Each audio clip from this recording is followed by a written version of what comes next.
drops slower and slower through that medium. And so if you do the inverse and make it less dense, it drops faster and faster through that medium. So you need a longer and longer drop to show the difference in the rate of fall. Can something then fall faster than 9.8 meters per second? No, not that I know of. Not like we haven't been able to find any such thing. Mm-hmm. That's the little g you're talking about. Yeah. Yeah, it's just an average anyway, so things might go faster than that. It's just an average, right? It's not exactly Yeah, it's an 9.8. agreed upon average. Yeah.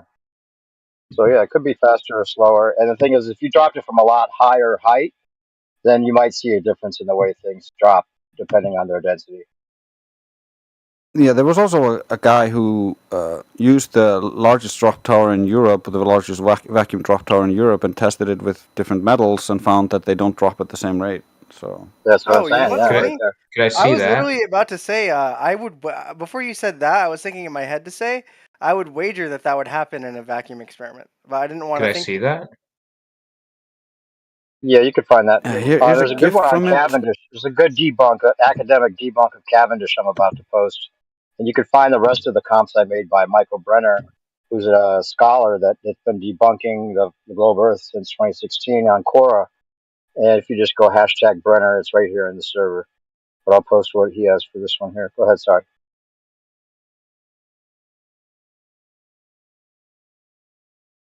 About that, yeah. Could you find that, Drew? The the guy that dropped the things from a height really high. It's easily Googleable, probably. I don't have a link to the original. I originally had it on before my computer died, and I lost all my bookmarks. Oh, that's right. What is going on with the flat Earth Islam guy? Here we go. No, Yeah, Brenner makes some good points about the Cavendish in that academic read there.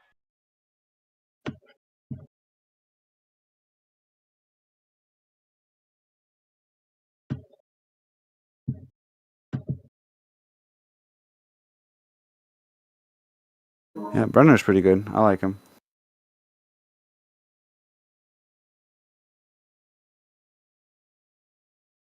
It's amazing. Actually, some of the latest entries on alchemy are fantastic. I still have to go back through them.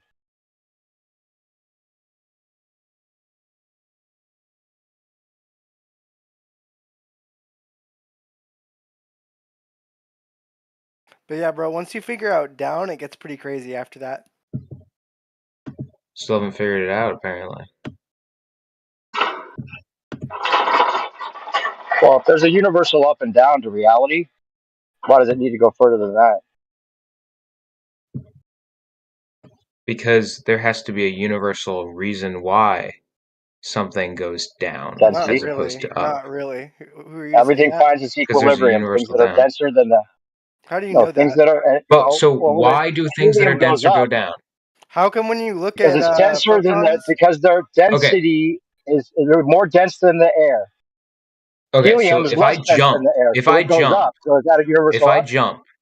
if I jump, and you just look at Yeah. me, the air around me Right. is all equally as dense. Which Less direction than should I go? it's all Right, it's all because your less body's dense denser than than you. the air. Yes. Then you're Yeah. sitting So which in direction Jell-O. should I get pulled If in? your body is as dense as you are, you're probably jumping in a vat of Jell-O, and you're gonna get stuck in the Jell-O. What? If your I'm body's saying more I dense jump, than the and the air, air why? around Hold on. me is in north, You said south, if east, I west, jump up, and the down. air around me is as Wait, dense just as I wait a second. am. I don't know. No, is equally Wait less dense than me. Yeah, no, you're Right, still so not getting why- it. You're still not getting it. Relative density has nothing to do with the vector. Does not try to explain why there's an up or down. It's just experimentally validated why things actually go up and down in the medium we're in. There It's is a because of vector. relative density. However, why it goes up and down and not to the sides or diagonally or whatever, that is not explained. Yeah, your side, by the way, doesn't deny that things go down because of density. Your side's not saying that it's only gravity that does that. It's the combination that they're saying, and they just add the 9.8 meters per second squared in there as if that is gravity. But that's kinematically explained. It doesn't need to be a part of this force that you have to treat it as a force in the way they do, even though things are heavy and they do cause a force when they fall, right? But it's not because of gravity, it's because the density is heavier than the air around it. That's it. No, So you're talking about buoyancy, which is gravitational force. That's what you're saying. No, buoyancy was later co-opted, but originally, before gravity, was just a part of relative density. Yeah, because relative density, you've heard of that, right? It's just specific gravity. They use that to weigh gold so that they know how much it weighs, right? It has nothing to, then they take gravity, the little g, out of it so that it has nothing to do with the weight of gold. What does that tell you? Weight is a function of gravity. Are you saying like finding the... No, you don't know mass? that. You don't know weight is a function of gravity. You don't even know that gravity exists. That is your claim that you're trying to validate, and we're destroying here to bits. So you can't say that weight proves gravity, because weight is the thing, or weight is caused by gravity, or weight proves gravity. All that doesn't work because you're going into circular reasoning. Sure. Yeah, like earlier I said, you lift up your leg, bro. When you lift up your leg, do you feel a force pulling your leg back down? No, you just feel the weight of your leg, right? You don't feel like there's this force is pulling me. No, it's just the density of your leg compared to the air around it. That's all it is. Yeah, things still have weight, even though gravity, the theory, doesn't exist. We still experience things we call weight. Weight is a human conception. Yeah, and you could even call weight gravity, gravitas. That's all it is. It's things. All it really originally meant, it was co-opted to mean this thing about being on a ball and mass attracting mass, and then it changed to bendy space-time. So do you know that on the heliocentric side that the official definition of gravity isn't even mass attracting mass any longer? So basically, when you think that things go down, it's because they're bending space-time to go down. That's officially the stance on the other side right now. Mm-hmm. Does that make sense to you? That? Is there a problem with that? Do you Yes, not see because a we're problem with talking that? about an imaginary field that nobody can see or observe. That's why. So Well, it's just that they're concepts. They're you concepts. just don't like it. Time is a concept. Yeah, it's incoherent, illogical. You can't have bending and warping of concepts because bending and warping is a physical property. You're saying that. No, that's just what it is. Bending and warping is a physical property of something. You don't bend love. You don't twist love. Yeah, explain time without getting conceptual in your definition. Or explain relative. time as something that would be malleable. Yeah. Explain time as something that could be actually affected. Now, they've also conflated that with the whole idea that if you go off in space, you'll be aging differently. That's what they did. It's all very complicated. We're not blaming you for being in the paradigm that we were in at one point. It's just a matter of seeing how they reverse engineered it and conflated things. And they made time a variable and light a constant. Whereas it's the opposite. Time is a constant and light is a variable. And they switch those two around. What do you mean by time is a constant? Time is a constant, light is a variable. Yeah, 1 second is always going to be 1 second. 60 seconds equals a minute. Light can bounce and move off of any medium through your medium that you're looking through. Time's not going to change when you go out into space. It's not going to change. A second is a second. 60 seconds will still be 60 seconds in Europe, dude. 50 Bro, feet in the sky. what you're saying about that's not what a constant means. Like, you're just saying like. No, they made light a constant. They said light is the constant, and everything's. That's where they get light years from and everything else, right? But light is actually a variable. The speed of light. Okay. That's also wrong. It's also wrong. Variable. Because we have something called the Sagnac effect, which is differences in the speed of light. So that's how optical gyroscopes function. So if there was no difference, we wouldn't have optical gyroscopes. And Michael No, I said nothing about medium. Open your ears. So check this out. Well, hold on, let me explain it to him real quick. okay, so you got three variables. You have distance, time, and they fix those to the speed of light. So in order to keep the speed of light the same, they'll change, basically, they'll use a bendy ruler or a variable clock, right? So a variable ruler or a variable clock, that means your ruler, instead of measuring a mile, it measures something different than a mile. And instead of your clock measuring a second, it measures something different from a second.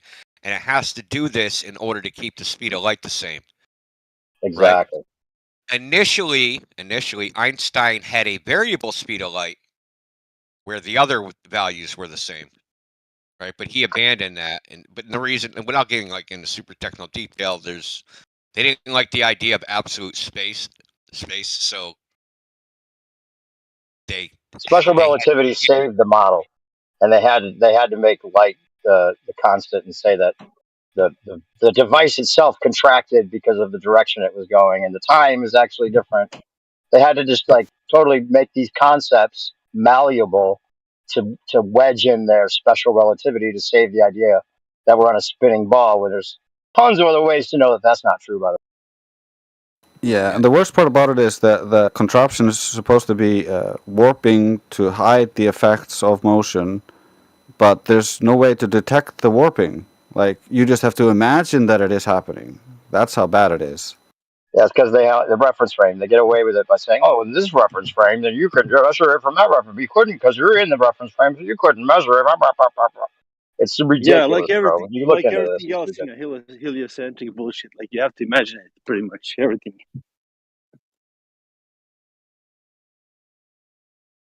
Uh-huh. So Have to name measure dude. So what if I everything. told you that speed doesn't exist? Speed doesn't exist. I'd love to hear about that. Yeah, speed. So what is speed? Time divided by Change in distance, right? distance over time. Change in Yeah, distance over time. exactly. But what do we actually measure? Do we measure speed? No, we measure time and we measure distance. Mhm. You can't actually measure speed. And then things like acceleration, right, which is your rate of change of speed, right? Obviously that can't exist if speed doesn't exist. So these are concepts that we've made up to describe the world, but they're just like placeholder concepts. They kind of don't exist in the physical world per se. So that's getting pretty okay. heavy. That's getting pretty heavy because then he's gonna think, Yeah, "Oh, that's these not editors really. think Yeah, he's speed having a doesn't meltdown. exist." Yeah. Well, it's actually, there's a name for it. It's called an improper quantity. It's not like a proper quantity. A proper quantity would be distance or time. An improper quantity would be a derivative of those, like speed. Yeah, and it's called improper because usually it's a person or something moving through one point to another point, and then something else may try to measure how fast it got there, and that's.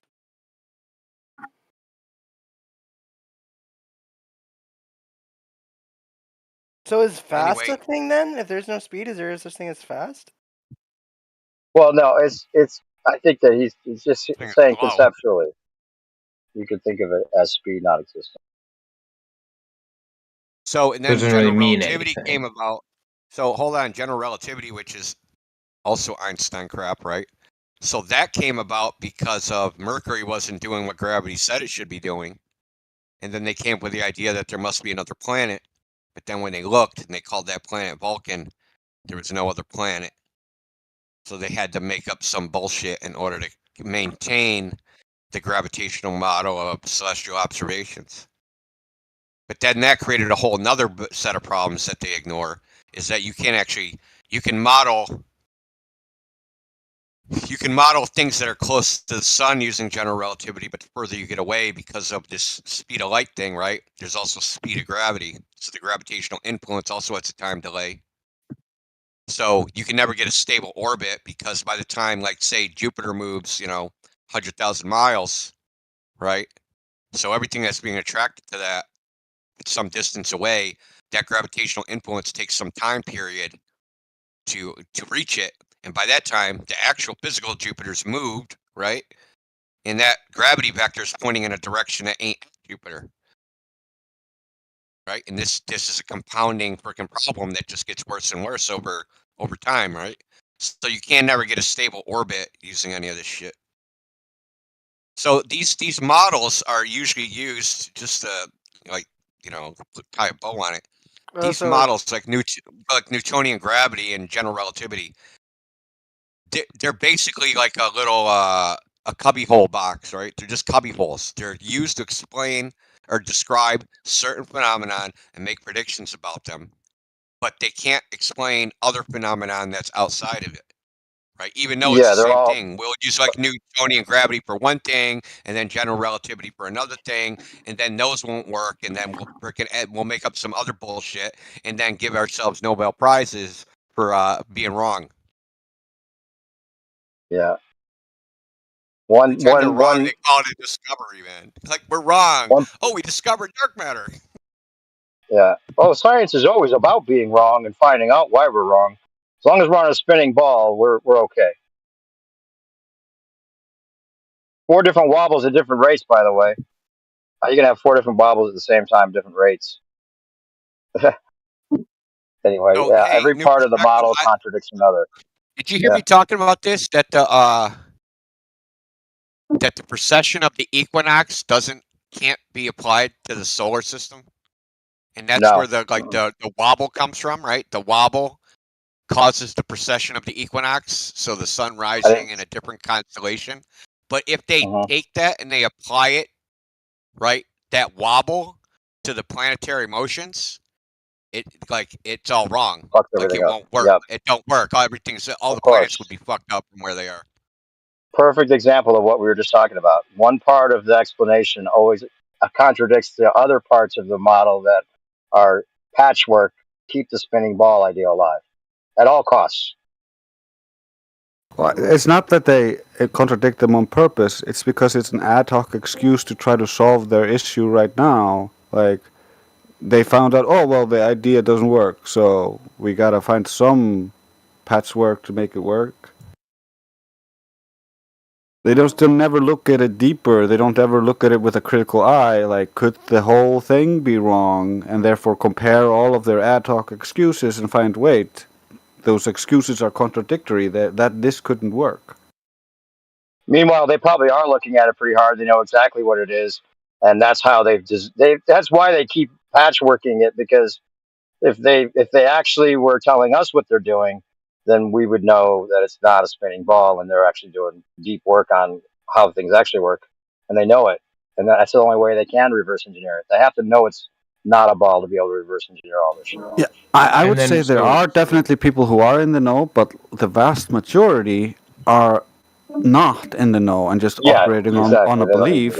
And so when they find something that doesn't conform to their belief, they go into CogDis, they start going into sunk cost bias because they don't want to believe that like all of those years spent studying this nonsense was just wasted time. So they latch onto any straw that appears to confirm their idea, and that's where you get all these debunks from. You get them from the believers who are like looking at the sky and being like, "Wait, this doesn't match up," and then the damage control guys come in and be like, "Well, there's probably a reason for this.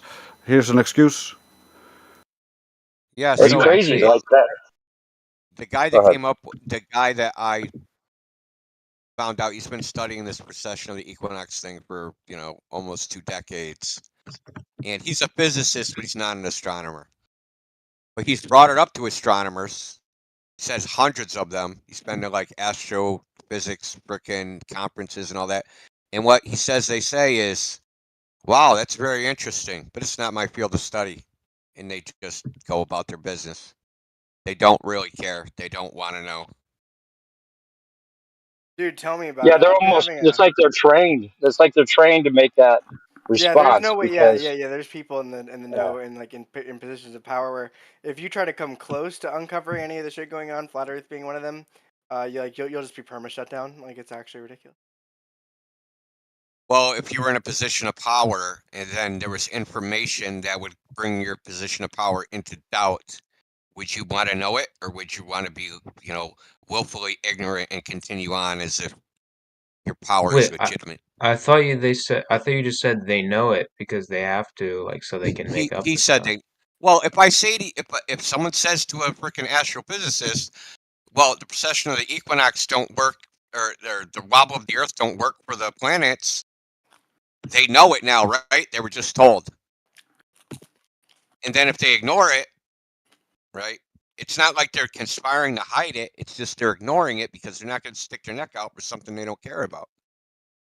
You think they're going to go about all against mainstream astronomy and gazillions of fucking diagrams that are all over Google, YouTube, or, you know, all over the place, right? They've been putting these in textbooks for fucking, I don't know, 200 years. You think they're going to be the ones Yeah, that stick their necks out and go, oh, yeah, it doesn't work for planetary orbit.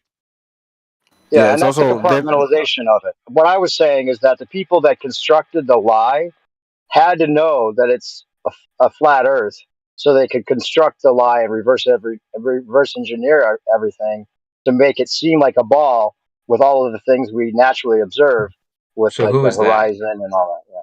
Well, that's the thing. We have to, getting So down to the source of it would be a difficult thing to do. We could speculate, but you don't how are we know supposed to who? know?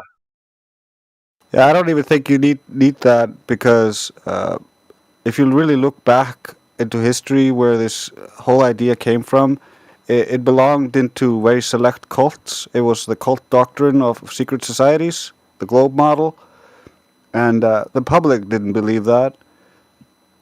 It wasn't until they realized how wrong it all was that they started selling it to the public. Wait, I have Yeah, to. you've Are heard you that. actually AI? Because your description says that you are an AI model. No, he just has a great AI channel, or he's doing a lot of good AI work for his channel. But hey, you know Okay. the Yeah. word esoteric, right? You're familiar with the word esoteric? Or was it we're talking to? Bang, Sure. what his name is? Right. So you ever heard the word exoteric? No. Right. Okay. So there's esoteric, and then the opposite would be exoteric. The esoteric knowledge is the knowledge they keep for themselves, and the exoteric knowledge is the knowledge they create for the masses to consume and believe is true, which is all of the space bullshit that we're talking about.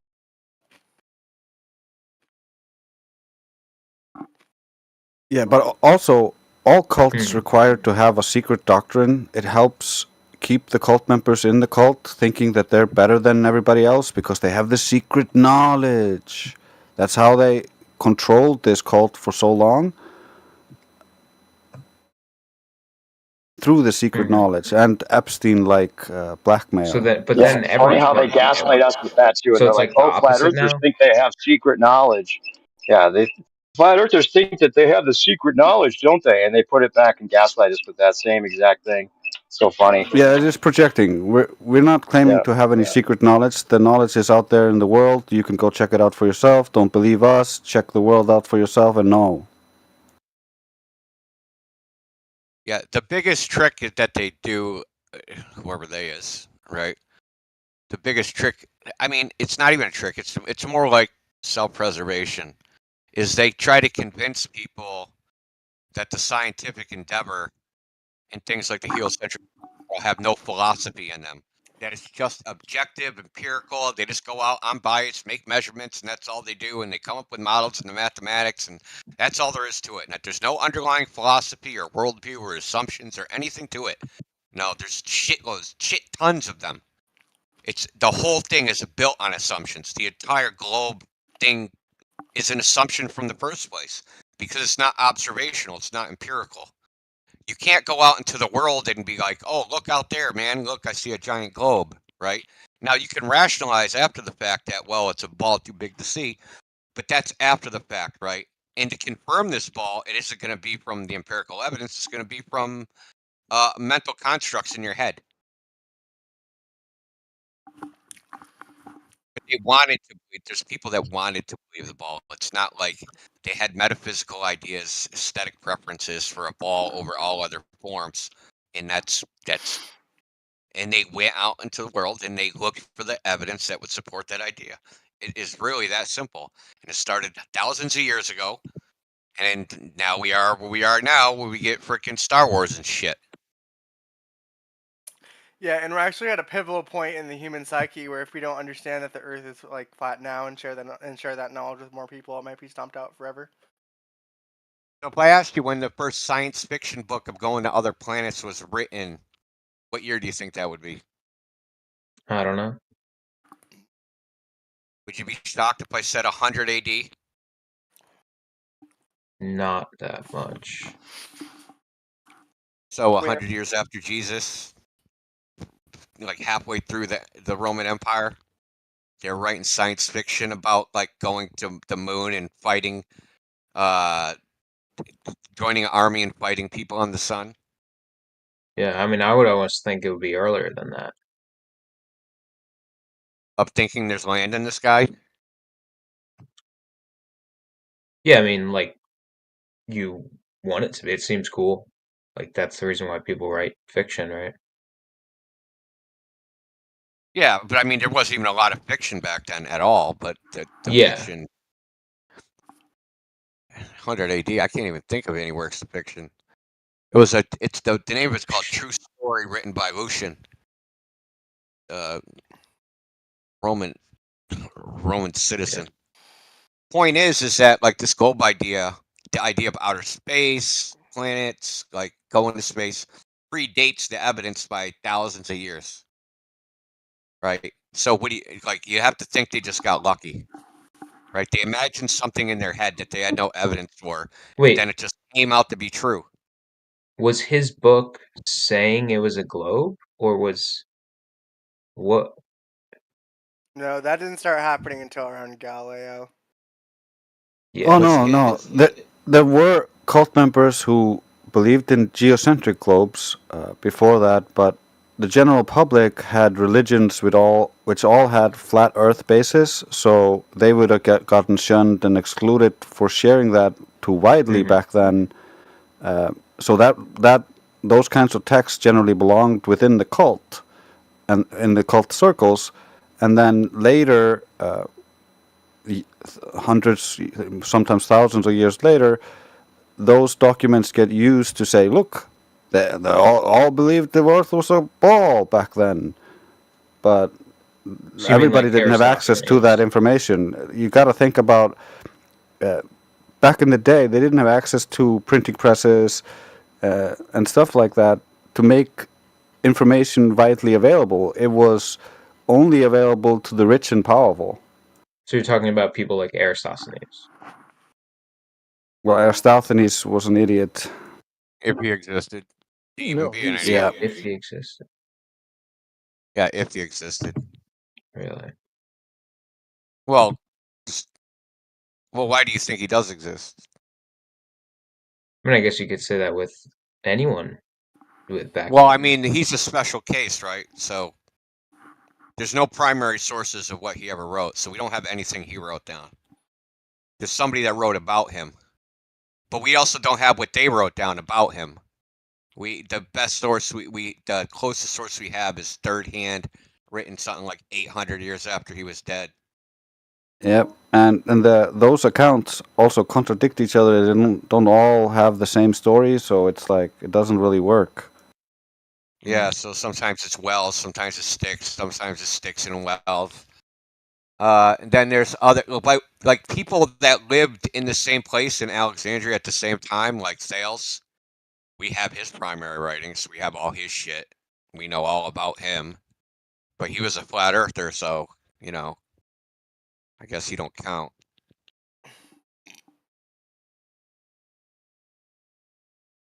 And there's other problems with Eratosthenes other than that. So he uses a particular word that doesn't appear in any other Greek writing ever. So the idea was he had sticks in shadows or sticks in wells or whatever the fuck it was in Cyrene and Alexandria, and that he paid somebody. There was a particular profession that paid somebody to pace out the distance between those two locations and tell him what the count was so he knew how far apart they were. Well, that profession, that's the word he used for that profession doesn't exist in any other Greek literature ever. So it's like it only appears not in his source, in the third hand source. So it went like fucking Eratosthenes, Cleomedes, and then Pliny the Elder, I think is the third hand source that we have from the other two. Anyway, even after he did that, right? History sketchy just generally. Nobody Yeah. even used his radius and circumference. They used Ptolemy's. And Ptolemy's was like something like 15% smaller. That's apparently what Christopher Columbus used. Mm-hmm. Yeah, the So Christopher like, Columbus thing. yeah, so he used like Ptolemy's radius, which was a smaller ball. So I mean, like a lot of these stories, I mean, all this Greek shit actually it was all destroyed. But before it was destroyed, it was written down in Arabic Mm-hmm. by the Arabs in Spain, and they sent it back to like Persia and shit.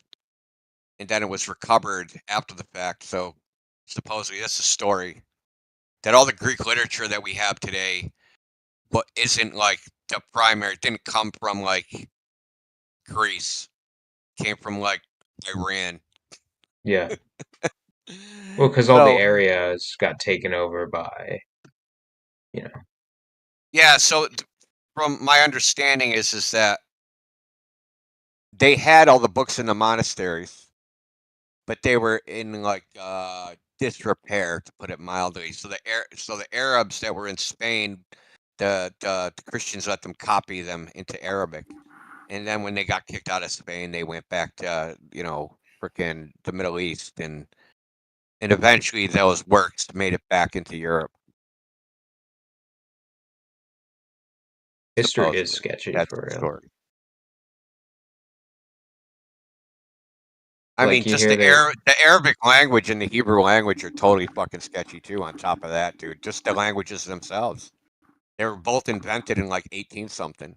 Yeah, the Hebrew language being just made up. Well, there was the Hebrew language in the Bible, right? So they could recite Yeah. the Bible. But that was like all the words they had was the words that were in the Yeah. Bible. But that doesn't make a language. You have a very limited amount of words. So in the 18 something, someone actually just like filled in and made up the Hebrew language. Yeah, it is. That is like funny. But the same thing happened with Arabic. They made like some standardized Arabic, but if you actually go to the Middle East, there's like, There's like a million types of people, Arabic. Yeah. yeah, people can't actually like communicate with each other. So someone from Algeria goes to Syria. I speak Arabic. I speak Arabic. Well, why can't you talk to each other? Yeah. Wait, where did you And they get the got standard information Arabic. from? I guess Hebrew being I mean, modified, I have to take not modified, created. created. Well, I I mean, mean, I could get the because there was source. I an don't earlier remember the name of the language, right? guy. Well, there's the Hebrew in the Bible. So, like in synagogue, they'll recite the Torah, right? But it was also in Because Aramaic, right? yeah, and like the reason I brought up is because in Spain, like Maimonides and like all the Jewish scholars that were in Spain, even though there was Muslims there, they were all writing in Arabic. They weren't writing in Hebrew. In Arabic. In Arabic, yeah. Which scholars? This famous one called I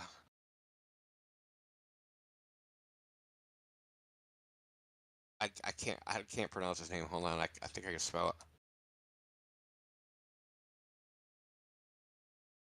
So I know it wasn't all in Hebrew. I don't know the percentage ratio, but there's also a lot of it in Aramaic, which predates the Yeah. Hebrew language. Well, I mean, there's also like things with Latin doing a Maimonides. similar thing. His name was Maimonides. He was a Jewish rabbi, Sephardic Jew. Here, I'll post it in the chat. Like, there's a similar thing with Latin where like Latin like dies, but like the papacy still speaks Latin, but they just like recite it. They don't really. It's like not the same thing. They Aramaic don't has know how to even been say linked to anything. Carthaginian, which is fucking kind of weird too. And Aramaic is pretty close to Hebrew and Arabic.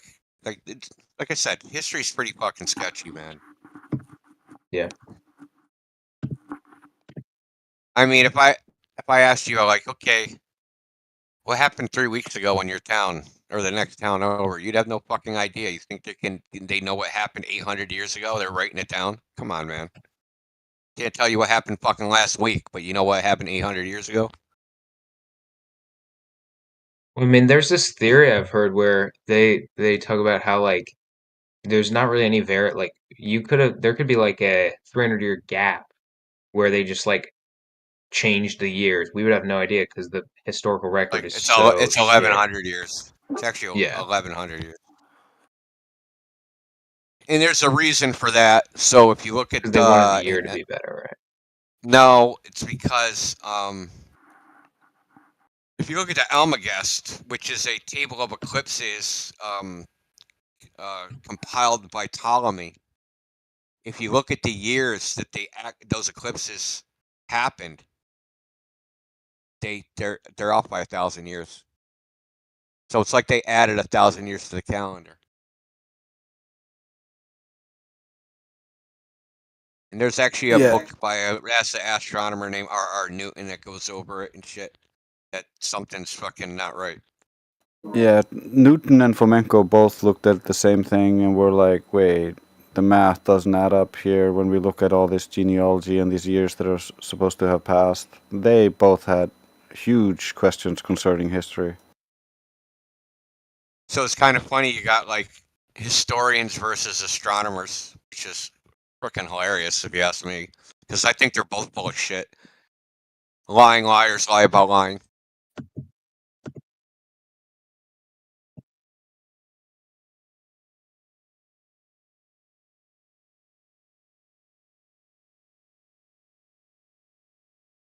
Anyway, none of that stuff's evidence here at the sweat. That's not on a computer screen. That's outside. What?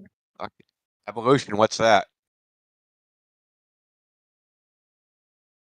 I know. This isn't even Flat Earth Fight Night. This is just talk about stuff.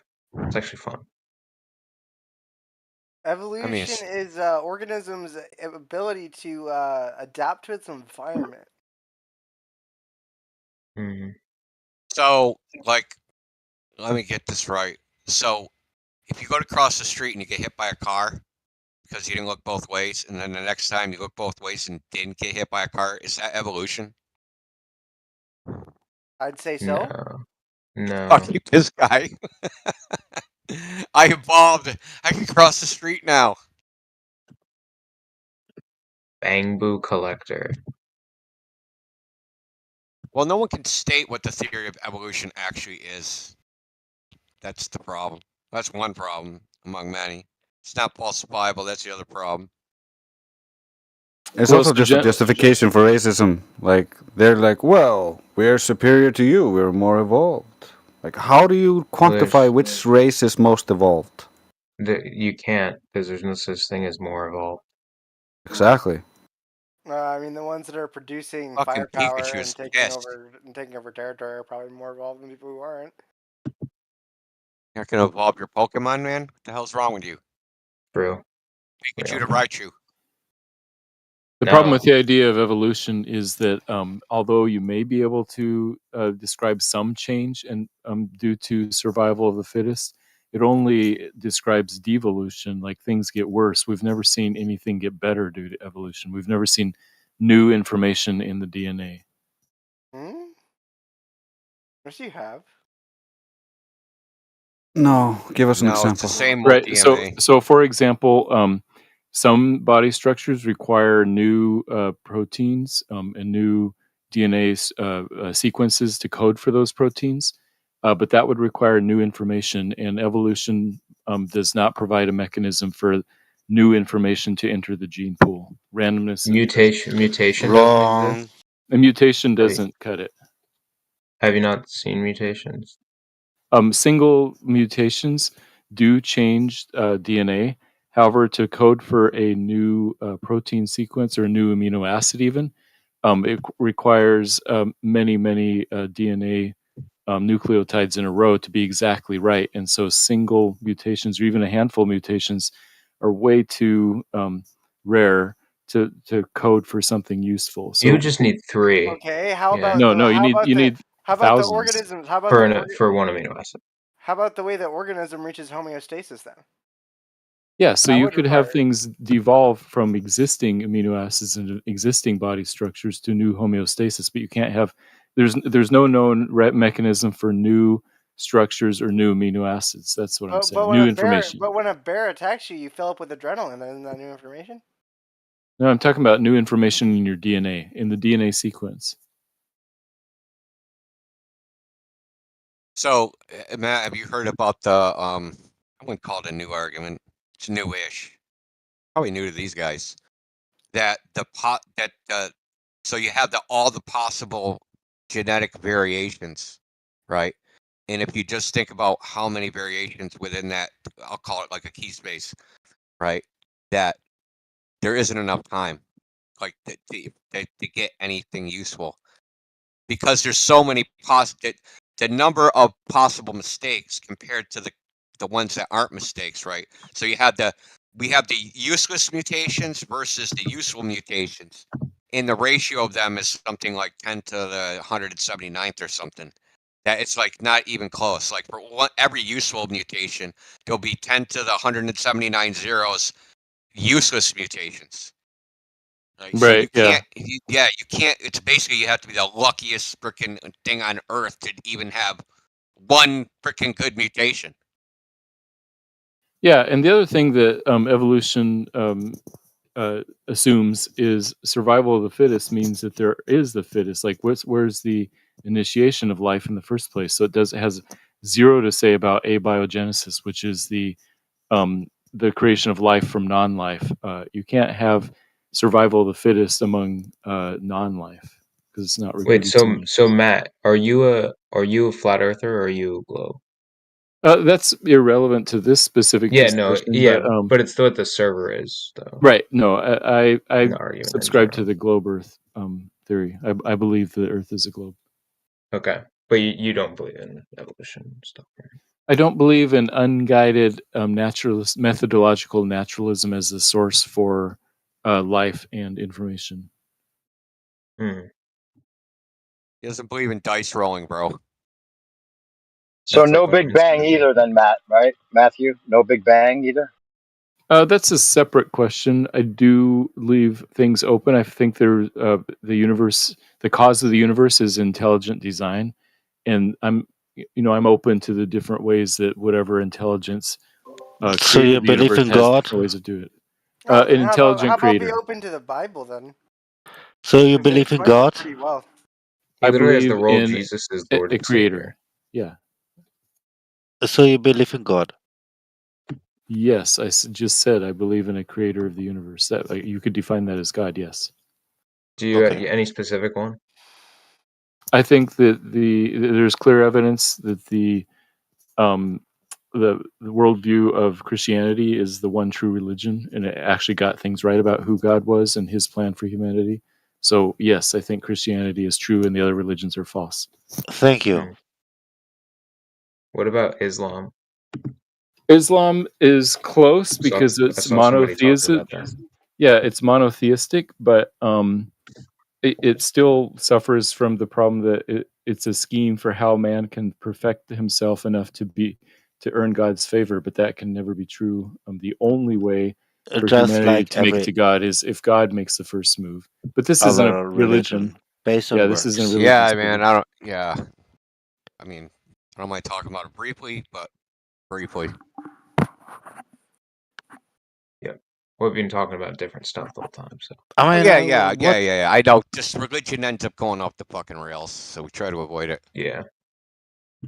What makes you then differentiate between science and your current worldview view and between the Christian worldview, what the Bible says, for example? I think all truth is God's truth. In other words, everything that's true coheres together. And so I don't think that there's any conflict between science and religion. I do think that there are sometimes that the supernatural can intervene in the physical world. So if you're looking for a conflict between science and religion, you don't have to look very far beyond the creation of the universe or, Jesus Christ rose from the dead. Scientifically speaking, dead people don't rise, come back to life.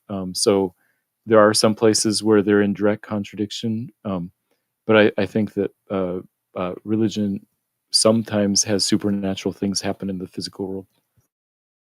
So So when you what talked about what is the difference then when the Bible says there's a firmament? What makes you think then otherwise what science says that Yeah, there's no, space and such? yeah, the heavens declare the glory of God, the sky shows his handiwork. So, I mean, you could say firmament if you want to speak King James English instead of sky, but I think those are all true. No, Obviously, there are root words, you know. There has been a way to describe something from one language to another based on root words. So every other translation has some faults, you know, and this is why we have the differences in terms of sky and everything, because everyone wants to make his own point of view and therefore manipulate the actual true word that is being said. yeah, again, all truth is Because we God's truth. have a sky, we know there's a sky, but there's also that contains the sky, and that is the firmament. And this is very different between, this is called heavens. There are one heaven, two heavens, in which two are divided. Oh, to be fair, the word heaven has been used like interchangeably. It's not there's no set word.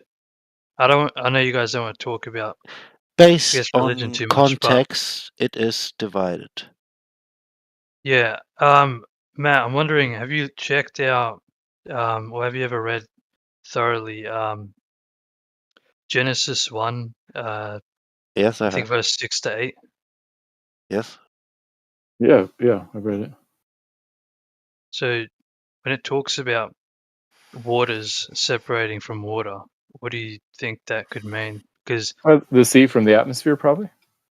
the sea from the Yeah, atmosphere, you said then it. I think You it know, as originally says soon that as there was you only water. no, listen. If you have a container and you put water in that container and you put air in it also, that the container is then the firmament, you know, and the water that you put over the container, you know what the Bible says is what the Bible says. How he created it is how he created it. There's no difference, but we cannot see the difference. We cannot taste the difference. We cannot touch the difference. We cannot manipulate the difference. You know, we can only rely on the word, what it says. Yeah, I'm That's just it. thinking because isn't like I mean, correct me if I'm How do wrong, you but think the flood then came if there were no waters above? who, me? Yeah. Oh, I mean, I'm not saying there's no waters above. It's just my kind of understanding is, I think like a couple other people's, that there's a firmament, something separating, like a crap ton of water from our Earth. I guess my question was, and correct me if I'm wrong, isn't the globe model, doesn't that, or I guess heliocentric model, they say that rock formations from gravity cause planets to form?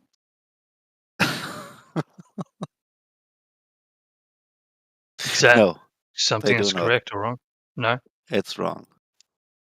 Okay, so what is the globe model's Because uh, the reason why gravity doesn't exist is because the firmament or the place that has been in a certain place pressurized, basically contained, every element that is put in it has to abide by the pressurized system that has been put in place. So every element works according to the measurement that has been put in place.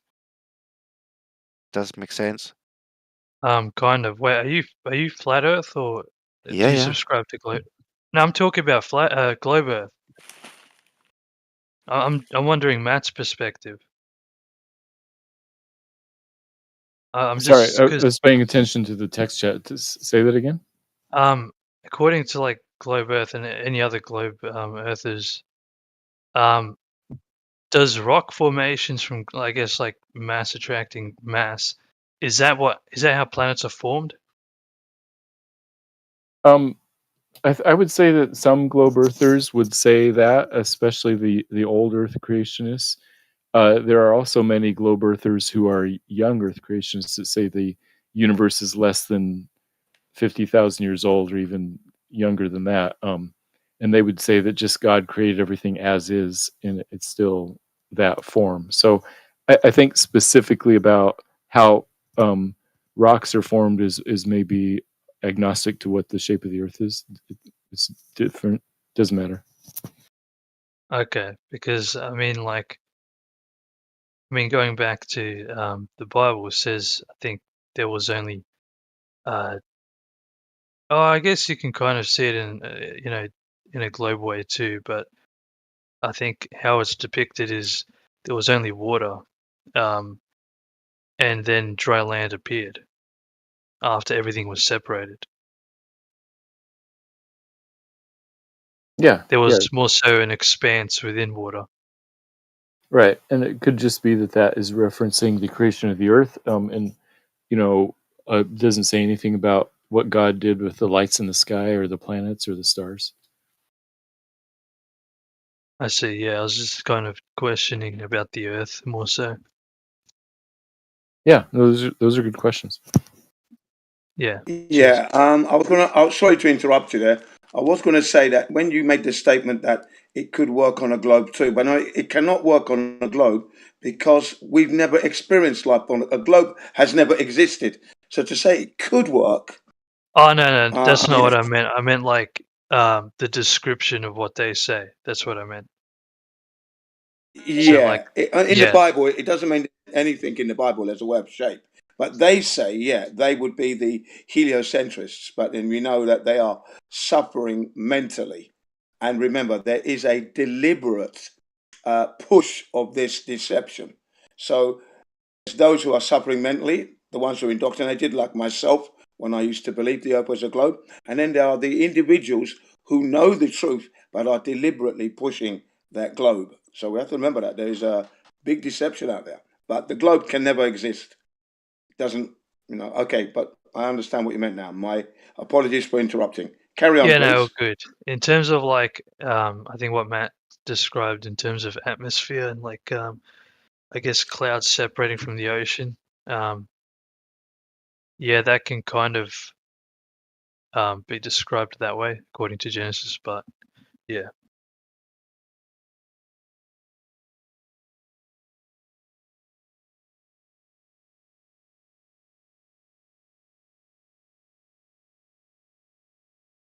Well, I mean, like you said before, none of the stuff that's in, well, the majority of the stuff having to do with creation doesn't really have to fit with what we think about science because it can just be an act of divinity and then it sets in motion eventually when we get to a solid state of the science, like at some point, after some point. Is there any science in the so-called science? That's my question. That's a good question. That's a good question. And that last statement was very good as well because everything happened by divine because we don't know how this came and it wasn't built by any human beings, right? And so I know someone is asked there me any today how science? old the Earth is. I was like, I don't know. I wasn't here. Like it was here when I got here. That's all I know. It was here when your parents were here? Yeah. Maybe, if they're telling the truth. Well, they were here when I got here too. So I don't know. Like all I know is like, the Earth was here when I got here. My parents were here when I got here. I'm pretty sure the Earth was here when they got here. Like that's all I know, man. How the fuck does Actually, anybody know how old the Earth is? the Baltards, they really should believe in God because that's about the only way you can have water sticking to a ball. I got a buddy that says it's God's finger that holds all the water to the spinning ball. I think And I was like, the strongest that's about the only damn thing that you could come up with that would make water stick to a spinning ball. God's think the finger. strongest evidence for God is the fact that the fine tuning argument that everything is so finely tuned to make life work on this earth, and that's the creation of physics itself. So evolution can't influence that. The whole reason that everything works is because of all the finely tuned physical constants in this world. Actually, I think I have the best Matt made me think of the best globe Earth argument ever. The globe Earth is so ridiculous, only God could make it work. Genius. Yeah, I heard about that. Like intelligent design, it's just so you need to be so precise in terms of everything kind of just happening. In fact, it's such a big problem that the atheists have invented out of thin air this idea that, it happened randomly. It's just that there were trillions or an infinite number of other universes. And so they made up this thing called the multiverse, where there's zero evidence for the multiverse. Yeah, Well, the multiverse evidence- connected by 11-dimensional strings on top of that. The evidence is the anthropic principle. We're here, Yeah. right? Very true. We are here. Maybe. So for those that don't know, what Matt's talking about is they crunched the numbers on all the factors that had to be just right and the variables within it, and they ended up with a probability that is greater than all the particles in the universe. So essentially, not like statistically beyond impossible. And so to avoid that statistical fact, he just said, oh, well, if I had an infinite number of universes, eventually I'd land on the right universe. I'm in the right universe, therefore I have an infinite number of universes. Problem solved. Yeah, but AI, man, if there's an infinite number of universes, one of those universes has to have a flat Earth in it. And that's Yes, the you one are that- correct. You are correct, sir. I saw it in a physics lecture where a physicist said that because of an infinite number of universes, then all possible propositions are not only likely but certain. So if the Earth is a globe, and you need an infinite number of universes to account for the statistical improbabilities, then that means the Earth's flat. So if the Earth is a globe, the Earth's flat. I rest my case. There's a universe Well, I with a mean- globe flat and a globe at the same time, right? It's gotta be Multiverse one. is not really like falsifiable, or it doesn't really matter. It doesn't really show anything. It's like nothing. There's even a universe where Elijah has like a Blue Yeti microphone and Helio has a shitty mic. That's an inside joke. Y'all don't get it. Hey, I got a Yeti. I got one too. I just don't use it. Me too. Dude, it picks up too much stuff. I don't like that shit. It's like- Microphone Earther. I have the same microphone that Mark Sargent has.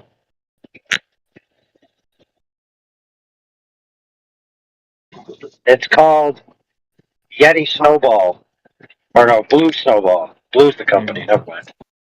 Doesn't sound like you're using it right now. I'll use it when I get home, but you got to listen at your own risk. It may turn you gay. Really? Oh man, don't even. Oh my lord, Oh, here we AI go and this. again.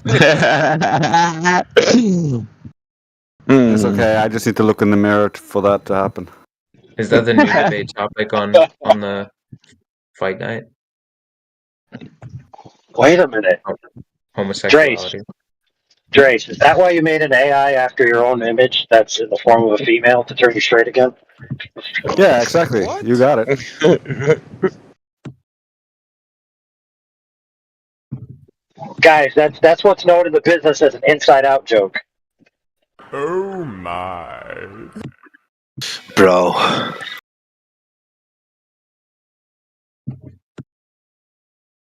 Yeah, man. Since we got our fight night, come on, man. Pick a fight. Hold on, we got Henderson Ottenson, whatever the hell that is. Otterdam. Hey, what's up? Good evening, everybody. How are you? All is Good well. morning. It's great to be here. Yes, welcome to this flat, beautiful Earth. Yep. Good to be here. Good to be here. Good to be alive. Good to exist in the parallel universe where there is a flat Earth. The government's lying about it. I've got a banjo. There's a Discord server. It's a wonderful thing. Nice. We were just discussing parallel universes and saying the multiverse doesn't exist. There's only one universe. Yeah, It I really doesn't realized even that was matter true.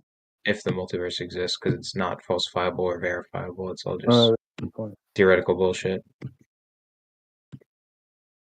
I felt like that was true one time when I was at a Pearl Jam cover band concert, and I thought, well, there has to be multiple universes because otherwise, why would I be at a Pearl Jam cover band concert?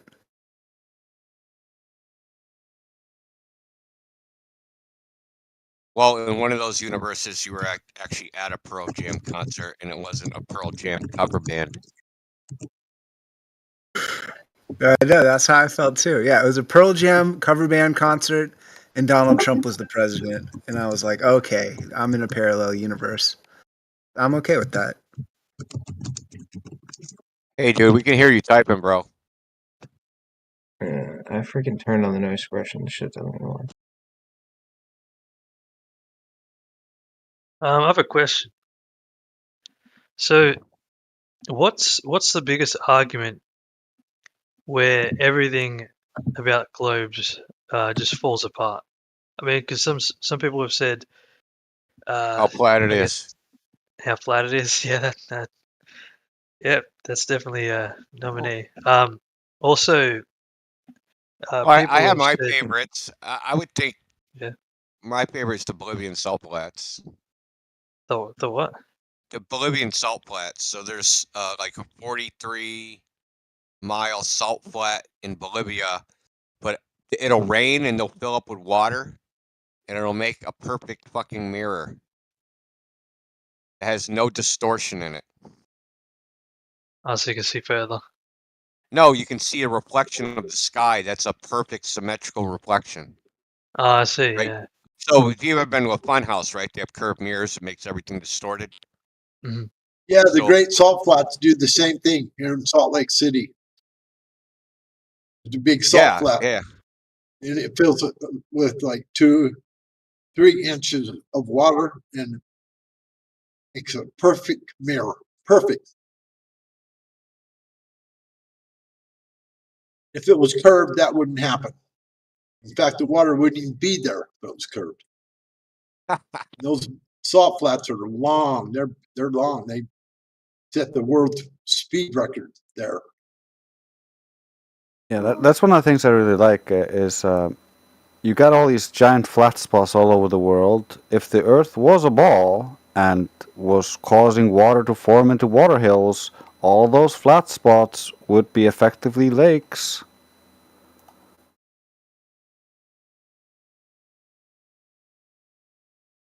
Yeah. So I'll post something in the chat, like a picture. I mean, it's easy to like.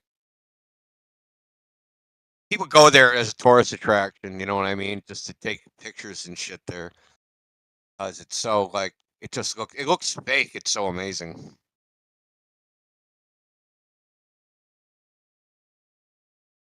Oh man.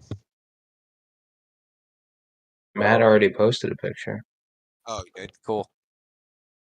Guy standing on there. Yeah, that's one.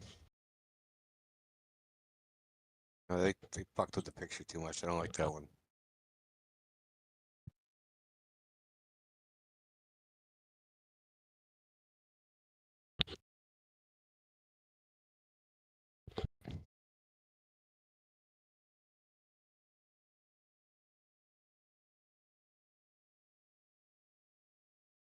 I mean, I also heard, if this is not talking much about curvature, but if you kind of destroy everything about the moon landings, everything else just crumbles.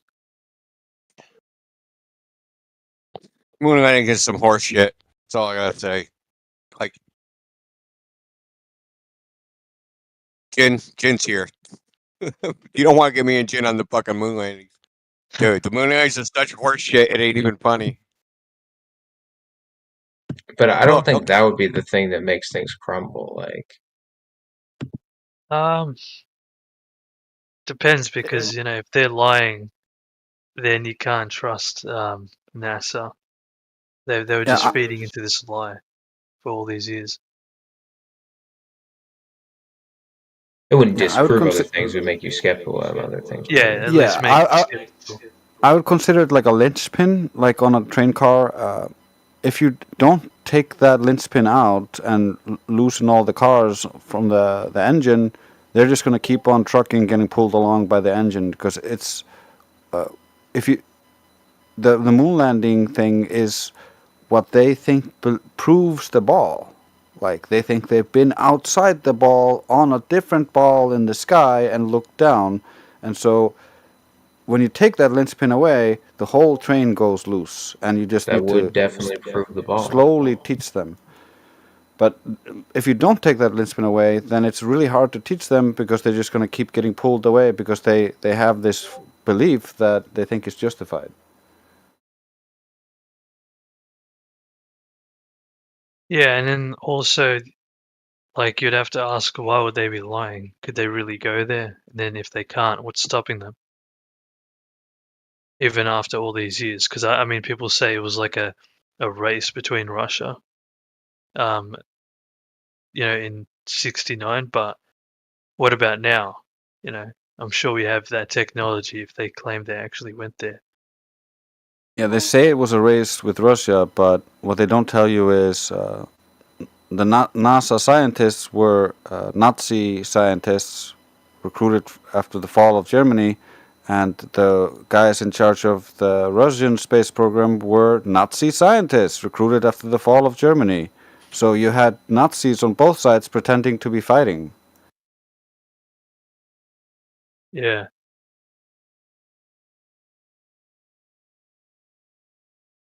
And the Soviets were faking their space program just as much as the Americans. I don't know. India's one is pretty up there. Yeah, okay. You seen that one? Yeah.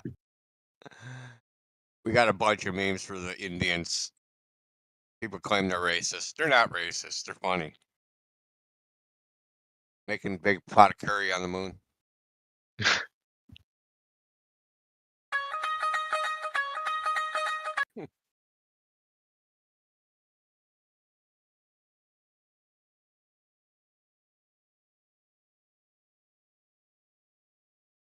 I mean, the moon, Yeah, the like, moon landing, the moon landing's so bad. Someone goes, "What about the moon landing?" It's like I don't even know where to start. There's so many things wrong with it. It's like I don't even. It's hard to even like pick one. It's like, oh, do I want to start with the photographs? Do I want to start with the telemetry data? Do I want to start with the morons that say they can't see stars? Do I want to start with astronauts? Do I want to start with the transcripts? Do I want to start with like the schematics of the vehicle? Like, there's so many things wrong. It's like it's total crap, dude. It's just utter crap in every which way you look at it. yeah, I mean, like, I think a good start would be the astronaut Freemasons, all like 33 degree. Well, I mean, we'll give me an example. So they got transcripts of Houston talking to the Apollo thing, right? Now they got to go outside and they have to put on their fucking, So the whole time they're talking, there's transcripts of everything they say, everything they do the entire time, right? They kept transcripts. They typed it out, wrote it down. So they have to put on their spacesuit,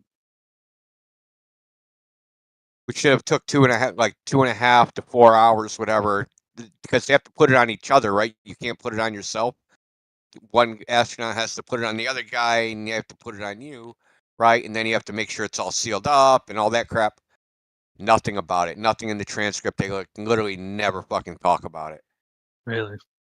Yeah. Then the next thing you know, they're on the surface of the fucking moon. You're about to, well, no, just as they're about to step out, They can't get out because they can't get out of the LEM because the door is opening inwards. The door can't open because there's two of them in there. The door would be limited in its opening. So they're fully suited. You can't get out. The hatch is too small, so you can't get out through the hatch itself. This is a comedy of errors. Oh Comedy. yeah, Jed. and then the door was too small on top of it. Yeah. You know what I would be talking about, bro? Bro. Go on. So supposedly you're supposed to be getting out there in the vacuum, right? And Right. if you look at the spacesuit, what's between your dick and space is snaps and a zipper. Dude, I'd be afraid that my wiener was gonna explode from pressure change. Yes. Pop studs, you know, and a zipper. Yeah, It's not to a mention joke, you isn't can it? It's a joke. you It can really is.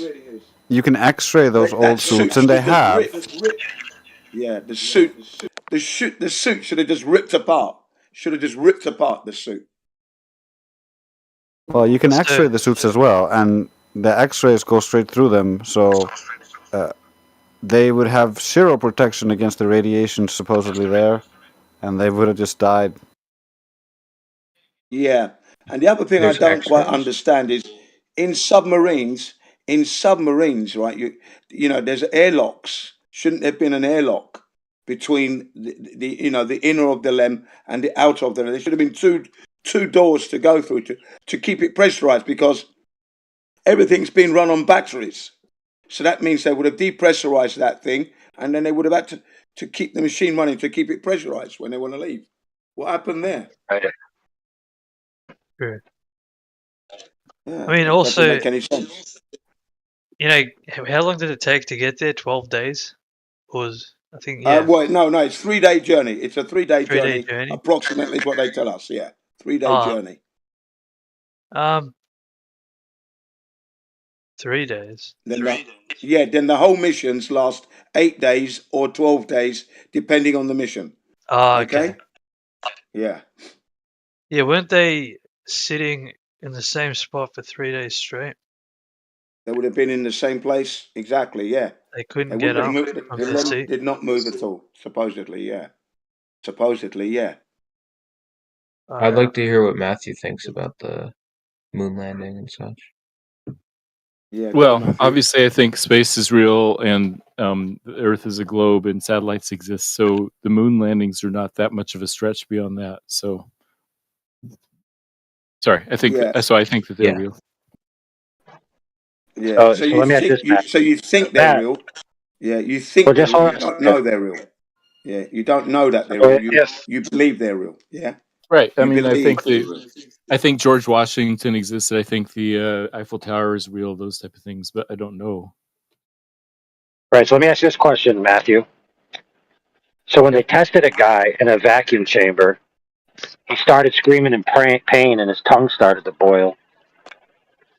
Right? So would you trust your male genitalia to the vacuum of space, knowing that homeboy's tongue started to boil off? An untested technology.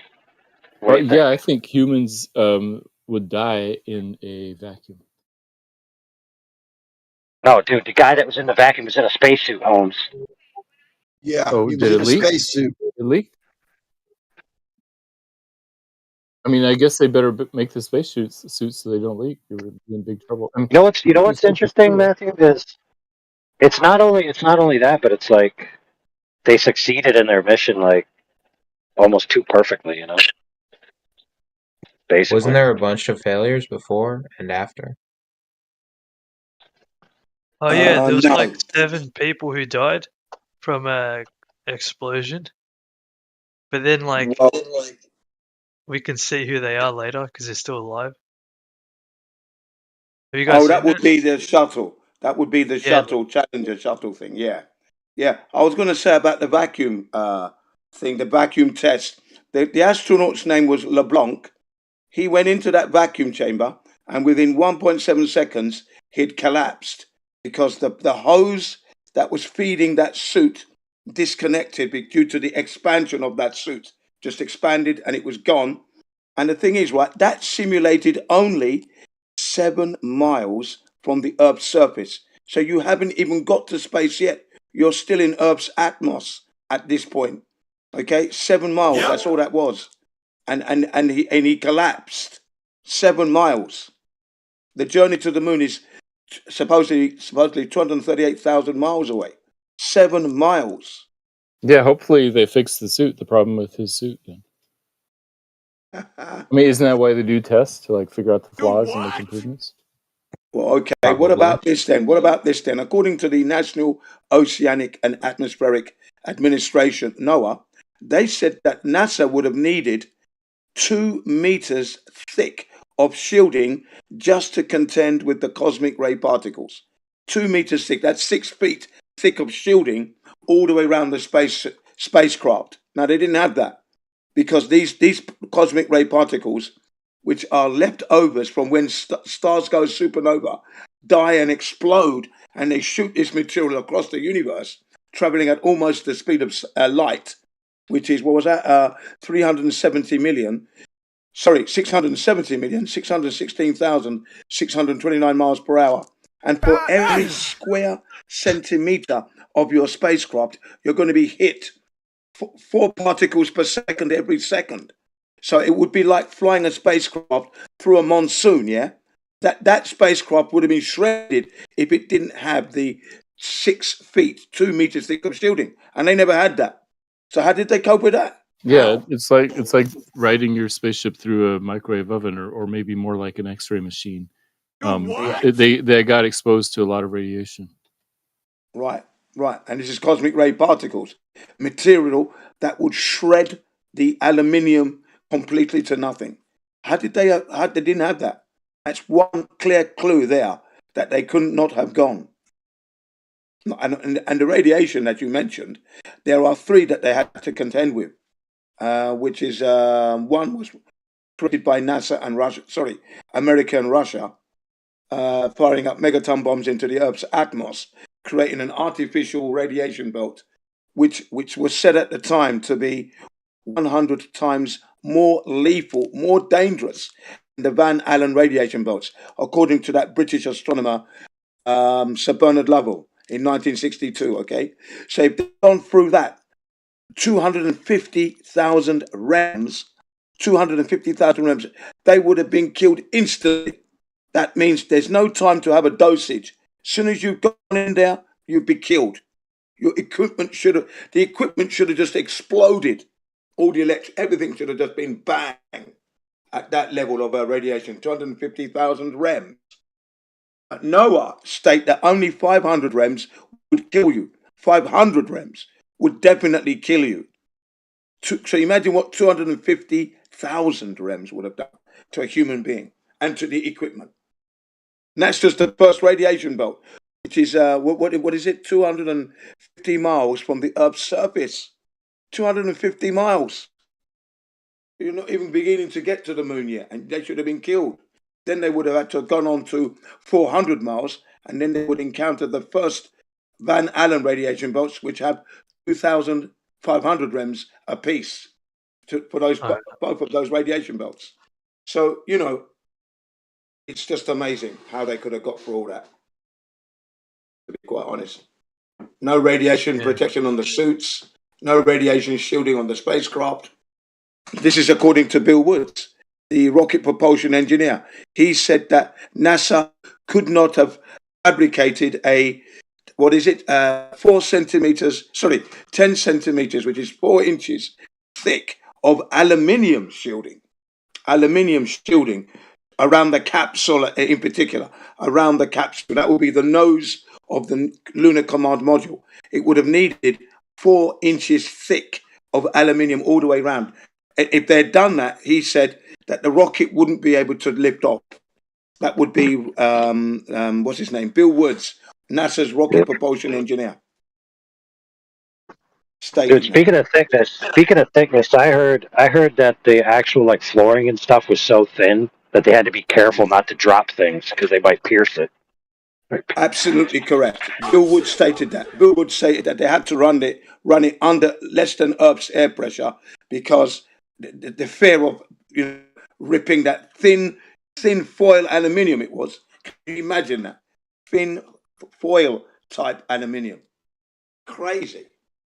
Yeah, wasn't it something about dropping a screwdriver? That's It would just go straight through. Yeah. Silly. His words were very flimsy indeed. Very flimsy indeed. And he also added, this is in an interview that he was having from the documentary called What Happened to the Moon, part 1, 2, and 3. Okay. He's being interviewed, and he stated that when he saw the rocket taking off, just by the color of the exhaust plume, he said that he knew that rocket wasn't reaching the velocity it needed to be getting to the moon, and the fuel being used was incorrect. That must have been kerosene, he said, like you get out of the flamethrowers. Okay, and we know that a flamethrower doesn't have that much thrust, quote unquote. That's what he Wait said. a minute. So you're trying to say is they put on a bunch of flashy fire just to make it look good for the observers? That's exactly what Bill Woods was saying. That's exactly what he implied. That was just, like you said, fireworks. He said a flamethrower doesn't have much thrust. We know this, he said. Yeah, just by the color of the exhaust plume.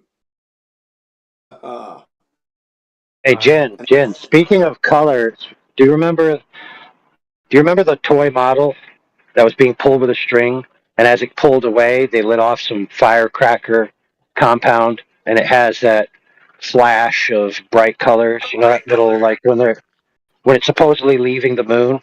Remember that? Oh yes, yeah. I know exactly what you're talking about. Yeah, when you have these pyroclastic explosions, but as it's rising up, that will be the upper portion, the lunar ascent module, as it's ascending upwards. No exhaust plume. And Bill Casing, who worked for Rocketdyne, said that would be impossible. Now, Rocketdyne is the company that was commissioned to make the rockets for the Saturn V rocket. The engines, for the Saturn V rockets. That would be the F1 engines, okay? And he said there was no way I was witnessing a moon landing. This is Bill Casing, who wrote the book, We Never Went to the Moon. In fact, Bill Casing is credited to be the godfather of the moon landing hoax. He was the first one to call it out. And you can get his book on PDF, by the way. Yeah, so you're right in what you said there. Yeah, very, very true. Mr. Overlord. Correct. Is it okay if I get image and video perms? Yeah. What's that? Remember this, yeah? And another arrogance of NASA. Hold on, Jen. Hold on a second. Hold on. That guy was asking something. See what he wants. Sorry, go ahead. Sorry, yeah, my mistake. Go ahead. Oh, can I just get image and video perms? Oh yeah, sorry, images on video perms. I think you guys already sent it, but there's like a video that I wanted to send about the hold on, yeah, I'll give you I mean, you should be able to post links in the chat. You can't do that? That's a surprise. It's a video. Yeah. Oh, you want to upload a video? Yeah. Okay, hold on. I'll give you perms. Normally I wouldn't do this. You're too new. How long have you been here? A while, but I've been trying to get verified for a while as well. Okay, cool. All right. Go ahead. Don't fuck it up. No wreck, no spam, no porn, none of that shit. Yeah, it's probably something you guys already sent. I might have got it from you as well, but... So, Jen, did you see... look at the live stream voice text. Did you see this? This is the heat shield that they bolted through the heat shield so that the bolts are exposed to the brick. Dude. This is shit. Yeah, that's the that's the re-entry heat shield, right? And they put the bolts all the way through it. Jesus. So those bolts would heat up and melt, and the heat shield would fall off. What are those? So that's the heat shield for the re-entry capsule, right? Uh-huh. The silver thing. But they bolted all the way through it into the main structure. I got news for you guys. Those bolts in real life, they're not really all that. I've broken plenty with hand tools in my bare hands. What kind of bolt is that? I could honestly say I've never seen a bolt like that, but it has green, looks like green tape around it and shit. I don't know what those are. Silly. Yeah, this is what we call a schoolboy error when they designed it like that. So that's just the heat shield. It was Not made out only of that, like an epoxy. there you go. Yeah, it's just crazy. The other problem they would have had as well, right, is that the aluminium handle on the commander module on its re-entry into the Earth supposedly should have melted because it's an aluminium shielding and the temperatures were up above 3,000 degrees Celsius as they're coming in. Holy, what? Are you kidding? Dude, hey, bro. Hold on a second. When I use my map torch on aluminum, Right. it doesn't melt. Think about this, Jin. When I use my map torch on aluminum, it does not melt it. It vaporizes. There you go. Exactly. It doesn't drip like melting. It vaporizes it. Vaporizes, yeah. Gases out, yeah. It outgasses, yeah. Exactly. So how could the aluminium handle, survive the re-entry? Just like that, another schoolboy error, they call it. Schoolboy error, as if to say only a child would make that mistake because of lack of experience. Schoolboy errors all over the place with NASA. Too many. And then what about the other times? Do the errors get better, you think? No, they got more arrogant, in fact. You know what they call the Lunar Excursion Module? That's the one that detaches from the Lunar Command Module and actually lands on the moon. Now, when they tested it on Earth here, no astronaut landed that thing safely. It was called the bedstead because of the way it looked. It looked like one of them old-fashioned beds with legs on it, and the contraption looked really funny. They called it the bedstead, right? It never landed safely on Earth. Every astronaut who was commissioned to fly it and land it crashed it. Neil Armstrong nearly died. He escaped with his life within nanoseconds before he would have been killed and blown up. None of them landed safely on Earth.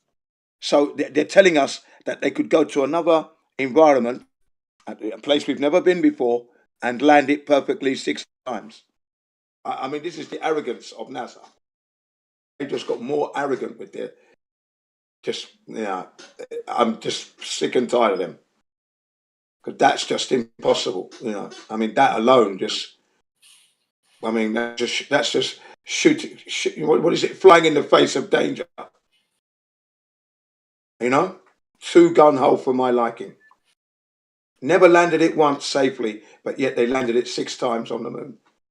This was highlighted by Bill Kaysing, of course, Jeran of Jeranism, and various other scrutinized people who are scrutinizing the situation. Experts were stating that it's just outrageous. Oh, that was it, James Collier from the Was It Only a Paper Moon? Now, James Collier analyzed the LEM itself and how it could never have worked in space. If you fired off the boosters to try and control the LEM as it's coming into land, it would have sent it into a cartwheel, and there was no way you would be able to land because, there is no gravity in space. Supposedly, you're in 0 G there. You fire up one thruster, and that's it. You're going to be cartwheeled. In fact, Alphonse said, if you moved your body weight in that thing an inch or two in one way, you're going to upset the trajectory. That's how sensitive this thing would have been in the vacuum of space if they could have been there. There's so many impossibilities. It's a joke. Yes, sir. W panel, bro. We're cooking. We're like 29 deep. We got AI. We got Jamal, Crit, Drace, Donkey Kong. We got God Rockin', Hank, Heretic, Henderson, India. Bro, we got a whole panel. Come on, man. We're rocking deep, man. guys. Speak up, man. If you're new, Pirate, Oblivion, what's up, guys? Let's go. Nice one, man. Big shout out to Weed? God Rocky. Who is Rocky's Weed? in the house. What is that? Holding the fort.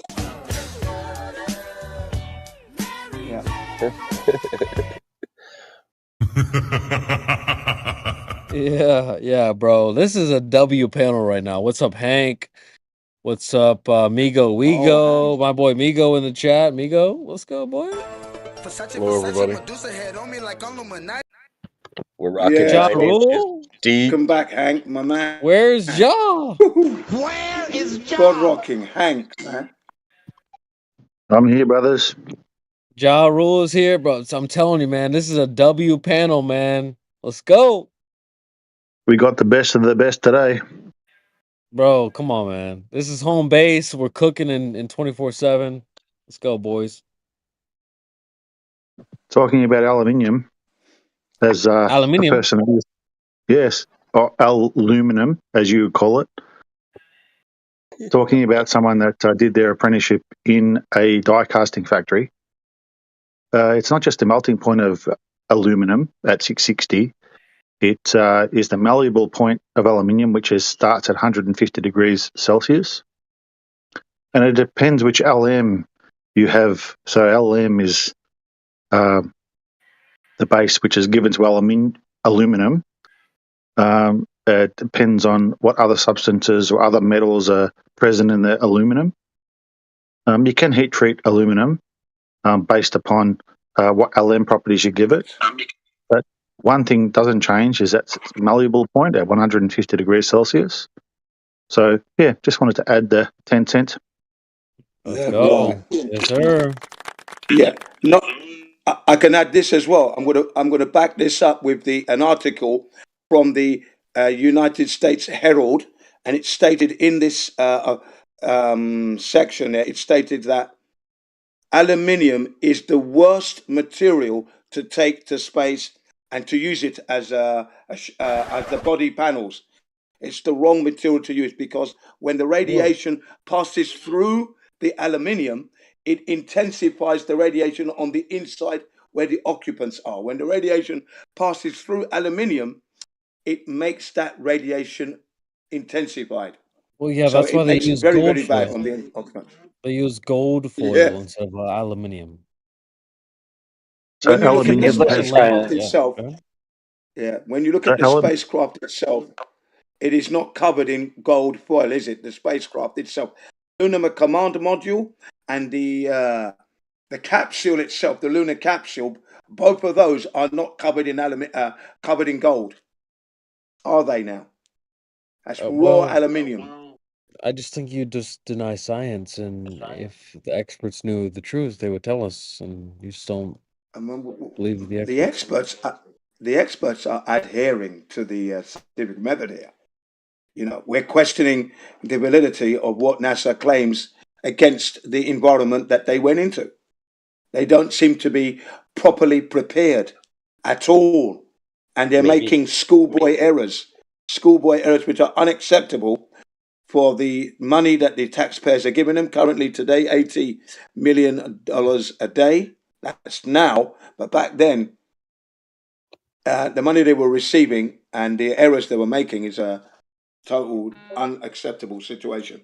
Well, maybe we're supposed to assume that with all that money we give them every day, they made a special aluminium. Yeah, they would There need is to no have done that. aluminium. There is no special aluminium. When aluminium has 2 electrons in its valence, when it's irradiated, it loses an electron, becomes ionized, starts to degrade, and possesses eddy currents. It's completely useless for that particular kind of construction. I appreciate that. I was just trolling. I was joking. I know. Yeah, ladies and gentlemen, there can be no space travel.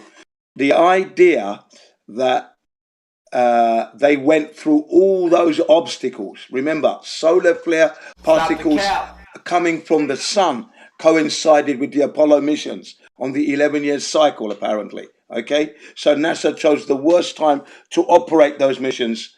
You know, they chose the wrong time to conduct the missions.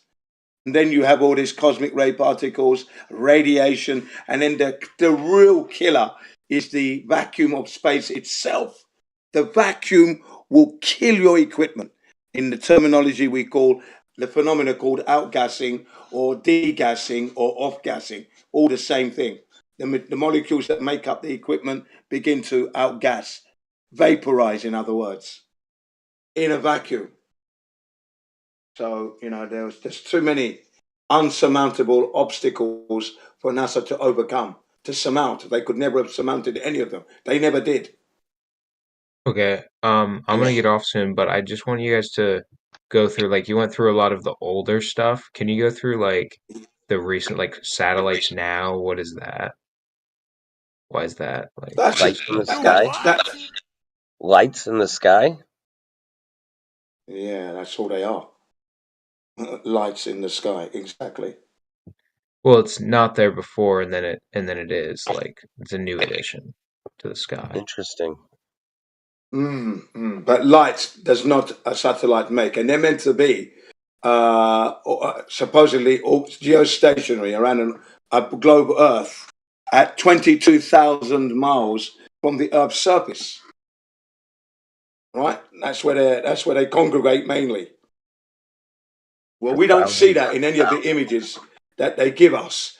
Like the most recent one, the Artemis 2 mission, where they supposedly went beyond the moon and came back recently, testing all the cameras and everything. We didn't get to see a single satellite. Yeah, they're too small. That's the claim. They will still need to go past them.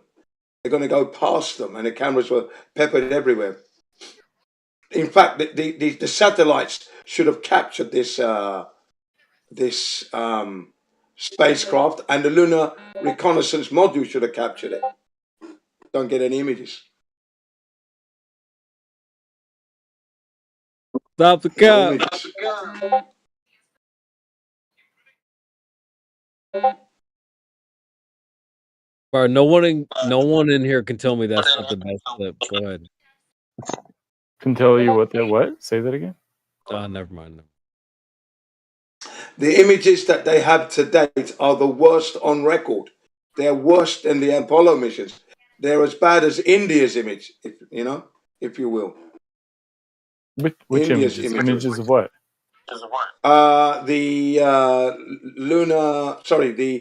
Artemis missions taking pictures of the moon when it went past, supposedly last year or the year before last. Artemis 1, Artemis 2.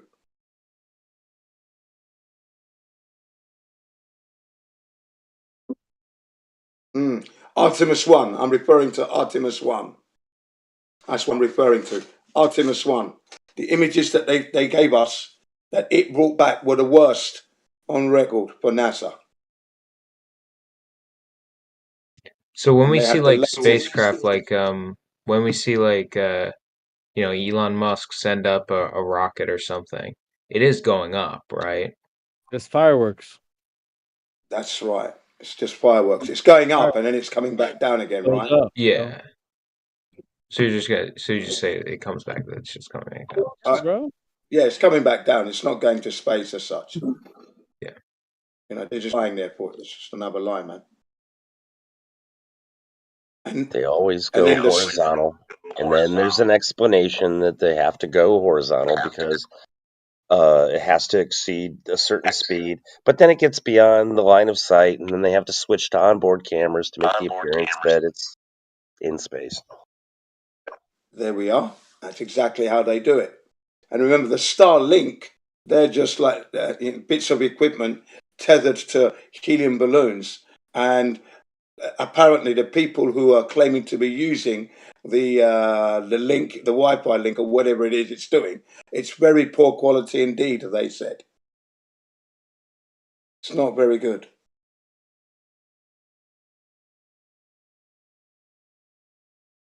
So when do they send up the balloons? Is that like some of the time when they're sending up stuff, it's actually the balloons, or is it like a different time when they send that up? I can't really tell you that. I mean, all I know is that you see the rocket go up, like you said, but then the rocket has to come back down because it's not going to space. And then they deploy this chain of lights, attached to helium balloons and claim it's Wi-Fi link up, Starlink, which is just like all rubbish, really. It goes against natural law. everything. It's just a fantastic story. Totally unacceptable. Look at the photo in the chat. Yeah, the photos don't always tell the truth, though, as you well know. Well, it shows the arc of the alleged rocket. Well, of the rocket. Yeah, the rocket trajectory. Yeah.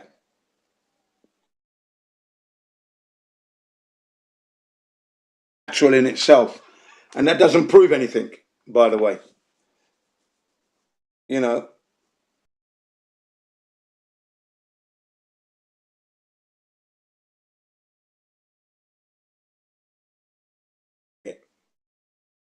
That's the only way. That's the only standard that would be acceptable. Outside of that, you're going to have to believe it, and in believing it doesn't mean you know it. So it's not validation, is it? Believing is not validating. You see, in this case. But wouldn't watching And the satellite days of TV or where using GPS one be standard validation? fits all, those days are completely over. Because depending on the situation, a certain standard will have to be used.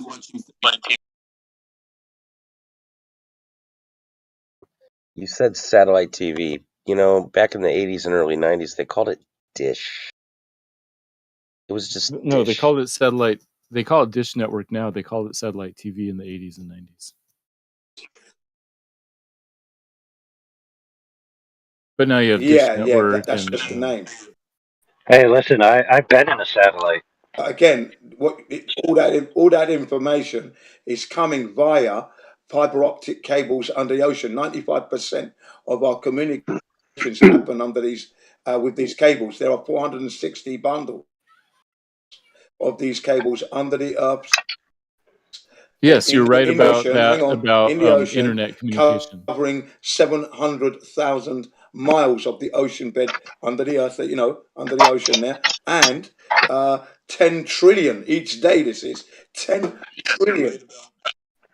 Yes, that is true for internet data across the oceans. I'm talking about receiving satellite TV signals in the 90s, late 80s and 90s.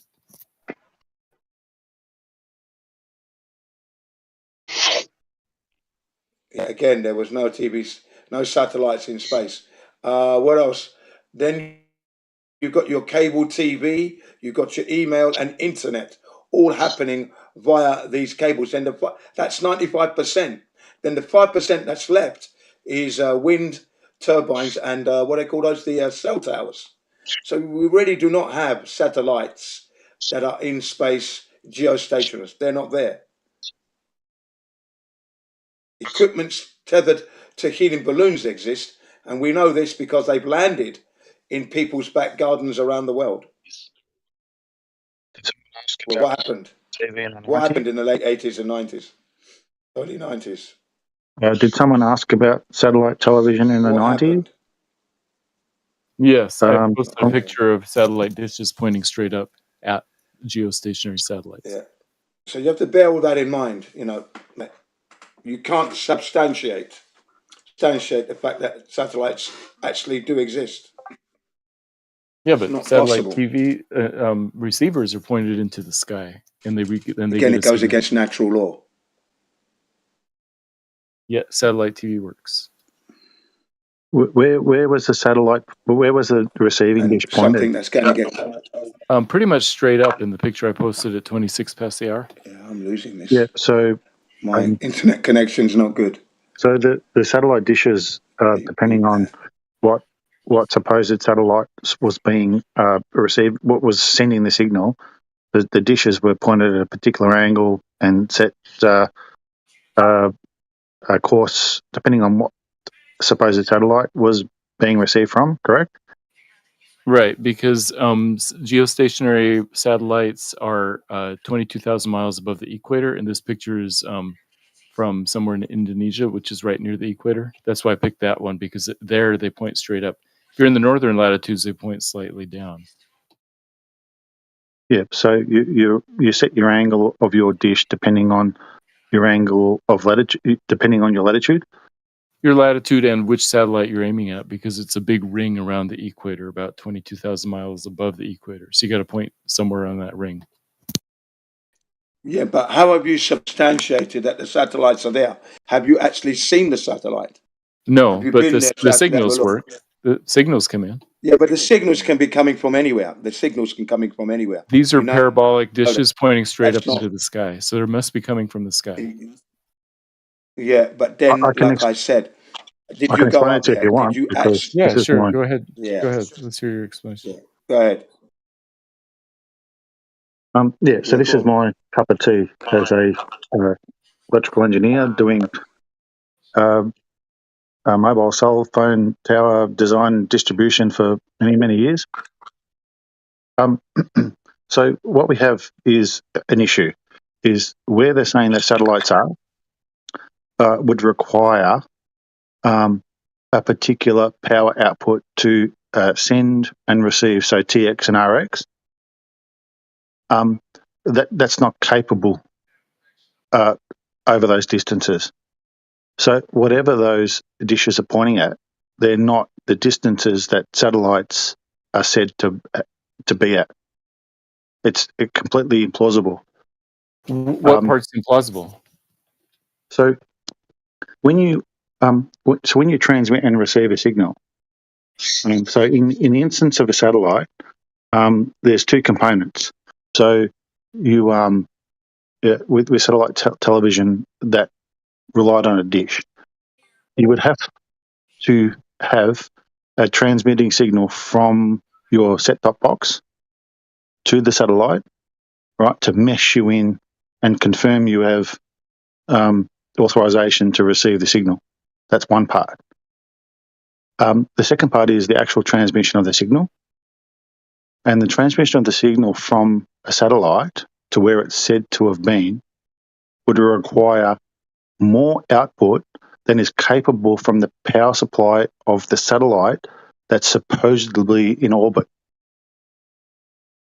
So if you're transmitting a particular microwave through space, it requires an output of power to propagate the wave. Otherwise, the wave will crash. And it's not possible from what they're telling us in relation to the amount of power output for these satellites. Now, in the 90s, some of those satellites had been there for 12 to 15 years. And there wasn't the technology to be able to transmit that particular output. Just wasn't. So whatever the satellites were pointing at, we don't know. They definitely weren't satellites in the distances that they were saying, because the wave propagation powered by the power points in those satellites weren't able to transmit that far. Okay, so my response to that is that I don't think in the 80s and 90s you had to transmit anything to the satellites, because they just used set-top descrambler boxes. And so they were just like TV stations. They were only transmitting and not receiving anything from the ground, or from the individual users. And second of all, satellites did need about 8,000 watts. With a 20% efficiency, that's about 40,000 watts of electricity, which is feasible to generate with solar panels. And also, even if the signal is pretty weak, that's why they had these huge parabolic dishes back in the 80s and 90s, those 6 foot in diameter dishes, so that they could collect a lot of signal, because these were analog signals, remember. Nowadays, satellites are transmitting digital signals, so that's why the dish network satellite receivers on people's roofs today are much smaller. They can they can transmit higher rates and get the digital signal instead. Yes, today the bandwidth is smaller. Correct.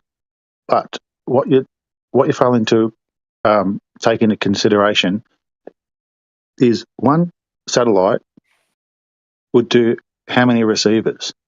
So not only are you taking into consideration the amount of power just to amplitude the wave signal to the receiver, you need to be able to take into consideration the power to take the bandwidth into consideration as well, because there are so many users receiving the same signal, the bandwidth needs to be greater than what is actually stipulated on.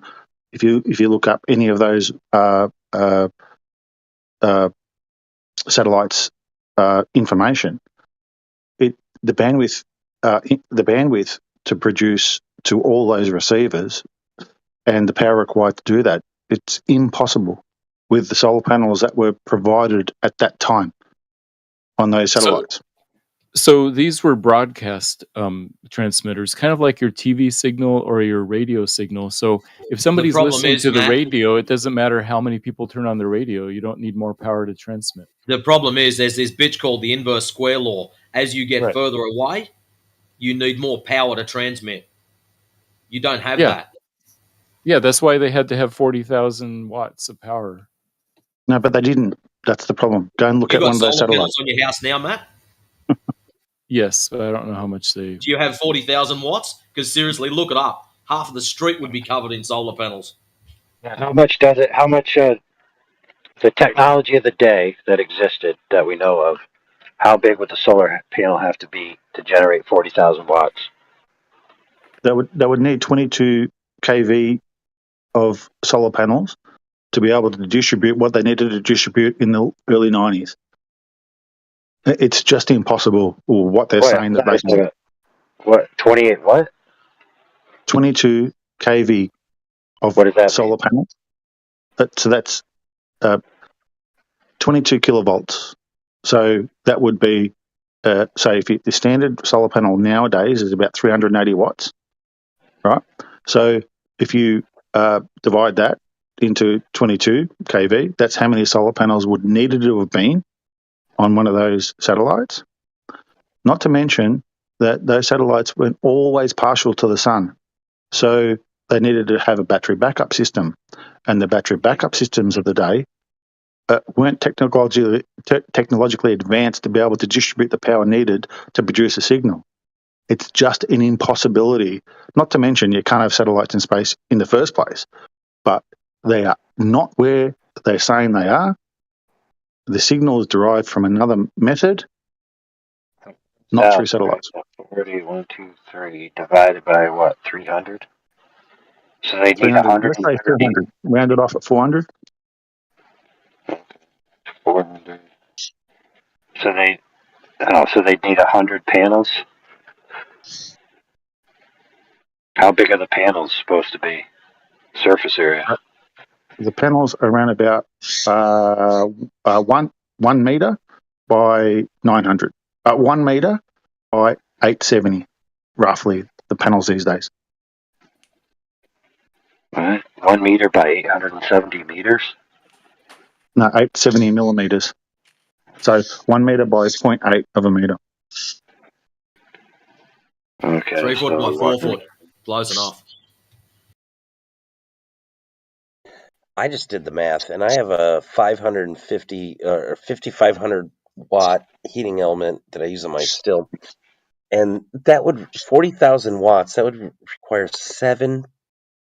That's 7.27 of those heating elements. That's ridiculous.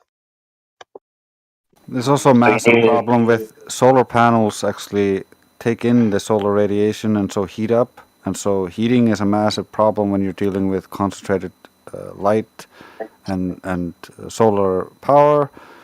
And it's supposed to be flying in a vacuum and insulator, so it has no way to vent any of that heat. The solar panels would just melt. So they need 900 square feet. They need 900 square feet of solar panel surface. I think. Sorry. I'm just saying that's correct what the last gentleman said in relation to not being able to dissipate the induced heat. No, you just dump the heat into the battery. Duh. Because batteries work better when they're hot, bro. That's how you solve the problem of the heat and the problem that the battery can't hold enough power. Because when things are hotter, that means more power, right? Yeah, when the solar panels are hotter, they work worse. Yeah, diodes work the opposite. Yes, but what if you give the solar panel a pep talk before it leaves, and you say, "Listen, you got to rise to the occasion. You got to learn to work under pressure. Let the fire forge you into a masterpiece." Yeah, now that way you're not actually like you're counting on the solar panels to be nice to you. Then you got to do what Matthew does and just believe that it works. Or you Believe could them turn into on your existence. satellite TV and see if you get a signal. Wow. Matt, let's just say for sake of argument that you needed 900 square feet and you needed a battery technology that was beyond capabilities at that time. And your answer to that would just be, "Oh, I got a signal."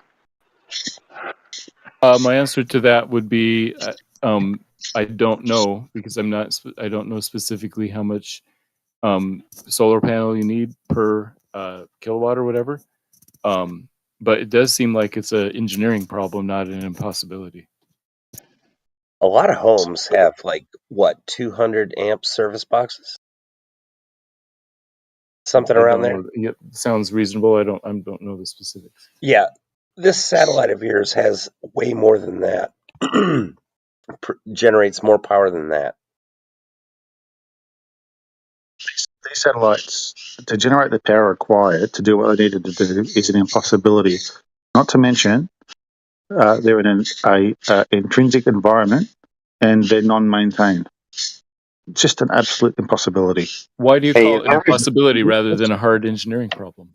No, just remember that the blue LED, which gives us our LED lights now that we have in every home, pretty much, wasn't invented until 1989. Diode technology has come a long way, but for what they were saying it was doing in the late 80s to the early 90s, it is just impossible. Like you just gotta, Matt, you just gotta soak it up, mate. Just Yeah, but what if there's actually just way more satellites that are smaller and less powerful than they told us? like Starlink. Yeah, but like in the past. So it would have been called like Space Link.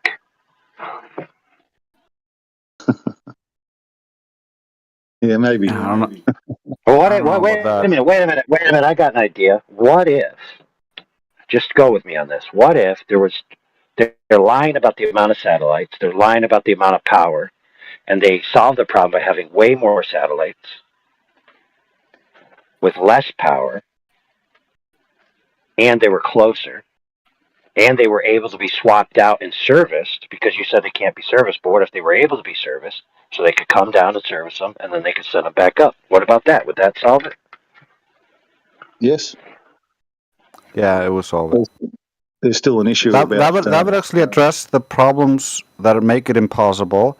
Whereas Matthew just says, well, good engineering, but there's no engineering for this. There's nothing engineered to fix this problem within the satellites. The difficulty with that is that satellite TV receivers are very finely tuned and pointed to one specific spot in the sky. Well, that's not a problem. Yeah, what if the myriad of smaller satellites was just above that part of the sky? How are they going to stay stationary in the jet stream if they're just closer? They're not in the jet They stream. don't have to. No. Problem. Here's the problem, bro.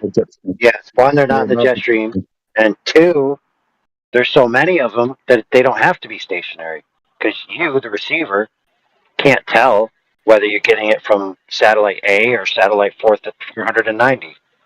Yep. Yeah, but I thought they had to be. You just pointed this up, and you believe there's a satellite there. That doesn't prove there's a satellite there. I thought they had to be so finely aimed that if you're off by half a degree one direction or another, you wouldn't get a signal. Yeah, that's correct. But the problem is what you're saying. What they do is impossible. So when we set up receiving dishes, we're setting up to a particular point in the sky that's given to us. And then when you look at the timing fact, so when you have a satellite programming device, so a dish programming device, you can actually look at the TX-RX, so that's a send-receive signal rate and the time. And if you look at the time, the time function for sending and receiving the signal doesn't compute with the distances. For what kind of communication, like the internet ones, or No, what? at the moment we're talking about the old early 90s dishes that received satellite signal for your satellite television. Yeah, I'm saying you didn't transmit I'm anything not to talking. those. No, there still is a transmit signal. So Really? For what? there's still a pack. So there still was a packet of data sent. So I don't know if you remember when there was a transition from say 91 to about 93, when you had dual RG6 devices, they sent a packet of data. So that was a small packet of data that was sent, right? So you're talking to someone that's done this many years, and even now with mobile phone towers design and installation, there's a whole lot of the last couple of weeks. There's a lot of talk about satellite triangulation with and the timing function. But there's an induction timing function in. So when you have mobile phone towers, so there's at least about 12 to 15 mobile phone towers that go to what we call a transition center. And all the mobile phone towers are all joined together either by optic fiber. It used to be old-fashioned RG26. Now it's optic fiber, or they have a microwave dish line of sight. And when people talk about the timing function in relation to a satellite being received for GPS, there's a transduction timing function in each point of that mesh network. So each tower, each data center has a time function to receive through the optocoupler and then transmit. And what people are confusing is that timing function for the distance that the satellite is away.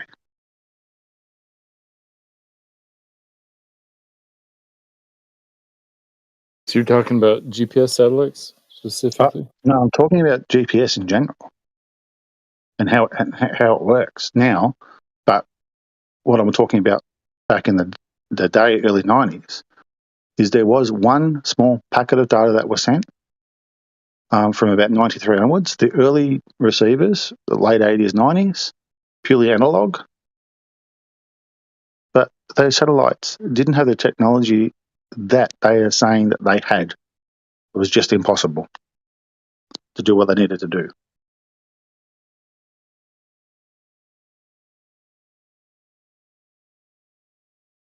Wait a minute. What if they found a floating alien spaceship and they used that? What about that? Would that work? Yes. Like 4th of July. What if we got a cow and launched that sucker into orbit? Would that work? Yes. No. They'd have more chance of working than Use the the same. methane to power the reactor. Yeah, I get you. I get where you're going with that. Oh, I love that. That was awesome. Methane gas can use as power. Yeah, see, you're actually using a bunch of excuses based on your myopic vision that they were limited to the technology of the day and that they didn't have access to secret technology. Now, if they had secret technology, which you wouldn't know whether they did or didn't, then they could have done it. Secret technology. Yeah. Yeah. Superman could have flown up and did the maintenance, I guess.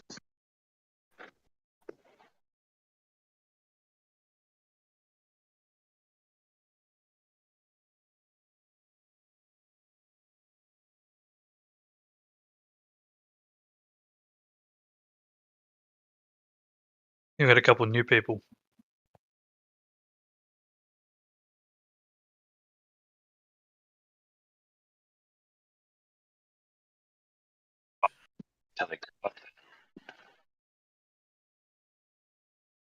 Think Devilish Hurricane had a question. I think he left. I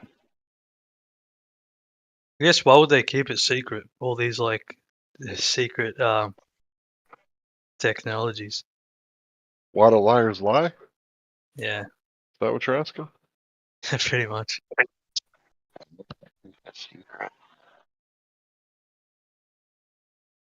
So that would be nefarious. Yeah, let me ask you this question, dude.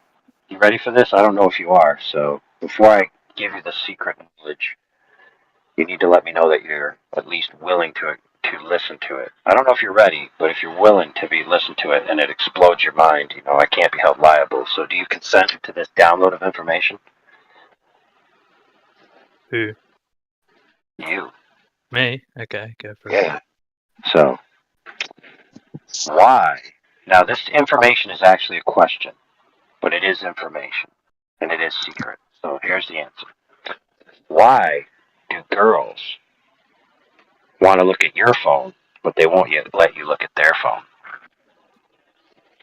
I don't think I know the answer to that, man. I might, but I think it's quite complex.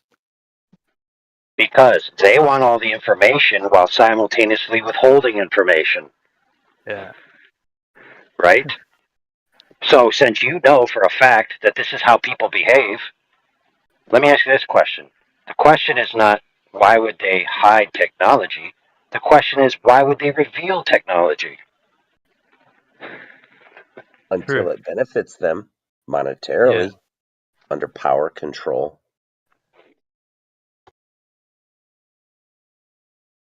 Yeah, pretty much. I think actually quite. Go ahead. No, sorry, you go on. I was just going to say it's interesting to me in the time that I've been doing this is that, and this isn't against you in any way, is that a lot of people when they ask certain questions, it's almost like there's this weird black spot in their vision of the past in which they've interacted with humans all the time, and they've always interacted with people routinely, or at least periodically, that lie, cheat, manipulate, withhold information, do all kinds of things that are inexplicable for their best interest, right? And then all of a sudden, when it comes to this topic, it's like all of a sudden everybody's a saint and would never do anything wrong. Oh no, I wasn't asking that question in defense. I was kind of saying like for those who try to I guess reach to the stars for justification. Yeah. They might have hidden that technology, but I mean, like if they've hidden that technology, then something nefarious is going on. You know, it's like why would you trust them? That's my point, dude. It's like, yeah, you may have been saying it in that way, but what I mean is like we always encounter people that come in with that naivete, like, oh, I trust humanity. It's like, okay, bro. Guess you haven't been around too much. Yeah, I think someone asked me, you know, what's the fuss all about? You know, in regards to the shape of the Earth, like why would we argue? Why would people argue towards one another, or against, I guess, your opinion? Does it change anything?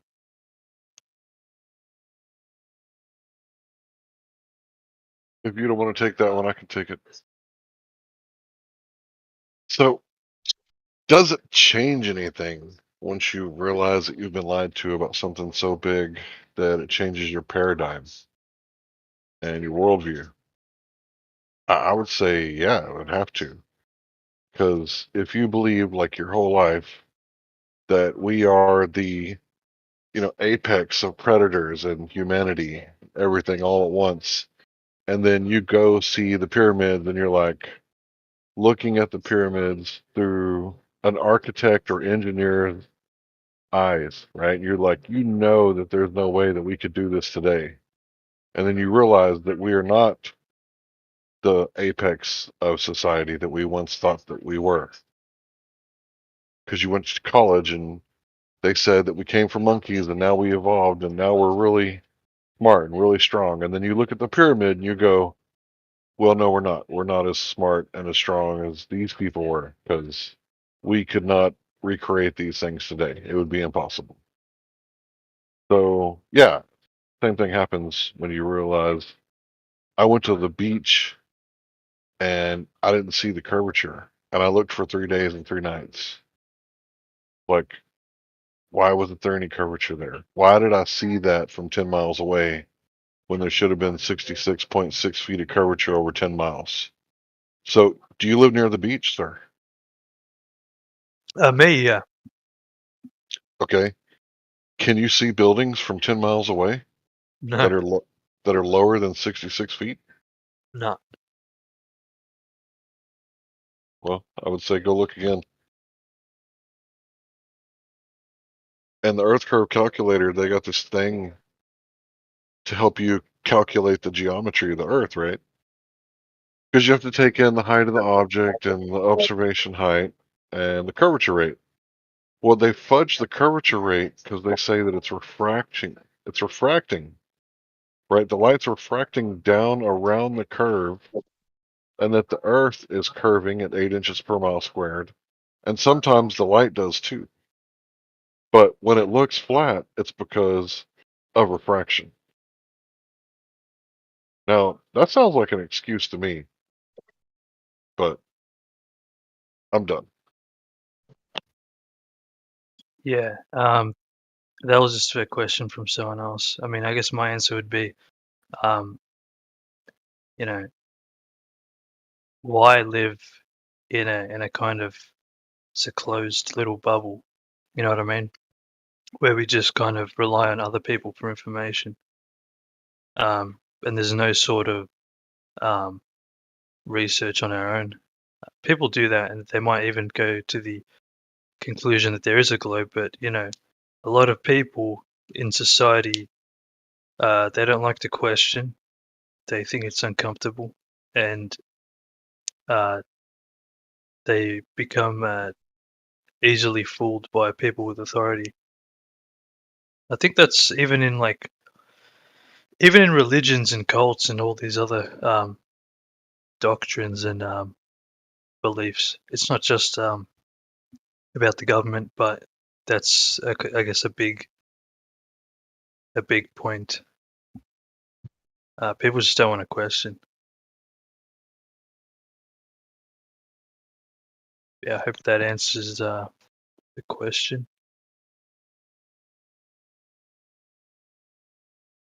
It was a question for someone else.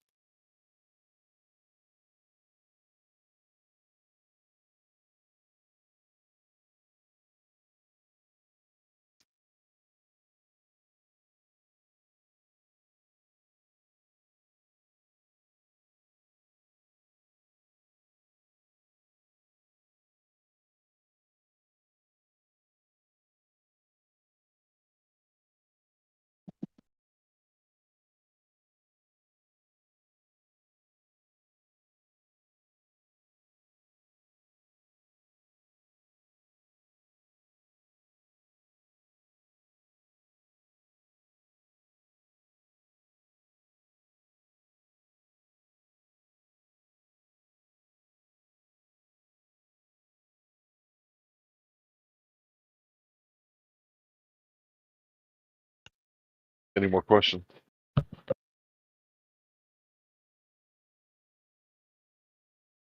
For me, that's about it. Yeah, bro, I got a question. In light of what you were showing the homeboy on the other server earlier, it was amazing to me how they couldn't fathom that if light is curving, right, curving around a curve, then how can the curve block the bottom of the thing? So in other words, their salvation story is, why can't I see the bottom of something? Then I asked them, well, if you believe that light curves, why can't I see the bottom of the thing you're saying I can't see the bottom of? See what I'm saying? What I'm Yeah, trying and to then tell you go ahead. is they tell us if the Earth is flat, I should see the entire object. So okay, so if the Earth is curved and light curves around the curve, I should see the entire object. Why can't I? Never heard it put like that.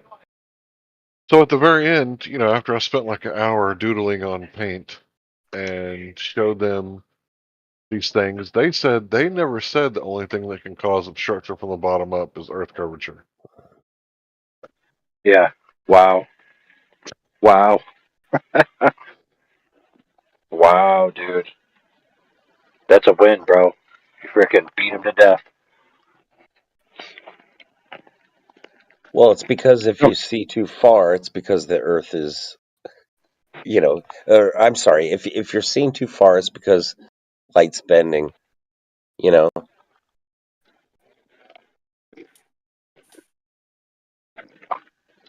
Light doesn't Or bend. it's gotten worse than that, bro. In the evolution of this argument, like me and Larry were just talking about, we were there, so we kind of know what happened. You guys don't, but here's the point. In the evolution of the argument, their ultimate quote unquote trump card is I can't see the bottom of something. So it's not about how far or how close the horizon is or how much of an object is obstructed or isn't obstructed. Their claim is that if I can't see the bottom, it must be Earth curvature. But then Larry's saying, then they said, oh, we never said that only Earth curvature can cause you not to see the bottom of something. So that's like, so then what argument do you have? Because you're claiming wonkily donkily light. You're claiming light curves around to reach me. So if light from the object can curve around the curve to reach me, then why can't I see the bottom? Shouldn't the bottom light curve around too? Think about it. This is for real. They will tell us, if Earth is flat, I should see the entirety of the object. Okay. If light's curving around to reach my eye, I should see the entirety of the object. Yes or no?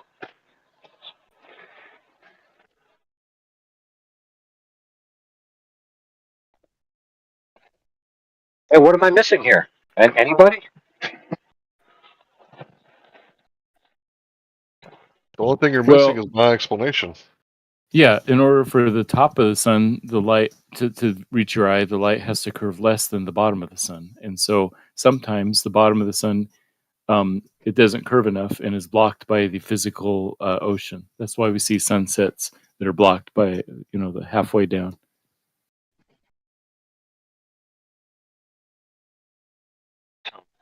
The off angles.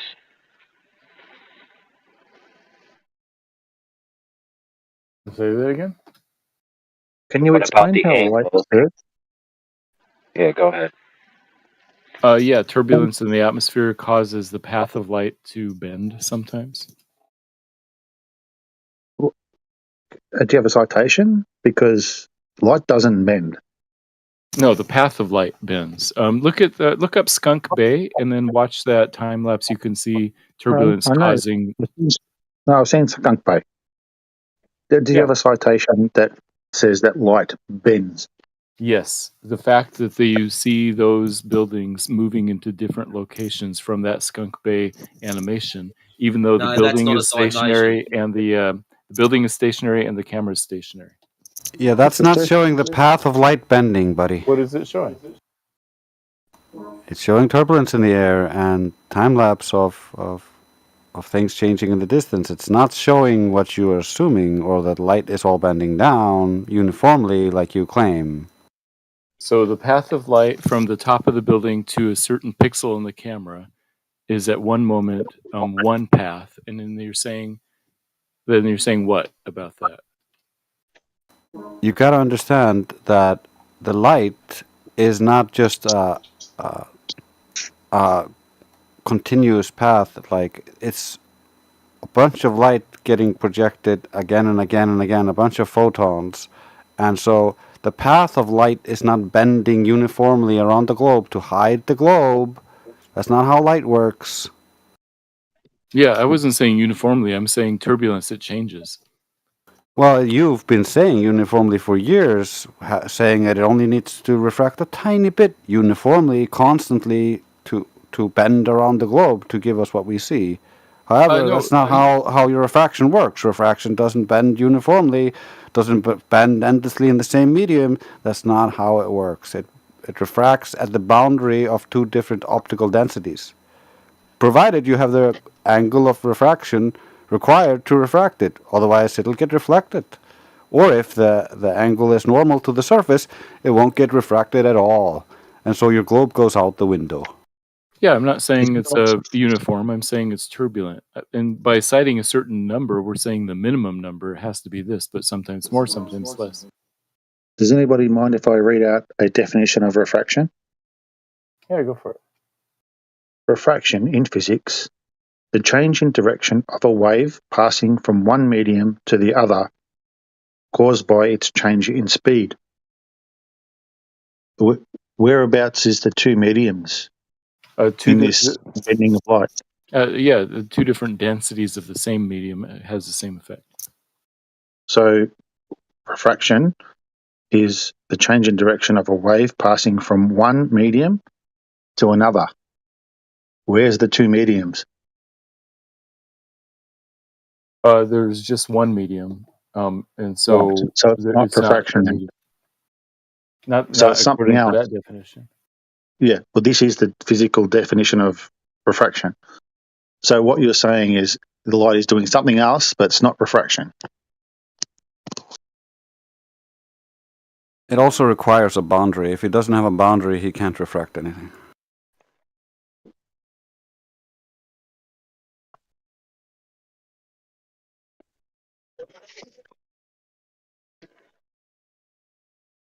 It only has one medium and no boundaries.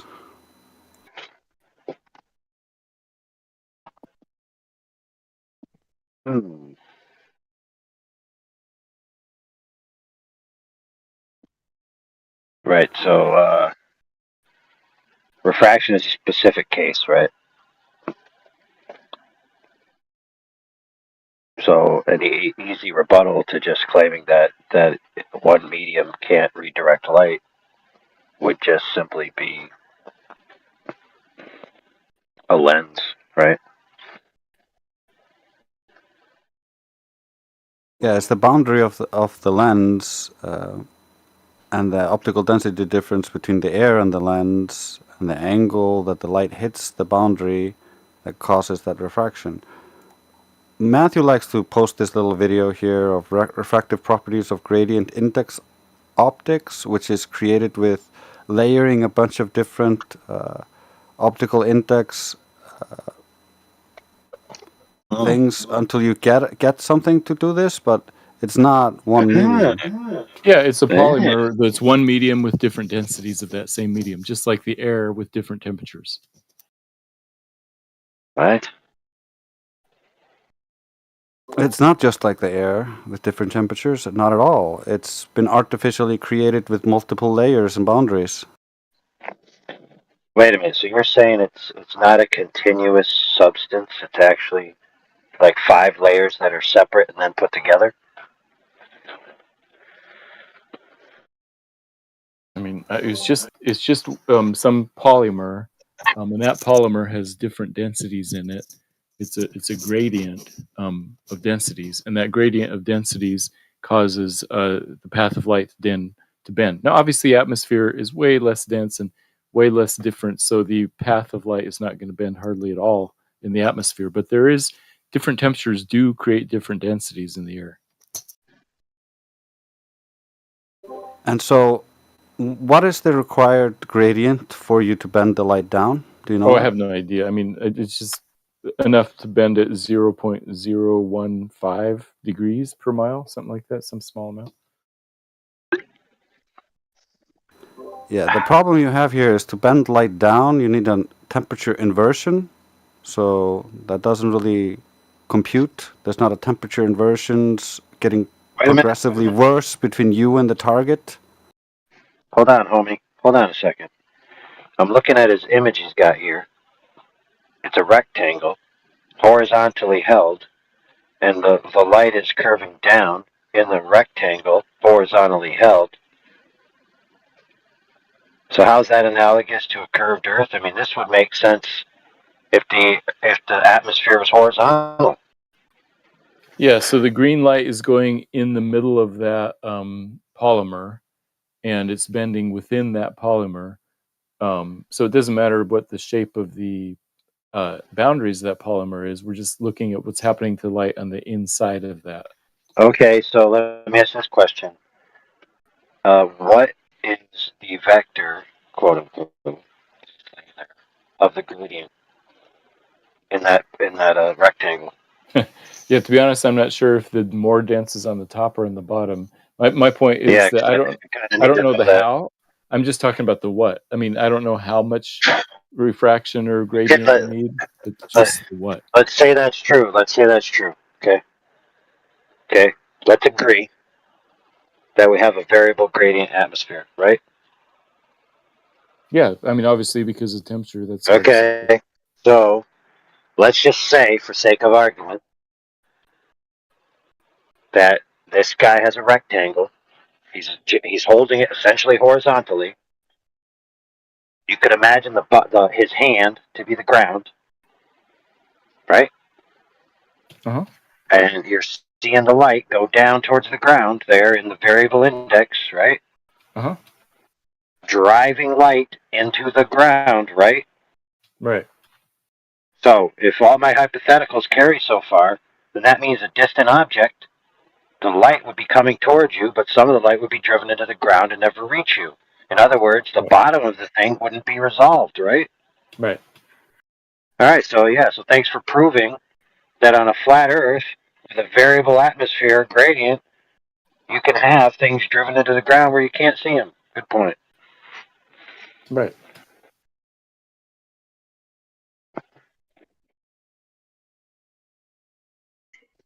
Correct. What was the Another change thing. in So why the does the that- school teach that when ships go over the horizon and they disappear from the bottom up, this proves the Earth is a globe, while simultaneously teaching and understanding refraction?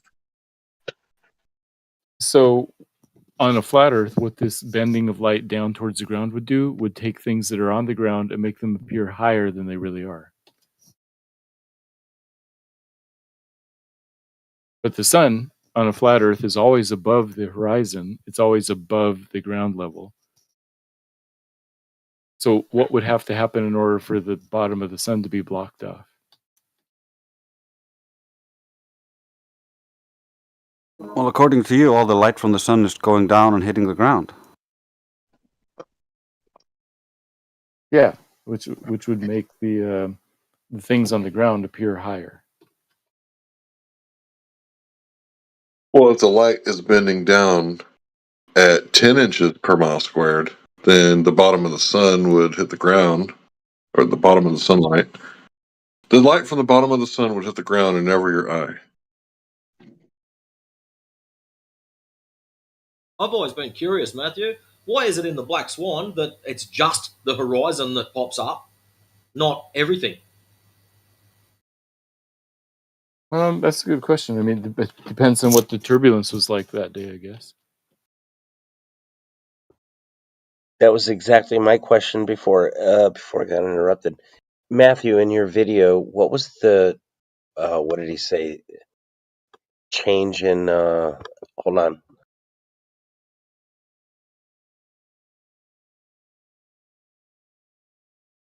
Change in composition of the polymer. What was the change in the composition of the polymer in that sample in your video? It was the density, and I don't know how much it was. It must have been a pretty strong change because, it bends pretty severely in that example.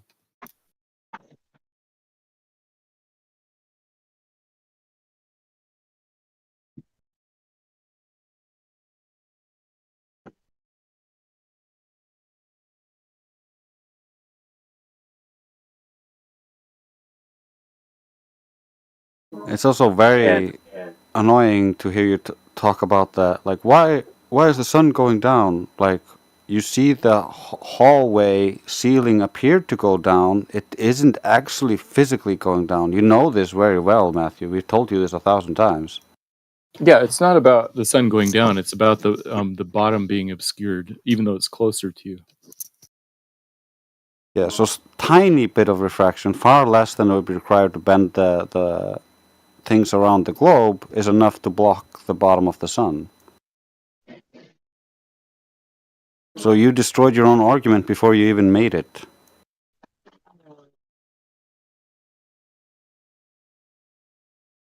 I mean, I think the simplest explanation for not seeing the bottom of the sun is that something's blocking it. So, you know, all this talk about refraction and light bending. And Oh, all so that, you're throwing out your refraction idea now. It doesn't work anymore. You're not using it anymore. It's on or off whenever you need it. well, the atmosphere is turbulent, so I don't think you should count on refraction for anything.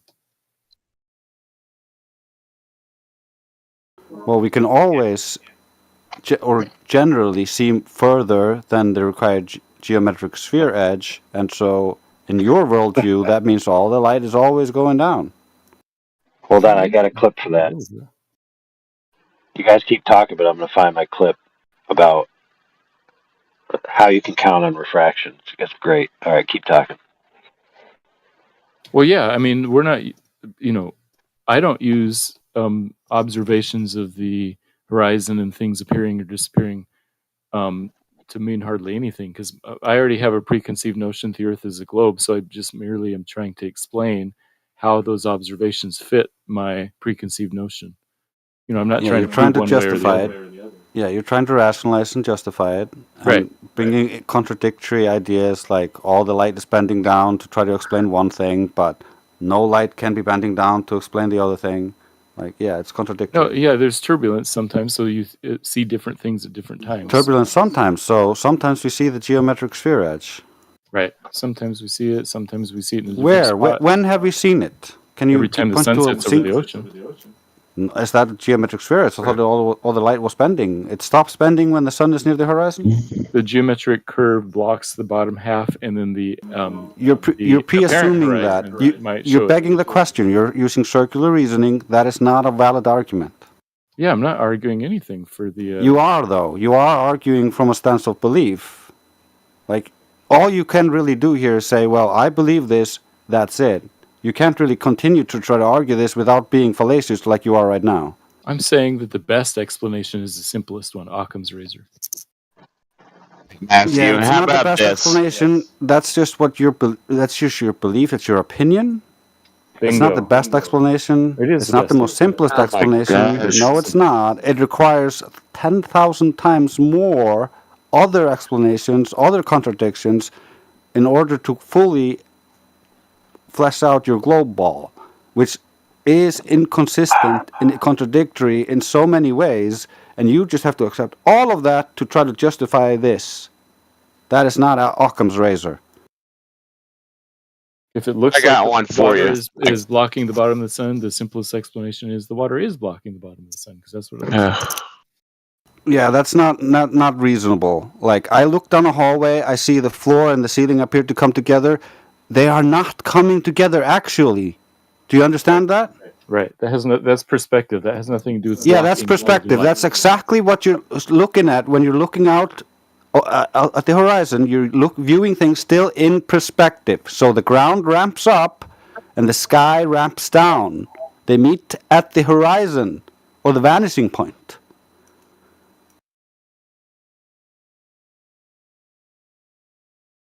So that's all purely optical. You think that the sun's gonna go flow on top of the Earth and not be visible? It's so incoherent, your nonsense. Naturally, if you cannot see any further than a certain point because of the limitations of your eyes or the optics you're using, you're not going to be able to see anything beyond that point. Well, I mean, I think people can judge for themselves. Sunsets are pretty clear. Dude, the Earth's edge should be at like 3 miles when you're looking out anyway. So, don't you think you'd be seeing that edge all day long, every day? Don't you That's think there'd also be like thousands and thousands of pictures every day of people at the beach taking a picture of that edge? It's also Constantly. hilarious because you can see the sun set at the horizon, and you can see a boat at the horizon where the sun is setting, but the boat is way beyond the geometric sphere edge.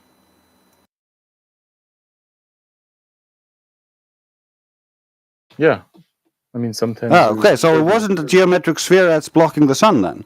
Oh, what we see is always the apparent horizon, not the geometric horizon.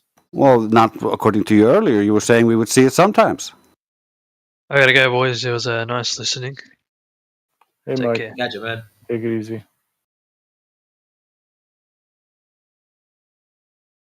Yeah, your contradictions are not convincing, Matthew. Likewise. Oh. Name my contradictions. Don't just say, no, I, no, you, to quark fallacy. Name my contradictions. Because I named yours. Yeah, so you were talking about things approaching a vanishing point, but nothing ever goes beyond the vanishing point. It doesn't cross over the What are you talking about? That's bullshit. closer to it. Hold on. Things go hold on. beyond the vanishing point all the time. They Let's don't let's cross have a little levity since you guys are getting heated. Okay. So he named a fallacy, right? So what do you call it when two guys are being dicks to each other? Yeah, I don't even want to guess. The two-clock fallacy. Can you tell me the laws of perspective? You don't know the laws of perspective, dude. Stupid. All right, now that we've been vulgar and hilarious, by all means, now that we're all friends again, continue. The point of convergence within your perspective, things that are above that line will never go below it. They will only become smaller and go towards it. They don't go past it. They don't intersect. You understand that, right? That's the law of perspective. Yeah, and they get smaller too as they go farther away. Right? If there's an object above my level line of sight, right? Things above are going to go towards while lowering. Things below will rise. They don't go higher than that line of convergence, whatever you want to call it. Why not? All right, give me an example. Okay, okay. This is how it's going to work. I say why not. I'm asking you. Because there's no evidence of it. That's why. No, I said why not? Why doesn't things in your perspective cross the convergence point? Because that's the I law don't. of perspective. That's just how convergence Well, I don't. Oh my goodness, dude. They just repeat the I same thought thing you 3 understood the laws times. of perspective. So you don't know the laws of perspective? Oh my goodness, dude. Just wondering Painful. if you do. Friend. There's my AI freaking. Okay, so why not? Why not what? Say I don't know. Just say that.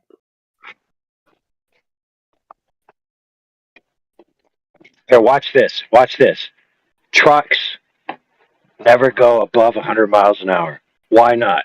Because they never go above 100 miles an hour. Why not?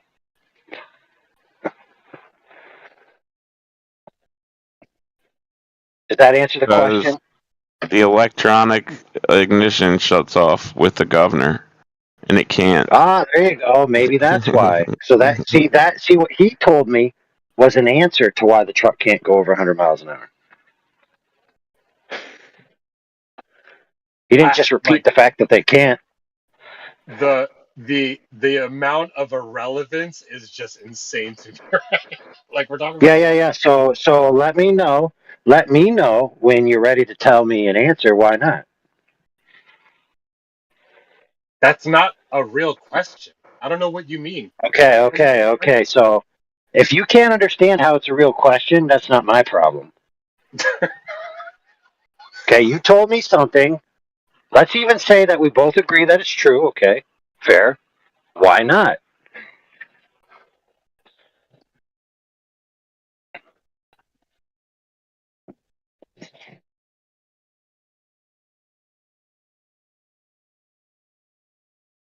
I was just making sure you understood the laws of perspective, since you kind of use it in your arguments a lot around here. I would assume so. Yeah. Cool story. Cool story. So why not? That doesn't make sense. Okay. Let me see if I can ask somebody who has the ability to think clearly. Matthew, you there? I think Matthew bailed. He was Repeat offended the by question. Wait, I've been listening. Now I'm forgetting what you asked him. What was the thing he said where you said why not? What was? Can you repeat the damn thing that you said why not to? Damn it! He can't even tell you. He forgot. He's like Oh, doing a that's thing. not. No, he's that's asking true. you, dude. When he says repeat what you said, you're the one who said it. He's asking you. You don't even remember what I said because you've been doing this thing. Listen, dude. Bear just asked you. Are you going to answer him, or are you going to play more I don't answer? Go ahead, ask me a question. A question that makes Oh. sense, please. No. Bear asked you. What was the question? I did ask you sorry, what. no, you didn't. You said what was your What was the statement? Yes, what was the statement that he said why not to? Is what I was asking. You're just resetting. It's like bizarre. I'm just saying because I forgot because you guys went back and forth. Hey, Bear. Let me ask you something. Can you walk? Lord. Can you walk? No. Why not? Why not, bro? Because I got a bullet in my freaking spine. No. Wrong answer. Wrong answer. The correct answer is because you can't walk. Oh. Okay. Yeah. I'm sorry. How stupid of you. Okay. You didn't want an actual answer. Okay. Just no. The point is that the reason why you can't walk isn't that you can't walk. For goodness sakes, the reason is because you got shot, right? Yeah. Yep. Now that we've established how simple it is, right, to understand a question why not, and it's not that hard of a question, right? So back to the guy who made the statement, why not? That's your question to you, homie. Why not? What is this? Like, what are you doing? Like, normal people don't. I am asking you to tell me the reason why not. That's all I'm asking, dude. Why is it so hard? No, just go into the perspective, the stuff you're talking about perspective. I don't even think it's that hard of a. This is like bizarre thing. behavior. Yeah, I don't know what he's broken record doing. No, I think he just wants you to explain it a little bit better for people that don't really understand perspective. Completely, like myself. I don't really. What you were explaining, I didn't really. I've never heard he's it asking you explained like you are. There's a convergence point. The vanishing point in your vision is a line of convergence where things above the line of convergence lower the greater the distance, and things below your convergence line, they're going to rise the greater the distance, right? That's just convergence. It's just perspective. Yeah. Now he asked you why that happens to try to help you. It's never going to cross that line. That's and it. Go above it. That's it. So things above the surface never cross that line. They get closer and closer and closer to it, but they never cross the line. And my friend was asking, why not? Well, are you saying that they got the laws wrong? Like, what? No. He's just saying he wants to hear like because perspective or because they went too far or because I'm just giving you an example. That's how vision works. That's just our understanding. At least that's closer. That's closer to an answer. Sorry. Bear, hold on. Let's elucidate. Let's elucidate the problem here, Bear. The reason why you can't walk is because that's how not being able to walk works. Lord, this is Okay. Yeah, hilarious. I could explain like lens and the angle of light entering the aperture of the eye within like your cornea and your retina, like whatever. You want me to break down how lenses work for you? Like, is that I don't know, really dude. hard? I don't know, dude. So I asked a question, right? The question was, why not? What you could have done is just answered, why not? Yeah, I don't know why you don't understand this. It's really simple stuff. Oh, my goodness, dude. One more time. Okay, it's very simple, dude. Are you going to tell us why not? Or are you just going to be a doobie-doober? The first time I answered this question, you said why not, and I said, show me an example of it. Remember that? Hey, You don't have bro. an example, so therefore, why are you presuming Hey, it's Bear. Hey, Bear. Show me an example of somebody walking. Can't do that. Not myself. I can't. I you can show know, you a if you video. want to be funny, like at least be funny if you want to be funny. No, dude, what I want you to do is just say why not, for goodness sakes. It's just weird. You have bizarre Yeah, behavior. it's so weird. It's so bizarre that I just asked why not. So, hey, Bear, you might tell me I can't walk in conversation, and I might say, oh, that's cool, why not? And then you might tell me the reason, right? So bizarre. How bizarre. You got nothing. Maybe just I don't know. You can't answer the question, then Dude, I got nothing because you haven't given me anything. That's why I got you don't nothing. understand How why about it's you? natural to learn. How about you Bringing up the give it sun to me, fact. homie? How I'm about telling listen? you I'm gonna bend over. you I'm don't gonna understand bend why that's over. Listen, I'm gonna bend over and put the Good music on. You give it Lord. to me, okay? pause. Good Lord. No. Check this out, Holmes. Okay, it's a very simple question. Why not? Now, the answer could be complicated, but it's a simple question. Why not? All right, go ahead. Give us the answer. Because you haven't shown the latter. There is no Oh my perspective goodness, dude. causing things to cross the line of convergence. That doesn't happen. Nobody thinks this happens. Nobody agrees with whatever you think is happening. Dude, I could care less. I simply asked you why not. See, this is weird because Why? I actually think this is like you're trying to be funny. No, I don't know why you no. can't See, just answer why they don't cross. Why they don't cross. I Yeah. think that's what he's just Yeah, this asking. is so Why they simple, don't dude. cross. You just made a Why? statement, right? Because Why don't they Conversationally. cross at I'm gonna the tell you. convergence point? Sure, there's a sagitta of a curve on the lens of your eye. So anything above, because it's vertically, the angle of light coming into your eye is hitting a curved lens, and anything coming in from the top part of the curve is going to stay above that convergence line. That's just how light works. You wanted me to explain that for you. It's like, why? You don't get it? Well, at least that's a little bit closer to an answer than just, Yeah, you you know. couldn't say it. No, I can say it, but you can't. No, I can't say it because I don't know the answer. Dude, That's why who That's why I cares, kind of wanted to hear it. I wanted to hear the answer. Yeah. Laws of Yeah, perspective is like caused Bear. by the shape of the lens of your eyeball. Yeah, And you're looking at remember Bear when I asked him why not and he could have just gave an answer then? Remember that part? cringy. You're making this so cringy, dude. No, you're making it cringy. I simply asked why not, and then we So had to why play does this the game sun? with you. Yeah, I think you just made it a lot harder than it had to be. So why does the sun cross that line of convergence if the reason for it lowering is due to perspective? Dude, you made a big problem, bro. You made a huge problem. You made a huge error that you don't even realize in your explanation. No, I didn't. Yeah, you did. You made a massive error. No, I didn't. Yeah, you did. Tell me, what is it?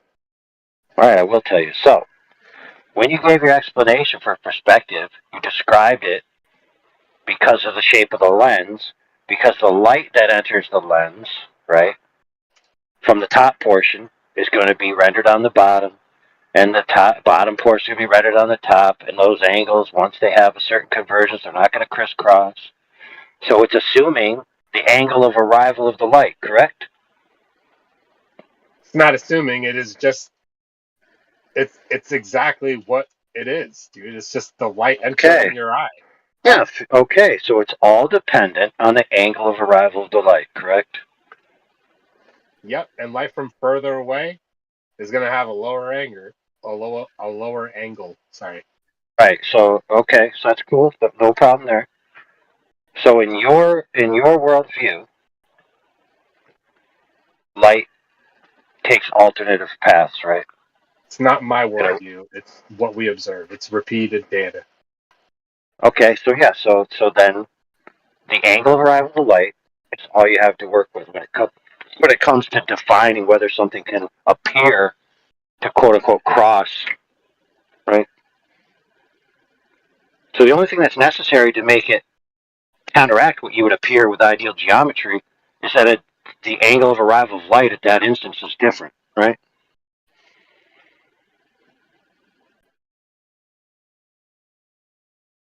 Talking about the sunset still. Hope you remember. Yeah. Yeah, we're talking about the sunset. The light entering your eye. If this object is above you, then it should be above a level line of sight. Yet we see the sun go below this, what you're calling in your model, the line of convergence, where we see the horizon. The sun goes below that. So if the sun is above the point of convergence, why would it appear to cross? It intersects. It doesn't shrink and stay above it as everything else we observe does.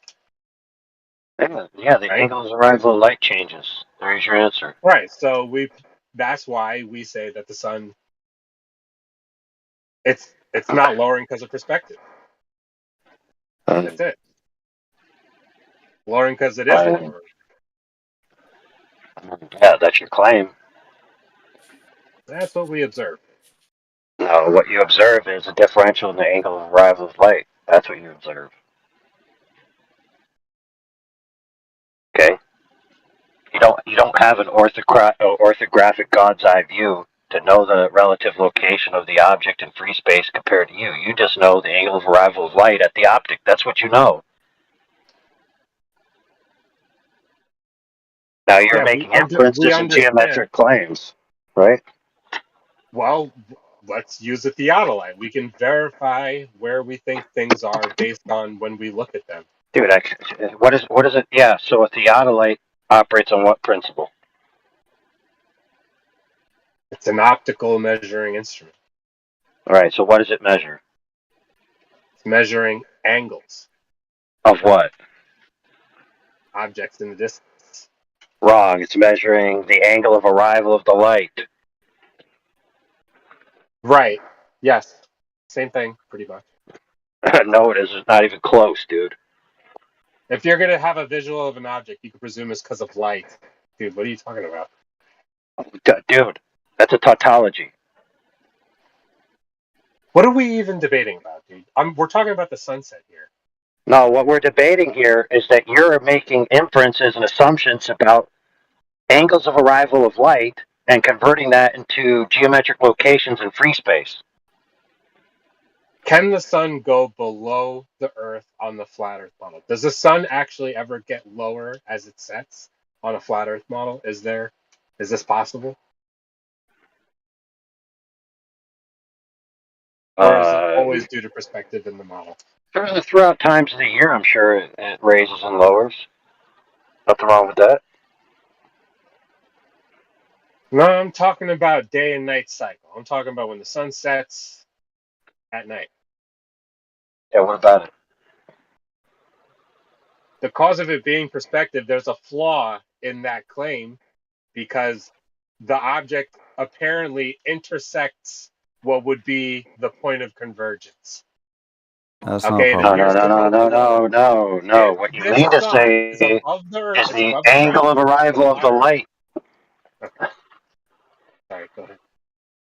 Dude, me and you already agreed, correct me if I'm wrong, that what you see is the angle of arrival of light. That's what you see. The angle of arrival.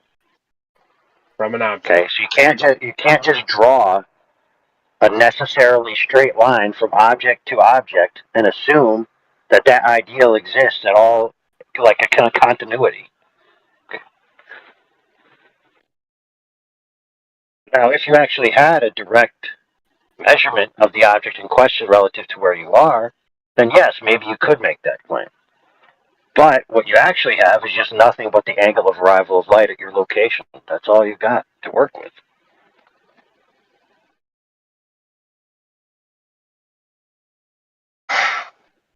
All right, so just write off all the things we observe when dealing with perspective and how objects and just like visual space works. Just forget all that shit. Right? No, Like, you're just we conflating know- things. We know that light. We know things like light. We can use flashlights. We can use lighthouses, for instance. We know that the light can be seen further than, for instance, an object of the same size as the emitter, because the light itself is more coherent.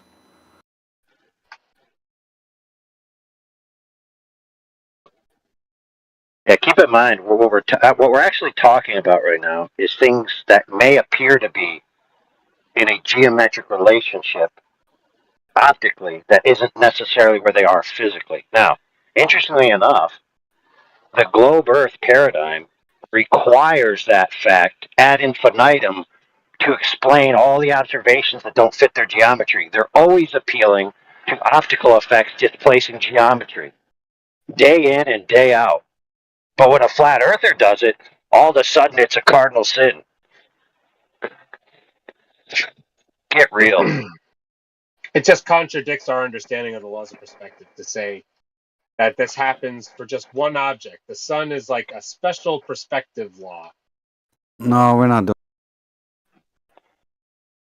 You're just not accounting for the differences between reflected light and direct light.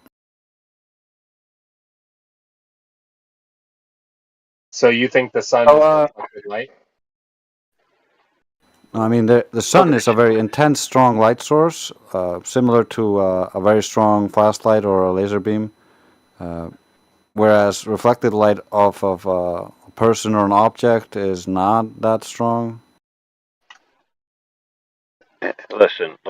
An object that's physically above you, okay, and maintains the same altitude, parallel to a horizontal plane, right?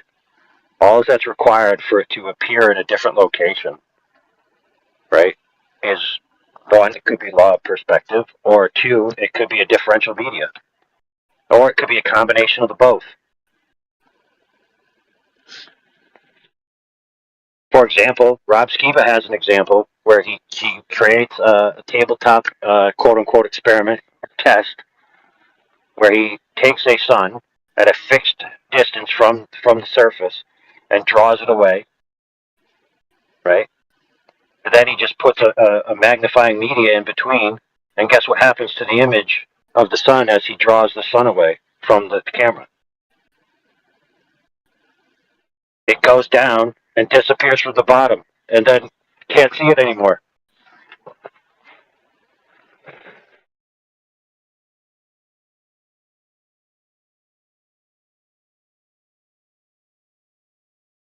That because the laws of perspective don't work? Yeah, just to get this all straight, you're trying to say that our general consensus understanding of the laws of perspective is wrong. No. Oh, You wow. sure? If that's what you heard, if that's what you think you heard in what I said, dude, then you clearly need to take the bias out of your ears and eyes, bro. Yeah, it's a straw man fallacy. I don't know. It's like you want me to like think that the sun lowers, but it Holy doesn't crap, change dude. angular size, and it intersects the horizon. Dude, you want me, let me tell you what you want me to believe. Let me tell you what you want me to believe. You want me to believe that a mountain 300 miles away,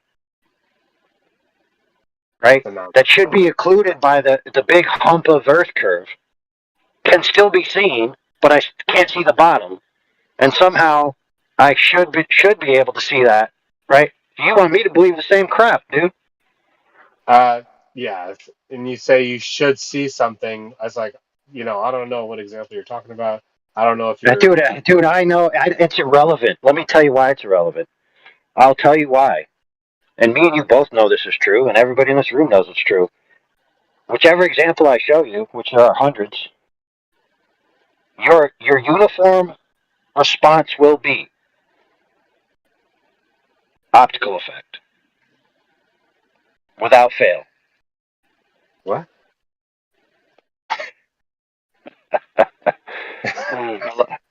That response, dude. That response is exactly what we all knew you were going to say. Dude, we observe how objects appear when they get obstructed by a surface. Like we can take a basketball and lower it behind a table or something. The sun cool appears story. to do the same thing. Like when we want to. It's not the same thing. It's a false equivalence. No, the false equivalence. Yes, it's a false equivalence. It's a false equivalence.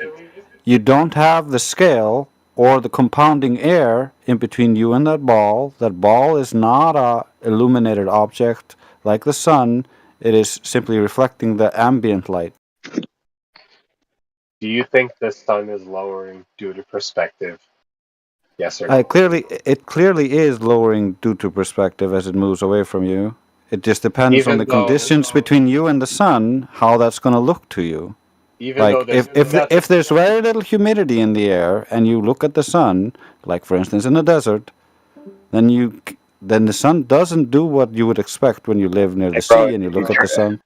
It literally doesn't follow the laws. Let me speak to Drace for a second. Drace, do you find it interesting how when I was speaking about Rob Skiba and the example that he did on the table, the point that I made within that example was not addressed at all?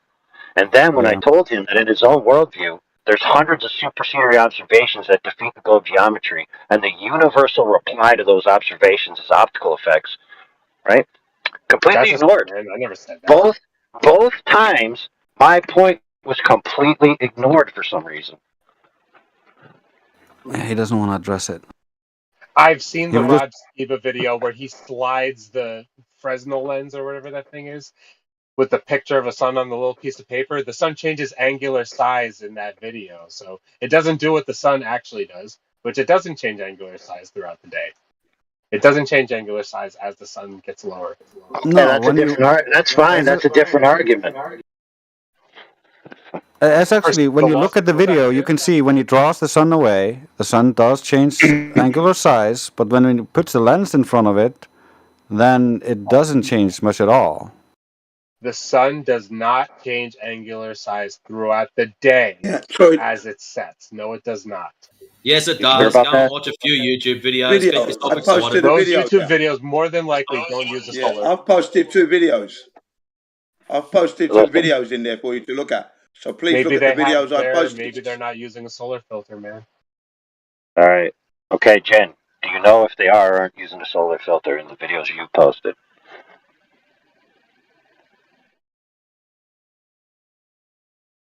Solar filter is going to stop the light from causing glare and washing out what you're seeing. Yeah. How about a solar telescope with grid lines? Would that be sufficient? How about this is just agreed consensus? The sun does not change angular size throughout the day. It doesn't follow. Appealing to consensus is not a valid argument. Listen to this, dude. I just told him. Listen to this. I told him, would a solar telescope with grid lines embedded into the lens be sufficient? And so his reply is not yes or no. It's consensus. Yeah, you have no idea how many people that do studies and observe these things. They all see the same thing.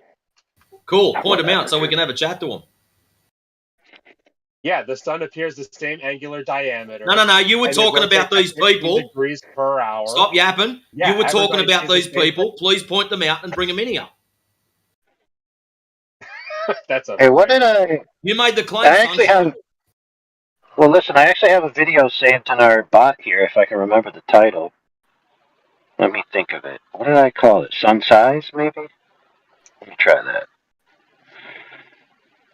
The sun doesn't change angular size throughout the day. As it sets, which you're saying is caused by perspective, you can't have one without the other. If it's lowering due to All right, do perspective, something for me then. Do also something for me then, bro. Bro, since you're the consensus expert, middle of a Holmes. sentence. Thank you. Okay. It Yeah, can't but change I could care angular less. size I'm the as it boss. lowers. Yeah, you're in the middle of the sentence, but I'm the I'm the boss. That's boss. the problem. I'm the boss. I am. I am though. I am though. So I mean, Right. I got reality on my side, but you got a little safe space. You don't. You just have fallacies, like appealing to repetition, like you've been doing repeatedly, because you can't make a solid, valid argument. all right. Listen, Holmes. Listen, Holmes. I already did. You just Listen, homie. I'm a desperate flat earther, and I need your help. I need you to save me from this cult. I'm reaching out my hand for your fingertips. So all I'd like you to do, if you could be so kind, is just view that little video I got there, and then, since you're so scrutinous, you could point out the errors if there are any. So the video is called "Does the Sun Change Size?" It's taken by Chris Van Metre, and I believe it's set up as a solar telescope hooked up to a camera. And the way in which the thing is built is it has grid lines built into the hardware, so they can't be removed. So it has like a direct measurement system built into the photography. And so he's claiming here that it does change size because he can see it with his grid lines. So, I just would like you to scrutinize it and give me your opinion on it. How about that? Is that fair? It's 15 minutes long. 15, man, holy crap. I better get a shorter version. I'm just skimming through it. No, I'm still talking to you right here. I know, but I need to make a shorter version too. So that's bad on me for not having a long and short version. Hey, listen, just be happy I didn't ask you to skim through Life is Short's video on perspective. Holy crap, it's like 17 hours long, dude. The short version is 3 hours long. So, I just need 30 seconds to get this part out. Because refraction in the atmosphere, we observe lensing effects the closer the sun gets to the horizon. It can change color and it can change apparent size. That doesn't mean that if I take a solar filter and I watch it go from high noon to just about sunset before it starts refracting and getting all weird, that apparent cycle of it, like going from, it's like changing its elevation angle in the sky, right? Is going from like 90 degrees to 45 degrees. So like as it does that, it's not changing angular size. As it gets closer to the horizon, the atmospheric refraction was going to cause some like coloration and aberration, all kinds of stuff. Yeah, no, that you're incorrect. It's actually the scattering of the light, and as the light attenuates in the air, that causes the color changes. And as the sun moves from your 90 and closer to the horizon, you're looking at it through a compounding layer of more and more humidity. Yep, that's not perspective. Thank you. Okay, I'm not, idiot. We never said it was only perspective. Yeah, that's Was not the the cause thing- of it changing size. If you're saying it's changing size because of perspective, or lowering because of perspective. So Jelly Beans asked this, was what you said a rebuttal to this video? Is that what you're saying? I'm Like, saying was that he we know the showing... cause if it changes apparent angular size without a solar filter. We know the cause. Oh my goodness. Okay. So you're not actually addressing what was in the video, yes or no? I don't know. Maybe I'm like 2 steps ahead of you. No, I'm asking if you are specifically addressing the thing he presented in the video, or if you're just saying that generally. Yeah, I got the video pulled up playing right now, actually. Probably best you watch a video, bud. Yeah, so if you're going to make the claim about the angles or where it is in the sky, like at least, hopefully, it's addressing the part that he says. Like maybe you're right, and he does have it only being filmed when it's very, very low. Then maybe you got a point. But if he's not doing that, then maybe you don't have a point, right? Right. If that were the case. I'm saying I doubt that's the case. So, there could be, you could go to the north during Aurora Borealis or something and try to film the sun and see if it refracts. I don't know. Some crazy things could happen when the sun's at high noon, probably. I don't doubt that. You think the sun's going to refract at high noon? Well, okay, in the north, when it's not directly overhead. That's what you're trying to say, right? I haven't 100% ruled it out, I guess I'm saying. Well, you know what's interesting is if the sun goes over your head in an arced path, right? And since you're not in the center of the Earth, then that means the differential between you and the equator actually increases the length of a triangle relative to the sun from your vantage point. So the actual fact is 100% the sun changes in angular size, period. Now, you may then argue not perceptible to optics that we have. That's the only possible argument that can be made. No, I would say because not due to perspective. That's what I would say. What the heck, dude? Wow. Wow. That was painful to witness, my Holmes. It's just clearly Painful. not due to perspective. Listen, just see if you can follow me for a second, okay?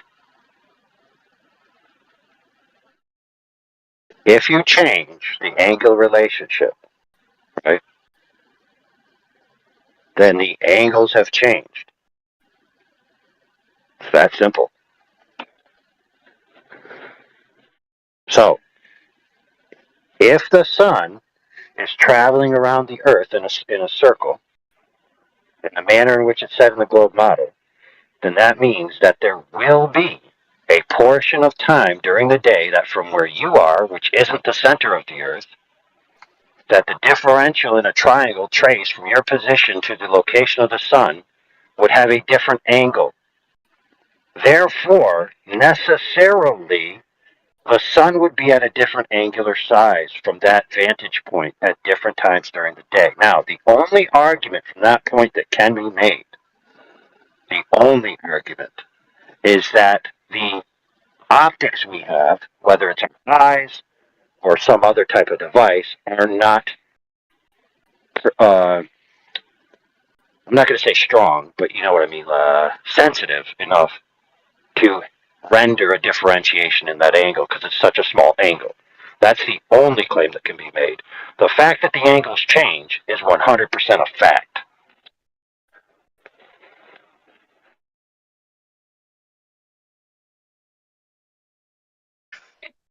If the sun is lowering due to perspective, we need to observe that gradual angular size change as it increases distance from the observer. We don't see that. It's plain You've and got simple. two That's opposing not what we observe. forces. One of them is perspective, the other one is lensing. One of them makes shit shrink. Shit gets smaller as it gets further away. Don't cry to me, that's how it works. The other one is lensing, making things get bigger. They are opposing each other. So if you want to cry about it, that's nice. So what's lensing? So the atmosphere is lensing the sun as it gets further, making it appear the same angular size. Just so we got that clear, that's what you're saying? You can take whatever you like from it, sunshine. Perspective. Things get smaller as they get further away. Do you have a problem with that? Dude, I don't think you're making sense. Well, I mean, So you don't want to answer the question. Well, there you go. You just invoked a lensing effect happening to the sun that causes it to stay the same angular size as it goes from high noon to 45 degrees elevation angle. Like, nobody thinks that except for you right now, okay?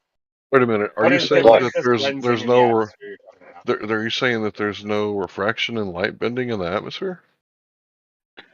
Well, before we go on to that, I'm pretty sure we talked about a practical example in the Rob Skiba thing, and you said it didn't change in angular size, but the other guy said that when he did it without the lensing effect, it changed the angular size dramatically. But when he did it with the lensing effect, it didn't really change that much. Now, at that scale, the term "that much" is obviously qualitative because nobody actually measured the that much.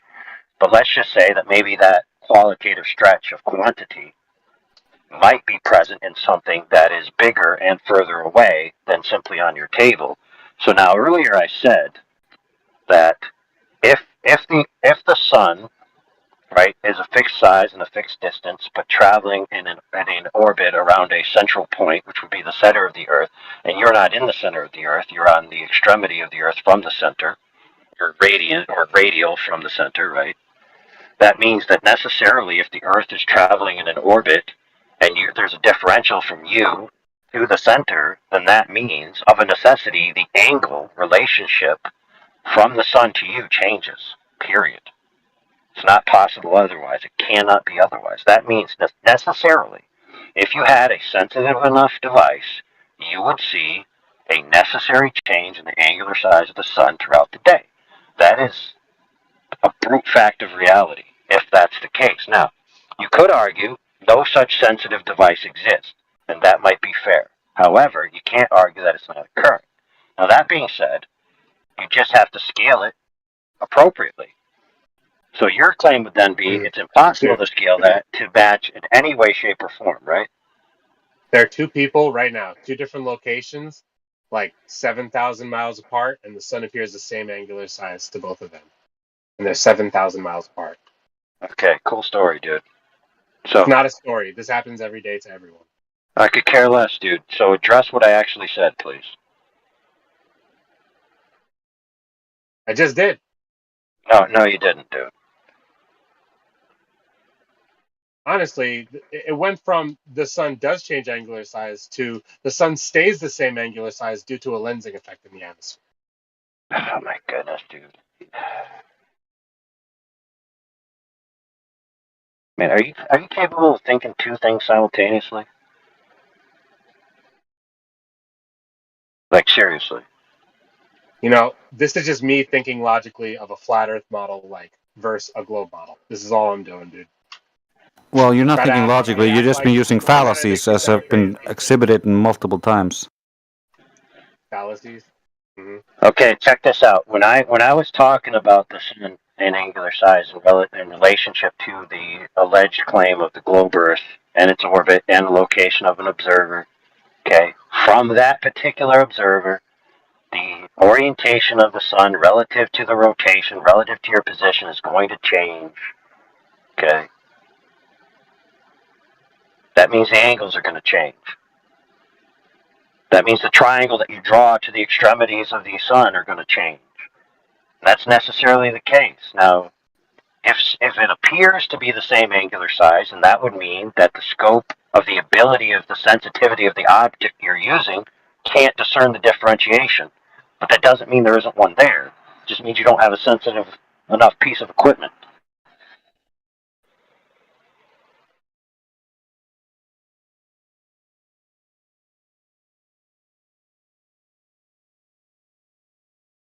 Yeah, and I posted a video by Sir David Attenborough. He shows you a great view of the sun shrinking as it moves away from you. Brilliant, you know, absolutely irrefutable evidence. So you must stop saying that the sun doesn't shrink, because it does shrink. It just depends on the atmos conditions of the day. Sometimes it's magnifying it, sometimes it's shrinking it. That's what happens. It's a natural phenomena, and there's a beautiful video. And Sir David Attenborough wasn't trying to prove anything, just showing us the beautiful sun as it moves away from us and it shrinks in size. Watch it. Good luck, Matthew. It's out of focus. No solar filter. More than likely, there's going to be glare. But I'm watching it. And dude, when you're supposed to be What do you talking want about me the to Christian do, Matrix dude? one It's first. glare. Glare. I don't care about that. We already agreed that if you're seeing a glared image, then you're not getting an accurate representation of the sun circle, right? Okay, you know what? The sun appears to change angular size. The sunlight changes angular size as it moves through the atmosphere. You can't call that the sun. It's like the light around it.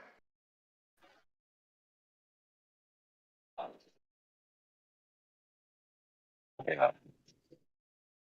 Right. So you got to divide by 2 and multiply by banana, and it's quite clear. Like if you guys are in a conversation and the group has already agreed that sun flare and glare and overblare and all of these things are not actually a representation of the angular size of the sun, right? Then posting a video that has those things would be backwards in the Yeah, conversation, right? we see the edge of the sun where the light is being emitted from. That's what we're calling the sun. And then we call the light around it sunlight. Right? So the actual sun, the object that we think the light is being emitted from, that doesn't change angular size. Right. Well, So did you finish doing your skim of the Chris Van Metro video and not the one that's clearly Blair? I actually really like that video, and I'm going to probably hold on to it and reference it in the future, honestly. So thank you.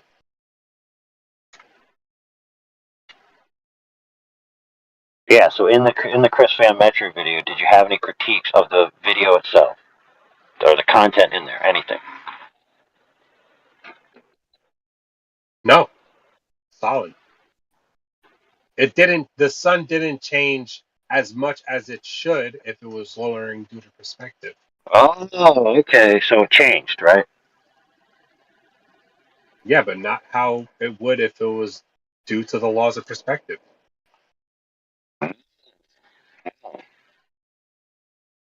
Interesting. That's So what it went from the sun doesn't change in angular size to it didn't change enough. You know, I'm sorry. No problem. I just wanted to respond to what Matthew Learn said earlier, and then this turned into this whole thing for like the past 45 minutes. So. Oh, hey, man. It was good for me if it was good for you. Well, you made me try to like put into words like the angle of light and what causes perspective, what causes the line of convergence for lenses. Like, I've never tried to put that into words. I just read about it and see visuals about it, dude. Like, what the fuck? Well, let me ask you this question. Since you've never done it before, now you've exercised a mental muscle, right? So now you're better off than you were 45 minutes ago.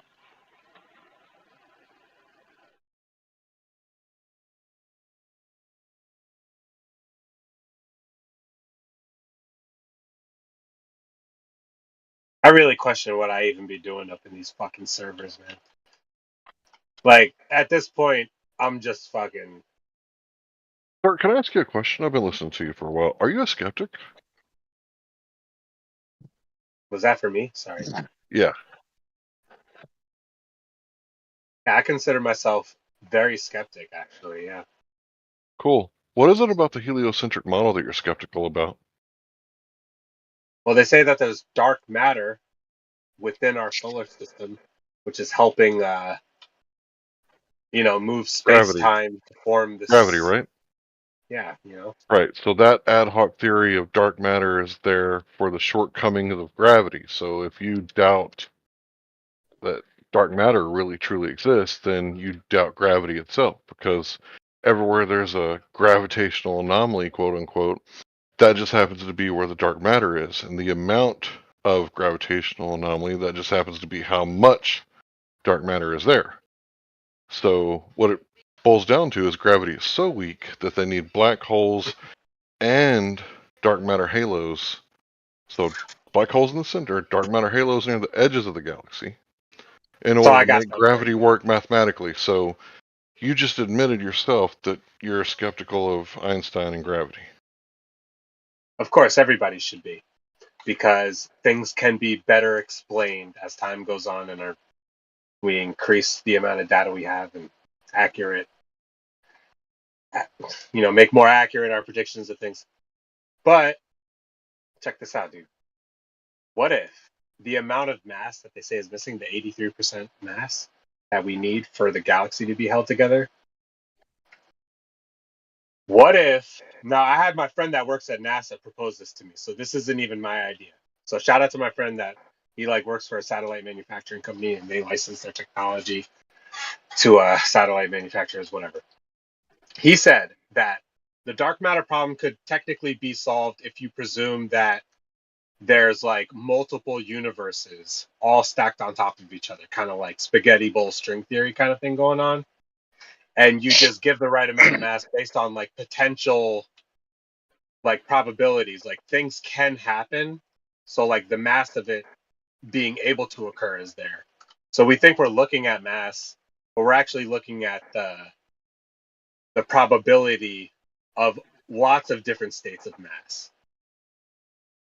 And like we So shouldn't just you and consider an object the amount of mass that we think we're seeing, but rather the amount of potential mass that could be there, which would, and he said that would actually be right around 83%,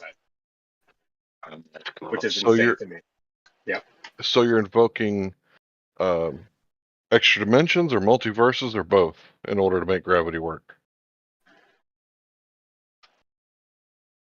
Well, I'm more invoking that like potential mass is always present. Like there's always a potential for mass and energy. Like my body right now, I could just start exerting force, you know. Okay, So that potential mass, you know, what if that's the 83% that's missing, you know, kind of thing. So if I That's started, the theory. Yeah. if I started invoking like extra dimensional beings to explain, you know, all kinds of miracles that happen, like you'd probably think I was a religious nut, but what you just said doesn't seem like an excuse to you. I wouldn't think, no, we have a God of the gaps when it comes to the cause and effect relationship of the states of matter and existence. Like we don't understand it, so we do invoke crazy stuff right there. There is a placeholder that we call God right now, and it has, you know, powers that seem beyond this universe. It would have to be creating this universe. The God of the gaps. Appealing, So gravity is appealing to the God of the the gaps, and you're God of- fundamental. Go ahead. Yeah, I was just gonna basically say what you said. Is that does sound quite religious. Oh man. Potential mass. You can try Potential to make mass. Yeah, Go ahead. potential mass can affect mass. So instead of mass attracts mass, it's potential mass attracts mass. So can I pay my rent with potential money? You know, because if you take the probability of universes where my accounts have money, and you average out the probability in the mean line across string theory, and divide by kumquat and multiply by banana, then technically, it's not that my bank account is empty; it's that it's potentially full. My guy, trust me, it gets even worse. So, you know, we can. Oh, I know, dude. Trust me, dude. I've been doing this for 10 years. It gets even worse. So the potential of a Big Bang, well, fuck the word potential, right? The Big Bang, if there was a singularity that, like, you know, and there was a beginning of time, then it's almost like we're presuming that there's such thing as nothingness, that there was a state of existence where nothing was. Oh, man. And that a singularity was the beginning of time, and then that split and made duality and all matter and all states of matter that we see. So what if counter space, or like, you know, all matter seems to follow the Fibonacci sequence, which is like a ratio, which is an irrational number, which is just an infinite number sequence. What if nothing is literally irrational, and that nothingness is an infinite source of information that exists outside of everything, and it's literally creating the Fibonacci that we see? We see life forms, galaxies appear to make spirals. Like we see the Fibonacci everywhere. Yeah, nothing is an infinite source of information. Wow. Yeah, tell me more. Well, all things seem to be like working around. Like if we consider there's like a substrate or counter space or some kind of medium that What's counter space? What's it's counter the space? medium that matter exists in. It's where matter isn't. Anywhere there's not matter is basically what we consider vacuum energy or electromagnetic potential or nothingness or space, whatever you want to call this stuff that's nothing in our universe. It literally treats mass as if it's pi. Oh, And then so the counter something space is then, pi. right? Yeah. Right, so something. So Well, not it's nothing, but actually there's like all something. these physicists that are like breaking down like fractal energy and like using Oh, really? Fibonacci Yeah. to explain like the formation of galaxies. Yeah, dude. There's Yeah, you know there's a lot of stuff. you know where that leads? Do you know where that leads, bro? I don't know. I think it's All right, I'll interesting. tell you. I'll tell you where it leads. So after they study all of that, right? Once they get to the end of it,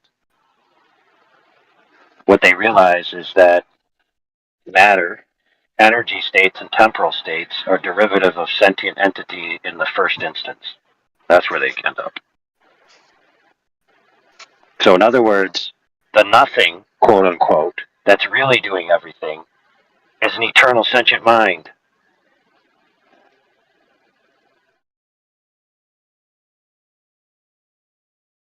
That is the antecedent for all subsequent reality. Now, you may think, oh, yeah, wow, you sound like a crazy religious person. Well, that's not me saying that, dude. You know where I've heard that? I heard that in an interview between Donald Kaufman and Lex Friedman. Donald Kaufman's, I think he's an evolutionary psychologist who hangs out with evolutionary biologists and a lot of physicists, and in their little think tank group, this is what they're coming to. Now, keep in mind, I said evolutionary biologist, physicist, evolutionary psychologist. Okay, not flat earthers, not necessarily specific theists, but people in particular fields that are studying, ever smaller matter, energy, and temporal states, as well as obviously the idea of mind and sentience and the hard problem of consciousness and all this. And basically what he says in this interview is that all his colleagues are coming to the conclusion, scientifically so, quote unquote, that when they research all these things and do all their experiments, they reach a fundamental wall to which the only answer is consciousness, is the base unit, not the Higgs boson, not the torque squeaker, none of those things. The fundamental unit of reality itself is consciousness itself. That must be the antecedent for all other things.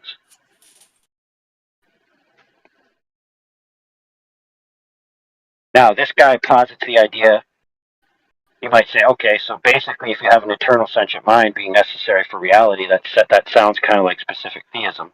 Now, this guy isn't positing specific theism. He's So my basically issue with saying, this, I do have an issue go with ahead. it. It's the idea that, okay, like let's say, okay, you are at the finish line, all right? I'll give you that. There has to be a mind behind the creation of a universe. There has to be some intelligence there. But that doesn't really give us like the mechanisms of like what the mind created, It tells us, okay, we know, I don't know.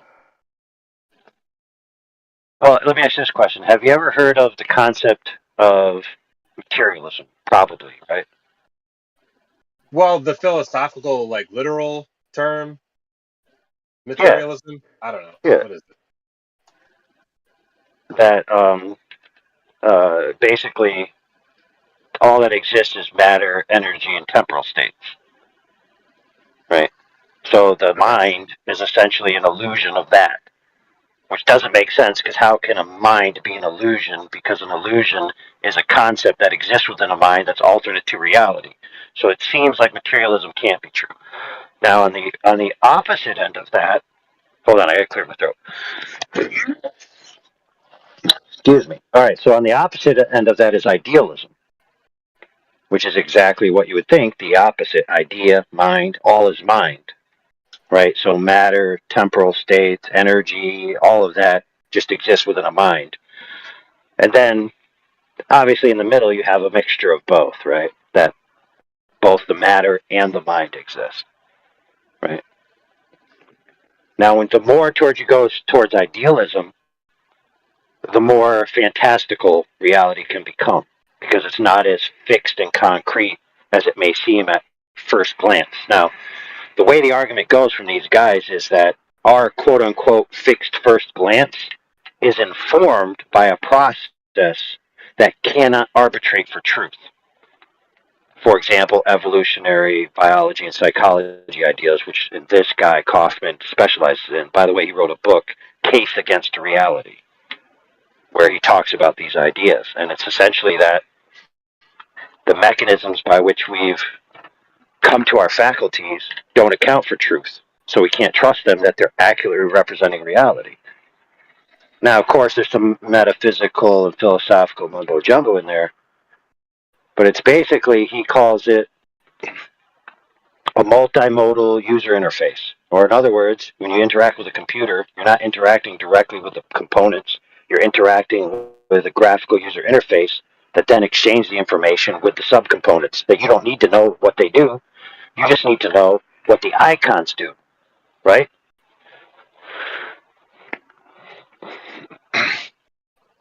Oh man. Hold on. Go ahead. Well, Go ahead and I chit chat. I gotta appreciate get a you drink. breaking that down. Cool stuff. More than cool stuff. I really tend to agree with all that philosophy, actually. And materialism, Yeah. not So so much. I'm not a big fan of it. Yeah. right. So the ultimate end that he comes to is not specific theism, like I was saying. It's the idea that similar to subjective idealism rather than objective idealism. So the subjective idealism is that all is mind, but it's an aggregate of the subjects that create the overmind, right? So it's not that God is a single thing, it's that God is essentially everything, right? Or we're all God together. So aggregately, we render the universe as if we're subprocessors.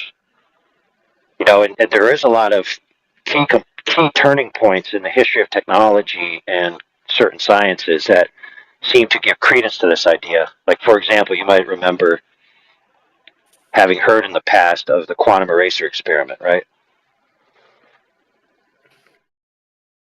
You ever heard of that? No. Or really? No? Okay, so Wait, what did you say? Quantum what? Quantum eraser experiment. Oh no, I forgot what that was, but I've looked that up. It's it's a setup where they do have two slits, and this is the double slit, which then leads to the quantum eraser You're later. So talking the about double the slit, double split. Yeah, I know. yeah, yeah. And then after that is the quantum eraser, and then after that is the delayed choice quantum eraser. And basically, some of the ideas that people got from that is that knowledge of the which past information is the variable that causes the effect, which means that knowledge is directly linked to the result. So the influence of the mind being present changes the result in tangible reality, and so much so that some physicists have posited the idea that the quantum effect goes back in time and erases the past information. And so you arrive at the present state as if the other state has already happened once you know it. Even so much so that people have postulated that quote unquote photons from a quote unquote distant star will actually take a completely different path retroactively once you know which path they take. And so when you start to put all these ideas together, you end up with a reality where time is not as concrete of a river as we thought it was, and neither is matter as concrete of a substance as we thought it was. So much so that when you ask the question, if a tree falls in the forest and no one is there to hear it, did it make a sound? The correct answer is no one was there, so there was no tree. Until you arrive and pick up the recording and take out the tape to listen to it, then reality renders the tree, backdates it, and fulfills the information that you need in the present moment. Almost as if the reality in which we have it was created for us, we're the users, and it's the interface.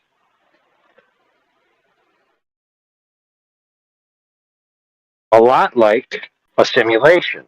However, not a simulation, because I said it's a lot like a simulation. When we make simulations, we make them in a certain way, right? And just because reality might be similar doesn't mean it's a simulation itself. It's just reality. But how we perceive it and interact with it is a type of simulated information exchange.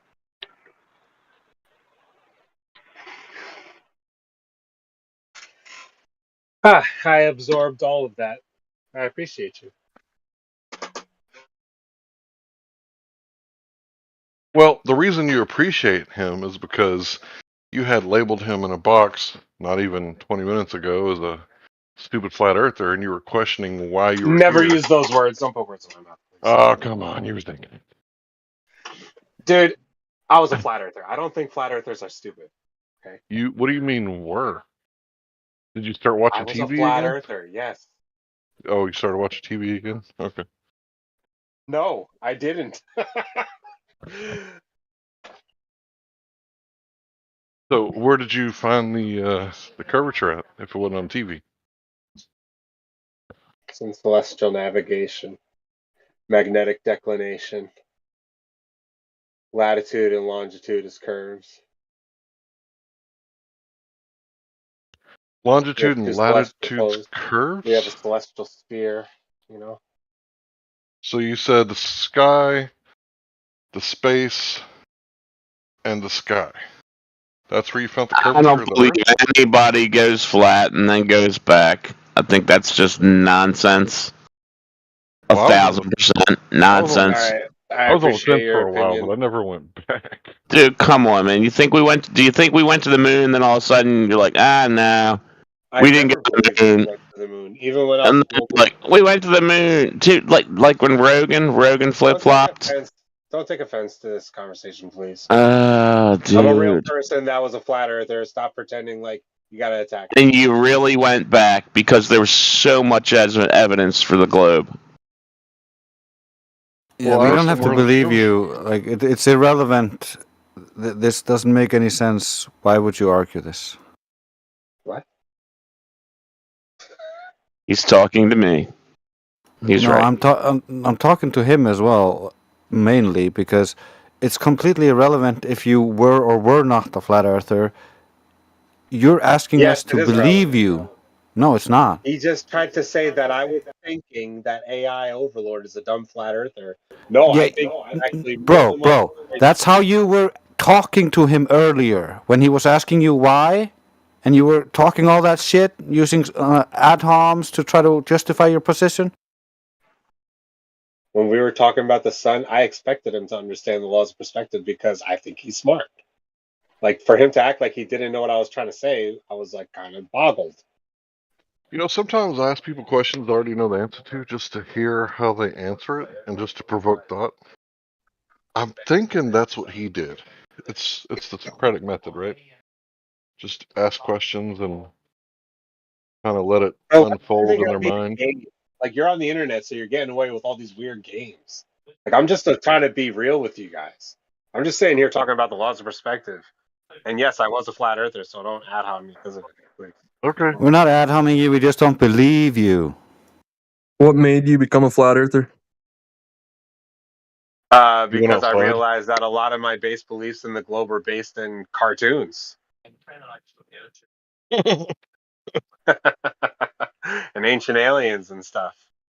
But, you know. And now it's based on not. the sky. Now it's based on. No, now it's based You on said geodesy, theodolite, curvature was. astronomy, celestial sphere, You navigation.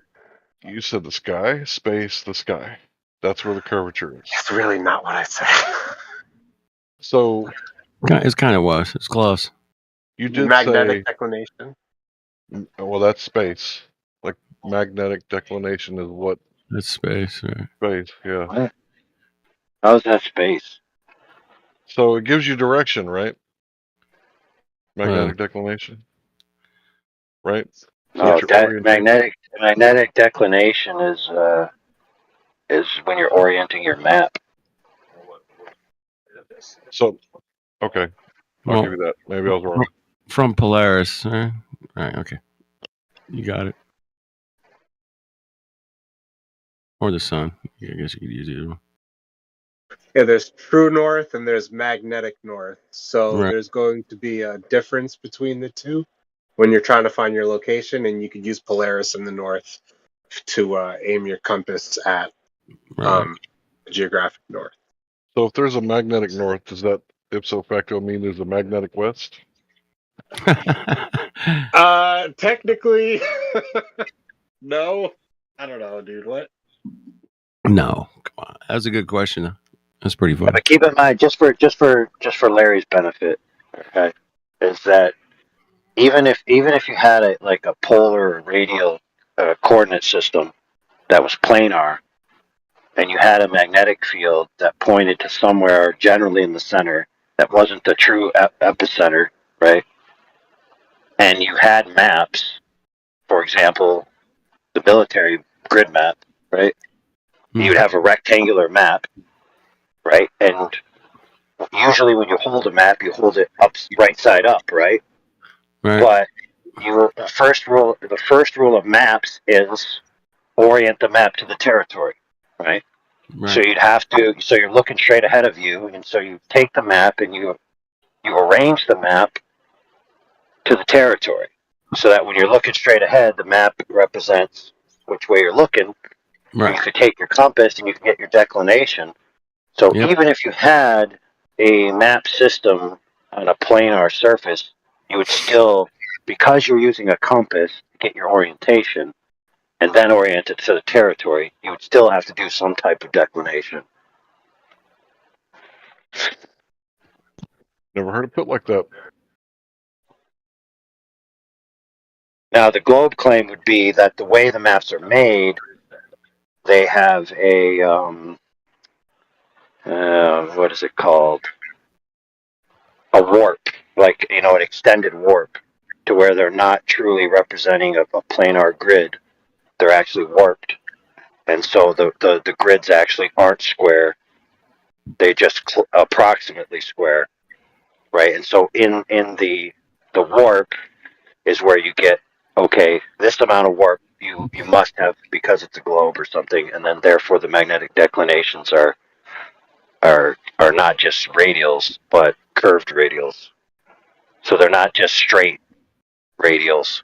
They're straight if you look top down, but they'd be curved if you look from the side.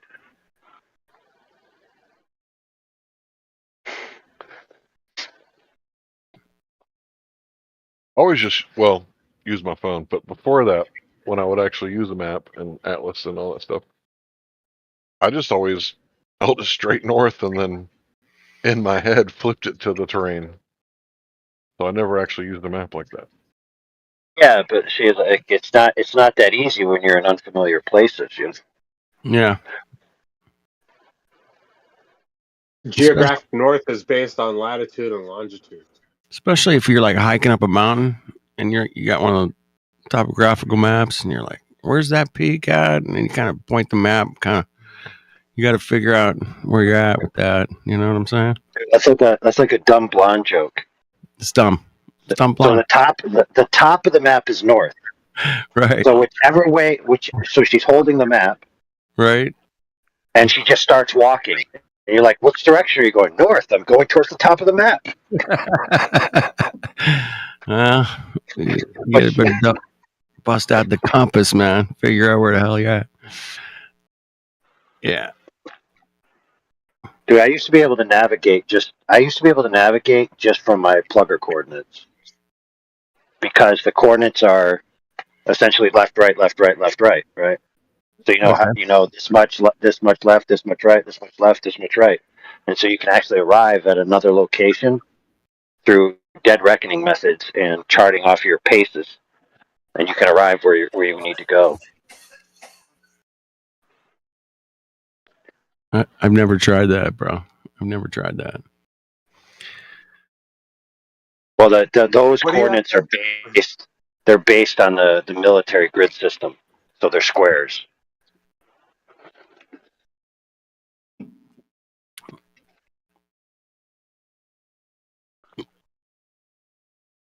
I think I need a video. I gotta see that or something. Interesting, man. Learning new shit every day. Well, dude, it's like if you're in a zone, right? You have your map. It's a grid. It's a straight up grids, like grid paper. Got it. And if you're at this grid, right, you mark off, and then you need to go to that grid over there. It's going to be so many meters this way, so many meters up, so many meters this way, so many meters up, right? So you could literally arrive at a coordinate just by charting off your paces. Got it. I see where you're going. That makes sense. Yeah. Because you know how far each grid is, and then you just go, all right, we got to go 2 up over, 3 left, 2 right. Yeah, we're good. Never be there. I see. It works. Yep. That'll work. That's Until pretty you're simple. doing intercontinental flights. Yeah. With a sextant on an airplane. Eh. Yeah, they Oh did. yeah, well you don't get that type of map over the ocean anyway, so it wouldn't really be useful. You know, these guys in the 1900s, they were putting like there was a space in the plane where the sextant would go, so Right. they could do celestial navigation while in flight. Yeah. That system is based on a celestial sphere.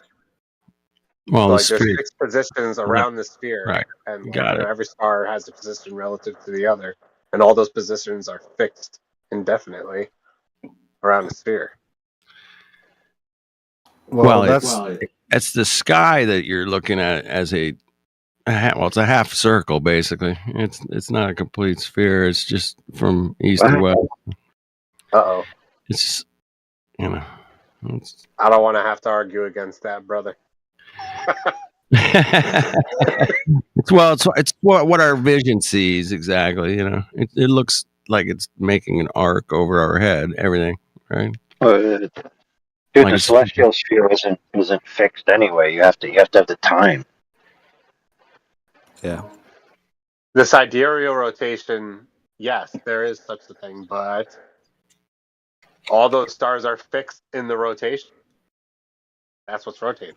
Is the fixed Yeah, but they're not fixed in a G. They're not fixed in a GP.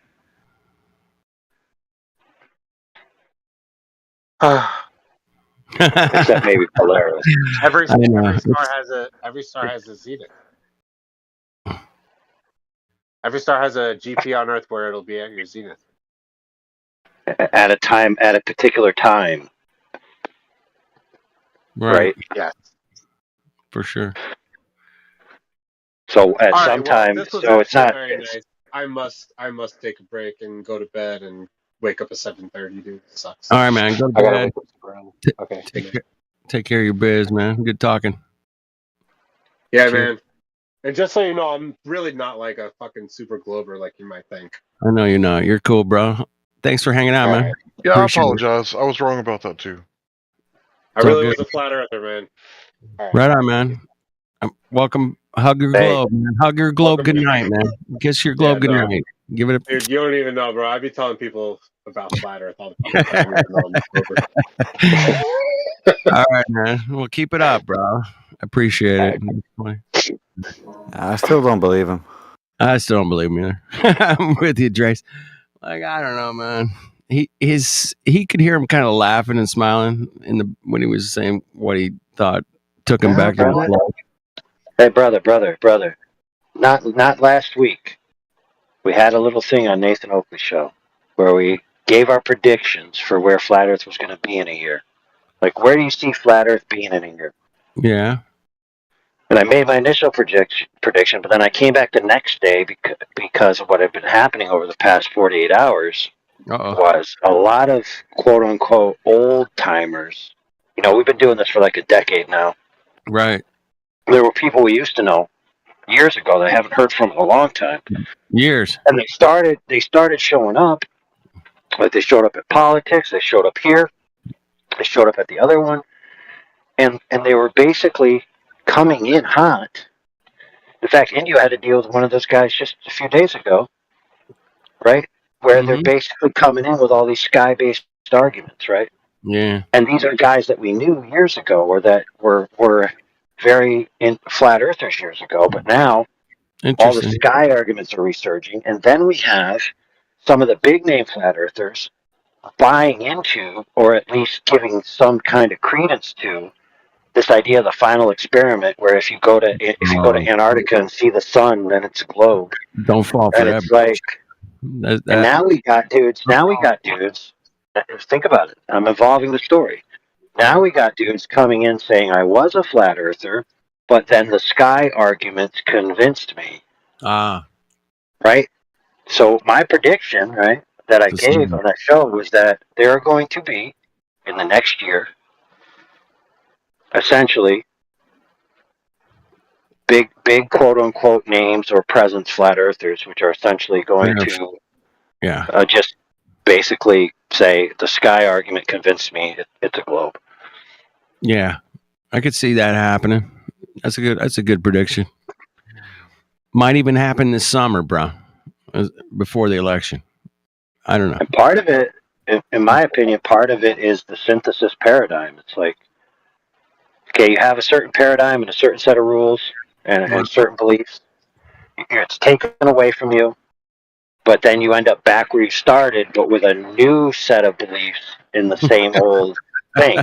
So, like, maybe before you believed in a globe with Einsteinian gravity and all of these other things about black holes and dark matter. And then you become a flat earther for a period of time, and then you go back to the globe, but now you're not an Einsteinian globe earther. Now you're an electrician, an electrical universe globe earther. Or now you go back to the globe, but now you're an Etherean globe earther. Or now you're a geocentrist globe earther. Hey, AI, do you know they took ether out of the periodic table back in 1902, I think?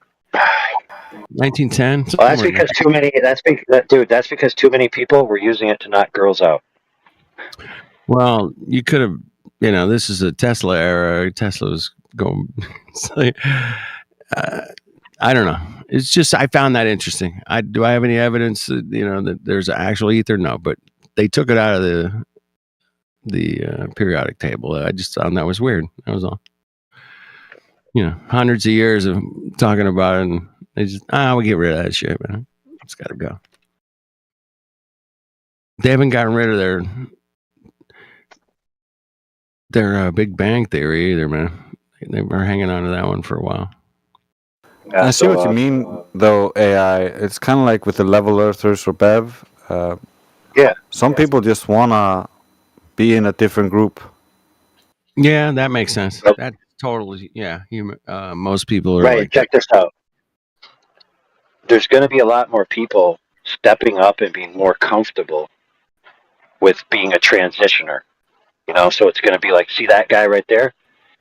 I used to be a flat earther and all these arguments, so that other people are going to be like, oh, I could still be in this community and be liked, but still go back to the globe. Now, interestingly enough, the way I'm saying this to an outsider might sound like this is our like cult doctrine and we're controlling our sheep or something, but it's like, the truth of the matter is, you have to be prepared as a flat earther that some of the people that you're going to interact with coming in the next year or two are going to be quote unquote ex-flat earthers, and you're going to have to figure out a way to deal with it. oh, I thought we dealt with this Mongo pretty good. He's like, I don't know, I didn't catch his name, but he was a good sport about it. But he's smiling when he says he's back on the globe, man. Oh, it's the stars, it's the latitude, longitudes, He was smiling when he was saying it, bro. I'm not buying it. I'm with Drace, man. He's just, I don't know. He's a smart guy. I mean, he obviously knows a lot of shit, but he was smiling, and he said he was a flat earther. Still, kind of. He's still. Dude, there was a big name. There's a big name, high tempo flat earther from back in the day that recently was doing a couple arguments, and one of his sticking points is because he can't figure out how the sun sets. Notice how what this other guy was talking to us tonight is, well, the sun sets and it goes below, and that you can't explain it. So this other flat earther I'm talking about, it's like because he can't figure out how the sun sets. That's like his hang up now. He's like obsessed with it. Yeah, people have tendencies to latch onto things. You know how it is, AI, man. They just, you don't know where they're at headspace wise, but they're certainly not, they're not crazy, but they're just confused. I don't know what's going on in their lives, man. But you're gonna have to take me to outer space and show me the fucking globe, and then I'll be a fucking glober, okay? Yeah, so one Yeah, you're gonna have to opportunity, put me in the ground. the one opportunity I missed with this kid that was just here is I wanted to talk to him about the laser test because I wanted to hear if he hadn't heard of it before. I just wanted it to be on the record that his answer was going to be optical effects, right? Because Yeah. that's what we were talking about, the displacement of objects, right, based on optical effects. So I kind of wanted it to be in that conversation where he is forced to retreat into that as a comeback. Yeah, that's my biggest gripe with people who claim they're flat earthers or were flat earthers and then are not anymore. How can you deny the ground and just point Right. to the sky? It doesn't make any sense. Sky. Yeah, that's weird, man. That's just totally wrong. I mean, Yeah, and then when we offer supersedery observations, it's wonkily donkily light, optical effects, not really where it's supposed to be. But then you say the same things about the things in the sky, and then all of a sudden they're like, oh, it's got to be exactly where I see it. yeah, well, that's quite a contradiction, man. Damn. Yeah, good luck with that. Let me know how that works out. Yeah, think bro. about it, dude. Think about it, dude. Their entire the survival of their entire model from an argumentative standpoint when it comes to counter evidence or counter examples is reliant on that what you're seeing isn't necessarily what's geometrically possible. Right. Right? Think about it.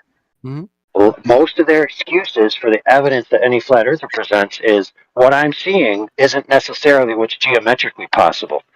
It's made possible.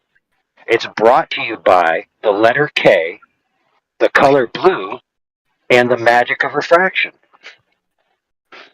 Right? It's always optical effects with them. Yep. Always. I don't know, man. It's just that, like, they can't see how they appeal to it in the one hand, but in the other hand, they deny it. Well, we'll just keep pointing out their hypocrisies, man, and that's all we can do, man. That's all we can do. So let me ask you this question. Okay. The way an object moves in your field of view and the amount of angular size reduction that you see is based on angular relationships, right? In the optic relative to the amount of distance that the thing travels compared to the angles that change, right? So at what scale is it moving where the angle relationship wouldn't be changed? Interestingly enough, you want to know something super interesting that I just thought of? Do you know that one of the old books, I can't remember the title, the next time it comes to me, I'm going to have to write it down somewhere in the server so I keep not forgetting, but one of the old books, if it was Copernicus's book or something, there's a foreword to that book.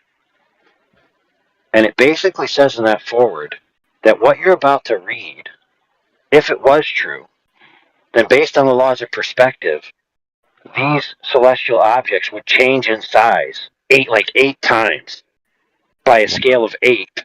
And they don't change in scale of 8 when you look at them. So obviously what you're about to read isn't true. But go ahead and read it because it's cool.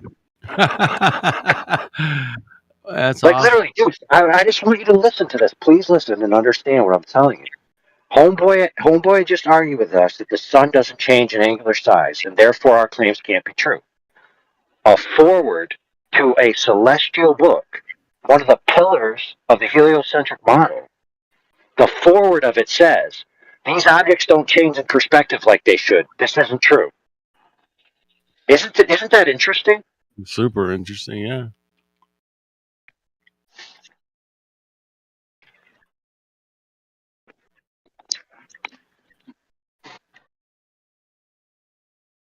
Yeah, we've been talking about the angular size of the sun for a long time, and I guess you had a big convo this evening with the gentleman, right?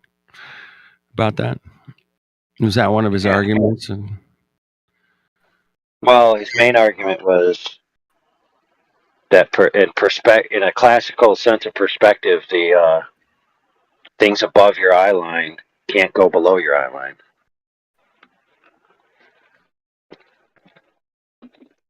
And of course, think about it in his worldview. Things are always displaced from their physical location relative to the optical information, right? They need it for their worldview to even work.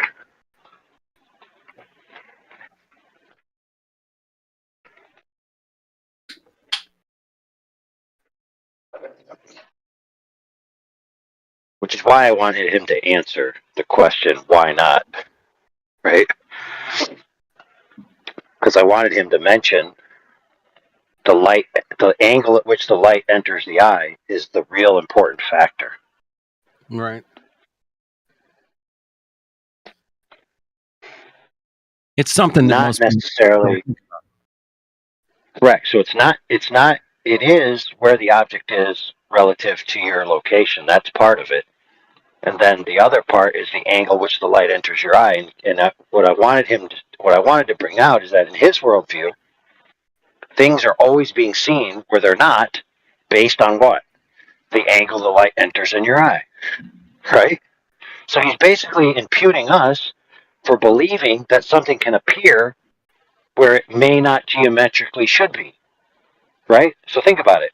We're not allowed to have things appear where they may not geometrically should be, but they're allowed to do it all day, every day. Good point, bro. I like that. Like, so for example, hey, why can I see this mountain that's 300 miles away? I shouldn't be able to see it. It's not geometrically where it should be. Oh, optical, lighty light. Bendy light. It's fucking bendy light, bro. Everybody knows that. Come on. The light bends. Oh, no, it's parallel. I don't know. It could be both. I don't know. But you know how these guys will get sometimes. Man, I should have went to bed, but that was too juicy of a conversation earlier. Then you got like me and Larry talking before that kid showed up. We were talking about, oh, dude, think about it this way. Check it out. Yeah. The Earth. So, Glober claims this to you. Hey, flat earther. Yeah. What's up? If the Earth is flat, Yeah. why can't I see the whole object? What? Okay, so there's an object out there in front of me. If the Earth is flat, then there'd be nothing between me and it, right? So why can't I see the whole object? No. Hey. Right, but think about it this way. Yeah. If the Earth is curved and light's curving around the curve, why can't I see the whole object? Ooh. Right? Spin it. Yeah. I like it. Right. So if question. they're assuming straight vision to an object, yes, on a straight Earth, good shit. Why can't I see the whole object? Well, then they're assuming curved vision on a curved Earth. Why can't I see the whole object? I love it. I fucking love that, man. That's fantastic.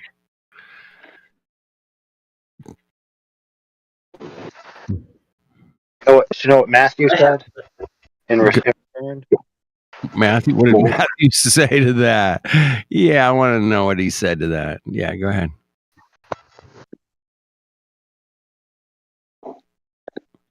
Oh. He said the bottom portion of the light curves into the ground.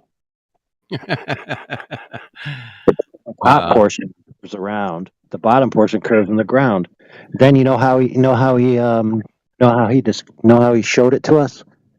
He showed us a rectangle where the laser light is curving from the top of the rectangle and ending up at the bottom. Then I told him, "Hey, bro, it's a rectangle. Got a flat bottom, a flat top, all right. And what if the gradient index is horizontal?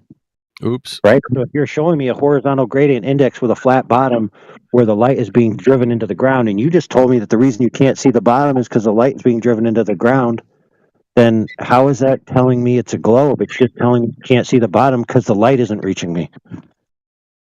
Wow.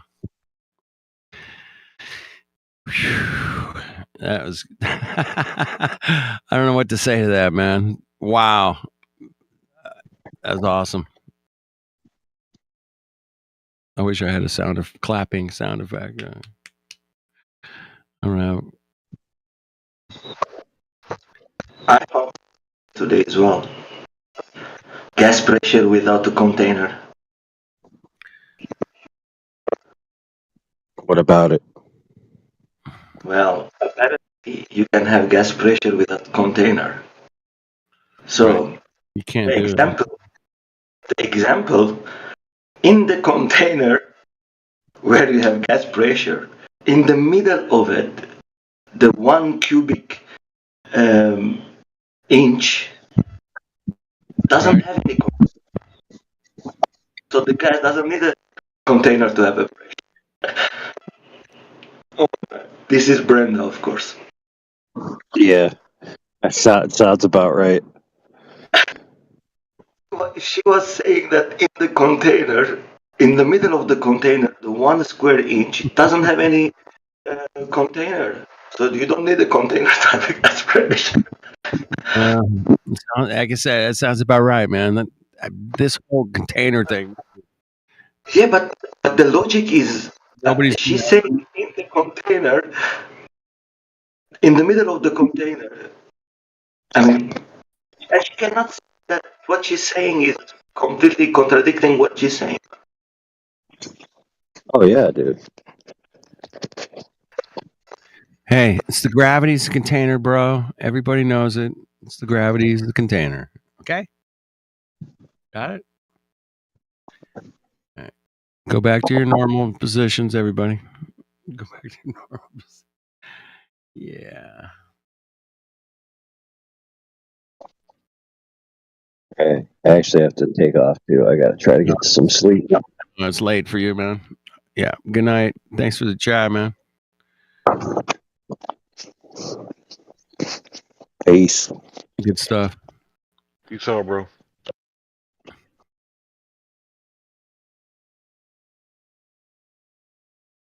Bunch of familiar faces in here tonight. How you doing, Larry? You good? Fat and happy. Fat and happy. Like it. You get some days off this weekend? 3 days off a week. Oh, awesome, man. Until I get poorer. You get 4 this week? Really? Until I get poorer. Oh, okay. More poor. Until I get poor. Yeah. Take off until I get poor. Then it's back to work. I've kind of lived my life like that, pretty much. Until I get poor. I gotta go. I'm gonna take it easy. You got Flatsy up in here. You got Migo. Kembo, what's up?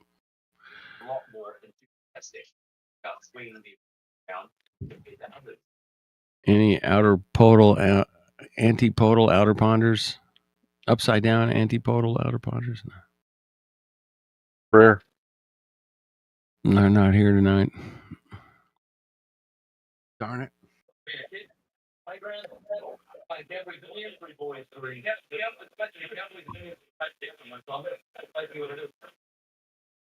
Well, I hope you guys are having a good weekend. I don't know.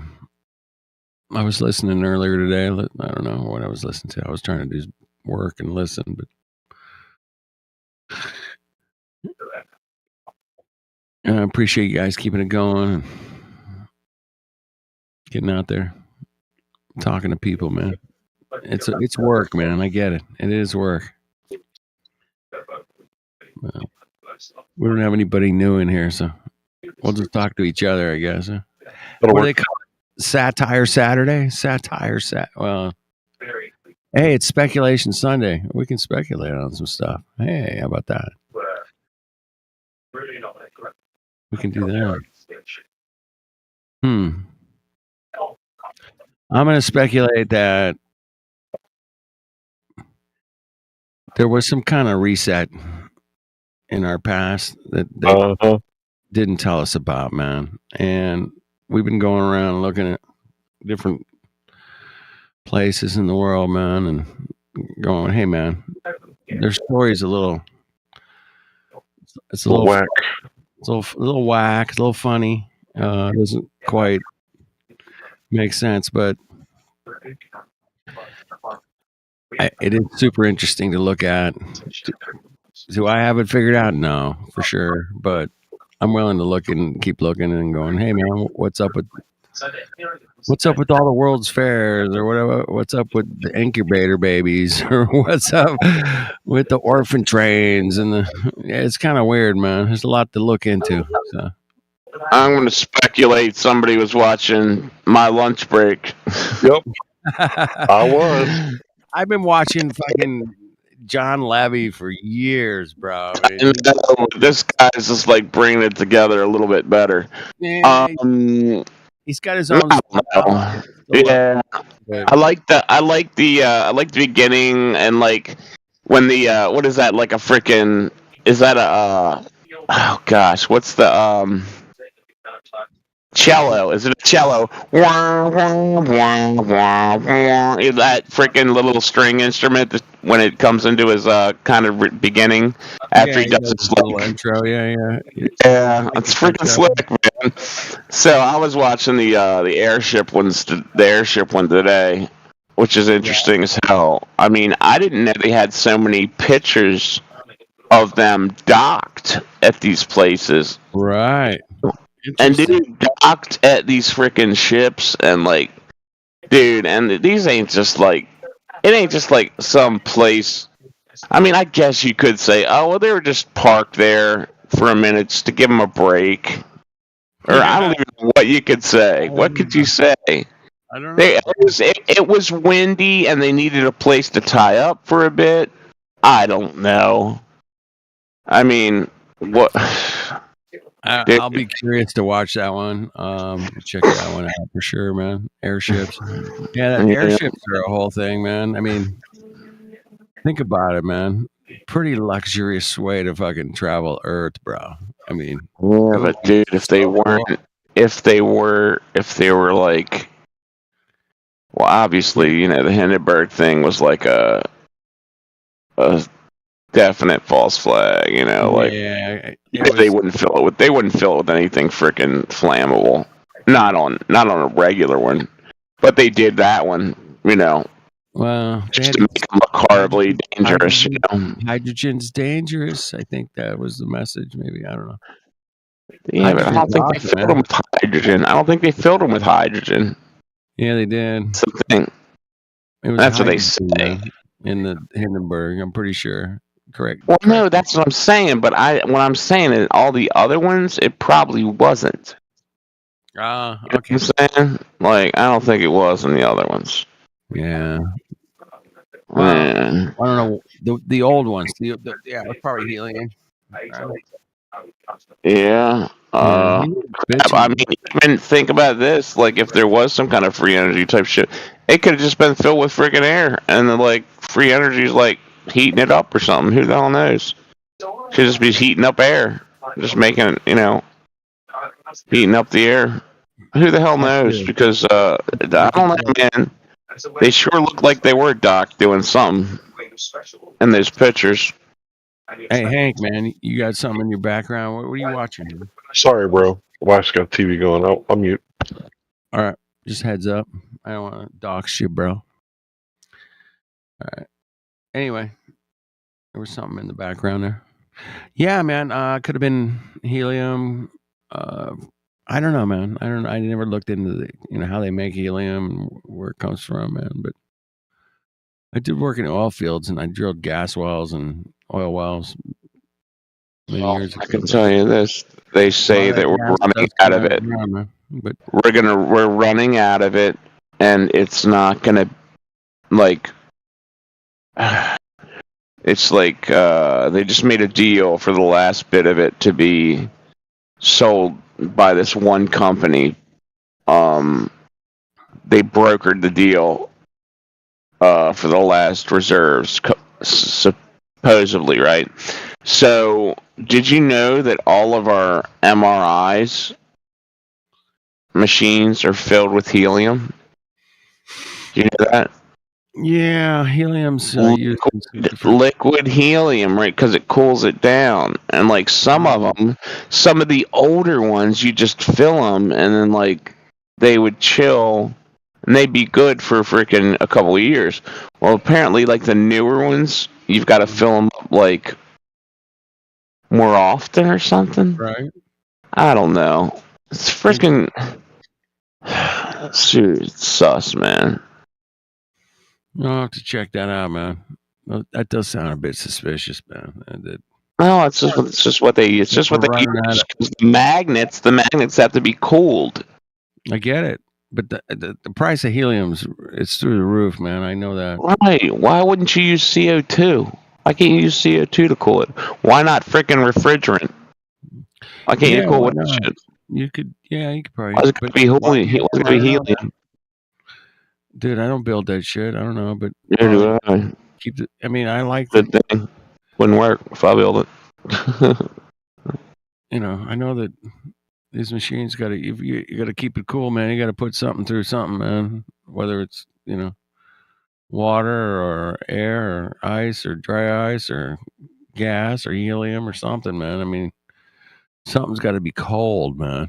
I mean, it's got to cool that shit down, man. Because it's like, why isn't R12 good enough for that, though? You know, well, you know what? I guess because for the environment, it's really bad. It's really bad. It's got to go out to the hole in the ozone. Well, you got a condenser. You got to have a thing that's getting hot, and I don't know if you can do that. Well, I guess you could do that at the hospital too. We're gonna have holes in the ozone if we keep it up. I promise. Yeah. The next thing you know, I have holes in the ozone. Freaking ice caps are gonna melt. That's it, man. We're through. And you can't go outside because it's too dangerous, bro. You can't go outside. What do you guys think about the fake sun, man? Have you guys seen that shit? Artificial sun. Have you guys ever seen that? I think that if you had enough material in the sky, that you could make some strange reactions that would be giving off the kind of light that would be kind of like a holograph is imperceptible at a certain resolution from the real thing. Yeah. Like Okay. Freddie Mercury is still, on tour with a holograph. He's dead, but his Michael Jackson hologram. went on tour, I heard, yeah. Okay, so yeah, I think that if these flat earthers went down to Antarctica, hypothetically, and saw quote unquote the sun, would they be able to distinguish it from a holographic sun? I don't know, man. It's I don't think it proves anything to do with the shape of the Earth. stuff, bro. I think it's a non sequitur. Yeah, it doesn't prove anything, but is it interesting to look at? Go, hey, man. I mean, I've seen the idea kicked around. Do I believe it? No, but there's an interesting video I put in YouTube, man. It's not very long. It's like a minute or less, but this guy got some video. It looks like this guy got a video. Do not trust it. We need more videos like this, man. I want to take a video of something like this, bro. And that would be like, hey, motherfucker, shit, it's a dome for sure. I mean, I don't know. I mean, you got to look at the video. You can watch it and talk to us at the same time.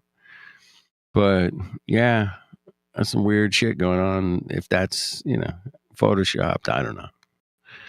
But it looks crazy, looks crazy. We got to see if we can find this again. Anyway, Speculation Sunday, man. Talking about Earth and weird stuff, bro. What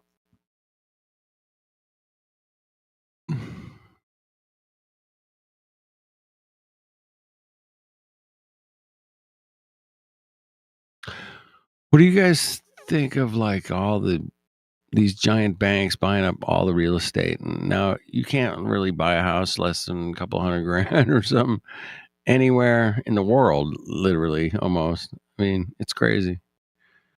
I mean, I remember housing prices varied depending on where you wanted to live. But now anywhere you go, man, it's like $200,000. What? I mean, it's crazy, man. Anyway. The world's not what it seems to be, Gunny. Yeah, you got that right. Just when you think you got it figured out, boom, here they come with some of their new cucky shit, man. Like simulated suns, bro. What? What do you mean you got a fucking simulated sun? Interesting. I'm just saying it's interesting. I'm not. Do I am not my authority? No. Appreciate Speculation Sunday. Anybody else want to speculate on something, man? You guys got an idea about coffee or maybe, plant growth? I don't know. Angular sizes? Anything? Nobody? Nobody. All right. Dude, I got Mega Wiggle in here, man. I know that guy can bring up something interesting, man. There's no doubt. He's the best philosopher I've ever met in my life. Guy's amazing. So about the housing thing. Yeah. If weed was legal like across the board, and we just had like a really cheap supply of lime, I mean, technically we could build our own houses because you don't have to have, the traditional house, right? Right. You just need something 3-bed, either 2-bath. put you underground or enclose you as if you are underground. Right, like the place out in New Mexico, the Starships, spaceships, one of those. They were building crazy houses out of tires and shit out there. I forget. Anyway. Yeah, it'd be nice to have a bunch of places to be able to experiment with housing and different kind of living quarters. And yeah. I've always been for that, man, going back decades. And I was like, man, let's build houses out of something different than what we're doing.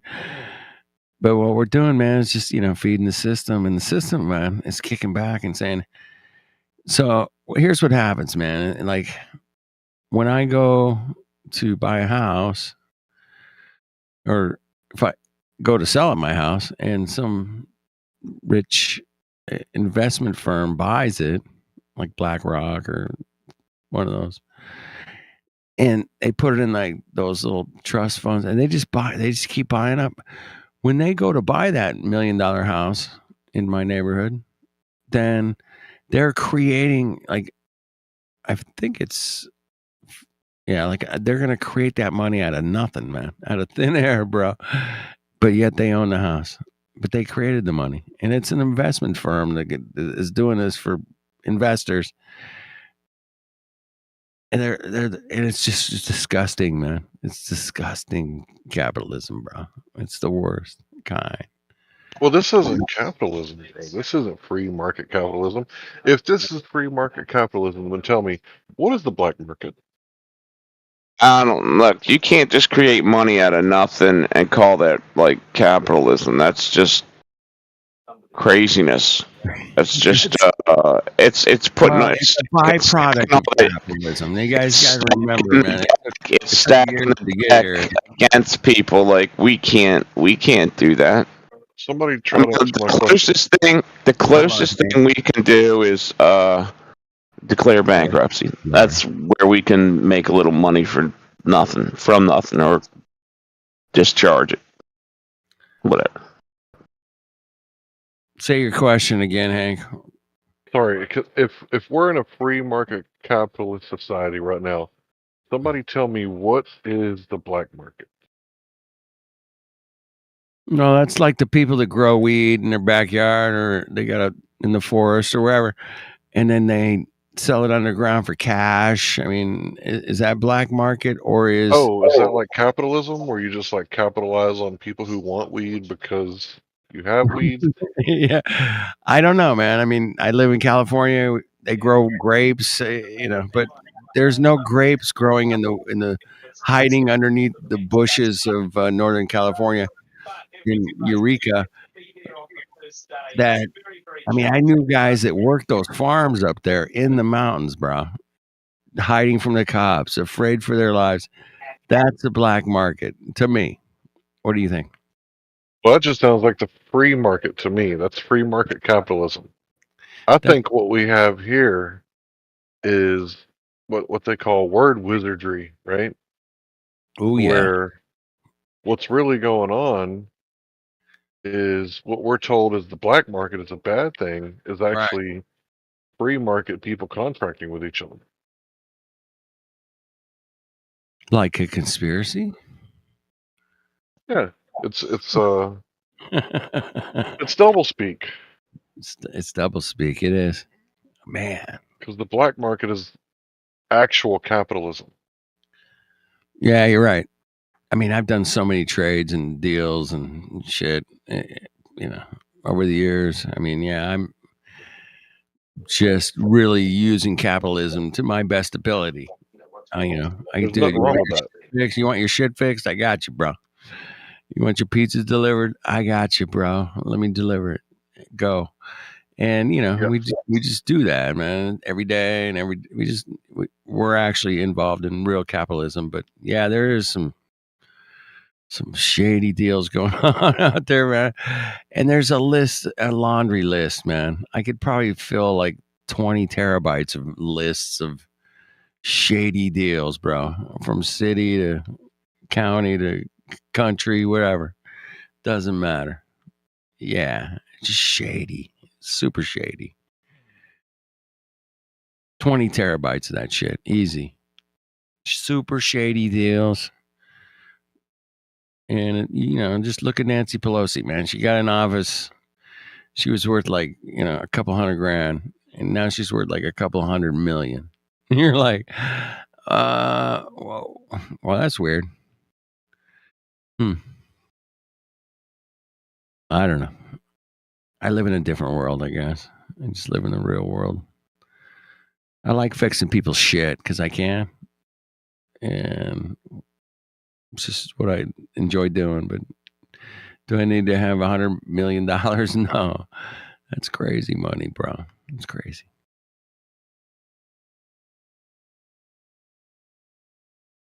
Crazy.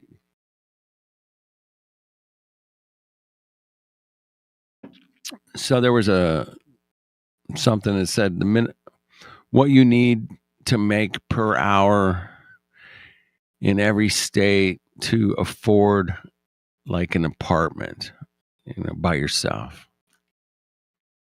And like California was like number one. It was like $42 an hour. That was the number. Hawaii was like right behind it. But there were some places like in Arkansas, it was like $18.50 an hour in Arkansas. You can have your own apartment and, live, up. I don't know. Is it above the poverty line or is that the poverty line? I don't know. It's hard to tell sometimes. I don't know. But you guys know what I'm talking about. I know that nobody's given us raises to match the inflation rate, and every time the bank takes out a loan, they print money out of thin air because your signature creates it. And every time the politicians pass a bill, they create money out of thin air because your promise of future labor creates it. And every time a homeless person, decides to leave the system, it's actually the best thing for everybody, but not everybody has the balls to do it. The best thing for our system, it's bad for the Federal Reserve system. But if we all were doing, free market shit like trading in silver and, pretty much saying F the Federal Reserve, yeah, it would be a really tough time for a while. But Right. This Federal Reserve system that we're under, like, it's not going to last. Yeah. Dude, it really is the Matrix. Anytime you build a house of cards, Larry, shit's going to come down. But yeah, it's going to come down, and I think they know it's going to come down, and that's why they've pushed it to the absolute fucking max. Because they know that, like, dude, we got past like 12 trillion. Oh, fuck, we'll never pay that off. Let's just keep going and see how far we can take it. They're like gamblers at the table, man. They just keep going. They're up to what, 30-something trillion dollars? I don't know. Fuck, some crazy number. Whatever. Have you ever seen like $1 trillion on the back of a semi? It's like 42 semis lined up, stacked, and that's $100 bills, dude. I mean, you know, $1 trillion is just stupid. It's like a whole train of money. It's like, get the fuck out of here. Anyway, so yeah, the system has been set up for them to take advantage of the system, and you can see what's happened. They've taken advantage of it to the max. I mean, especially, 4 years ago, man, they printed I think in America alone, I think they printed like $6 trillion for that whole shenanigans. 6 trillion, bro. Yeah, that was the Trumper. That was the Trump signed a $6 trillion bill. So all that money that went to what? Not us. What did we get? Like $1,200 or something? Oh, a bunch of people got like 1,200. A bunch of people got 2,400. It was mixed, man. I met people that got 12. I didn't get anything, but I talked to people that got it. They're like, I got a check today for $1,200, and I remember a lot of those. But then people got 2 of those. Some people I knew that got 2 of them, and then there was some some other weird handout thing they did too. It was like, I don't know, a couple $100 or something, or some cards, some food cards, gas cards. I don't know what they were, but yeah, pretty interesting, man. 6 trillion, bro, for that whole shenanigans, and real quick time, and now we're up 30 trillion something plus 30 trillion in debt or whatever, man. I mean, it's just numbers to me. I mean, it's the same thing as fucking going to outer space, bro. How many miles is the closest star? Well, it's like 26 trillion. Okay, let's say we were going as fast as we could build anything ever that we could build here on Earth and send it out there at, let's say we built something that went 100,000 miles an hour, dude. I mean, that's pretty ripping, bro, right? We haven't built anything that even comes close to that, but I mean, we got 17.5 and 25,000, but 100,000 miles an hour, dude, that's next level. This is big time level. I mean, you got to go all the way out, man. So how long is it going to take for us to get to the closest star? Any guesses, anybody? How long is it going to take? The closest, bro. When I hear things like that, like how long will it take us to get to the closest star? Like in my head, I hear things like, what would it be like eating dinner with the God of War? A what? What would it be like eating dinner with the God of War? Mars, the God of War? Mars. Mm-hmm. Because they think of Mars and they think of like Matt Damon eating rusty potatoes on Mars or whatever, right? Mm-hmm.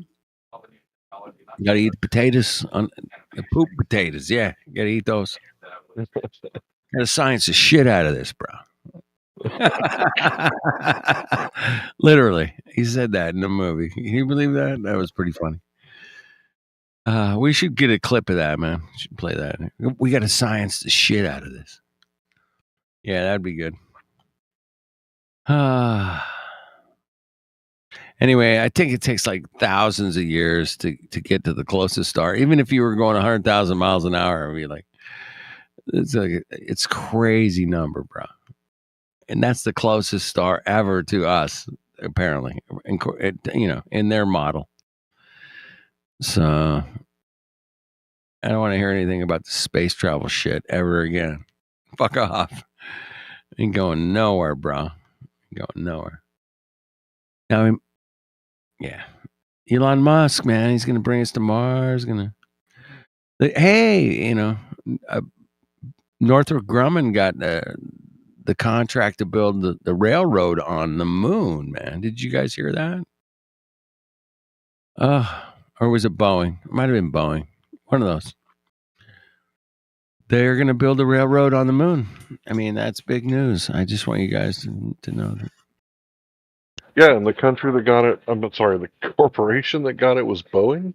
I think it might have been Boeing or Northrop Grumman. One of the other. I thought it was one of those military contractors that got it. Maybe I'm wrong. I'm willing to admit it. Yeah. I thought it was like Lockheed Martin or something like that. Lockheed Martin. One of those, man. One of those Mongos got an. Anyway, the whole idea behind the railroad on the moon, man, was, very laughable to me. I thought it was funny. I thought I'd bring it up as an absolute joke because it's so ridiculous. Dude, we can't. Dude, do you know how? Hey, get this, fucking Larry. You're gonna fucking shit your pants, right? So, about 10 years ago, maybe more, 12.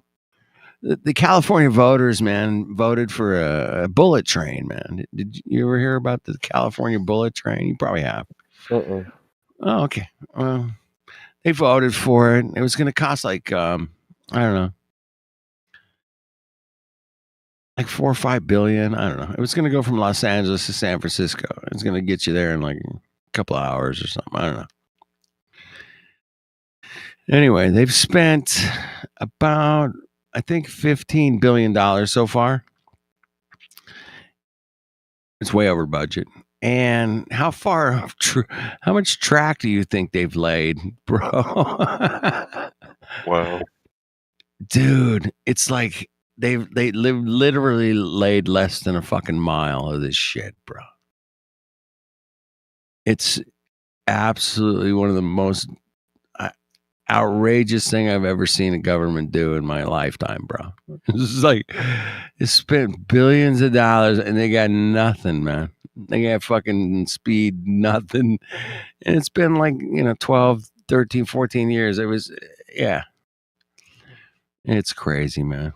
So there you go. That's another example of just absolute what the hell is going on. And they just spend money like it's nothing, bro. And people are getting rich, dude. That's why, where I live, man. I mean, I live in a nice neighborhood, Larry.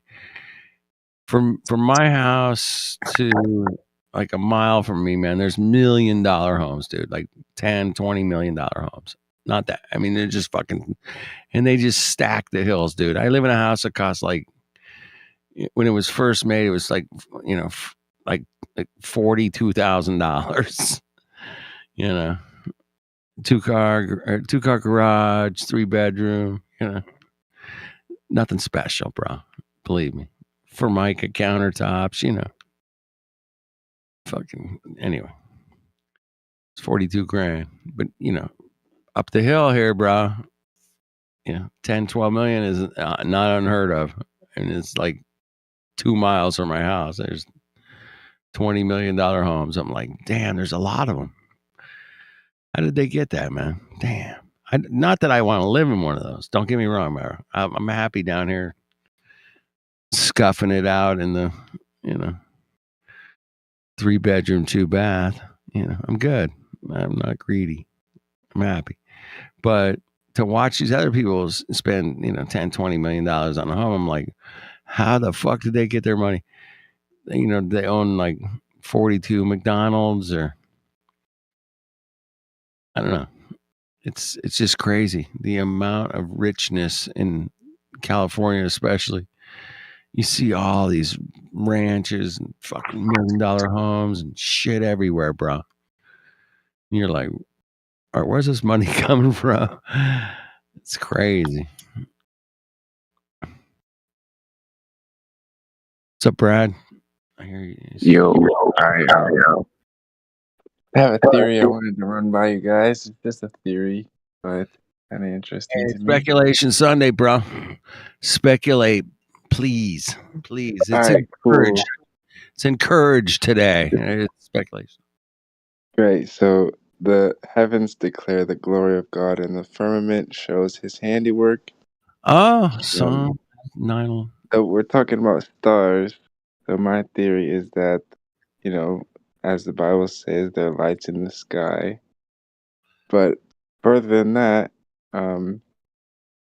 God used words to create the universe, vibrations and frequencies, which the stars may have their own specific frequencies and vibrations, which could essentially hold, say, the atmosphere, at least manipulate, or have causes with the weather or natural phenomena based on the signs and seasons.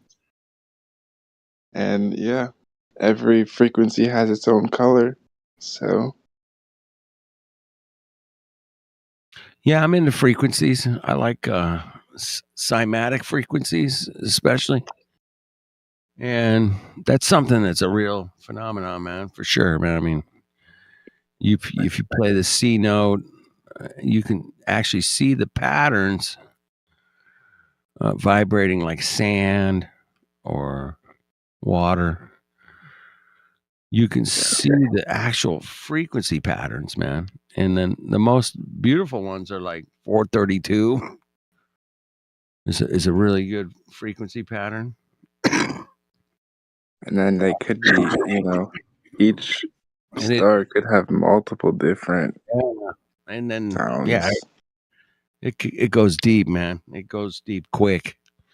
That's the deep end, boys and girls. Dive in. Feel free. But yeah, it's crazy, man. We live in a place, I don't know what it is, man, but it's awesome. I know that. It's awesome. And we're trying to figure it all out, and we're going to do a good job of doing it, because I think Hank and I have been hanging out for, I don't know, 6-7 years at least. Been hanging out with Bear for a minute, Kembo. Yeah, we're looking into it, man. Let's check it out. Adam's been around a while. Flatsy, what's going on, man? She's busy. J Flat, Julius J, man, what's up? All right, just saying hi to a few peeps. And Hello. How are you? Good. I did some karaoke tonight. That was fun. Get out of here. Karaoke. Yeah. It was fun. It was so much fun because I sang a bunch of crazy songs. I like to go all out. If I'm gonna do karaoke, I'm gonna go outside the box. Now you got to tell us which songs you sang. I'm sorry. I sang "Wood" by Alice in Chains. I also sang "Man in the Box" by Alice in Chains. It wasn't consecutively, but later on I sang "Man in the Box." I think the first one that I did was "Gold Dust Woman" by Fleetwood. I did "Wood" next. I wanted to do "Copies" by Audioslave, but I wasn't able to. I think, what did I do instead? I think I did the Mariah Carey song. And then I did "Crazy" by Patsy Cline. Yeah, well, that's Let's a see. good. I did that Coheed and Cambria song, Sterling. What's that? That Coheed and Cambria song that was big on. You just headlined tonight. How many songs? Welcome. Yeah, Usually, Welcome Home. I go to karaoke. I sing like one, maybe two. I did But "Welcome Home" sounds by like you Coheed do and like Cambria. 12 or something, man. What that? Are you the only one there that could I sing? told them. Yeah, well, Yeah, but I just had a good time. I was playing there, or I was singing there while they were doing their whole karaoke night, hanging out with people that liked seeing me and having me there, and love was it. all. Yeah, I don't get that all the time when I go out and I do open mic. I don't have a lot of people who really care that I'm there. Well, it sounds like you had a good time. I love it. Good songs. Yeah. We're just hanging out on Speculation Sunday talking about whatever. If it has to do with Earth, we can speculate about it. We were talking about cymatic vibrations of like different frequencies. You can see them on the patterns of like if you put a speaker and then put a board on it, put some sand on it, you can see the different frequencies of the sounds, right? And some of the patterns are really beautiful and some of them are not. That's pretty interesting. Man in the Box. There you go. Thank you, Adam. Appreciate it. There you go. So thanks for putting out your cymatic. Thanks for putting out your cymatic excellence this evening through karaoke. I love it. Thank you. It's so much fun. All I want to do is, if I go do karaoke, I want to do challenging songs that I would never play on guitar or even be able to just by myself play it on guitar the way that it's produced. So it's a lot of fun. Go out of my comfort zone, do some cool vocals that I can learn how to control my vocals better. It's good. Yeah, you kind of mix it up. Yeah, I like it. I think it's a good idea. To see where you're at. So where do you think you're at right now? Are you there or you still got it? Oh yeah, I still got it. I know you still got it, but oh man, I killed it on that Mariah Carey song. You guys should just go listen to that song "Hero" by Mariah Carey back in the day when she performed that live. I mean, that's my favorite performance of hers. I don't know any others that have ever stuck with me the way that one has. And that's a time frame like that she can't go back to. She kind of strayed from, but it was just her peak to me. So you should go listen to "Hero" live by Mariah Carey. That was and it was in that time frame that she wrote it and debuted it.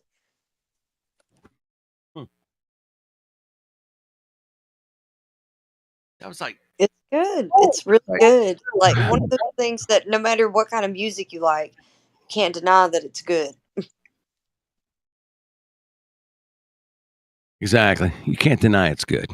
I've heard Britney Spears just fucking crush it. And I'm like, holy shit, that girl can fucking sing, man. I mean, crazy. As crazy as she is. There was a couple of songs, man, you're like, holy shit. What's that? Or Christina Aguilera, man. She was like one of mine. I was like, damn. I used to play one of Britney Spears' songs, Toxic. Yeah. But yeah, Christina Aguilera, definitely next level up from Britney, for sure. Vocally. Yeah, she did weird stuff with her voice. I was like, damn. But you do weird stuff with your voice too, Caps. You're right up there. You have a gift. Nobody sang like Louis Armstrong, man. You guys know who that guy is? Yeah.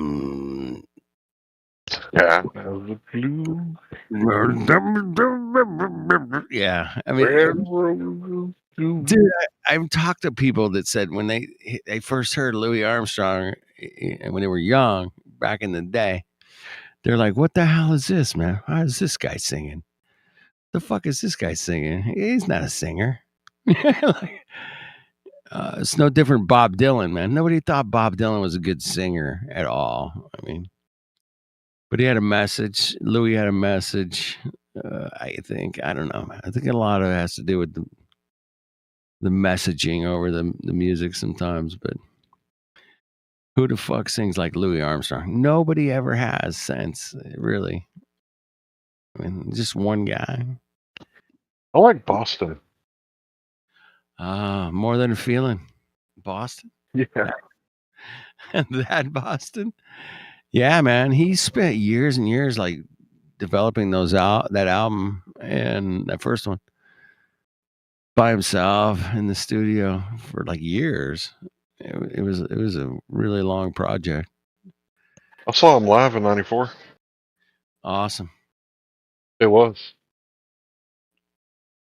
like studio quality. Yeah, I bet. Yeah, the guy's a perfectionist, man. He ain't gonna put out some crap. So. Yeah. But yeah. What amazing album, dude. Just blew me away when it came out. I miss the days, man, when you could go, hey man, Boston's putting out a new album today. What? Get the fuck out of here. Well, we gotta go down and get it. We gotta be there early. They're gonna sell out. Yeah. Whatever it was. But yeah. Those days are long gone, man. It's weird. It's a totally different scene with music purchasing now, man. It's totally different.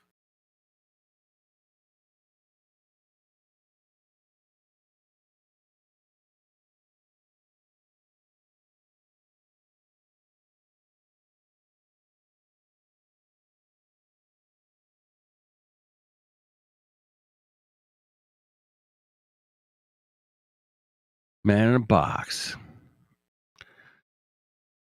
Yeah. Yeah, I can do it really good. Yeah. That's awesome. Awesome song, man. It's an awesome message. But my favorite one is Wood. Just because of I just love the whole compilation of the song, not just it's not about just the lyrics or anything, but I do like the way that they arrange it, especially the ending, like the F I would could you. You know, I don't know. That's good. That's good stuff. Well, you got to sing it tonight. That's so cool.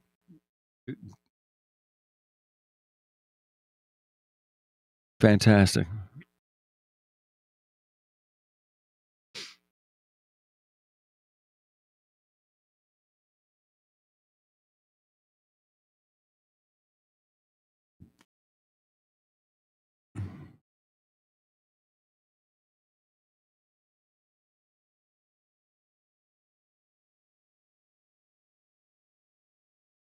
Well,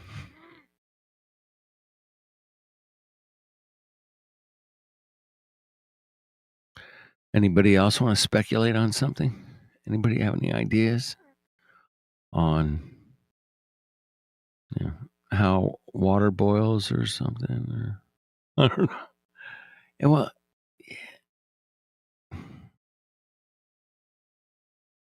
maybe not. Okay. I'm gonna post my Sorry, I honestly don't have anything to speculate on. I'd much rather, I don't know, hear some conversation that I can just sit back and listen to. All right, we'll try to keep that going here for you. We'll figure out something. But there'll be some conversation going. Might be space related, might be Tartaria related. I don't know. It could be. I don't go too deep into interdimensional stuff, but some people have. Whatever. Multi-universes, electric universes, yeah, upside down antipodal outer ponders. I've heard that one. It's a heck of a conspiracy. What do you think about that Caucasia? Caucasia? Yeah. We ain't supposed to know about that. I never heard of that. What's that all about, man? Oh, it was on that video that you watched earlier where they were talking about the balloons, the scout ships. Oh. They were talking about Caucasia. Caucasia. It's a country. Caucasia. Yeah. Are they referring to like Caucasians? Is that what you're saying? It was a list of countries, and one of the One of the names of one of the countries was Caucasia. Caucasia. That's fantastic. All right. Hey, do you remember that like outer space city or country they were making? Do you remember that? Wasn't Years it like a citizenship, one world citizenship, or something crazy, right? Like that? Earth citizen? Yeah, you remember. Yeah, that was weird. I'm like, you can become a, part. They wanted some money. I think they wanted money for you to join the country. I think, right? Yeah, I'm pretty sure. I don't think it was free. You couldn't just go, hey, I'm just moving over here to, Utopia, whatever it was. It was crazy. Wait, where can I put a picture of my theory? Live stream voice text. It's called. I'm not verified to post the pictures. I don't know who you are, man. We might not know who you are. It might be. Who's talking? What's your name? Bradley. Bradley. Yeah. Yeah, I'm a nobody here, man. Let me see when you joined and why you're here.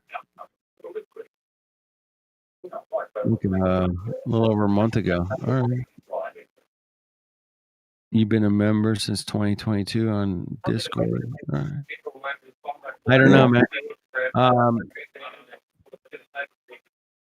I guess you could DM it to me. I'll post it. What do you got? All right.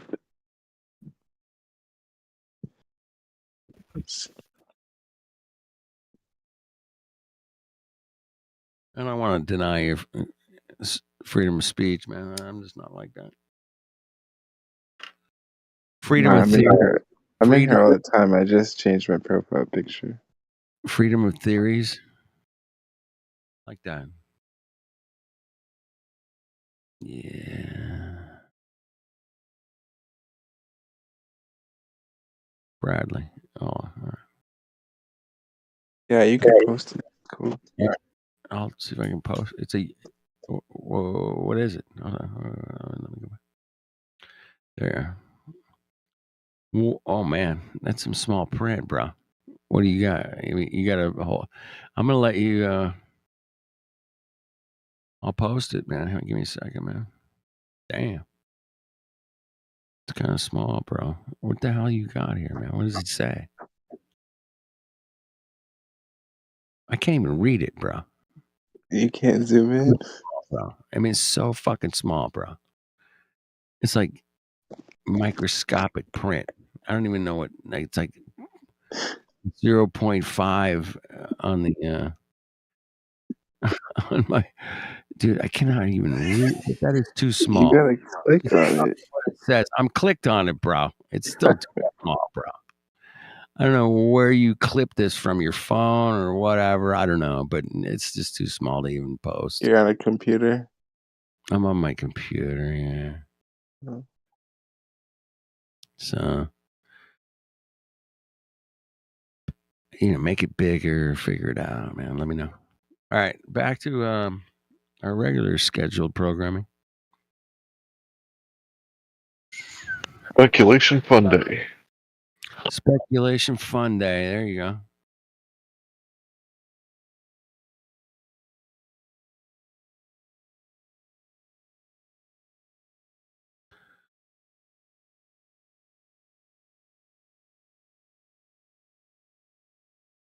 Are we on YouTube or no?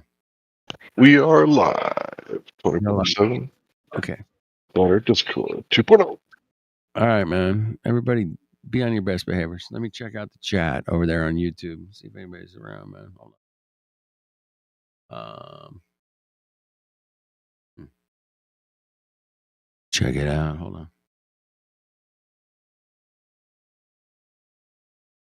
I like to shout out the chat. There's 24 people watching, bro. 24. Tominoid, what's going on? Wolfman? Shit. Adam.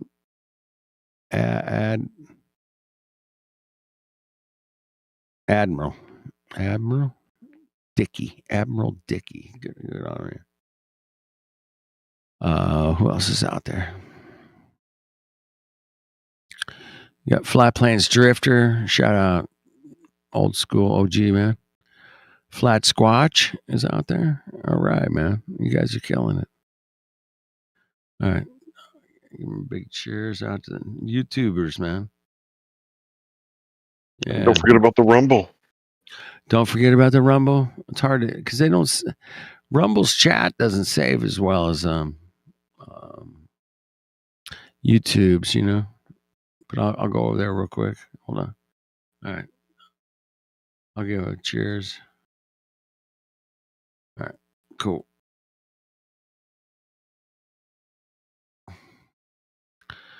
All right, YouTubers. You still there? You guys there? Anybody there? Damn.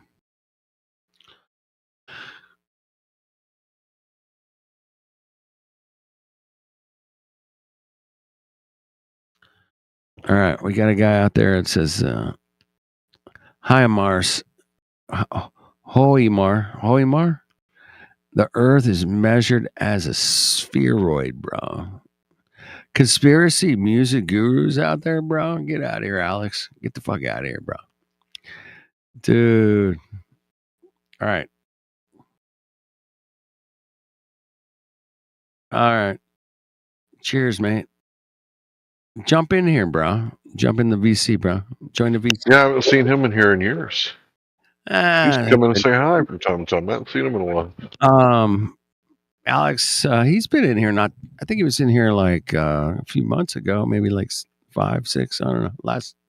Maybe he is still coming around every couple of months to say hi. I just haven't seen him. Oh shit, is he in here? I used to tell him I was a fan when I would see him. Anyway.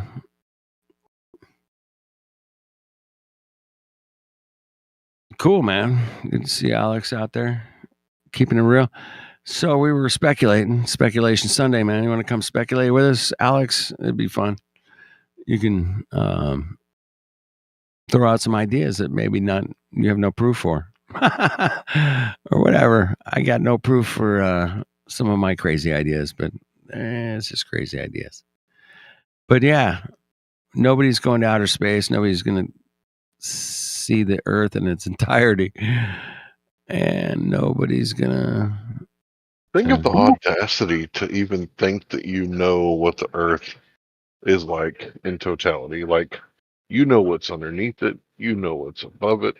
The only thing that they even claim to be somewhat ignorant on is like the depths of the ocean.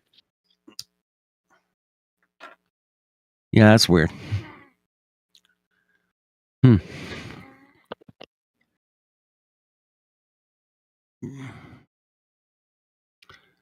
I just remember hearing like them say, "Well, we've only discovered like 10% of the ocean floor. You know, we got a lot of work to do, but we know what the hell's out there. You know, trillions of miles away, and we totally know what's up, bro."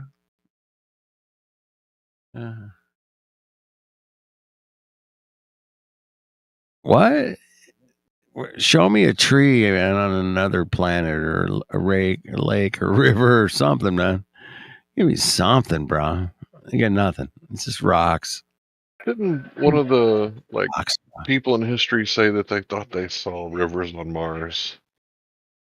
Yeah, that was yes, that was the early days of documenting Mars, and they're like, there's canals there.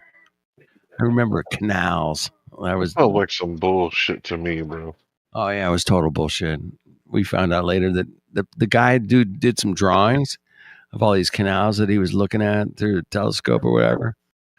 And then later on, they're like, "Well, that doesn't look anything like Mars, bro. We got pictures now. We got pictures." And then, so yeah, his shit got tossed in the bin.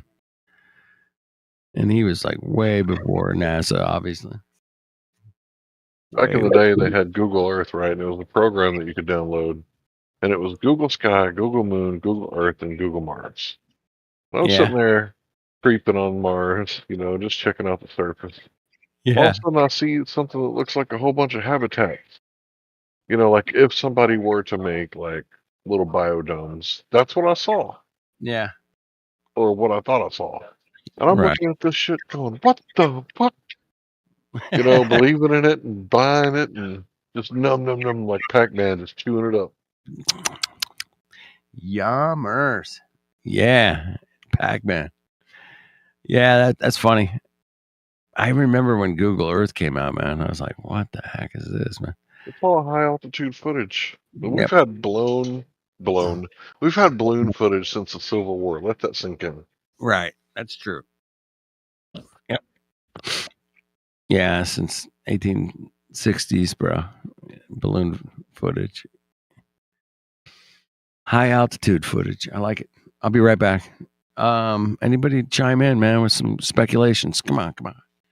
Help us out here, man. I appreciate it.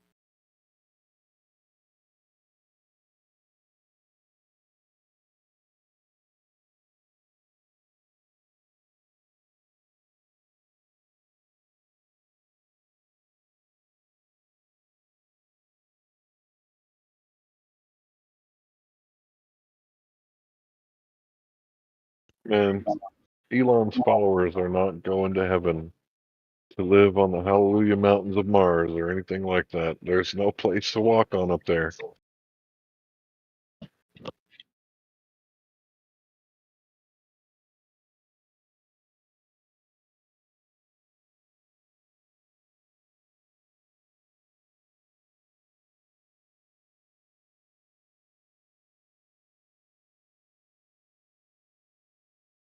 What would they do when they find out that Elon Musk was just a nasty troll?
All right, I'm back.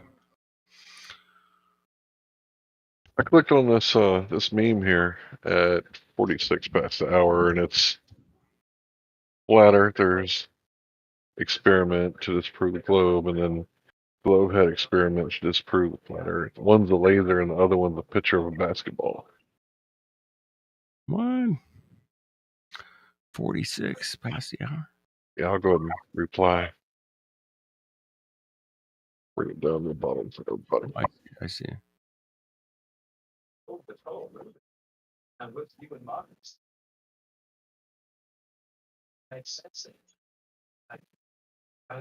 Guess I could just grab it. Save.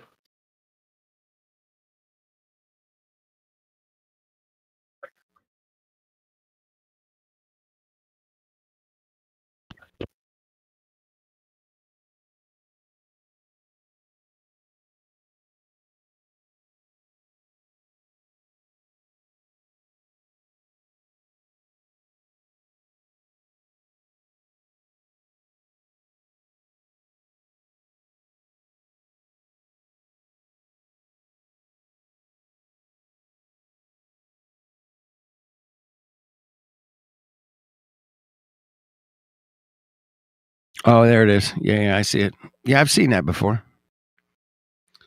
Yep. I remember that. Yeah. All right, so it's pretty funny, bro. Going by what AI said earlier, I guess I'm gonna go ahead and prepare some preliminary rhetoric. Mm-hmm. So, what part of the sky did you look at to make you think you were back on a sphere?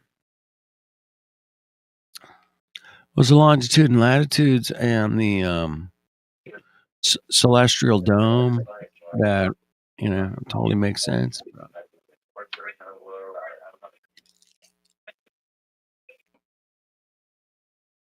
I think that's what he said, right? Am I wrong?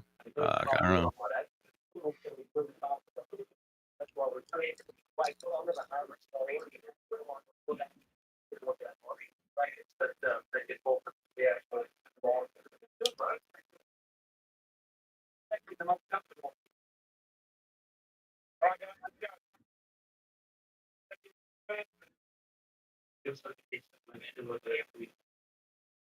I gotta go through here and get some memes. I used to have a bunch.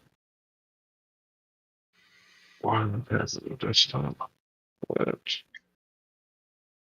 I used to have a bunch. Maybe I can earn my flat earther role. Maybe.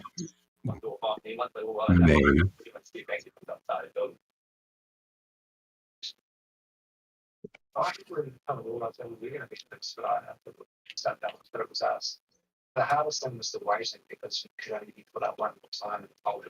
you watching something, Larry? I'm sorry. I'm just an honorary mod. No, I think you're an honorary mod. Yeah, you kind of are, pretty much. Appreciate it. I don't really do stuff like that. That's not really my thing. What I do is make sure that nobody's belligerent, acting the fool, and hogging the mic with verbal diarrhea and mental constipation. As long as you don't do that, I don't like to do the mod. You're gonna be fine. You're gonna be just fine in there. Especially on Sunday, man. You get a little extra leeway on Sundays, everybody. So if you ever were dying to jump in here tonight, today's your day, Bray. Jump on in. Open up your mic. Tell us about the difference between diamonds and pearls. I don't know, whatever, man. We're on Earth. We get to check out Earth. If you know something about Earth and we don't, hit us up, man. Let us know. Anything's possible on Sunday, man. It's the day to let your hair down. Come on in. All right. Shout out to the YouTubers. Homar's out there. As if thinking matters. As if thinking matters. That's a very suspicious name. We got Music Guru out there. And that's about it. All right. Shout out to Kenny 5G. Shout out to Kenny 5G. Yeah. Tominoid. There you go. All right. You guys come in here, man. Tell us about some speculations or something. You got an idea? Bring it. Bring it to the house. Where else are you going to bring it? Yeah. Go over to the politics server. Have a good time. Crazy over there.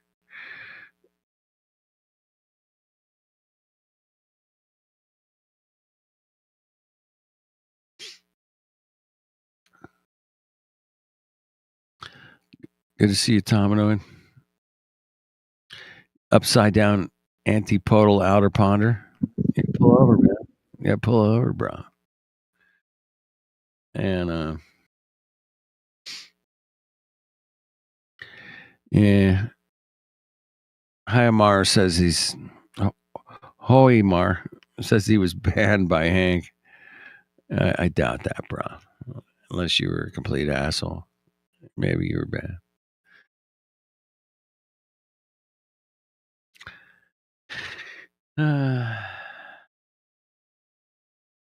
Anyway. All right, come on, people, man. I gotta go to bed. Get your ass in here. And, Nobody's talkative tonight. Yeah, it's weird, man. I don't know. It's the weekend. I don't know what it is, man. Are you a computer guy, Kenny? You spend much time with computers?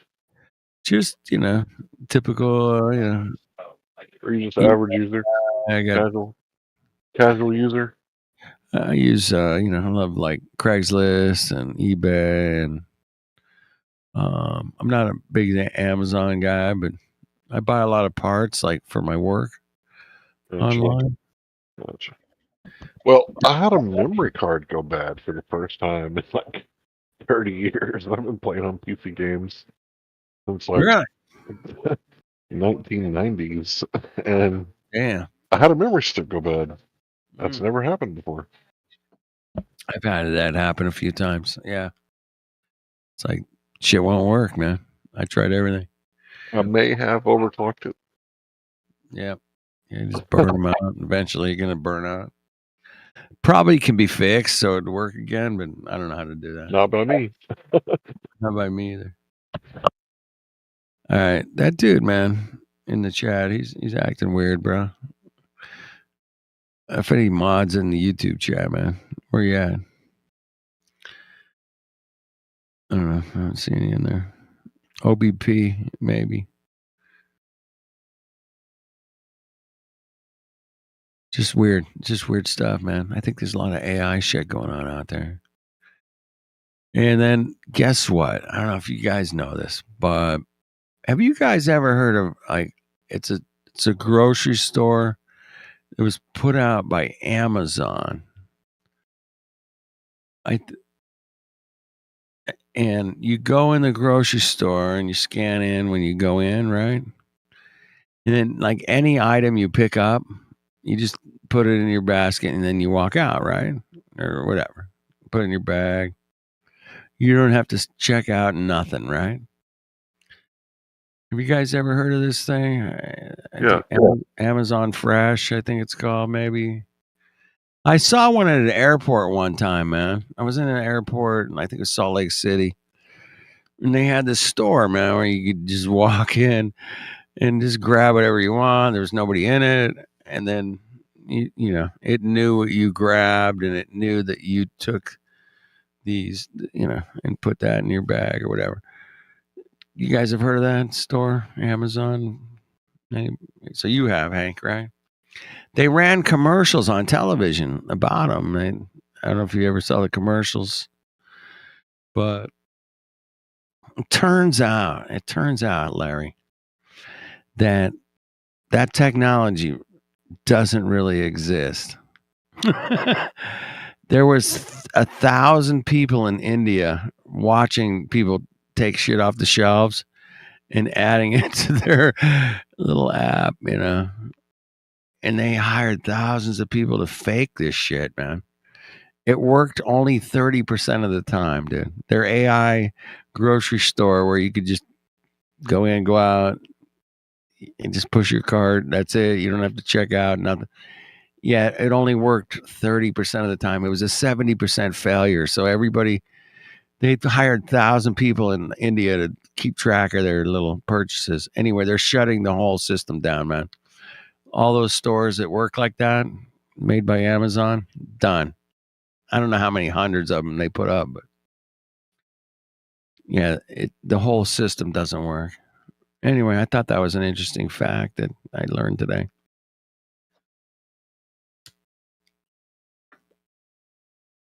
I'm not a mod on YouTube, but this guy, Hoymar, says I was banned by Hank on FE servers. That's a really interesting theory you got, except for I don't know how to ban people. Right. I was gonna say I was like totally doubting that, right? Yeah. That guy's I think he's an AI, or he's just he's just a weirdo, Brett. He's like saying weird stuff in the chat, so I would ignore him anyway. Moving on. I have a question. Yeah. How do we support the observation that a helicopter hovering over a specific point doesn't move, the Earth doesn't move underneath it? Well, I used to say that, but I think that instead of making a claim that the Earth should move under the helicopter, it's better to ask the question, at what point does the Earth begin to spin under a balloon? So if a balloon could take off, Yeah. and there's just no ceiling, it could just keep on going up, and release another balloon that's made of lighter materials, and keep going up, and then release another balloon that's made of lighter materials. Like, at what point would the Earth begin to spin under? Because they say that the Earth is spinning under bullets and footballs that go towards field goals. Right. So the thing is that it didn't spin underneath Felix Baumgartner, and he went up for 3 hours. And assuming that the Earth is spinning at 2,100 miles in 3 hours, that's 700 miles an hour. He would have landed roughly, 2,100 miles away, but instead he landed 2,180 miles in the other direction. What? Yeah. It was. So he was going against the spin. He didn't land that far from where he took off, bro. No, he landed 80 miles from where he took off. 80 miles. Okay, that's okay. So I was saying he should have landed here, Opposite 2,100 direction, miles bro. away. Opposite direction. Yeah. He landed 2,100 miles. I just love that, man. Over. Yeah, I've and heard this then before. Yeah, I plus remember. the 80.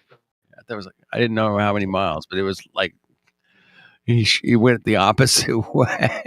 Yeah, 80 miles in the opposite direction. I'll say it more clear next time I say it. No, you got it. It's perfect. I got it, but yeah, you explain it to somebody new. Yeah, be clear. But yeah, I went the opposite way. That's weird. Explain that, man. Goes, come on. Good luck with that. Yeah, that's another good, really good one.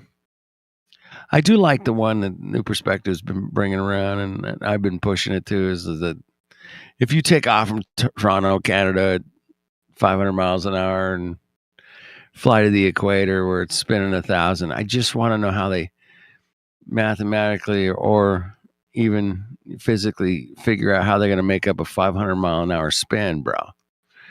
You got to make it up somewhere, and it's impossible.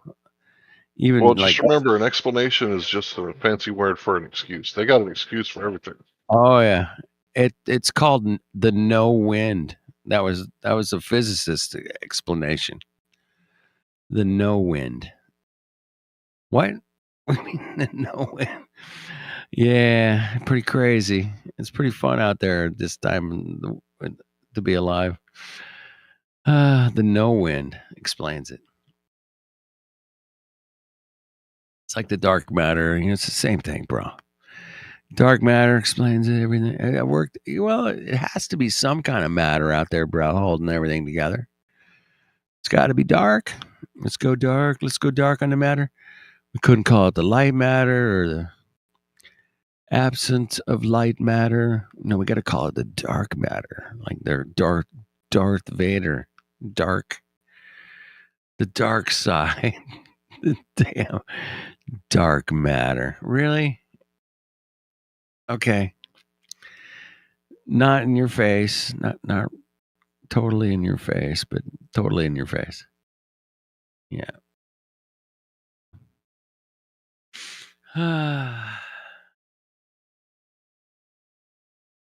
Bendy space-time, dark matter.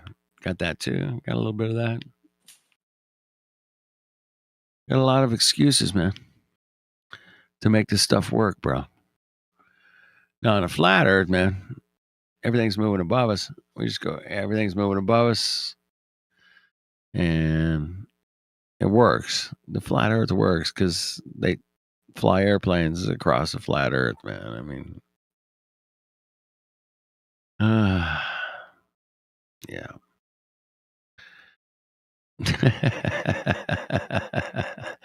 Adam, that's pretty funny, bro. That should be a museum, dude. That would be awesome.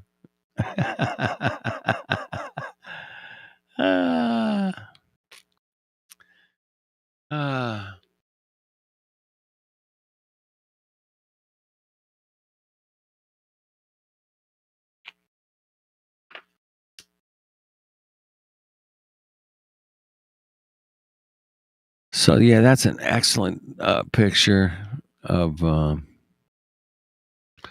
a flat Earth museum, bro. That one's great. Yeah. Where's your flat Earth art, man? I got it right here, bro. Check it out. Check it out.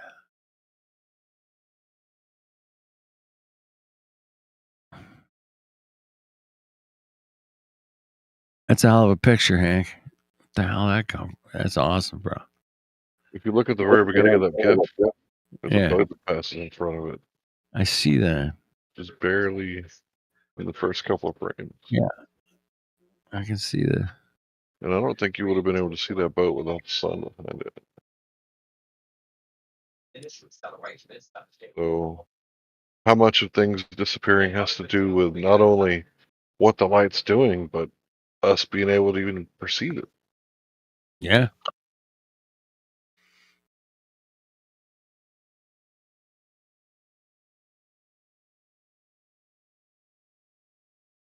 So I'm pretty well known at work for not being able to scare. Like nobody can scare me. Like it's really hard. Yeah. And part of the thing is nobody wants to get close enough. But you have to get close to scare me. So what you have to do is you have to get past all my senses, get in my bubble, and then reveal yourself to scare me. That's the only way you can do it. Yeah. So how much stuff just is outside of our bubble of perception?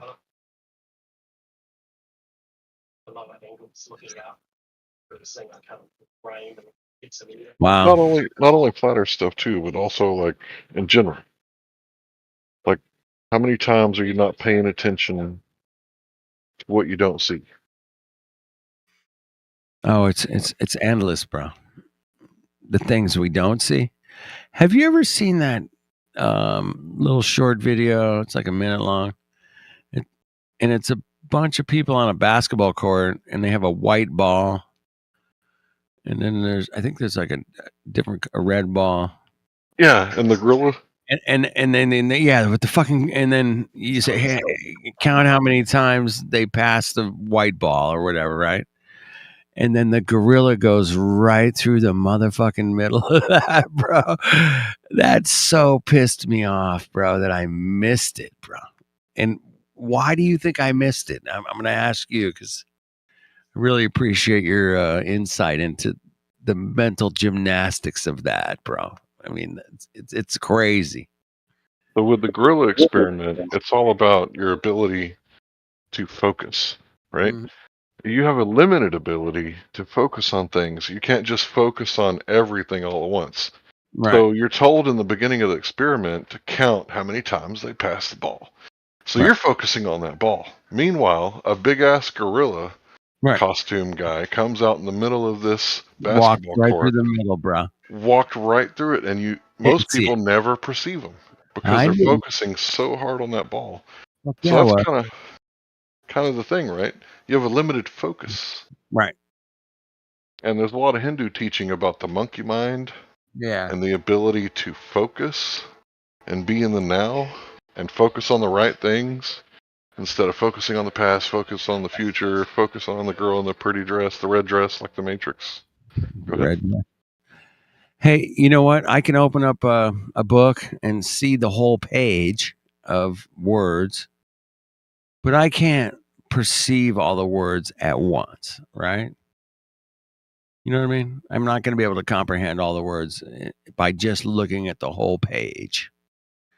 And that's the difference. I mean, you have to like really get into like the word in each letter and you know how it's written out. Then you can understand it. But if you just look at the whole page, I mean, it's just a bunch of letters on the page, right? Is that any different than the monkey thing, man? With the gorilla with? Yeah, it's because like how much we think we're controlling our own mind. Right. Like a lot of times just on autopilot, like, oh, look at the kitty, you know. Like it's just doing its own thing. Like and you know, there are some people that do have really good, you know, ability to control, but I'm not really one of them. Like my mind goes everywhere. If you ever listen to me talk, I'm all over the place. Yeah, me too, bro. I'm all over the place, but I'm willing to, you know, consider anything and say, hey, man, let's look at that again. And I mean, I've always respected you for that, man. You're like, I don't know about this flat earth thing, man, but let me look into it. And I'm like, yeah, look into it. Oh, and here you are, like, 7 years later, questioning the most scientifically deep subject of where we live on an extremely high level, in my opinion. But yeah, I could be wrong. I know I'm not, but I could be. Appreciate that, bro. Yeah. I think it's weird when people don't question things. Yeah, that always freaks me out, man. Like, what do you mean you don't question? You're just gonna accept it? Oh yeah. You're not gonna think about it? Like, you're not gonna weigh it out? I mean, there are people, man, that are, I got my Jesus and I got my Muhammad and I got my, voodoo Hindu, whatever you got, and they're good with it, and then they don't have to be. That's their belief. That's our belief, bro. Right? We got ours. I get it. There's so many beliefs in this world, bro. So many. People believe in aliens and Bigfoot and, everything. You name it, man. People believe that snakes can save the world. I'm like, get the fuck out of here, man. Like, yeah, it's the snake venom. It can save the world. I got a whole case of it here for $29.95, bro. Yeah.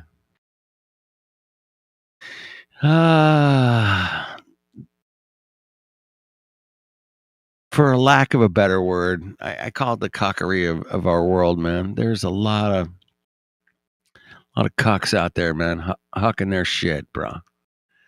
I think the Glovers have improved a little bit, because in 2015, 2016, when I'd be talking about dark matter, they would just say that I was lying. And then they would call in, like, Red's Rhetoric, and he would show up and be like, all right, who's lying? And they'd be like, that Hank guy, he's lying. And I'd say, is it true that if dark matter didn't exist, then gravity doesn't work at the galactic level? And then him and Rocket Man, who was allegedly working for NASA, they'd be like, yeah, that's true. It's like, told you I wasn't lying. So now when I ask them, are you skeptical? They're proud skeptics. I'm telling you, these people are proud skeptics. Yeah. What are you skeptical about? Like, the people that answer honestly say dark matter. So, you're skeptical about gravity. Nobody would admit they were skeptical about gravity in 2016. No. Nobody. Yeah, it's a different world now, man. We're dealing with. Good night, Flatsy. Good night. But yeah, that's interesting. Yeah, a different world now. Hey, we're. Do you know we're post? I used to call it postmodern. That was my term for it. We're in the postmodern era, but we're in the post. I think we're in the post Cocoa era, bro. Yeah, it's just a different world now, man, than it was pre Cocoa. You know what I'm saying? It's different, man. It's like the 80s. It was totally different than the 90s, and the 70s was crazy too, bro. I mean, I literally grew up in the 70s, and the crazy colors and people wearing these crazy clothes, bro. It's a psychological fucking nightmare, man.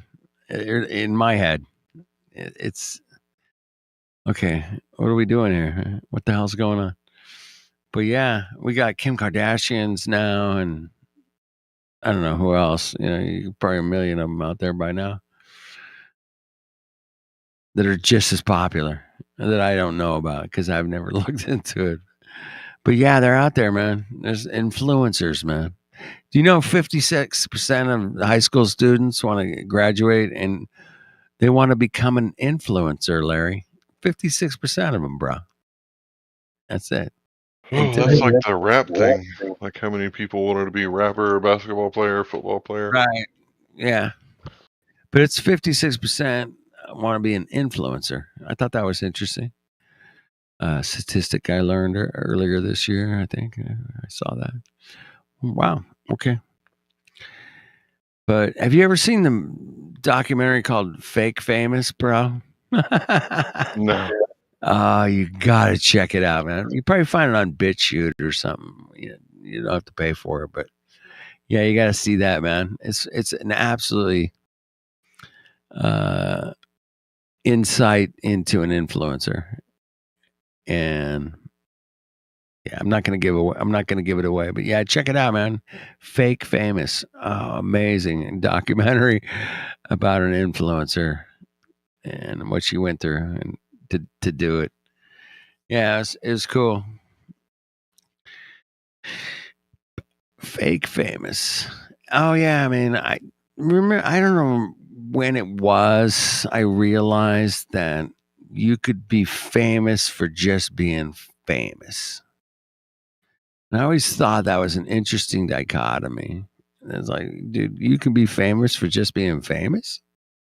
How does that work? You know, you didn't have to act in any movies. You didn't, and you know, the Kardashians are like, I guess the probably the top of the heap on that one, but they're just famous for being famous, man. Do they do anything in the world? I don't know, man.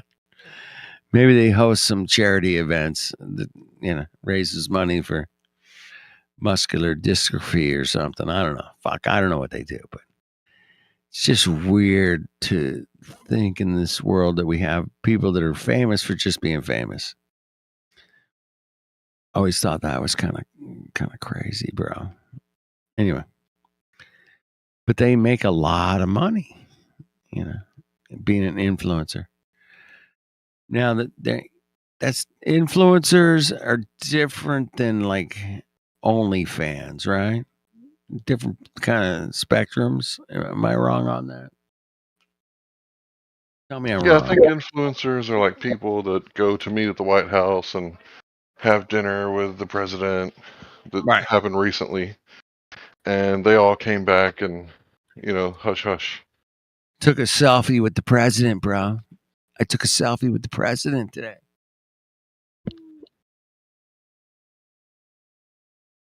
That's like, you know, you got 2-3 million subscribers to your information, right? Dude, if I'd have told you this shit 20 years ago, like, you can have 2 million people watch you every day, post shit, bro. And if you pick up a Pepsi can, you can make $29,000, bro. You know, like, what? What the fuck is that? What do you mean I just have to hold a Pepsi can in my hand and I can make 29 grand? Oh, okay. That sounds good. And I just pick it up. I don't even have to say anything, bro. I just pick up a fucking Pepsi can on my live stream and drink it, and I made 29 grand, bro. Okay. What do you Notice think? some UFC fighters, they always got water bottles with, you know, some sort of energy drink. Right, a Prime or a Monster. Usually a Monster. Yeah. Monsters are very, very you hear popular. about them salsa waters? Heard that they're made from some sort of like foam on top of the sewage. Get the fuck out of here, bro. Yeah. Fuck. Yeah, look into that. Oh, dude. I mean, we're talking about like I don't know. There's a few different brands of seltzer. Are we talking about bubbly water or carbonated water? I think it's a brand. I don't really know all the brand name and stuff, but you got to be careful what you're drinking because it looks like water. Well, what if I'm drinking vodka? Do I have to be worried? That's probably distilled, but you know, when you're drinking those liquors, you want to stay away from like malt liquor. Well, I learned that back in high school, bro. Right. There was a product called Old English 800 malt liquor. 40 ounce. Oh, 40, bro. Okay. We would drink one of those each, and then we would smoke a J, and we were fucking bombed, bro. That's exactly what we did, but we had a 40, passed a blunt, and played hacky sack until we couldn't stand no more. Yeah. I mean, but we went to concerts and you know, snuck in. Like, we didn't have tickets, you know. Like, dude, let's drink a 40 and a malt each. Old English 800 malt liquor. Oh, that stuff was nasty, bro.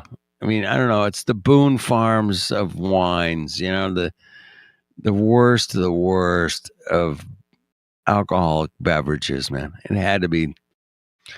But back then, at least it was all natural. Now it's all GMO, and you gotta be careful. But anyway, it's a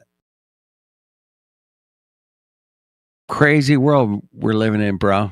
And I did hear that alcohol kills germs. Have you ever heard that theory? I don't know. Yeah. So if you're drinking vodka on the regular, like Yeah. how do you put the natural bacteria like back in your body? Right. Like you're supposed to have natural bacteria in your mouth and your gut. So Yeah. if you're like drinking vodka all the time, like I would probably supplement with some sort of Beer? free postbiotics. What about beer or something that's fermented, like I'm thinking more like sourdough. You know what I mean? sourdough? I love Yeah, sourdough bread. that stuff is like really good for you because the enzymes I grow love while the dough sours. Yeah, that's good stuff. I think there's a balance in life, Larry. I think we can. I mean, everybody has their limits of whatever they're doing, but if you go through life being too pure and you accidentally get something that's, strange to your body, then you're going to end up, being sick or something, right? And I think that if you have a little bit of everything, man, you can sand that piece of wood sometimes without your fucking mask on, bro. I mean, do it outside, but it's okay to have a few particles of dust in your nose, right? It's okay. It's not gonna fucking kill you today anyway. It might down the road, but we don't know. There's always some effects to environmental exposure, right? And you can find yourself in an environment that you're not normally used to, that you've never been exposed to, and you're gonna like, whoa, man, I've never inhaled fucking sanding of plastics in my nose. Like I've never inhaled the sanding of, sheet metal or iron or, copper, whatever it is. But if you get a little bit of everything, I think the body has a way of working itself out, but I could be wrong. Again, speculation Sunday. But yeah, there's something to what do they call it, terrain theory? I think that's the name of it, but I always like that term, terrain, because terrain sounds flat to me. I don't know about you guys, but terrain sounds flat. Like a train, trains are flat, man. Trains they can be booking it over some curvy earth, bro. The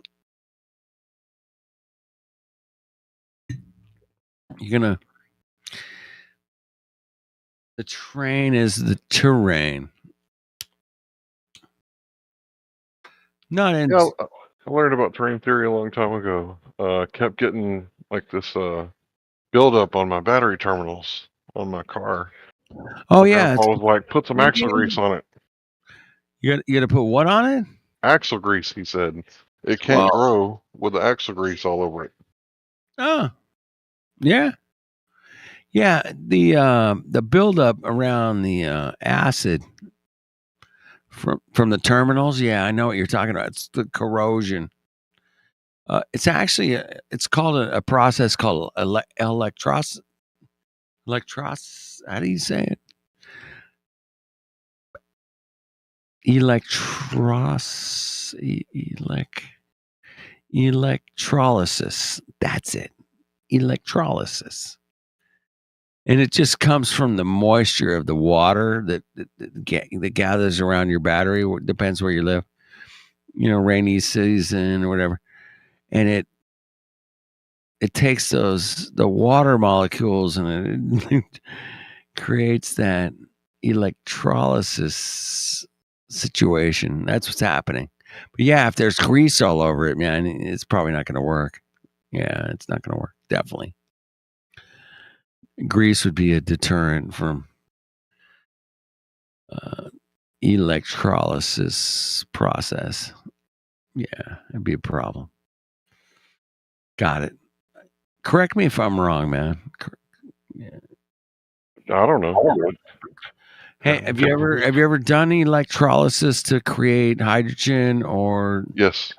Okay, yeah, I've done it too. And colloidal silver, whatever that is. Colloidal silver, yes, and kind of similar thing. But you're basically taking electricity, and it produces, when you add the electricity to the water, it creates these gases, bro. And some of them are explosive. Really explosive. Hydrogen's really explosive stuff, man. Damn. I found out the hard way. I had a little electrolysis, like a mason jar. And I was testing out, I was making my own HHO gas. I was trying to make my own HHO, not the H2O, but I was trying to make HHO. Anyway, I'm just experimenting with it. I had this little lid on it with this little tube coming out of it, and I was going to light it on fire, and it lit all the gas in the glass on fire. And it kind of popped the lid off of it, man. It freaked me out, man. I was like, holy shit, man. Damn. That stuff's powerful.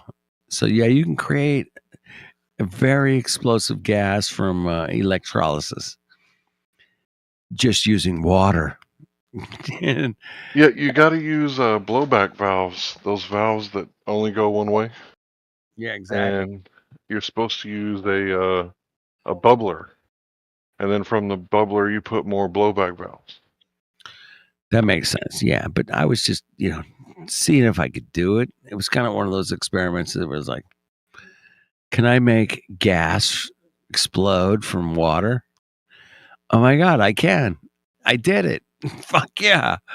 That's awesome. It was like a kind of a science experiment or whatever you want to call it. It was just a test. It was a benchtop test, bro. And for sure, man, I did it, and the shit exploded, and it was crazy, man. Yeah, I had a good time with it. But after that, man, I'm like, okay, why isn't the world running on this shit, bro? What the fuck?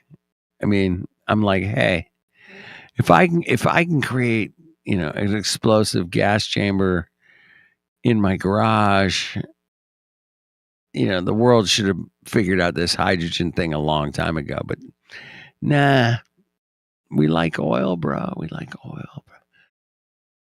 We like those, oil.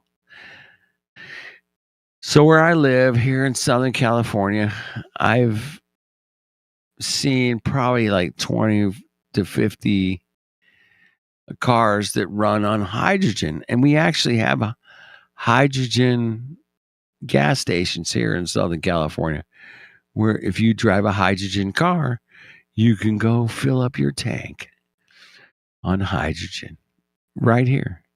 And it's a real thing, man. But I've been a big hydrogen supporter for decades, man. I always thought it was one of the greatest things you could do, man. I mean, my God, we're just turning water into gas, bro. Why are we doing this, man? Why are we not doing this everywhere? What the hell's wrong with us? But that's the way the oil, companies, gas companies. There was always that clean natural gas. You guys seen those engines? Clean natural gas engines. Have you guys seen them? Honda makes cars. The Honda Civic, I think, is one of them. That's like the Honda Civic G model, I think. and G stands for gas. So you like go fill up at the like propane place. Yeah. And the Hindenburg, I think, it was, waging war on the sky ships, but also hydrogen itself, because Bob, what's his name? Lazar. Lazar. The guy with the glasses. According to him, he cracks the water. That's where the electrolysis happens, and fills up his tanks while his car is at home. So he's not Yeah. making hydrogen on demand like you were talking about, where you just Right. make a little bit at a time where it's not dangerous. Yeah. Well, I mean, it's always dangerous. Don't do this at home. Ask your doctor or ask your lawyer. But I would say ask your pocketbook. Gas professional. Ask your gas professional. Yeah. Go But ahead. he cracks it at the house and fills up tanks in the back of his car. So he's like rolling around with a bunch of hydrogen in his trunk, like tanks and tanks of it. But if you think about it, what diesel truck isn't rolling around with enough diesel fuel to like burn down a small town, Hey, guess what, Hank? This month, I think they, I don't know if it was in the Netherlands or somewhere, but they actually converted a diesel engine to hydrogen. Yes. That doesn't surprise me, because diesel engines seem like they would be pretty universal when it comes to gas. I mean, if I can create hydrogen in my garage, man, and Lazar could do it in his garage. Yeah, we should definitely be in some kind of different energy spot, but we're not, man. We're in the trap system that put us in oil, and then now they want to take away the oil, and they want to put us in electric, and you know how that system wants to manipulate every aspect of our lives. And they're not going to give us you can make your own hydrogen at home, bro. Just, no, that's not going to happen. What do you think of solar? I mean, solar was such a big thing for the last 10 years, bro. It's been, but it turns out that maybe it's not so good, but they were giving away incentives. I mean, homeowner, oh my God, if you get to solar, you get all this free shit. You get some free shit, bro. And it turns out, I remember my buddy, man, he was a naval engineer, man. This was back in the 90s. He goes, dude, solar systems decrease about 10. If you have solar panels, they decrease like 10% a year, bro. So the most you're going to get out of it, like a solar panel, is like 10 years, dude. Tops. Well, those batteries don't last forever either. And, well, a lot of them, they tie into the grid, bro. Come on, Larry. They tie into the grid, and when you're producing energy, you're putting energy into the grid because you're so efficient and you want to be, responsible earthling, and you want to totally do the right thing. You got to do the right thing. And then you are the guy that you're contributing back into the system. You're a good person. You're good. 10 years, bro. That's all you get, bro. Decade. Dude, and it's 10% a year loss. 10%. Yeah. So by the time you're eighth year, man, you're only getting 20% of what you were getting, before. That's about the time that it's paid off if you're out of pocket. Yep. By the time it's all paid off. Check 1 2. Check 1 2. What's up? What they do usually is they do the 20 years contract. Yeah. And they know that they last only 10 years. Right. So then you have to pay for the repair. Yep. And what happened last year here in Las Vegas, we had I get a phone call, oh, there is no electricity. So I come home and I look at the things. Okay, there is no electricity. My two neighbors, one of them is just moved in, and the other one he's been there 2 years. They have these solar panels on their roof, Right.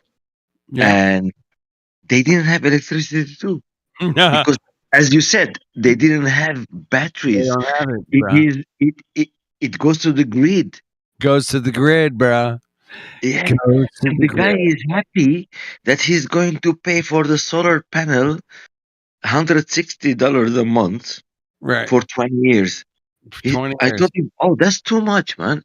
He said, "No, but you see, usually I pay 300 for normal electricity. It's 2 floors. He needs a lot of AC and heating, so I Oh yeah. understand." Need a lot of So, AC in Vegas, bro. and then, but 160 for 20 years, and then you're gonna pay after 10 years. You're gonna pay and you don't have electricity. It's Yeah, not your own electricity. This is I the love it. problem. I You love see, it. Yep. the magic trick is like, oh, solar panel, free free electricity, but not when you don't have electricity. They are controlling it. Yep.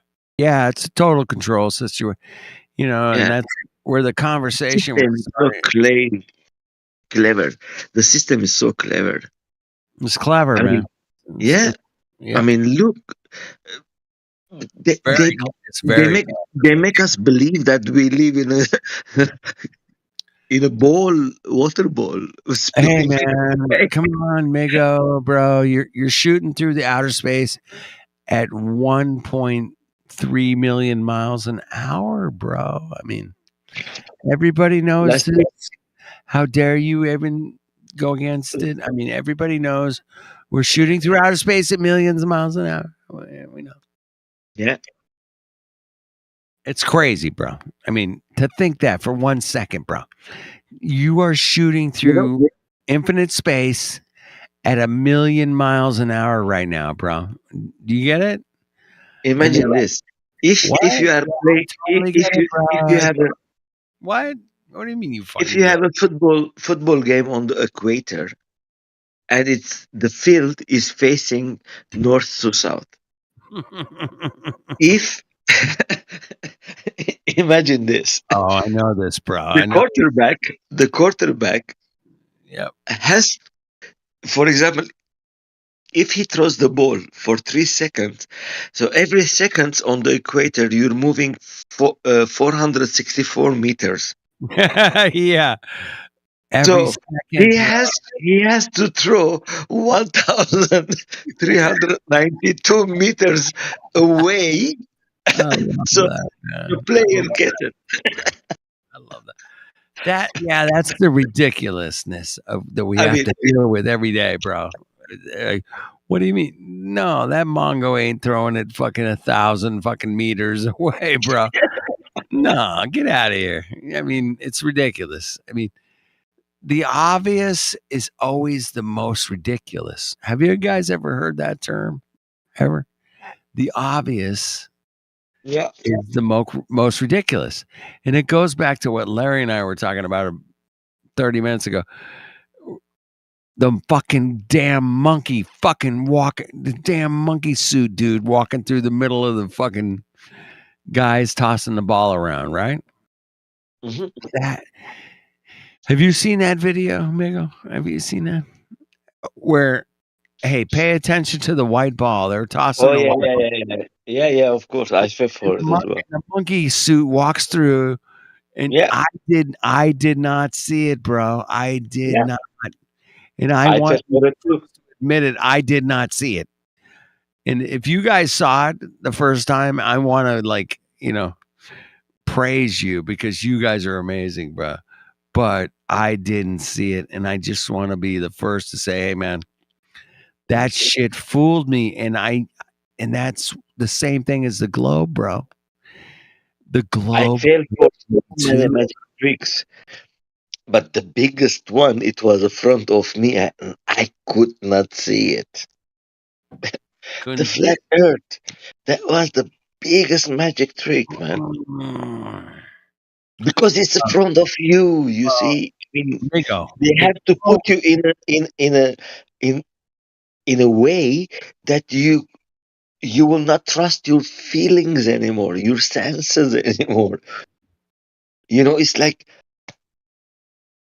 I mean, I'm moving 864 miles an hour now. You know that? Yeah, you're moving that fast, bro. Yeah, man. Hey, I mean, I'm if I moving. do like this, Hey, I would I'm do this to you. Hey, I'm at the same speed, bro. We're doing 850 right now. And we're gonna slow down. We're gonna slow down in the morning. How fast are you spinning? What was that? Who? Like 1,030. Oh my God, Oh you're my. right. You're right on the equator. Oh my goodness, how dare you? How dare you? Flying. How dare you? I mean, you win. You win. You're right on the equator. Hey, on the equator during the summer solstice, which is coming up, Rosa, do you experience the sun coming directly east over your head and setting directly west? I have no idea. I'm on holidays in Sri Lanka. I've been here for like 6 months now. So, Dude, Wow, Sri that's a Lanka. long holiday, bro. I mean, 6 months. I think you need to go home it's now. like Get your ass out of. yeah, I'm ready. You like it? You like Sri Yeah, Lanka? it's been pretty good, man. Yeah, I Oh, like it, I've but been I'm there ready in to 2008, go man. around. I've been there in 2008, just after the Civil War. You really? Yeah. It's a good term. Yeah, I said 2 months there. So tell me something cool about Sri Lanka, bro. I mean, give me. Oh, Adam Speak.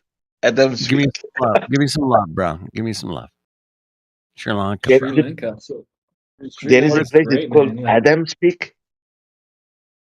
Apparently, for them, Adam, when he first touched the earth, that's where he touched. So Really? if you look from That's interesting. Oh my God. the thing is, if you look from high altitude, I mean, like above the thing, it looks like a feet, yeah, broken feet. So why not call it Adam's Adam's Peak? So you go up there, you walk, you do hiking at very early in the morning, and you watch the sunset coming up from the sea. You see, when I was there, 2008, I didn't know about flat Earth, and I look at and I was waiting for the sun to come behind the curve, so I could see it. You see, but I didn't think that from there you can almost see the sea, and behind it the sun is coming up. You see, the flat Earth didn't. I mean, I was not thinking about that. You see, back then. Yeah. Well, of course. But the magic trick. Another magic trick that you Yeah, man. tricked into. Bro. Yep. There was so many of them. So many, bro. You don't even know how to count them all, bro. I mean, there's so many. But that's okay. We're here to unravel these beliefs that we were taught, and that's okay, man. We're just here to check it out and say, hey, man, we need to question that a little deeper, bro. And once we start questioning it a little deeper, it becomes more evident that that was a Hollywood trick, bro. That was a manipulation of your mind, man. That was subliminal. Oh, subliminal. Yep. That's a good word. I love the subliminal advertising. Do you guys know that they used to do subliminal advertising? Yep. They would flash like The Coca-Cola, burger. popcorn at the movies, Yeah. bro. Yeah. They did these mind manipulation things, bro.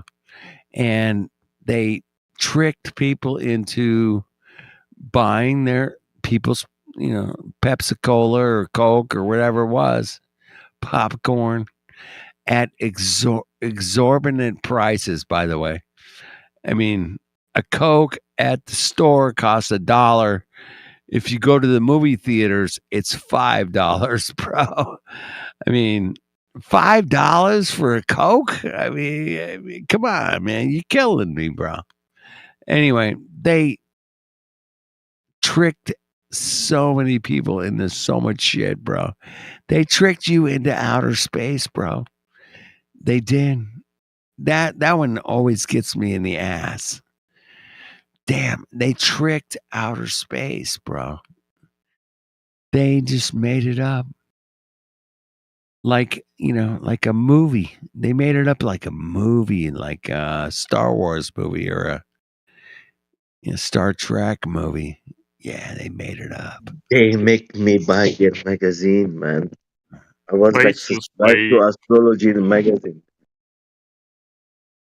But I used to love the pictures. I used to think that they were real.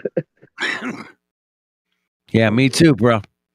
I was like, I wasn't a NASA nerd or a Star Trek nerd or Star Wars nerd. I wasn't those. I mean, I watched Star Wars the year it came out, bro. I went to the theater and watched it the year it came out. So, not to give away my age, but yeah, I've been around a minute, and I remember.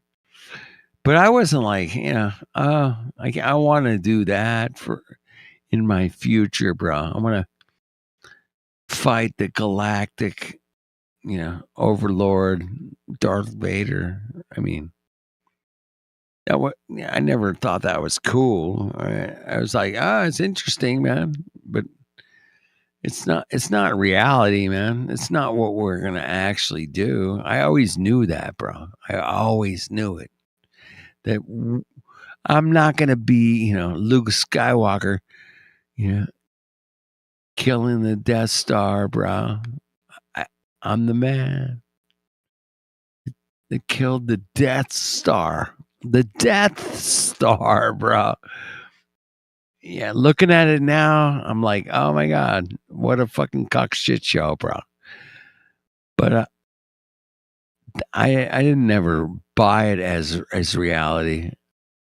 I always thought it was, it was entertaining. Yeah, it's cool. But so many people buy it, bro. And they're buying it. You know what I'm saying? And they're buying it. What a fish story, bro. Hey, that light you see in the sky is 100 million years away from the light you see on your street coming down the road. I mean, the light in the sky is 100 million years. Excuse me. Excuse me. Do you mind if I interject, please, something? Well, of course I don't. I appreciate your input and speculation. Go ahead. You people here, you believe that the earth is a flat, no? Flat. I think the earth is flat. I observe it. It's flat. Why you laughing? Why you doing this? Why you making fun of my accent? Forgive him, brother. Hey, listen, brother. He's drunk. He's had a few vodkas, so he's just enjoying your culture and appreciative of your accent. Please say what you're going to say. I want to know, you people here, you think the earth is flat, yes or no? What do you mean by think? Yes, brother. What do you mean by think exactly? You believe, you have a belief in the earth being flat, no? No, no belief, my friend. No belief. No. Only knowledge. No. No, we don't believe the Earth is flat. We do not believe the Earth is flat. No. This is a religion, no? Well, No. religion is belief. I get it. But knowing something is different than believing something. And have you ever heard the term that the belief is the enemy of knowing? Have you ever heard that term? This is a quote from the Crow 777, no? You are correct. Yes, you are. Yes, correct. I like him. He's very good. He's got a lot of knowledge. He does. He does have a great amount of knowledge, from music to telescopes to astronomy. Yeah, the guy knows a lot. Yes, Crow. You know who I also really like?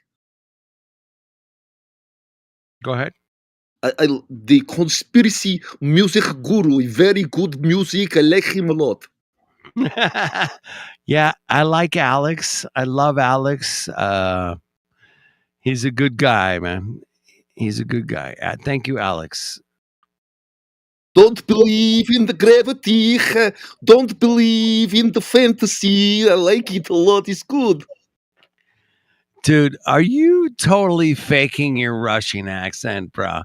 You're good, bro. Of course, come You're on, really man. good, bro. But Hey, come on, man. Who the fuck do you think this is, man?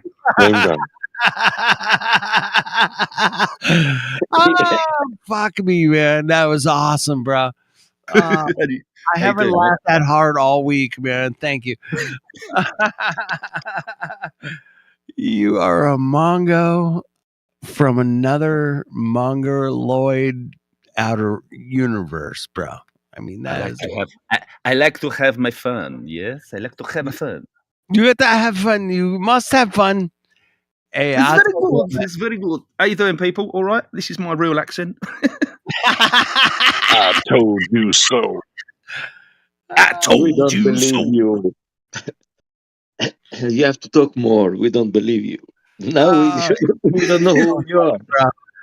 Dude, I couldn't make this shit up if I tried, man. That was so good.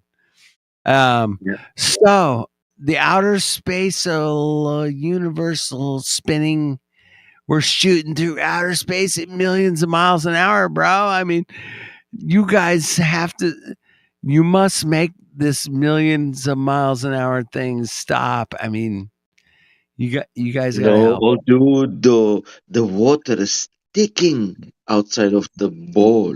Well, You have to. course. That's a miracle. That's a miracle. It's a miracle. I mean, who could deny that water sticks to a ball on because of gravity? I mean, who could deny this, bro? I was talking to a friend. Vodka. Little I was difference. talking to a friend, and he was trying to make a fun of me, and he told me, "Oh, you're talking all this like the Earth is flat, all these bullshit things, And I know my uncle, he read in this book, and he found 50 miracles in one book." And I said, "Well, he didn't find too many. You found thousands of miracles to believe in your globe system, your globe religion." That's it, bro. You have to accept so many fantasies Yeah, to miracles. believe in the globe, bro. You have to accept like 175 fantasies to believe in the globe. And all we have to do is believe in one thing, that the earth is flat and stationary, bro. You mean our senses? We have to believe in our senses. Yeah, we have to believe in our senses. How dare you, Hank? How dare you? Because we are on Speculation Sunday, I always ask this question, right? Yeah. Who is there anybody experienced anything outside of themselves, of their body? I came close once. Yeah, you go out of your body. No, I didn't, but I think I got pretty close.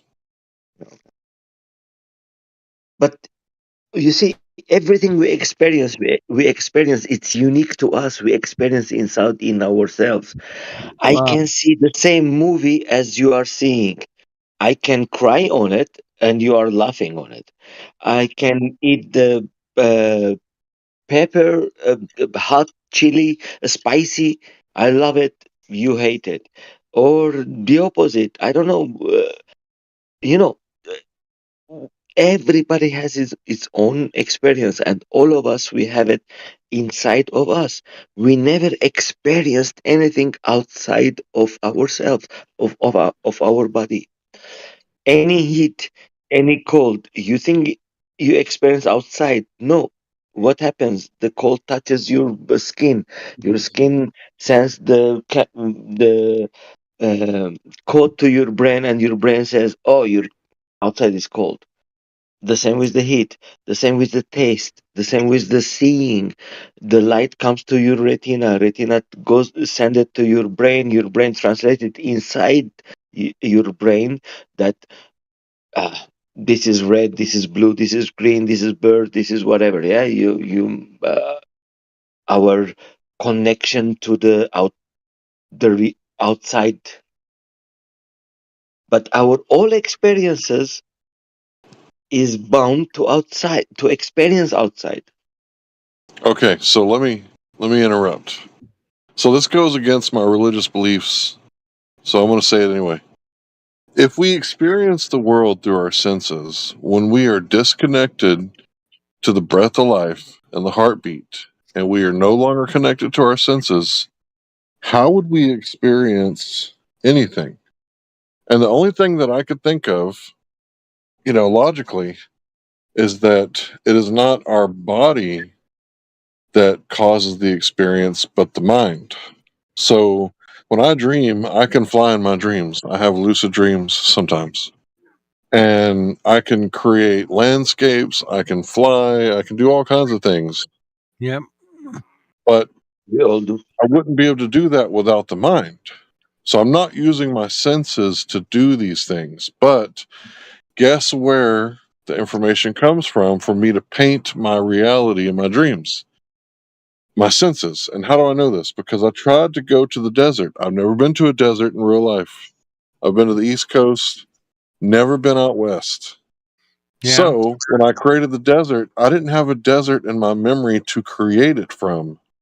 So when I created the desert in my lucid dream, it was the desert from the video game Legend of Zelda Breath of the Wild, because I didn't have a real desert to pull from. Yeah. So if we experience life through our senses, when our body dies, everything after that is from the mind. Who is experiencing the mind? Who is witnessing the mind? When I say pizza, you close your eyes and with your mind you experience the pizza. But who is experiencing the mind that experiencing the pizza? Fuck God. off. Fuck off. Well, the answer is I, right? But not just I, but also your eye. The big I. Yeah. No, not the I as the letter I, not the IEYE. Right. Hey. All right. I. Who They am call- I? This is the most philosophical question, right? Who am I? Am I the body? I know I'm not the body.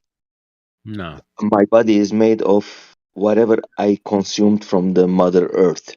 That's why we call it Mother Earth. Everything we consume from it, it turns out to make our body. 20 years ago, it was not the same body. 30 years ago, it was not the same body. But somebody is witnessing the body is growing. And then the same thing with the mind. The mind is thinking, is experiencing day by day, but always has the memory and the inclining to the future. So the mind somebody experiencing the mind. Somebody is witnessing over the mind. When your mind says, "Oh man, I'm going through a very bad time. I want to kill myself," and then there is another mind saying, "No man, don't do that. It will pass." So it's the same mind, right? But somebody is witnessing the mind. That all these things happening in the mind, somebody is there to see that, to experience that. And I think that's the I that the mind cannot comprehend. It cannot know because it's outside of its capacity. That's why when it comes to the God, what is God? Everybody has its own theory. Yeah. Yep. Yep. You're right. Yes. Yes. The end, if I die today, all this existence doesn't exist for me. So that's why there is some philosophical or religion or people, they think that they say you are the creator of your reality. I can be very, very, like, I don't know, 1.5 hour ago, I was like in a little bit depressed. Yeah. And now I'm like different. Different. Totally different, bro. Totally. Yeah. Different mindset completely.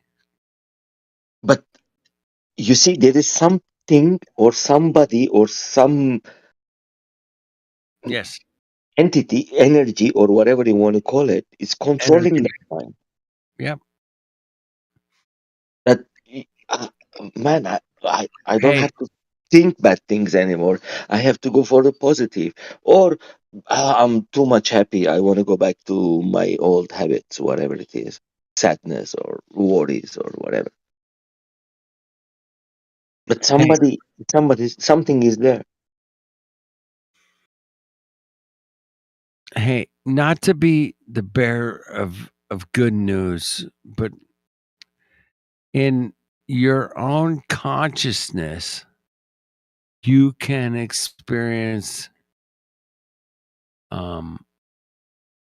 I don't care what situation you're in, you can experience the beautiful nature of our world through the most simplest things, man. Watching a bumblebee suck the nectar out of a flower, man. You're like, oh my God. A hummingbird suckling the bird. thing, yeah, the thing that you put there. Yeah, exactly. Same thing, man. You see a hummingbird Or the moon rising, or the moon, or the full moon, or whatever. Full The moon or sun, exactly. the Full moon, river, the spring, the everything. spring, the summer, the winter, the fall. Yes, we can I mean, experience all these look at that. things, bro. So You know, good, bro. It's so good. what I say usually is like, God created this place to come and experience it Yeah, in different formation. exactly, God bro. can do anything it wants, right? He can Yeah. be anything he wants. He's omnipresent, omnipotent, omniscious. So for him, it's like a experience that is happening in this physical body, Yeah. this place. Exactly. Hey, we're gonna experience Earth in its reality, in its whether it's oak trees or oh my God, I live in a place that only the redwood trees grow. Oh my God. Oh my God, the redwoods, dude. The Yeah, redwoods. sequoia trees, right? Yeah, sequoias. It's amazing, bro. I've been there with the redwood trees, man. Like, oh my God, that tree is so humongous, Powerful, right? powerful, and like power, man. You know, Stand and you're I've like, been Yosemite. I went to Yosemite twice, yeah, and uh, every time I went there, it was like a miracle. it's a miracle. The first time I went there, I was new to. I mean, kind of new. I just moved to Las Vegas from California, and then my friend came with his wife from Milano, and we went to uh, Yosemite. So because his wife, Italian, and all these things, so everything has to be booked, Europe. everything has to be planned, or we have to move 4 o'clock, so we can be there at 6 o'clock. Yeah. But 3 o'clock we're gonna stop here, and Yeah. everything. This time you're gonna pee, this one, this time you're gonna fart. So everything has to be planned. It's like, Blank. and me and my friend, we have this Fuck that, man. thing that never plan a trip. Yeah. You Yeah. just go for it. Just go. Let's go, Yeah. baby. Yeah, you just go for it. Just go And for it, man. Just go. she booked this place. It's called Indian Flats, like a bungalows and things like that. And before we moved from here, Las Vegas, it was raining and things like that. Uh, so we arrived there. We cannot go there. It's flooded. It's so there is a police car. We cannot go more. A guy. So she started to panic. What we gonna do? I Panic, said, bro. I Panic. said, why are you panicking? It's like the birds that singing now outside, even though it's night. It's they don't care about where they're gonna sleep, what they're gonna do. It's like, let it be. Thai will be done. Just let it go. And we found a very beautiful place. We end up to find a very beautiful place, and we slept very good, and it went amazing. Yeah. It just like her mind panicked that, damn, where I'm gonna sleep tonight. I mean, I went from here to Texas. I slept 2 nights in the car, 4 nights in the car. So what the hell? Who cares? It's just Hey, are you you go with the flow. Are you talking about when you went to see the eclipse? Yeah. And you slept in your car how many nights? 2, 3? 5, 6, I think. 5 or 6. Yeah. Wait a minute. You slept in your car for Yeah, I'm a bad boy. I don't have any principles. I don't know. Yeah, you see? I want to Why you don't rent a hotel room? Wait a minute. I want to crown you as an absolute earther. You are an earther because you went and slept 3, 4 nights in your car to see the eclipse, which, could be or could not be simulated. I don't know. I mean, I wake up in the morning, 7 o'clock, and I look, it's all clouded.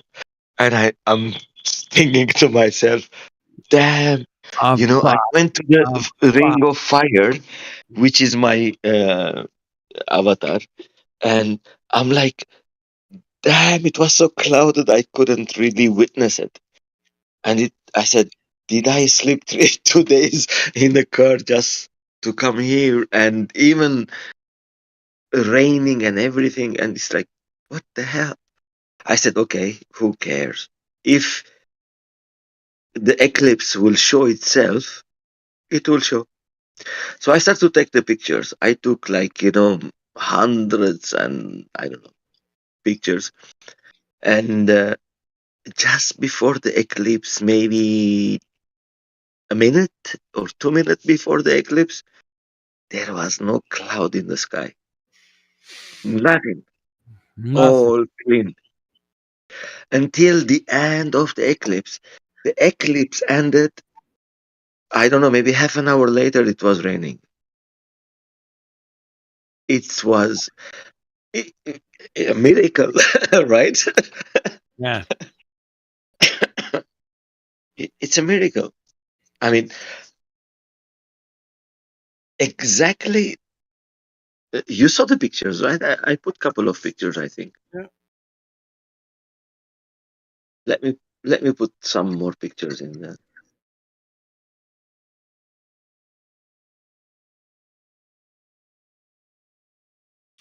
Hey, you saw an eclipse, and therefore it's a globe.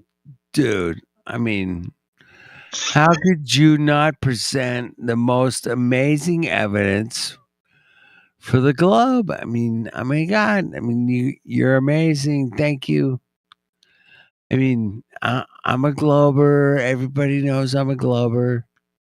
And without a doubt, man, this guy, oh, that's a beautiful picture, man. I mean, Yeah. oh, You see the red thing? yeah, I could see it with my naked eye. yeah. It's crazy. It's crazy, bro. I did it in 2017, bro. Yeah. Same But then I didn't have all this equipment, you see. I didn't have all this with me. Yep. I had very, very simple oh, look at this one. I have some pictures from the in the video. I have to take a screenshot. Amazing, you know. You see, like the It's big thing. amazing, bro. Dude, that's amazing, bro. It's amazing. Look at this one. This is just Mhm. after the full the eclipse is finished. Yeah. It's going backward. And Dude, I got the first dude. kiss. Look at this one.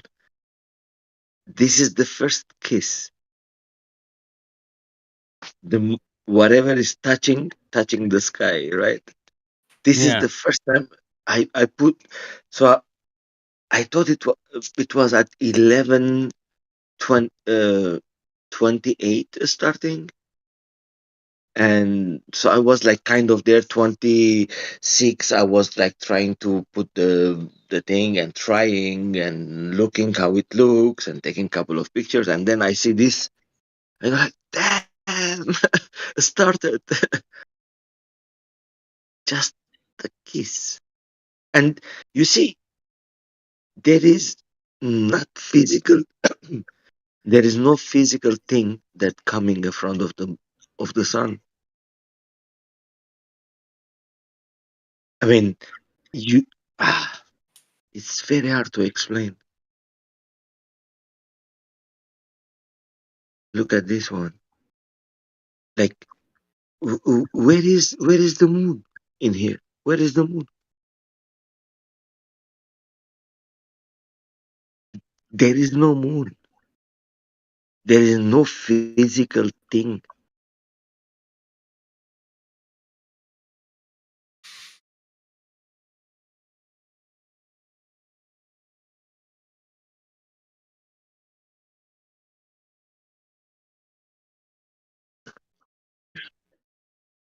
I like this one. You can see the clouds, yeah, going all around, and still no moon, no physical moon.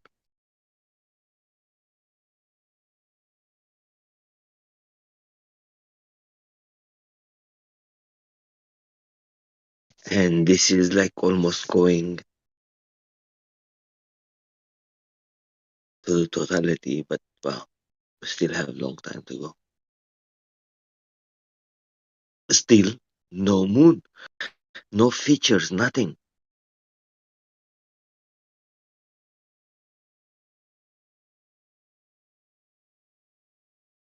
Have you tried to increase the levels in something like Photoshop or whatever to see if you increase the exposure? You might see some defined edges, some bumps, and that kind of thing. I was looking even before the eclipse. I had the filter on. I was looking. I had without the filter. I was looking. Nothing. There is not even nothing on the sides. Nothing. When the lunar eclipse happens, you can see the moon, the whole moon. You can see it, and the moon is the quarter the size of the Earth. The rays of the sun should penetrate, and of course the Earth is bigger. Should with the water apparently on the ball, it has to reflect the light of the sun to the moon, and the moon has to shine. At least has to have some something. Like there is nothing there. You would think that some of the sunlight would spill around to the front of the moon so we could see some craters and things, right? I mean, you see, I think from the Earth, if the moon is reflecting the light of the sun, the Earth can reflect as well the light of the sun. That's why we have all these beautiful blue ball pictures from apparently from the space, right? So it reflects its light. So why we cannot see any features? Look at this one as well. It's like there is nothing there. It's It doesn't funny matter how big you do it. Doesn't matter how big I zoom in it.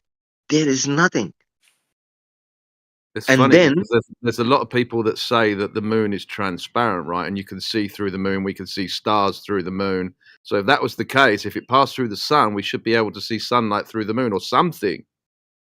yeah, but look at this picture.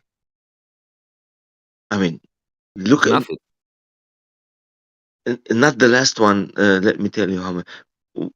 1, 2, 3, 4. Go 4 pictures up. Look at it. I mean, you can see. Doesn't matter how you zoom in it. You can see there is nothing there. There is nothing. It's telling you it's the moon. Even if I add another picture, let's say, look at this one.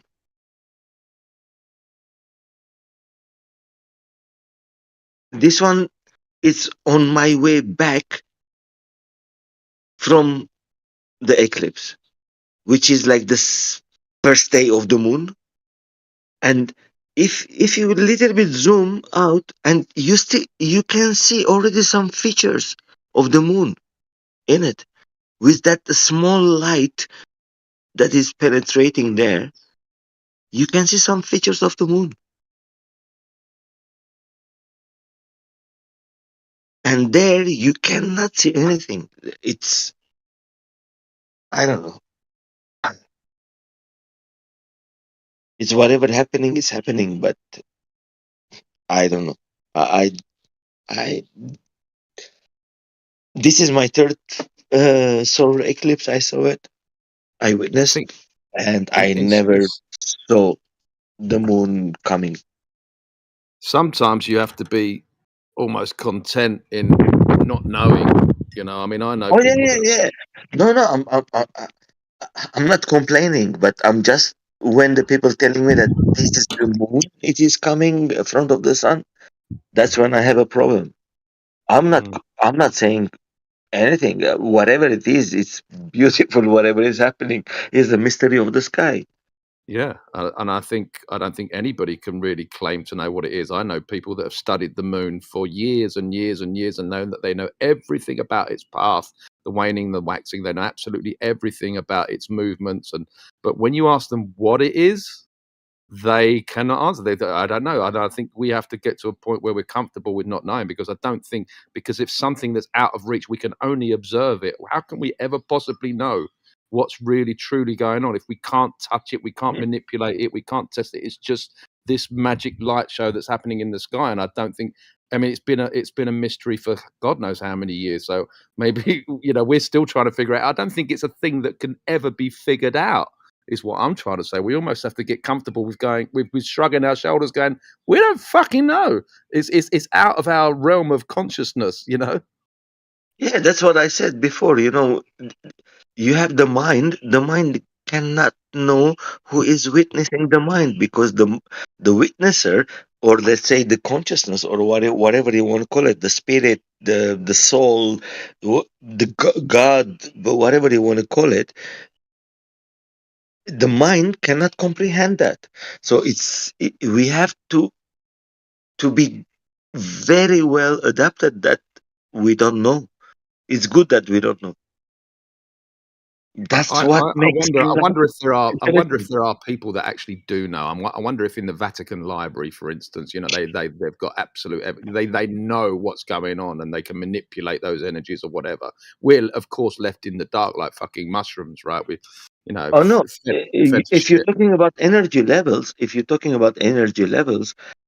you can go to Hinduism. I mean, Vedanta and Hinduism, they explain everything very,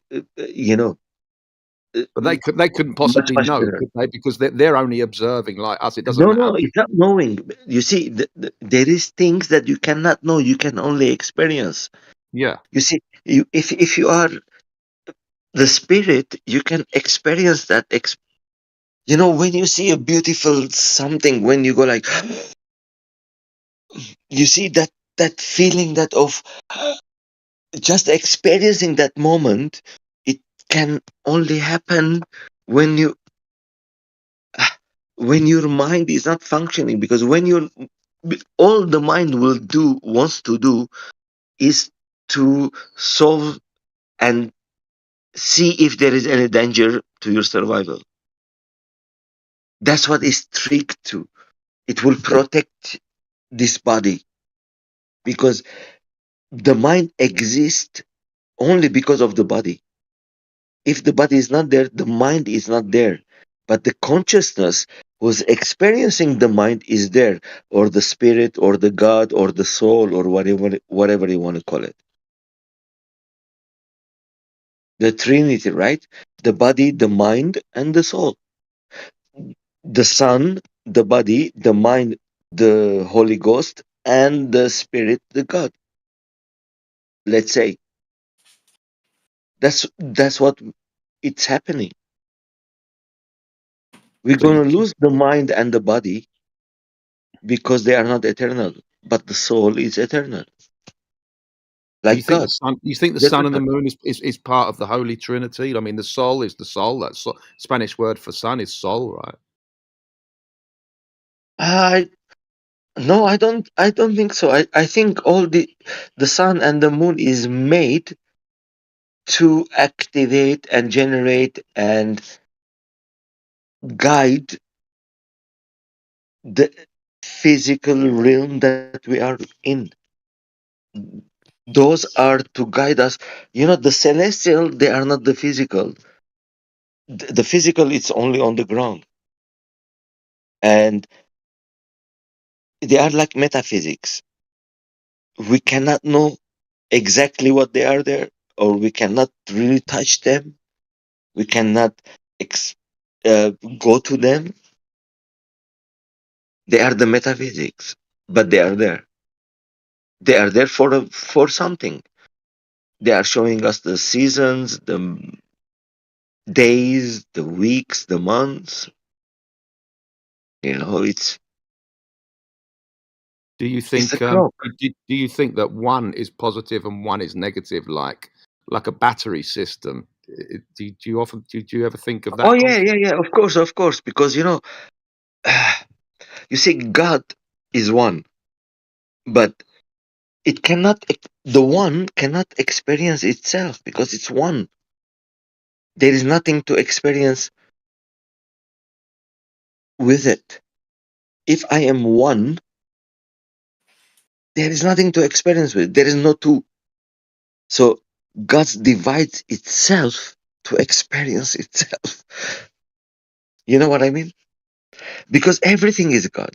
God is omnipresent, right? It's everywhere there is God. In everything there is God. In everywhere there is God. Is omniscious. He knows everything.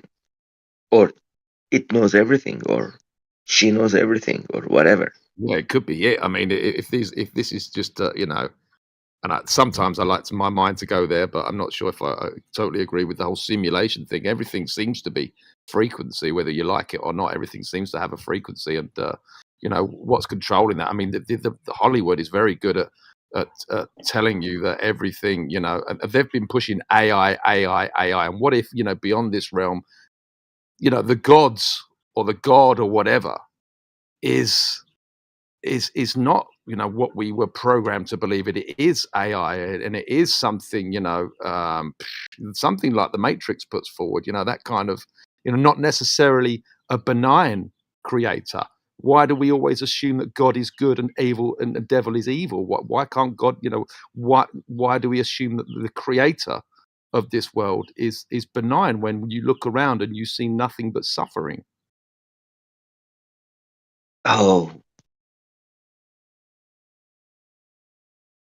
I hope he comes back. Yeah.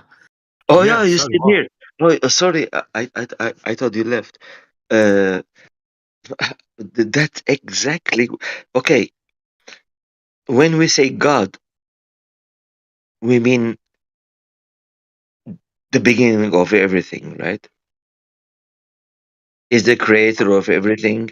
He's the omnipresent. He's the omniscient. He's the omnipotent. He's the all these beautiful adjectives. Yeah, from everything that we understand, there could have been creations Yes. before us, you know. Yes, but when we going to go to the source is one place. It's, for example, you have a spring coming from a place, and then it goes a little bit down, and it goes separated in two, and then that one of them separated in two, and the other one is separated in two. So you have four. You know, it's like expanding. So when we say everything is happening as it has to happen, there is no suffering. But that's the whole philosophy of Buddha, that there is no suffering. There is only experience. You think, you claim that this is suffering because doesn't suit your whatever you're going through. And when it's something is you are going through in that road where as you like, and then you say, oh, I'm doing good in life. But this is all illusion, because you are not the body, you are not the mind. You are the experiencer of this experience, the mind and the body. The mind and the body, they are two separated things. Mind and body. The witnesser of these two is the one. So that's why the Trinity comes. The three of them, if they are together, that's why if your energy is connected to the natural energy, the universal energy, or the God's energy, or the energy that it's there, and your physical body is connecting to that, your mind is connected to that, and this is when they say you are in nirvana or in the bliss, or miracle is happening, or you are so happy that you are crying from happiness for nothing.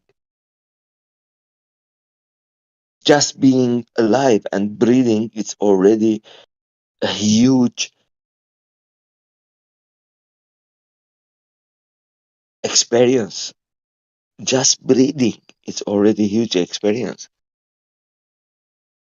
That's why the whole thing of meditation is repeating the same things. Even that's why you have the rosary in Christianism. You have to repeat and repeat and repeat and repeat and repeat. Why? To calm your mind to one simple thing and hopefully to nothing.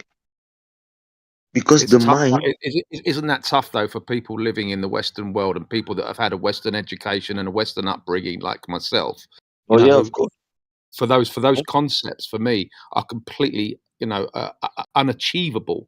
But I understand why those people do it. But I'm stuck in this meat suit and I'm experiencing Of course. negativity. Even though I'm very blessed, I have a very blessed life, and I'm working on myself and I'm working on my journey. But to achieve that kind of enlightenment and that kind of consciousness where nothing matters and where we can just see it as good and bad are just concepts, we are just spirits in a body, and all of that kind of stuff is all great, but I think that's kind of unachievable for working class men like myself.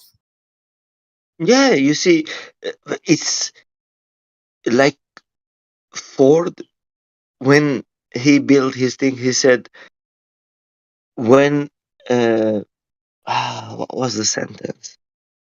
That was one of my first sentences when I learned into this journey, but damn, long time ago. I mean, I don't think I'm destined to be a meditating monk on the No, foothills no, no, no. of the Himalayas and blah blah blah. I'm very working class. I'm a musician. I'm a drinker. I'm a smoker, and I have my pain. You're a musician. You're a musician. You see, when you do music, you already meditate. You have to be detached. You have to be in your own world, right? To create that music. That's already meditation. Yeah, but it's The also very meditation. painful. It's not a pleasant experience to create. It's very stressful for me to create an album or a song or whatever. People don't realize the stress that's involved in doing that kind of stuff. So I wouldn't say it's a pleasurable experience. Yeah, there are highs Okay. and lows, but the outcome, it's like giving birth. You have to go through 9 months of labor to create an album. And when it's finally finished, then you're very proud of it and excited that people are reacting to it and that kind of thing. So it's a double-edged sword. Everything seems to be a double-edged sword. There always seems to be, even with the things that I love to do, there's always an element of pain and suffering. This is why artists and creative people say, I suffer for my art. And believe me, I suffer for my art. I put my heart and soul into my music, and I end up with sleepless nights and drinking alcohol to get to sleep and sleeping pills and that, because creative people are just that way wired. It can be a beautiful thing, but it can be a double-edged sword. So there's a lot of suffering that goes on with creative people. I understand you. And you see, when the mother give birth to the baby, the first kiss that it gives to the baby, all that pain is gone. It's like you, when you're suffering to find that notes and the chords, but when you put them together, that pleasure, it's the happiness that you're looking for, right?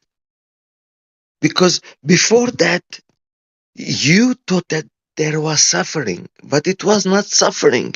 It was just this road that you had to climb. You put it as a suffering, but it shouldn't be a suffering. It should be something I am loving to do, because the end product is love. Doesn't matter how hard is the road. Because it's all illusion in the end. It's all experience.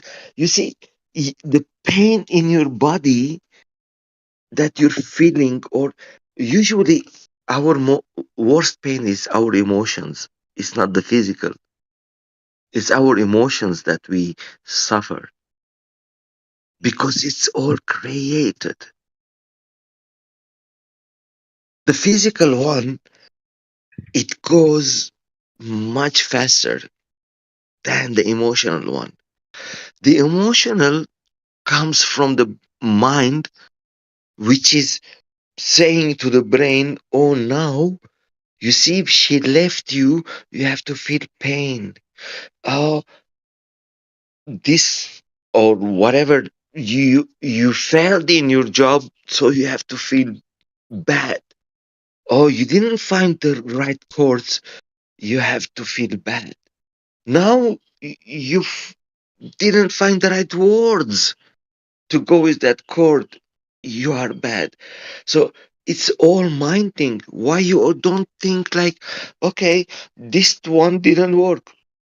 Who cares? I have time to do another one. I, As long as I am alive. I completely agree with you. I completely agree with it. It's all a mind trick. It's all a state of mind, and that's a very easy concept for me to grasp. However, putting it into practice on a daily basis is Oh tough. yeah. When you've been, Yes. I'm in my agree with you. 50s. It's when there's so much I water under the agree with bridge, and you. there's so much programming or whatever to be able to be in that state of mind when you're in a creative state of mind. I agree with you, but it's very tough to put I into know, I know, I know. I agree with you, and don't think that I'm not suffering. I still go through right, things. right. I carry with me, right? You see, the thing is, we carry our past with us. This is the problem. We only suffer our past and our future. Mm. That's the whole thing in the Hinduism and Vedanta and Buddhism, and I think even in Christianism. But you see, because there is so many ways, so many Well, different. New Age as well, right? New Age is very about living in the now, right? As well. It's all related. Yes, but you see, no. But you see, the new wave thing. They understood what's happening in the East, and like the Buddhism, Hinduism, and this, and they, because these people, they knew how the mind works much before the East. The East, when they were struggling to find out what is the psychology in 50s, 60s, the East already 10,000 years ago, they knew what the mind is. The mind, it's just a mind, right? But what I was going to say is, we were in the point and I lost the connection. We were talking about, but suffering. So we only suffer the past and the future because we think about, I should have done that, man. She said this, I had to say that. He said that, I should have done that, and or I will be this, I will be that, I will be that. But if you just be here and now, there is nothing wrong. There is nothing wrong.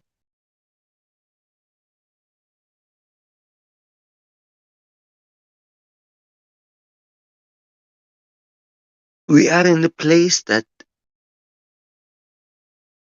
we think about what we're gonna eat for breakfast, what we're gonna eat for lunch, what we're gonna eat for dinner. But nobody thinks about breathing. You can live maybe 60 days without eating. How many minutes you can live without breathing? Between every inhale and exhale, there is that moment, right? There is that silence. Every time you go to sleep, you have the dream state, and then you have the deep sleep state, which you don't even feel your body anything. And then you say, I woke up. Sometimes you wake up from your dreams. I understand that. Or nightmares, let's say.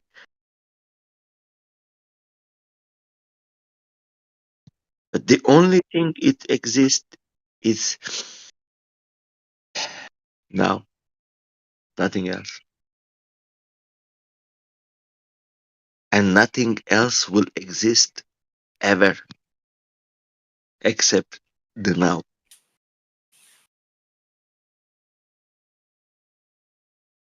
Three minutes, whatever I said, is already in the past. And whatever I will say in the future, if I'm still alive, it will be in the future. The only moment matters is now. My heart beating, I am breathing, everything is beautiful.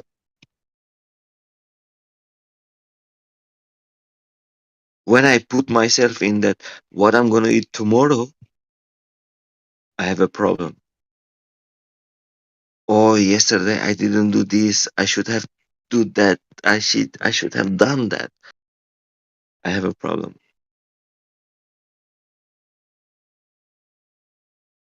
But when I'm here just now, in this moment, there is no problem. I'm, I'm alive.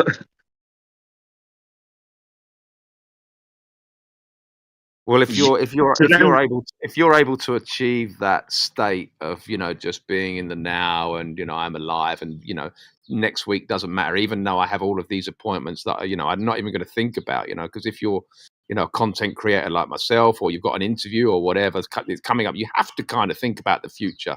I don't dwell on the past. My wife does, and I'm always telling her off for that. What you cannot. There's no point, getting upset about things that are outside of your control, and the past is outside of your control, but the future is in your control. And I have appointments coming up, and that sort of, because I live in this world, so I do have to kind of think of the future basically not as much as most people have to, but I do have to think of tomorrow. I do have to think of next week. I do have to think that my wife is going back to the UK next month, and I've got to look after the cats, and I've got to prepare, and blah blah blah. So if you can, just live in the state of now, and not, well, that's all great. And if you could do that, I admire that. But at the moment, I'm struggling with that. I understand. You thought that I'm like, oh, just give up of life and just like go step by step. It's not that. I work for my future. I learn from my past. But I live in this moment. You see, I know that I have to go in the morning tomorrow to work if I wake up. But I don't know if I want to wake up. So I have the plan. You see, I have a book here. I have so many things written on it that I have to do. But I have to do if I am able to do. If I die in this, because between and breath, each inhale and exhale, there is a death. There is that moment where you have to stop inhaling to exhale. That moment can come any time that you cannot exhale or inhale anymore. Can come any time, any moment, any second, any microsecond. But I am aware of it. I still want to do whatever I have on my paper, but I don't have to worry about it. I know what I have to do. You don't have to run from your responsibilities. You have to work for it. But in the same mind that it's not the goal, it's the journey.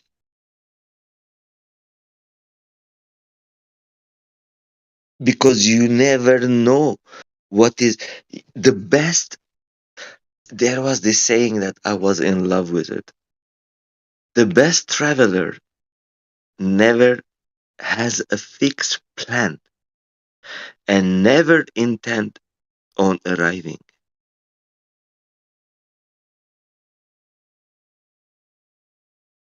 I like it. I like that a lot. Yeah. You know,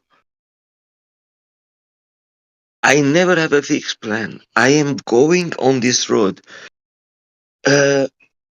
Didn't happen as I put it on the paper. What should I do? Kill So myself? what should I use as a guide then to guide me through this journey, rather than planning and trying to get financial success, dare I say it, or some kind of freedom or whatever. What should I use to guide me, like an internal compass, and just live for the moment, that kind of thing? Your heart. In Islam, they call something, it's called jihad. It's a very bad word in Eastern culture, even in the Muslim culture, because it was misinterpreted. The jihad is between the distance between your mind and your heart, which is usually 20 centimeters, 25 centimeters, let's say 10 inch, 15 inch max.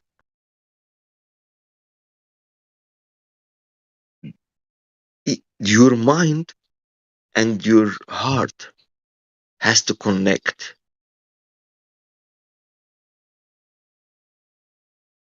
You know that they did this experiment. I I think you're English, but or British. I don't wanna. I'm sorry if I misguessed. Uh, you had this thing. Yeah, I'm English. Originally from the UK. I live in Spain now. Yeah, good choice. Well, better choice. Where in Spain?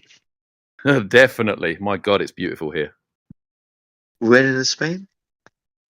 I'm on the Costa Blanca, northern Costa Blanca. It's what's the Okay. time here now? It's I nearly lived in midday. Tenerife. It's just I lived in beautiful. I lived in Tenerife for 4 or 5 years. Yeah, it's gorgeous there. I've been there as well. I mean, coming from the UK, Yeah. the UK, it was like it just rains every day, and then you just fly 2 hours south, and it's sunny every day. It's a no-brainer, really. I've been here 10 years, and I love it. Yeah, oh man, it's Charles Aznavour has a song. It says, "Where there is a sun, there is no misery." The way he explains it's like, il me semble que la misère sera pénible qu'au soleil. Okay, I will try to translate it from French to English.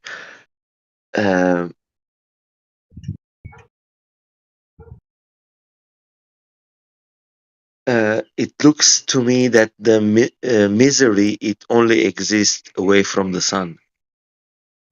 Like, Well, when it's winter, when it's cold, when it's dark, like Antarctica. And sometimes in the in the the north as problem well. the problem with that is, I live in Spain in this part, which is they call it a microclimate, where it never gets too hot, it never gets too cold. It's just sunny all year round. It's Yeah. beautiful, but it's okay. But there are a lot of miserable people in the sunshine, unfortunately. I know, you see, because it's not the situation that makes you sad or good. It's your mind, it's your mental strategy. It's like, me and you, as I said before, we can watch the same movie. I can cry on that movie, and you say, "Oh, it's a comedy." I can eat the chili cayenne pepper, and you say, "Oh, how can you eat that, man? It kills you." I cannot do that. It's the mind. You see, the physical is controlled by mind. The mind is controlled by the I. Who am I?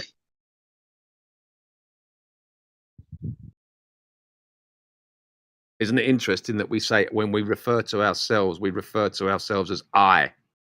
I. Yeah. But you see, okay, I will tell you something to do, but be honest with me because I cannot see you. Point somebody or something away from you. Okay. Point with your finger. Okay.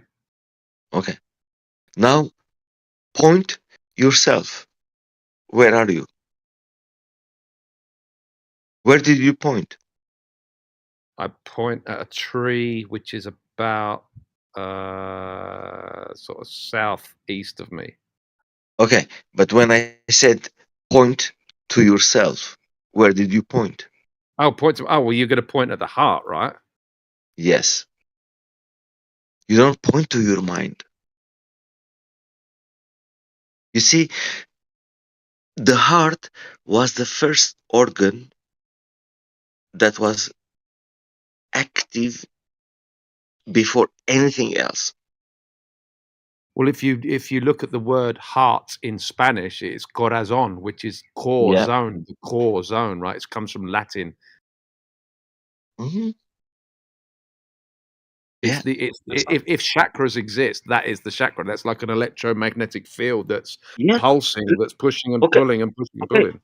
Let's go to the chakra system. Look at it. You have 3 beneath the heart, 3 over the heart.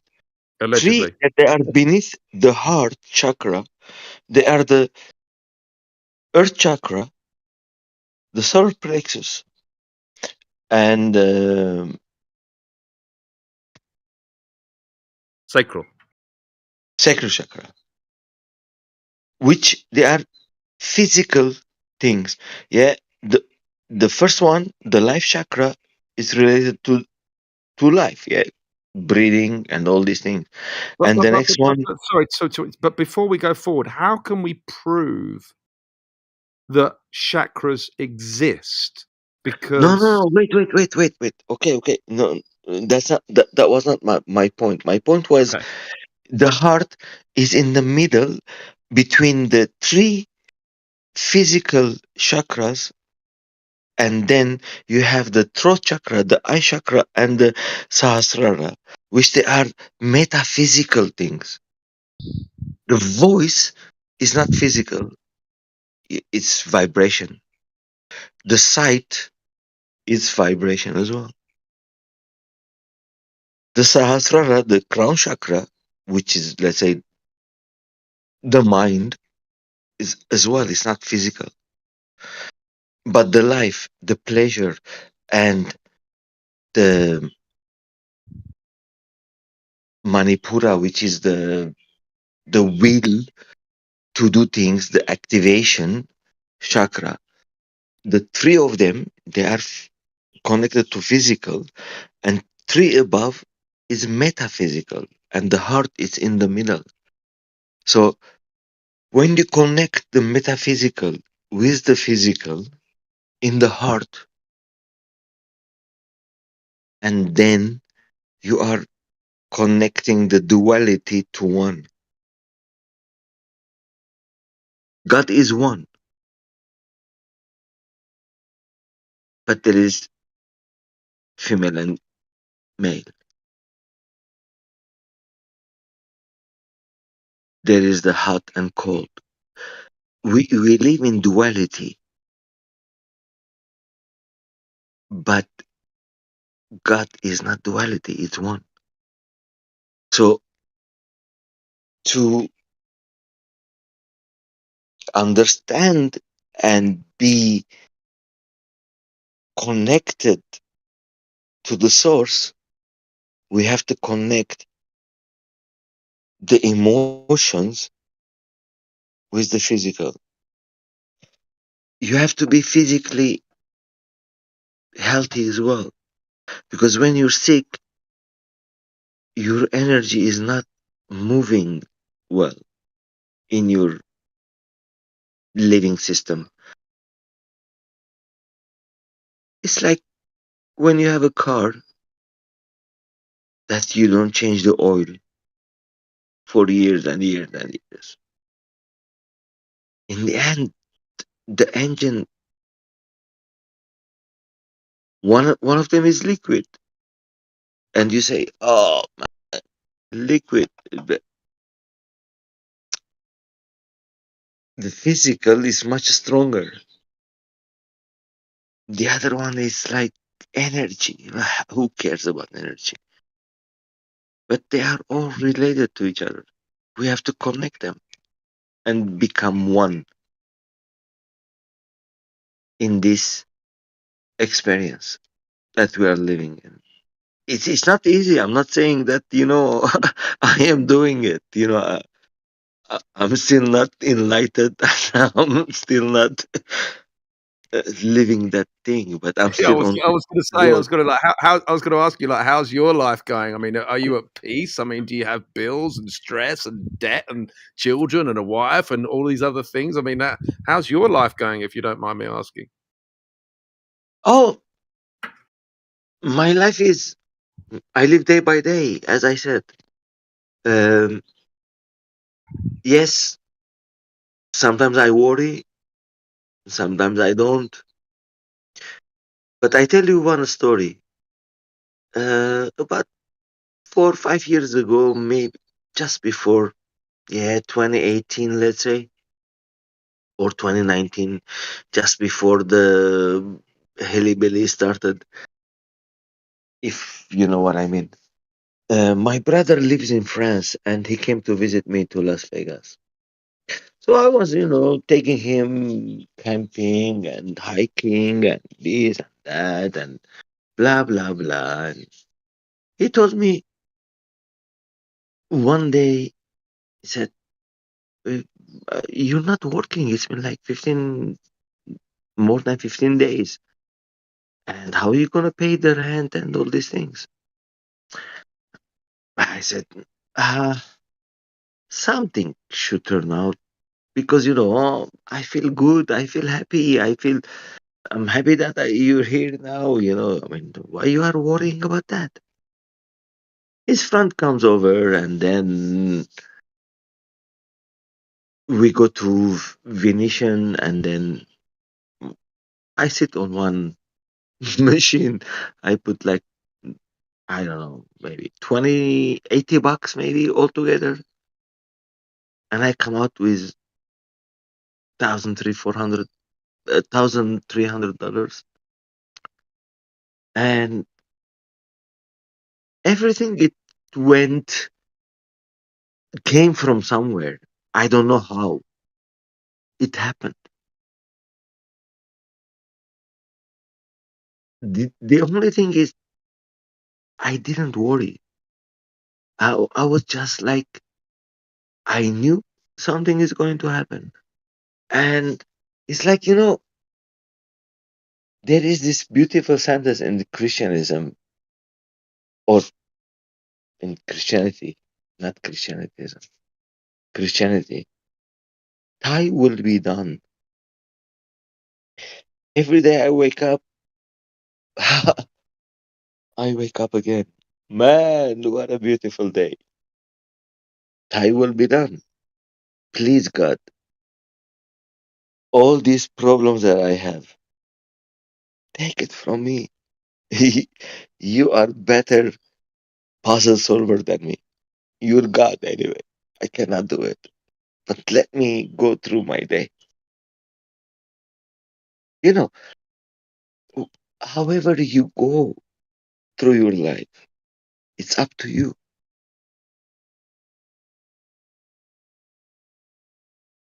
I can wake up in the morning and I say, what the fucking day again?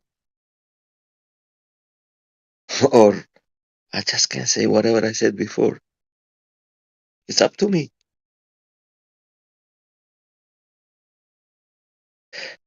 what can happen the worst thing in your life? You die.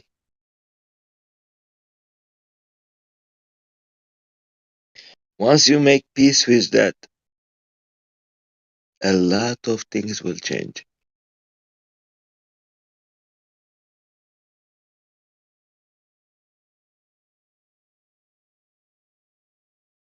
I definitely agree with that. I mean, I've already made peace with that, because I know I'm not just this body in the material world. I know I'm a spiritual being having a human experience. So I'm already comfortable with death. In fact, I'm fucking looking forward to it, if I'm honest with you. So yeah. That's not very good. That's not very good sign. No, you don't have to look for. No, you don't have to look for it. It will come anyway. Yeah, of course it will come, but I'm not scared. I honestly hope. I hope to God that there's a better experience out there. I'm not saying that my experience here is terrible, because I mean, I've had my traumas. Don't get me wrong, and I'm still having traumas. We all have it. We all, yeah. You can't escape it, right? Even if you're in a blessed position No, that we I am. can escape it. We can escape it, but yes, we I don't all think have you it. can. I don't think, unless you're, you're. I don't think you can escape it, really. But this is what we are suffering. We are suffering our traumas. Everybody is, and that's Yeah. this is why I go back to the question: why do we assume that God is benign? What do you mean with the word benign again? Um, My English is not that. I don't know the well, word benign. we assume that God is good and God is not of bad intention, right? That's what people assume, and I'm just putting this on the table that if we live in a world of suffering, and just look at the animal kingdom. But this is the problem. You don't have a suffering, man. Well, look at You that. see, Well, let's look at the animal kingdom. In the animal kingdom, there is suffering that goes on. It's a bloodbath every single day. Most animals are in fear for their life. They are looking over their shoulder. They are jumping. Don't make it so dramatic. Well, they are, but this is true. I have 20 cats here. I have 20 cats, and every time you walk into the room, they are fearful that you might kill them. The fear that goes on in the animal kingdom is crazy. So what kind of designer, what kind of well-intended designer would put that forward as a system? No, you're wrong in that. No, I don't agree with that at all. Man, the only thing that the animals they survive because they don't carry their fear with them. They do every day. They're in a state of fear constantly. No, they are on a constant state of awareness, not fear. Awareness is different than fear. No, I am aware. If I see a fucking lion, I want to run. That's not Yeah, fear. but you can't tell me you're not fearful in that moment. No, okay, no, let's say, okay, if the moment didn't arrive. When you see a deer, like a deer or an antelope or whatever, Wait. They're being surrounded by lions and tigers. You think they're just aware and that they're not fearful? Of course they are. Wait. I said, if I see the lion, I want to run away. And you said, of course, you will be scared. Yes, I will be scared only in that moment until I jump on a tree or whatever, or if the lion ate me anyway, I don't have a problem. But if the lion didn't eat me, I don't have a problem as well. But imagine going through that situation on a daily basis. No. I'm not going through anything. You are going through it. I'm just going away. I'm a deer. I'm just going away on my day eating my grass. But I am aware looking around. If I see a lion, I want to run. That's not fear. That's me. I am aware of my surrounding. I am not scared. You see, fear, I have a fear only when I see this bloody guy has a gun and running after me. But it's the I same can thing in have a animals. fear. You can't You tell see, me that our animals don't go through fear. Animals have fear. Our problem is we are fearing the guy that is not running with the gun after me, that I am thinking that he might run with the gun after me. That is what we are suffering. The animals, they don't suffer that. When they see the guy with the gun running, they run. But before that, there is no fear. There is no only awareness. I am looking around while I'm eating. I'm having this very beautiful ice cream, but I'm looking around. I'm not scared. I'm just being aware of my surrounding. You are confronting being aware with fear.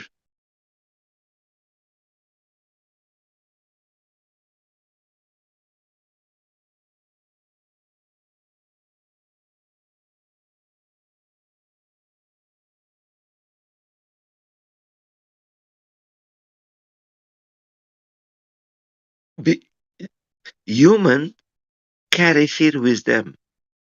Animals, they don't. Nature is my teacher.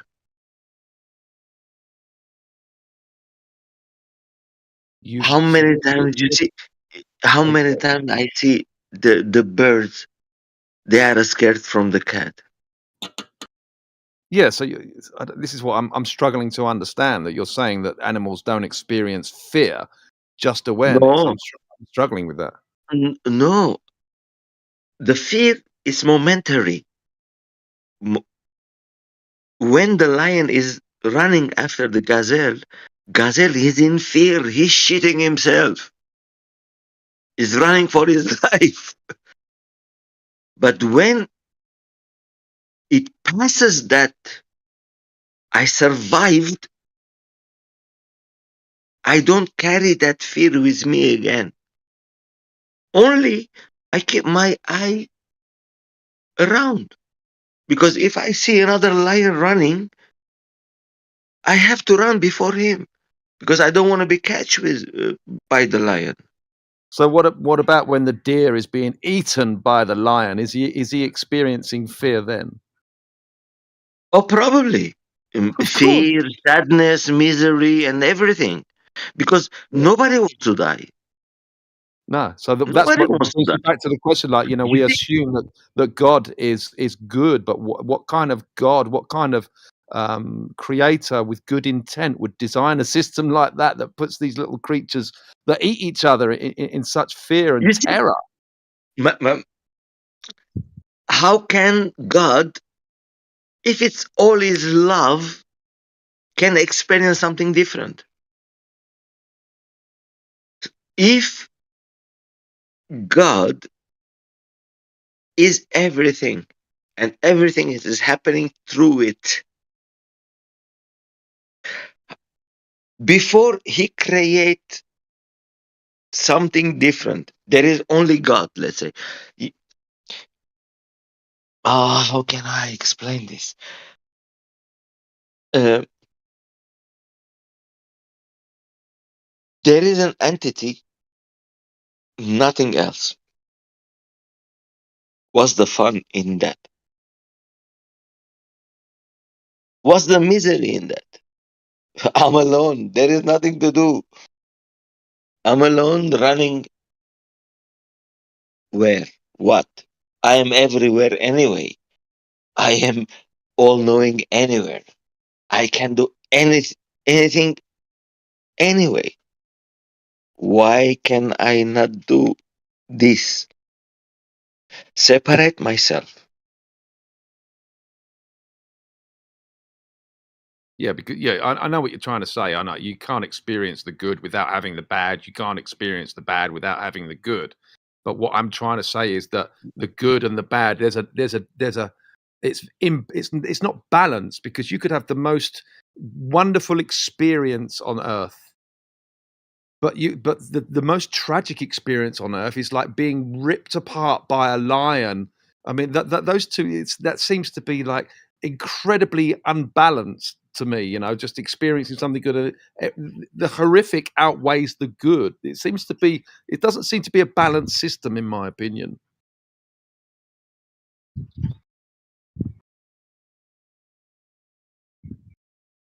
Because you think that oh my God. Okay. You think that the death of the gazelle is a pain. That means you think your death is a pain. And 5 minutes ago you were saying, I was looking forward for it.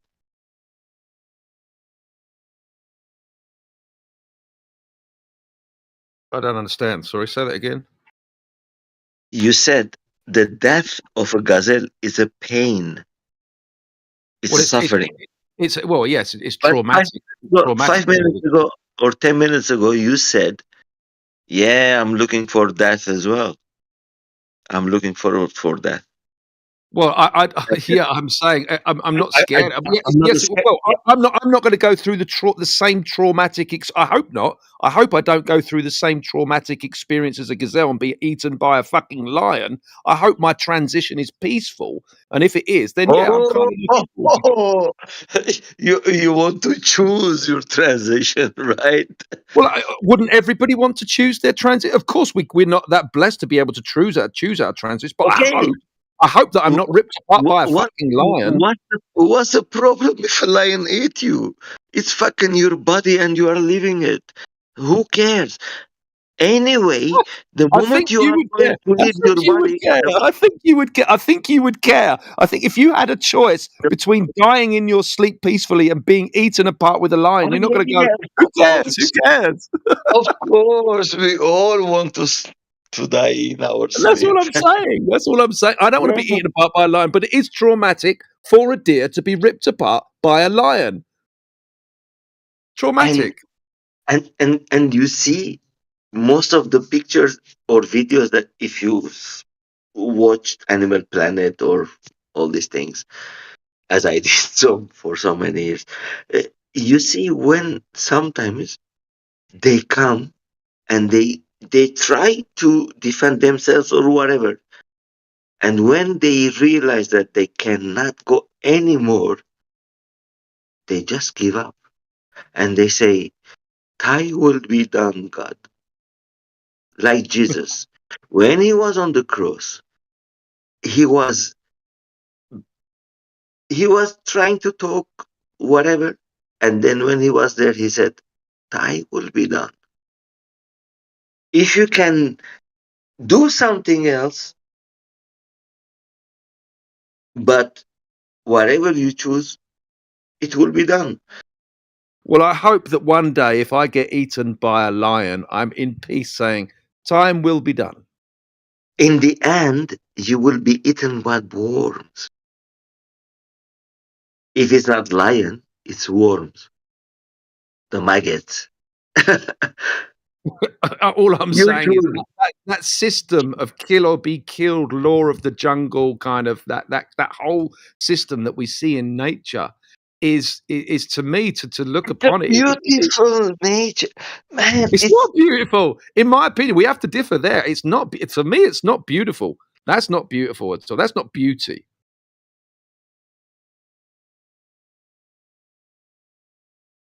If it has to be balanced, because we live in duality.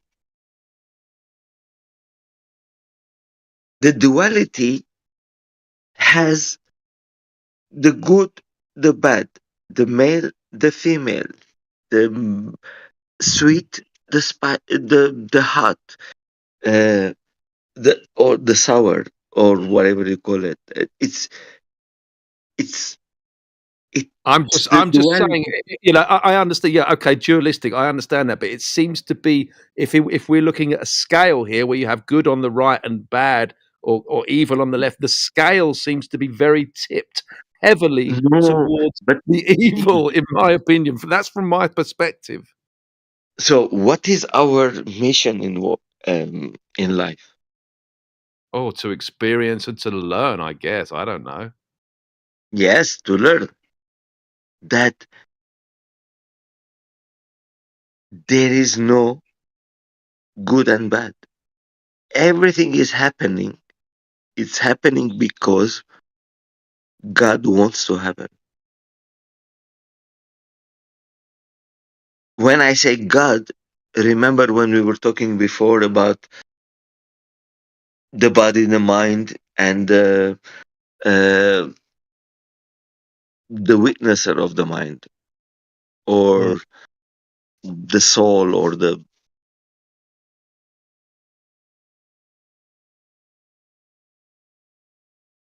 in the end, your soul will not suffer any pain, anything.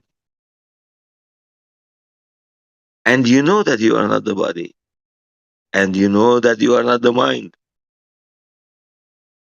So why you are so much worried about these things that you are not? Who eats you, who kills you, who straps you, who whatever does to you? Because everything seems so realistic. That's the problem. If we are living in some kind of Everything, but you have to know one thing. Everything is being done under the will of God, because nothing can happen without the will of God. That's why you always say, "Thy will be done." God, your will be done. Thy will be done. It's cannot happen anything else. I mean, now me, I'm talking to you. God can take my breath like that, and I stop talking to you.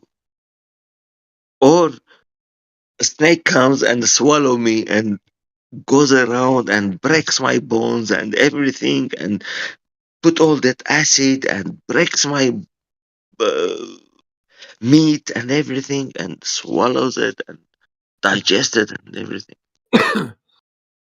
I mean, you see, I can figure out so many crazy things, but it's all mental things. Yeah, it's all just a game. It's all just a game. It's all just a simulation. It's all just, it's not real, you know, and it's, you know, that's okay if you can get to that way of thinking and, you know, be completely free from the shackles of the mind control of Earth. But it's very difficult when you've lived this life for so many years and you're so programmed to get to those concepts. It's tough. Yes, It's tough and I still feel the pain. Just pretending that fear doesn't exist, right? Just pretending that fear is a mind. Just pretend this is all a game. It's just, you know, God has a plan and all of that. That's all wonderful, but we don't know that for sure. But all I see is, No, you know, it's not God's plan. That's why He gave us choice. That's what you see, that's why when I wake up in the morning, it's up to me to do what I want to do. I can do nothing, go back to sleep. I can wake up and say, okay, I want to brush my teeth and go to the gym, and I go to the garden. I want to do this. I want to go to work. But it's all up to me. But there is one thing that we have to know. Things can happen without our willing, and we cannot control it. We cannot control outside of ourselves. We can only control are you in control of ourselves. anything? Are you in No, control of we anything? can control ourselves. I can control myself. I can control that I don't want to go out and water the garden. I can say I will go and I can control myself. I can control my body. The mind. That's what. That's why we are living, to control ourselves. We have the choice to do things. It's up to you, to us, what we do. It's up to me. That's why I was saying, when I wake up in the morning, it's up to me how to think. If you believe in I'm free not. will, I mean, I do believe in free will, but you know, there are deeper concepts that you know that might not be up to you. It might not be if you really want to zoom out and look at the whole thing as a simulation. It might not be up to you. You might believe that you have control. You might believe that you have free will. It's up to you, but ultimately, is it? I don't know. But that's a bit deep. Isn't it up to you? I don't know. I If, mean, if yes. if you are thirsty, I fucking hope so. I really fucking hope so. okay. If you are thirsty, do you go drink? Yes, I do. Yes. Okay. If you are hungry, you go to eat. That could be construct, though. Could be a construct. Could be, making you think that you're in control of yourself. Your body needs some things Yeah, the to Matrix is telling function. you that your Matrix is telling you Yes. your body needs this, and therefore But you're where? inspired to go and open the fridge and get a beer or whatever. But that you might not be in control of that. No. Do you think that every time you take it? Do you think every time I'm taking a glass of vodka, I don't know that I'm taking the glass of vodka? No, I hope so. I hope that. I'm I not. hope to Do God you that I'm think? in control. Do you think I I hope. am? Even though if I don't want to do it, but I'm doing it because in the end I am taking the choice to do it. The Oh, I hope so. mind I hope you're is making the telling choice, and I hope I hope I'm making my choices. I'm just looking at it from a more zoomed out perspective there, where nobody it could be the else. illusion of free will, couldn't it? Do you not think there could be an illusion of free will? Possibly. Is that on the table? Possibly. No, depends what is your free will. If your free will is I want to fly from the Mount Everest, maybe that will not work. It depends what is your free will. If your free will is I don't want to smoke, and you stop smoking, yes, that's your free will. But when you say I want to smoke, I don't want to smoke, and you smoke, and you say I don't have free will, you don't have free will.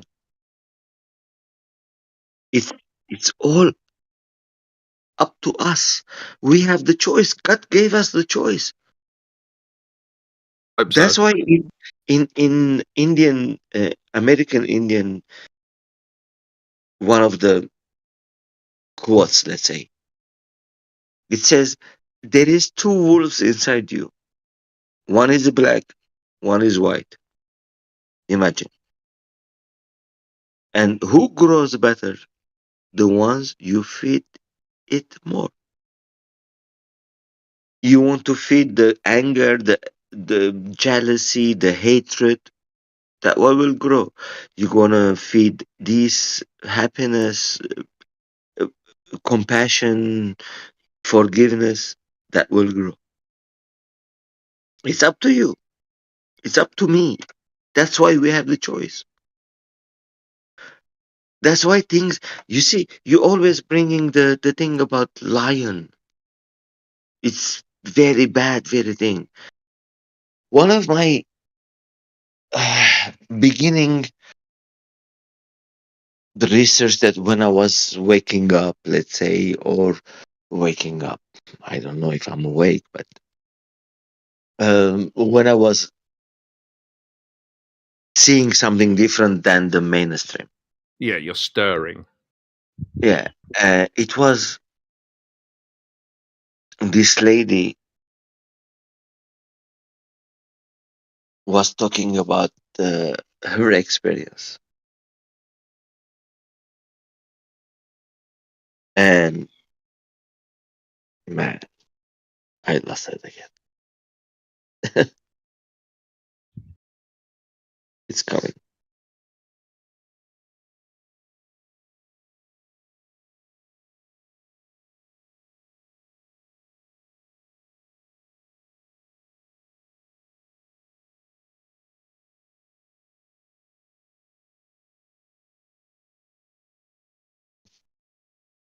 Sorry, I lost my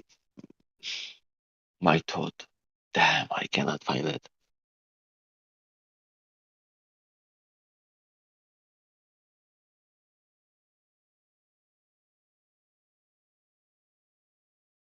Give me a couple of seconds. It's okay, bro. It happens all the time, man. It always happens. Oh, it always happens when you get into topics like this, deep stuff, and you're bouncing around all over the place. It happens to me all the time. I know, and this was like I was keeping it like for the right moment. Apparently, I was. You fucked up. Yes. And I said, like, when it's the time I want to say this story, and when I started, I had the whole story in front of me. And I said, yeah. That You is see, God. This is God is punishing you. this moment that we are talking now, that we are living now, it will never happen again. It can never happen. It was never happened before. It's unique what happened now. And everything I said, maybe it was stupid. Everything you said, it was amazing. It will never happen again. Whatever happened, happened. And whatever is still happening is still happening. You see, there is nothing except the now.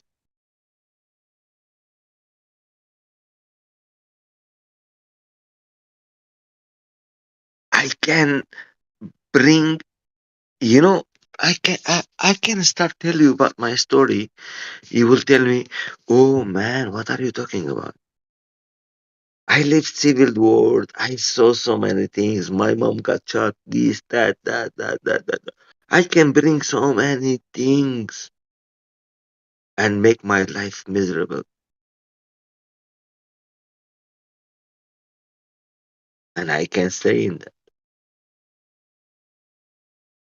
It's it's so simple choice. Did you say your mum got shot? Yeah, that was one of my first experience in my life. Fuck. I was like 4 years old. Jesus. But she's still alive. She's still alive. She still lives with me. She survived. Wow. But I mean, imagine you have this kind of traumas when you're growing up, right? Yeah, I mean, everybody has them, right? Everybody. Yeah. I mean, my mother wasn't shot, but but we all have something, Never. very, very similar.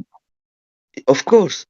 I mean, man, I know a person. I mean, I heard about this person and I saw her. It was a psychology thing and hypnosis or whatever, and there was this lady. She was talking about her experience, and it's like so uh, crazy that I would think like how she survived that. It's the what was it? The way she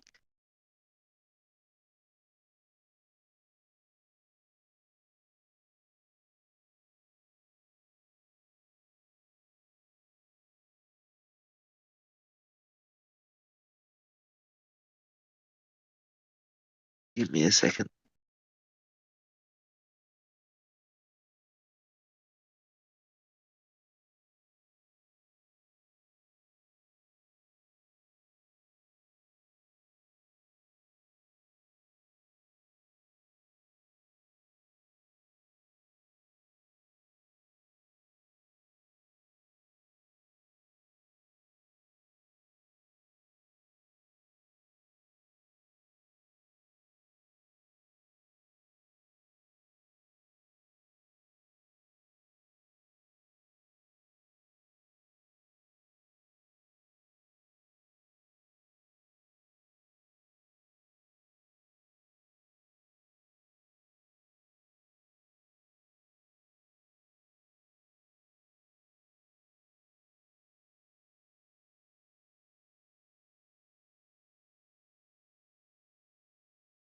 I'm very sorry.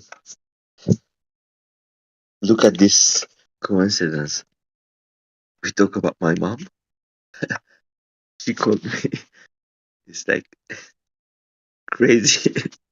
Wow, synchronicity, bro. Yeah, it happens. It's like energy, frequency, and vibration. Yeah. Make a lot of love. Of course. It's wow, man. And even she asked me, "Are you talking about me?" Wow, fucking hell, really? Yeah. Wow. Yeah. I said, no, go back to sleep. Yes, Ma, we have to go back to sleep. I will tell her tomorrow. Anyway, I don't like to keep secrets.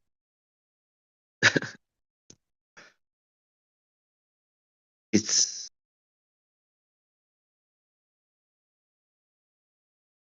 yeah.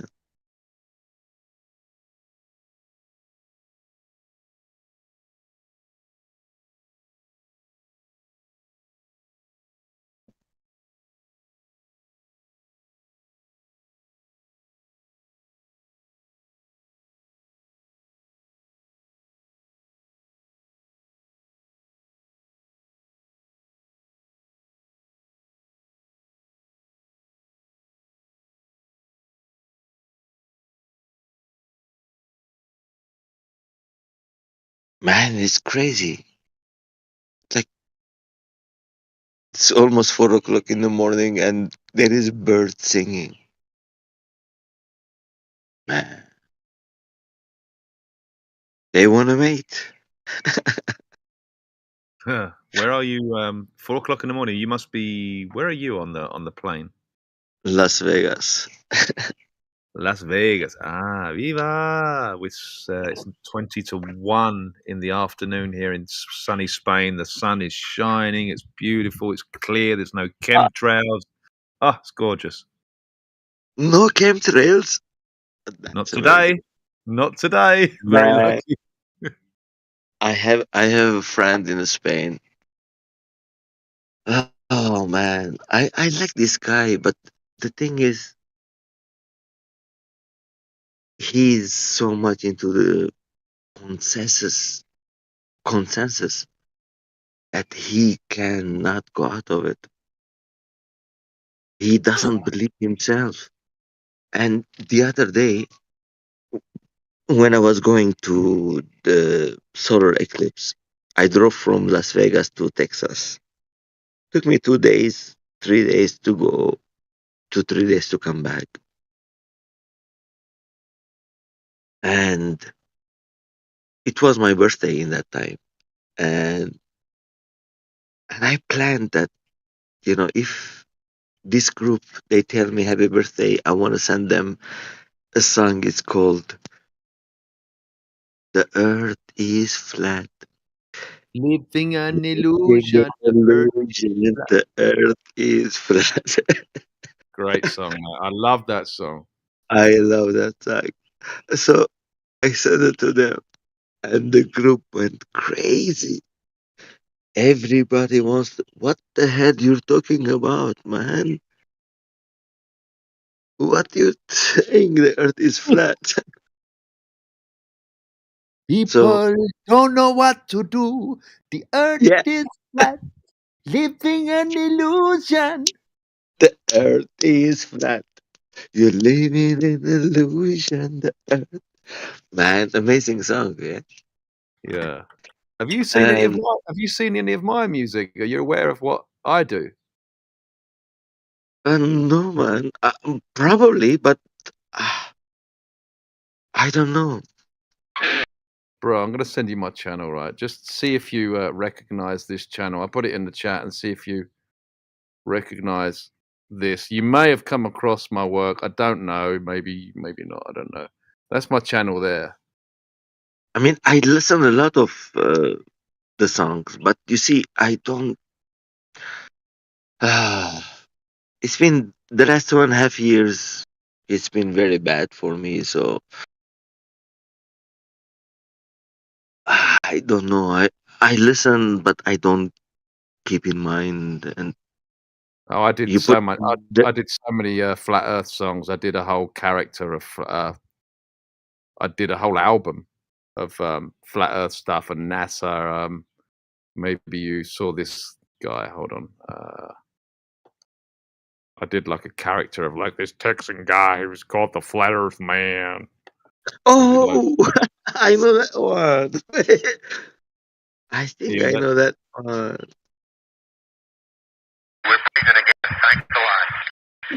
yeah, that's me, the Flat Earth Yeah, Man. I think I know that one. Wait. Let me get the other phone.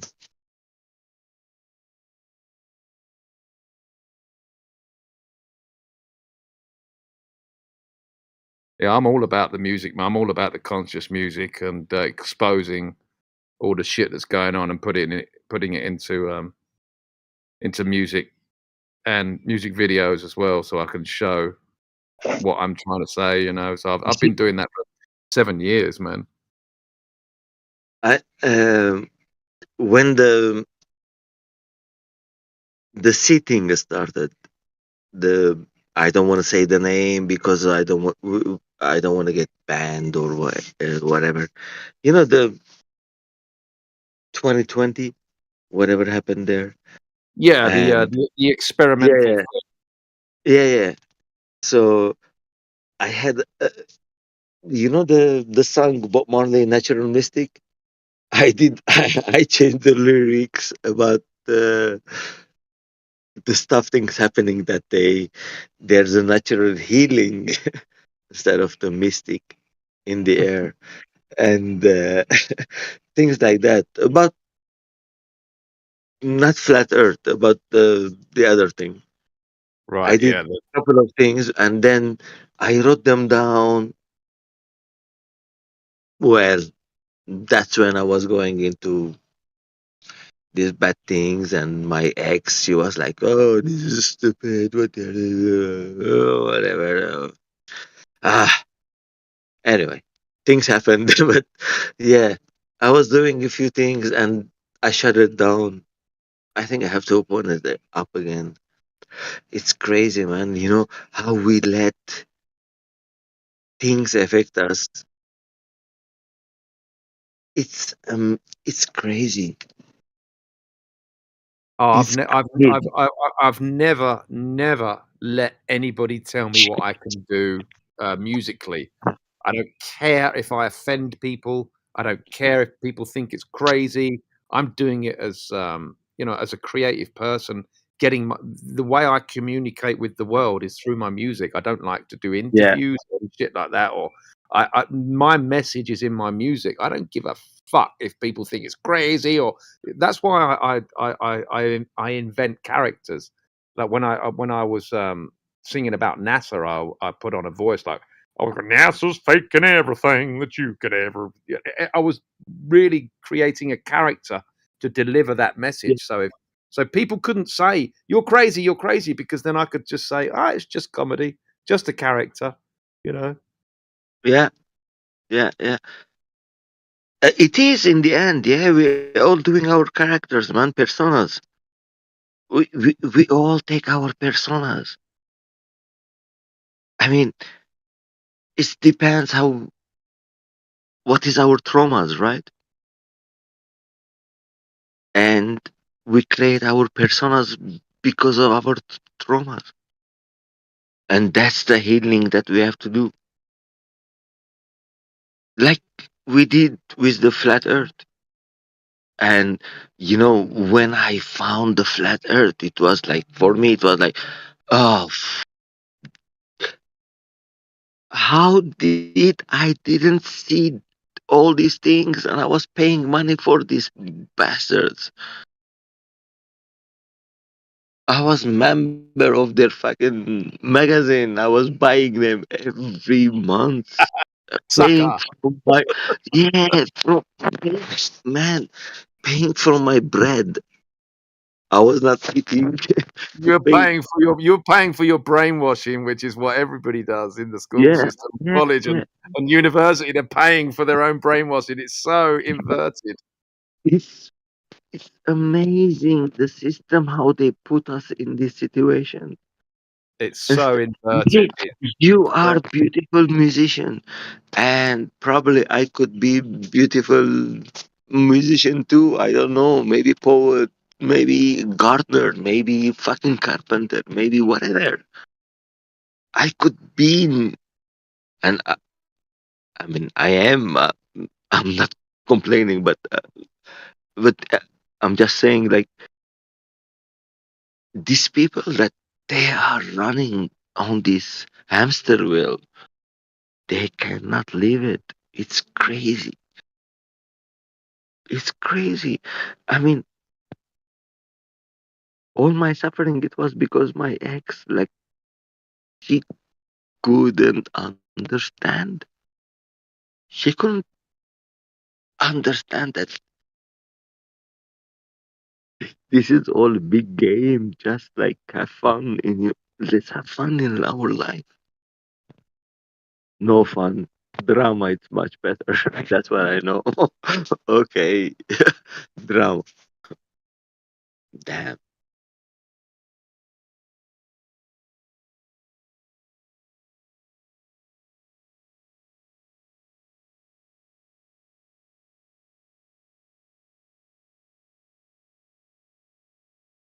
Amazing, man, the way it's like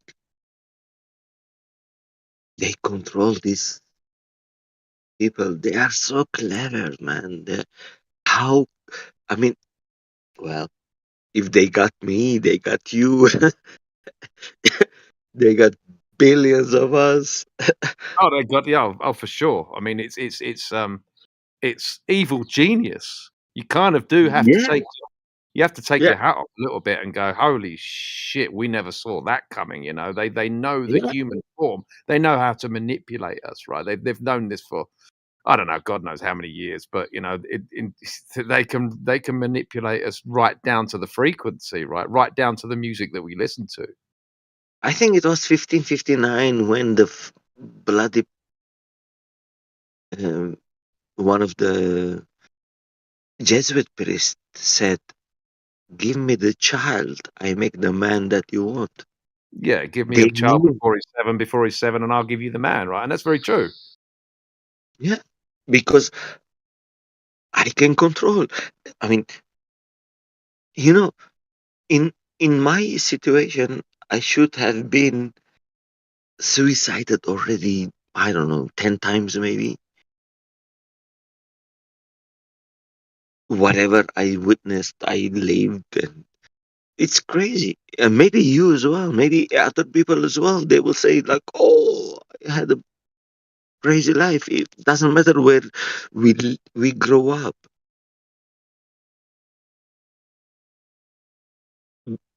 but they knew how they control the majority. They control us so good. Oh my god. It's in every aspect. It's in every. I mean, it's in the air that you breathe. It's in the food that you eat. It's in the Yeah, information that you watch. It's in the music that you listen to. It's in yeah, every aspect of your life. exactly. It's a multi-pronged attack. It's like a fucking octopus. It has its tentacles in every aspect of your life, financially, spiritually, everything. It's so sad. I mean, should you admire it, that evil genius, or what? I mean, how do you perceive that? I mean, it's fucking ingenious, really, but it's evil genius. Even admiring You it, see, sounds like I don't want to admire it because of what it's doing to humanity, but it's a very intelligent control system for sure. there is this story that in old times when angels fighting angels and devil become devil and said to God, "Oh, you want me to kneel in front of this creature that you created from earth? I am created from fire. I will never kneel in front of this creature." And this is when apparently the fight started between God and the evil. And then one day, after loss after loss of evil, he comes to God and said, "Okay, you win, but I will let this man that you created destroy you." And this is when they created the globe. They said, "Okay, we're gonna take the reality from the front of your three creatures. They can see it, but they cannot comprehend it. They cannot understand it. That's why I could see the flat water of the Mediterranean Sea for miles and miles and miles, or of Tenerife, or of whatever. I could see every lake flat, but never thought of it. They took that that thing. He took it. Yeah, that's his game. That's his game. Separate the creation from the creator. If there is no creator, there is no creation. That's why the Big Bang is there. Everything is by accident. Nothing for purpose. Even your music, it's by accident. You touch that notes by accident. It wasn't meant to be. You see how the devil works just to keep us away. I'm not telling only, I'm not telling about you, but it's how he takes everything and changes. Art makes it bad art. Music makes it bad music to attract the souls. All he wants is, you know, more souls go to devil, more souls God will lose. And between level, between God and evil is like not even a curtain. It's like you can go through it like so quickly.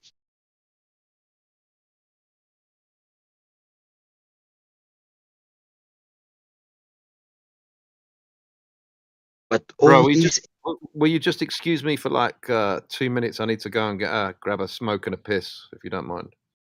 yeah, no worries, man. Okay, see you soon.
Yo. I'm got my smoke in front of me now, so I can continue with my day.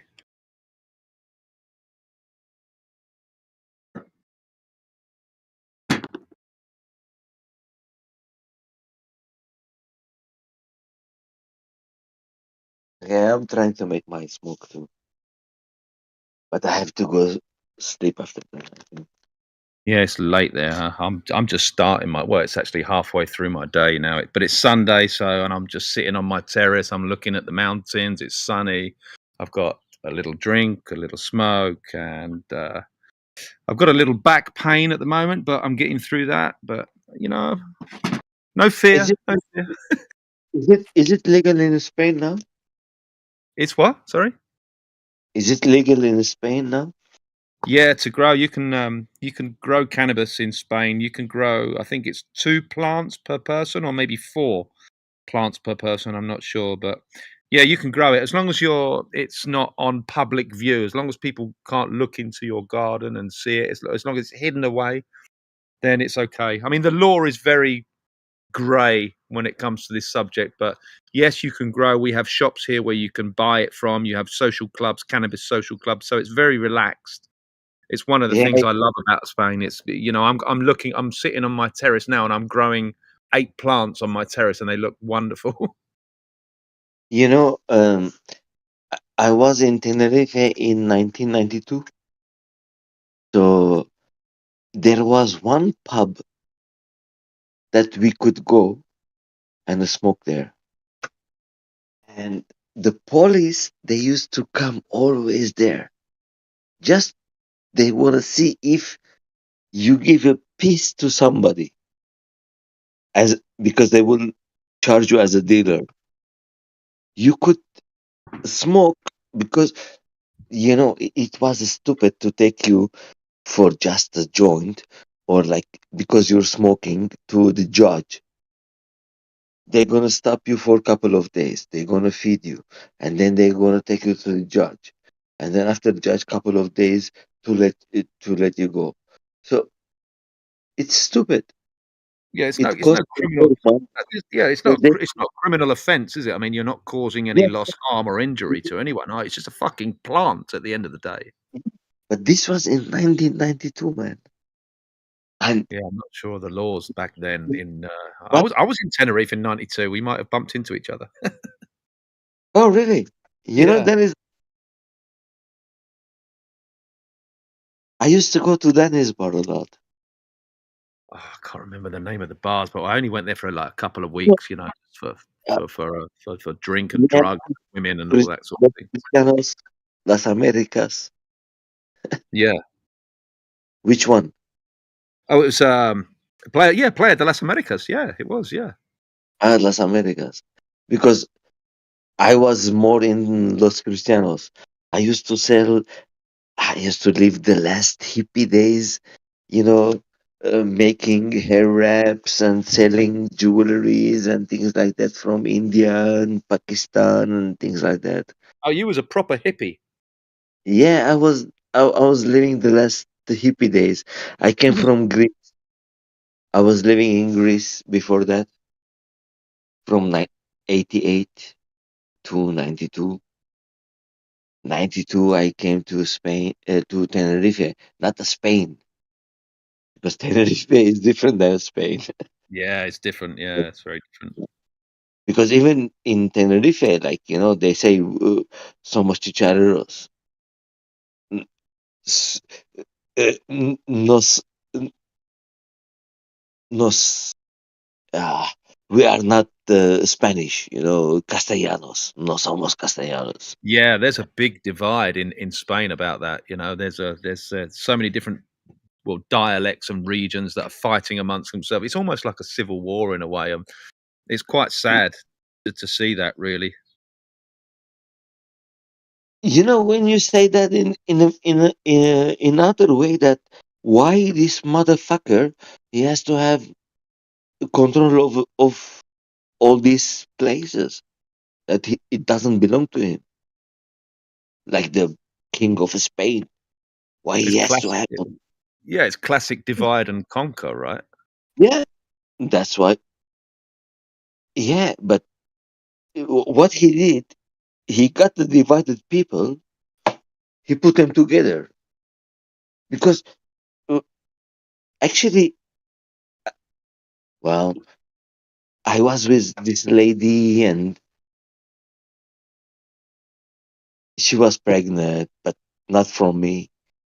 And she had this baby and she was chicharero, man. She was not Spanish. She was chicharero. It's like, completely different. It's I don't have, man, the lines on the map.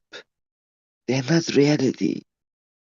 Imaginary lines, imaginary lines. It's all corporations. We're not dealing with countries. We're dealing with corporations with imaginary lines. Yes, you're right. I mean, this is our problem, that people think that my government, there is no my government, man. Not your government. It's not your government. It's all corporation. It's just a name Yeah. that they tell you that your government, but they are all corporations. There is no government. I was born in Lebanon. I know people, they used to bring their money from out of the country to put it in Lebanese banks, because Lebanese banks, they used to give you like 8 to 12% interest of your money. You have $1,000,000, you have $100,000 a year. You don't need to work anymore. How many years? In the end, it collapsed. So the guy that he had the 1 million, he lost his 1 million and he's crying that, oh, I lost 1 million. Yeah, but for 10, 12 years, 15 years, 20 years maybe, you got 100,000 a year for your money. Banking system, it's all fucked up. All a big trap. Another financial trap like the globe trap. Who was it? I think it was one of the Rockefellers that said, "Allow me control of the financial system, and I care not who makes its laws." And he said, one of them as well said that whoever controls the money controls the food, whoever controls the food controls the people. Something like that. Yeah, it controls the mind ultimately as well. I mean, it's all a mind control system, isn't it? All of it.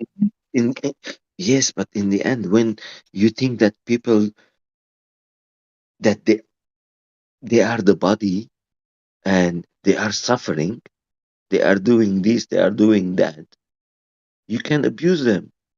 Be a slave.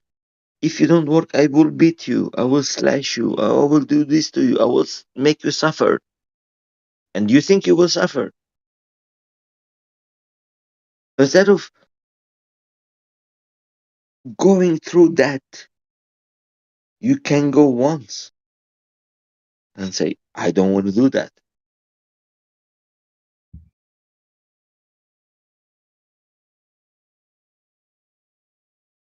And I think in that time, I don't know. I don't want to go that way. Sorry. If you had a choice, if reincarnation is real, and you have a choice upon death to come back to this realm, would you choose it? You see, the thing is, when do you know the do you ever heard about the what was the book called? It was called the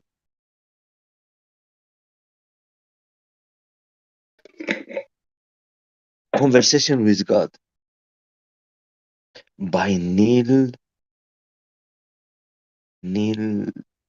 something. Yeah, I've heard Conversation. about this book. Yeah, I've heard about this book. Yeah.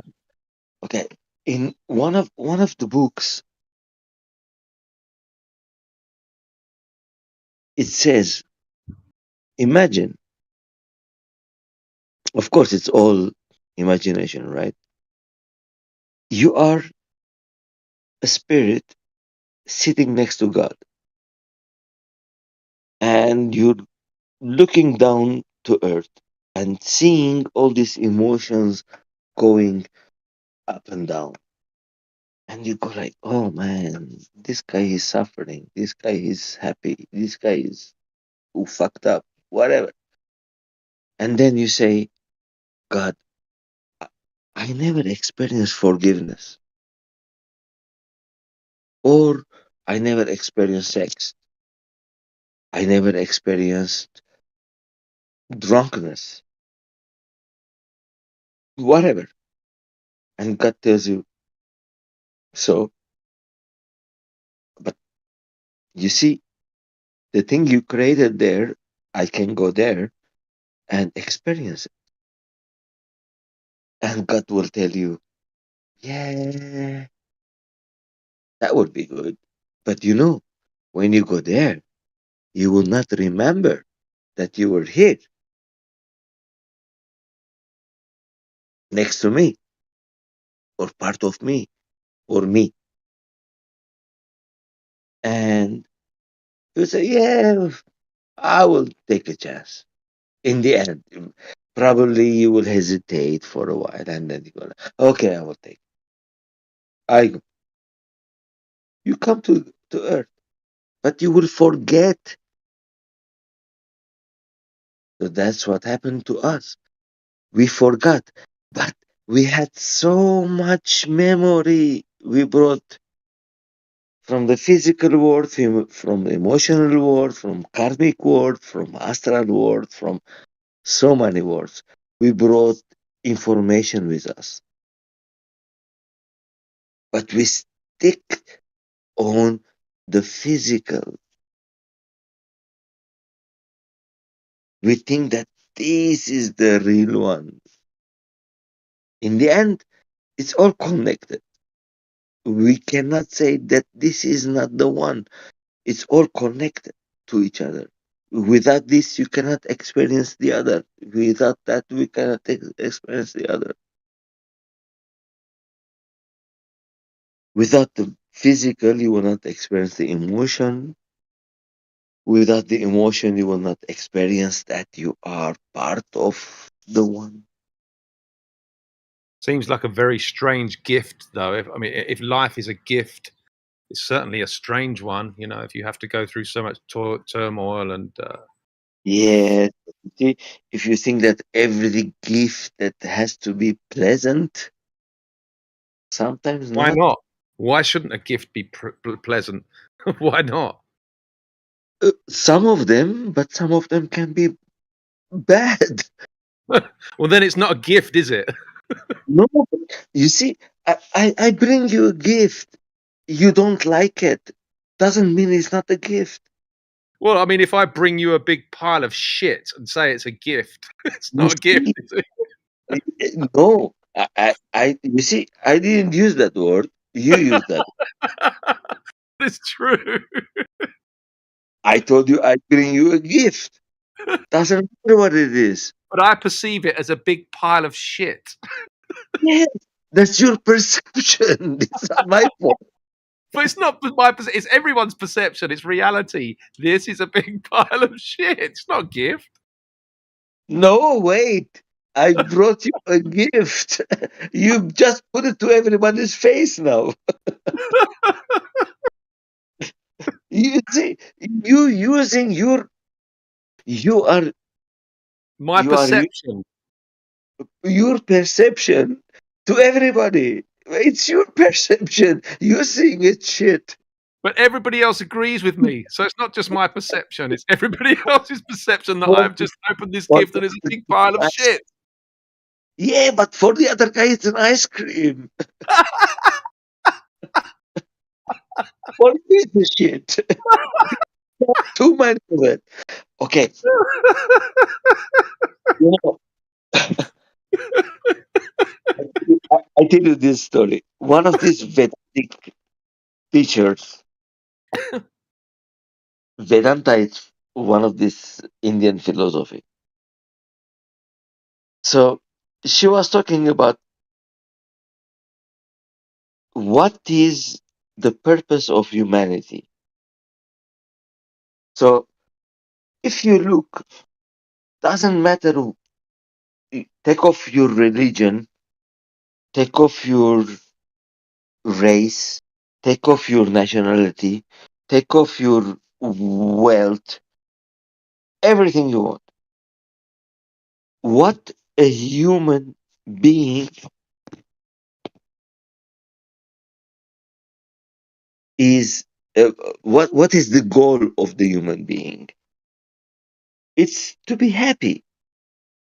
Doesn't matter if you are a woman, a mother, or a father, or a kid. All you want to is be happy. If you're a father, you want to bring the money to the family.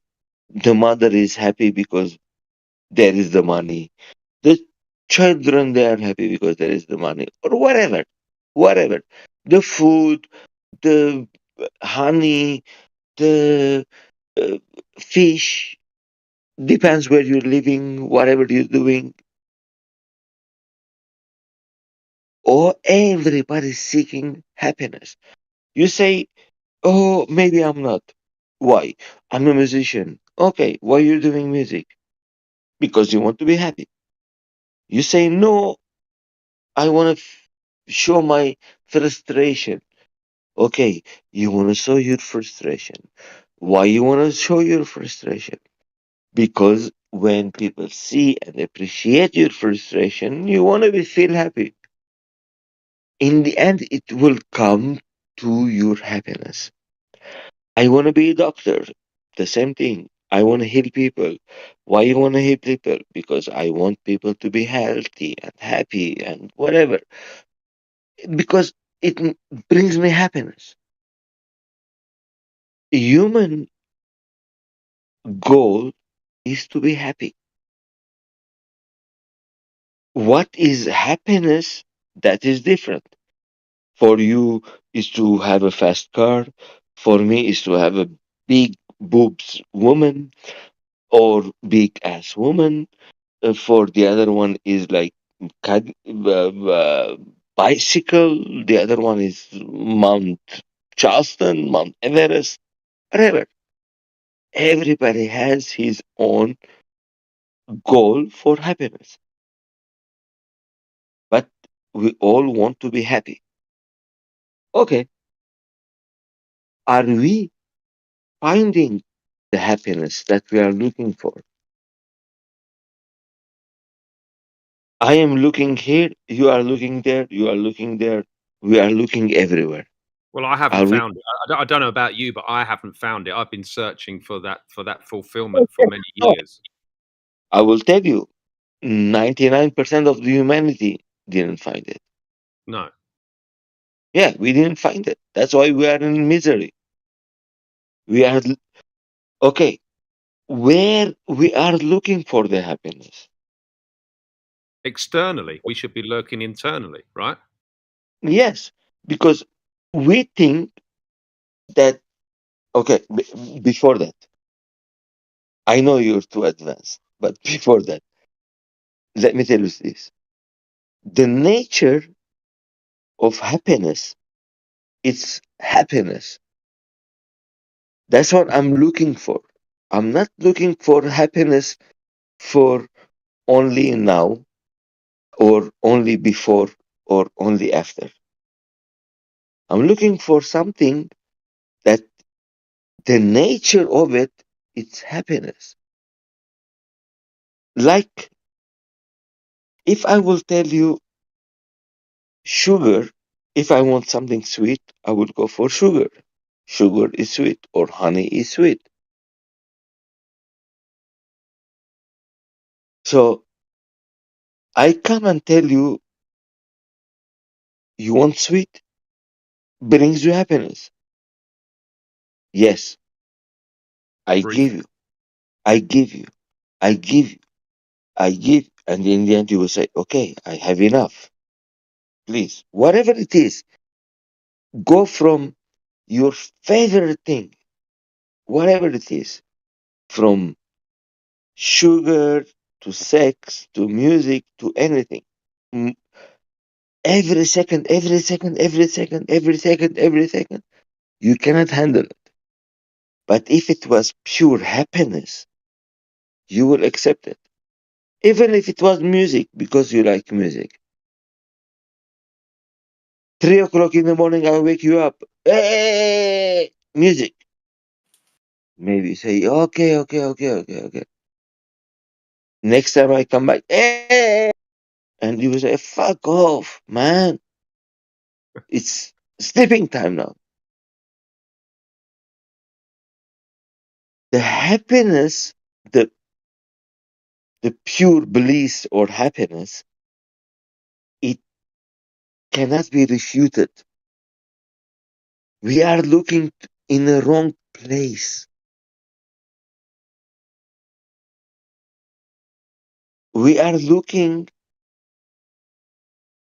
outside of us. That's where we come back to what you said. It's inward travel, not outside travel. So Now, once we go inside, how the fuck once do you travel? How the fuck do you travel inside? I mean, I like you say, and I totally agree with you. I've been looking for happiness and contentment with music, and I am content, but it never really, I'm always chasing the next song or the next album to do to do something to make other people happy. I'm doing it with the right intent, but I'm never really, content, because it's just I'm just on this hamster wheel of creating content and creating music. Looking for happiness externally. So tell me how I'm to go inside and get happiness that way, because I struggle with that. yes, that's the most difficult thing, because you see, when you want to go inside, there is nowhere to go. Because imagine what you are, and you want to go inside to look for the unlimited. Automatically in your brain, there is something is telling you that I am not infinite. How can I go inside this and find the infinite? It's a trust. You have to surrender to the reality. You have to say that I am not the perfect, but I am the best.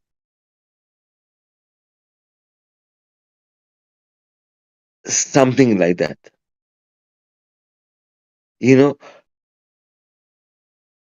because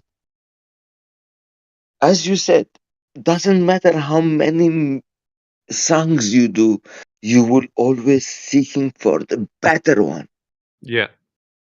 Once you did the first one, wasn't a good one, why you did it?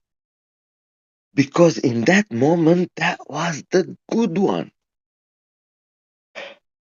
In life, there is no boundaries. There is no lines. It's always surprises. Because you don't know what's going to happen the next moment, man. You don't even know if you will be alive next half an hour. It's what you do, you have to appreciate it and do it with not hurting anything else. Like, my freedom, my pleasure stops when I start hurting and doing bad to other people. As long as I'm doing me, what I want to do, I don't have to worry. It's up to them. It's not up to me. I am doing my best. I don't care what they want, what they feel, if they like my music or not, they love my poetry or not. I don't care. Well, I I definitely agree with you on that, because when I make music, I do not make music for other people. I've never done that. I've never made a song thinking I have to do it this style because they will like it more. I've always made music that I love, and when it leaves the studio, it only leaves the studio when I'm in love with that song. I love my music, and once I fall in love with the song and I go, oh, this is so cool, that's when I release it. I don't release it. I don't make music for anybody else but me. It's my Yes, therapy. It's my therapy. it has to be, because otherwise doesn't have as meaning. You know, if you made a music and you don't like it, doesn't matter how many people that they are close to you or far away from you, they come and tell you, oh, it's a beautiful music, but you don't feel it, doesn't have a meaning. Because you know, the guy is telling you probably he believes that it's a good music for him, but it's not good for you. I know what you're saying. That's why it's our experience in life that it's individual. It's separate experience, but in the same time, it's connected. You see, I have so much problem the way I wear my clothes. I don't like Versace and Gucci and all this shit. And people around me, they want me to wear that shit. Just because they want to feel that I am in their circle. I feel I am in their circle without wearing that thing. They don't feel that. It's not my burden.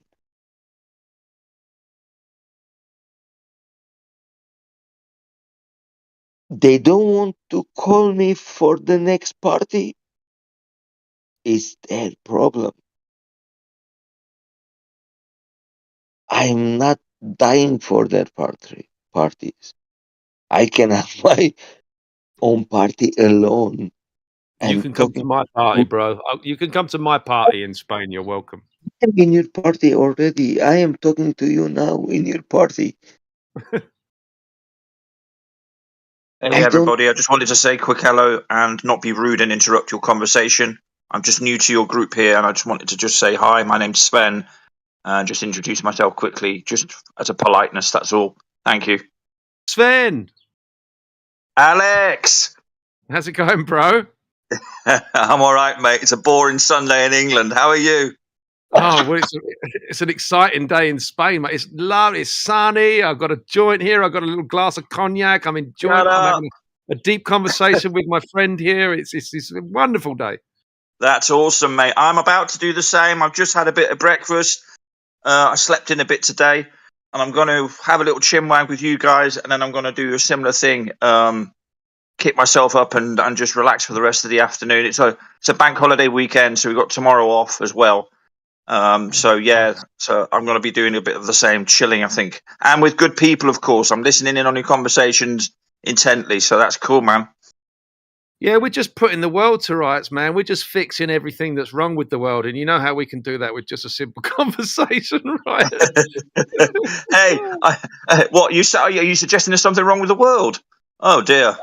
Well, yes and no. I mean, well, according to my friend here, it's kind of how you perceive it. You know, it's kind of, don't let the fear. We're having these deep conversations about, not about living in the moment and not dwelling in the past and not worrying about the future and all of that, and trying to be spiritually free. And I'm sort of challenging him on, well, hold on, I've got these things to do next week. I have an agenda. I've got to be at a certain place, and so we sort of battling through, how we sort of, live in the moment, but also, navigate the matrix. It's a tough balance. It really is, to try and find a balance between the matrix and being free from it, because we all have to interact with the matrix because it exists. It's a part of us, and so it's tough to be separate from it. But having one toe in the pool as well, it's tough to sort of to separate the matrix from freedom, because both the matrix and freedom are a big part of our lives.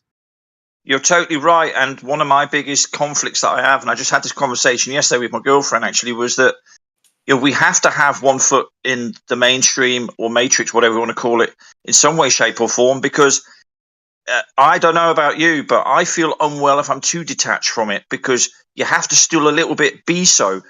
Unfortunately, we have a clock system. Unfortunately, we have bank accounts. We have certain stuff that ties us to the matrix, whether we like it or not. Because at the end of the day, and my research has told me this through my old world buildings and stuff, I believe personally that, a lot of us are here because we're meant to be, because of the system we're serving. And so if you look at it like from that perspective, going inward and all that sort of stuff is the right thing to do, but we've got to keep an eye on what's going on around us, because we are intrinsically connected to it. Unfortunately, in a lot of situations, you're still physically a servant. You're still physically a slave. You're still buying. You're still paying taxes on every. Even if you don't actually pay taxes because you've got a good accountant, let's say, you're still paying taxes on everything that you purchase. So you can't escape that kind of slavery, can you? So you have to have one foot in it. We can. And you have to observe. I'm sorry to interrupt. I'll be done very quickly. I'm just going to say we have to observe, be aware of that, but try not to let it bother us. And that's the trick, isn't it? It's like balancing all that out and maintaining one's own equilibrium, if you like, in all of it, because we do see the world from a totally different, correct perspective, right? And so we're also on some levels outsiders as well, according to others. So we've got a few battles going on that other people may not have to deal with as well, which is quite a load for us, because we still have to negotiate everyday life like everybody else does as well. Do you know what I mean? So there's not only that, but we've got the load of fucking knowing what we know. Understanding right, exactly. That's a huge thing to carry. Absolutely, to carry on your shoulders, right? Absolutely, my point. That's it. That's something that other people don't have to contend with. So we've got double whammy. You know what I mean? And that's quite a thing that's not to be underestimated. And that does subliminally and subtly get to us as well. We don't know it necessarily, or we think we're on top of stuff, but. Believe me, I've been ill the last few months. I'm getting out of it now, but I'm getting stuff where I'm thinking of things catching up on me now. Is this what's happening? We tend to think things through much more or differently, because we've got, like you say, we're aware of things. We're kind of, I don't like the word awake, but we know certain stuff that other people haven't bothered looking at, for example. You know what I mean? So yeah, it's not easy. No, this is why I drink, Sven. Is it? That's why I drink. I mean, everybody has their coping mechanisms, right? I mean, show me someone who's come across all of this, this information that doesn't have some kind of coping mechanism, be it coffee, tea, weed, alcohol, fucking whatever. Show me someone that's living a pure life, that's awake to this information, and then I will bow. I will bow, and I'll be like, holy shit, how do you do that? Because I can't. No, I can't either. And you rightly say, everybody I know in my first circle of friends, you included, everybody has their little vice, their little bit to sort of confide in or whatever, or gain a bit of escapism from it all. It's a lot to take in, man. It's it is. It's a lot to take in. It really is, And I think about this stuff every single day. Every day, something of this ilk goes through my mind. We live it. I'm with you. Do you I'm know with what I you. mean? We're all living the same path, aren't we? We're all trying to deal Yeah. with this. It's a trauma. It's a fucking trauma. Let's be honest with you. It's a Yeah. when you wake up to like your whole fucking world has been a lie. Everything you've ever learned, it's been a lie. And you have to now start from scratch as a 40-year-old person. For me, for instance, starting again from scratch. Now I feel like a child. I'm like 12 years old, just relearning again. There's something very Yeah. beautiful to that, obviously, but there's something incredibly traumatic knowing that for the first 40 years of my life, everything I thought was real it was not real. And it's that line in the Matrix, like, we don't free a mind when it reaches a certain age because the body has, or the mind has trouble letting go, right? And Right. and that's why people suffer and are going through so much trauma, because it's just what a flip flop from going from, you know, just pulling yourself out of the Matrix a little bit and seeing the world for what it is. It's incredibly traumatic, and if you can get through that without having a fucking smoke or a drink or a coffee or something, if you can get through that, then more power to you. But I'm struggling with that currently. Yeah, no, I'm hearing you, man. And it takes years, I think. You know, I've only really woken up to a lot of this stuff 2016, 2017. I'm 51 now. And like you, I've got a lot of unlearning to do. The unlearning process is, I think, the one that takes the longest. I think we're never going to stop doing that because, you know, to the end of our life, because quite simply, we run out of time. And I think that's the cleverness of the Matrix, because they know that even if some people wake up to it, by the time it's gone click, you know, your generation is gone, and they could start on the younger generations, which they're already doing. You know, every narrative we hear today, I heard when I was a teenager. Nothing has changed in 40 years. Nothing has changed. It's the same crap. The naughty Russians, Black Lives Matter and all that sort of stuff. Help your gay friends because they're being, you know, attacked by everybody on every street corner. You know, you'd think in England that every person who's not straight is being attacked. Everyone who's black is being attacked. We're full of immigrants. It's nonsense. It's total nonsense. But these narratives are there, and they've been there forever. But of course, those of us who wake up, we end up dying out. You know, I ain't got many more years, 20, 30, 40 maybe, tops. You know, but they're already on the younger generations. My daughter's 14. You know, she asked me not so long ago, how does an aeroplane fly around a spinning ball? She asked me that question straight up because she was interested. And I was like, I can't believe she's even asking me that. That's amazing. Because at school, she's going to get the lies, isn't she? So, yeah, we're dealing with a lot.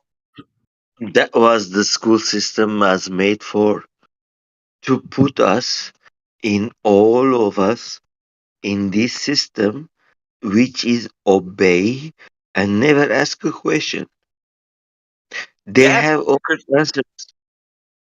I'm sorry, I was just going to say, they want you as a servant. You're to serve the system. Of course, of course. The school, it was never meant to educate and make somebody intelligent. No, never. If it's to make you intelligent, they would leave you think for yourself a little bit at school. It's an indoctrination system, and it's as simple as that. And the majority of us go to normal state schools. The minority go to private education. And of course, that's the elitist system that's also been installed. It has to be, otherwise this world wouldn't work the way it does. Yes, you're right. You're right.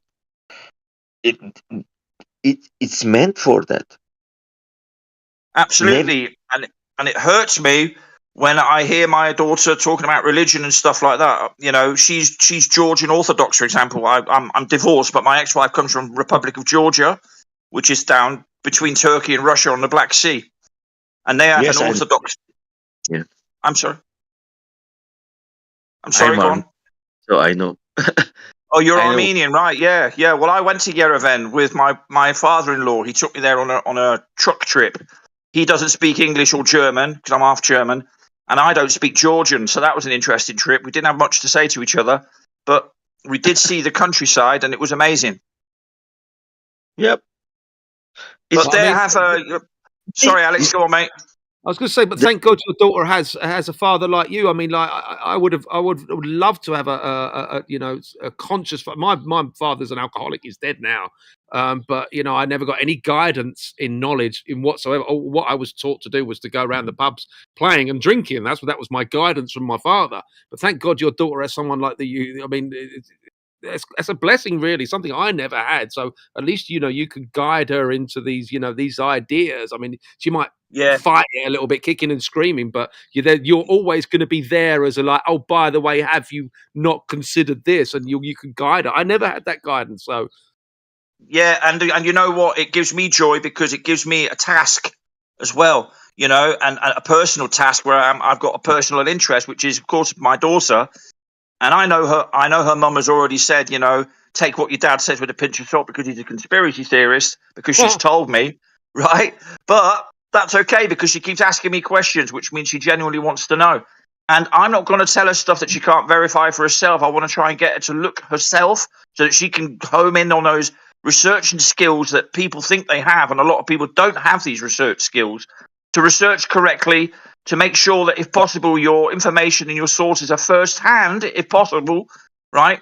And check your sources. And if you can validate them yourself, well, then they become facts, real facts that you can verify and you can truly believe in.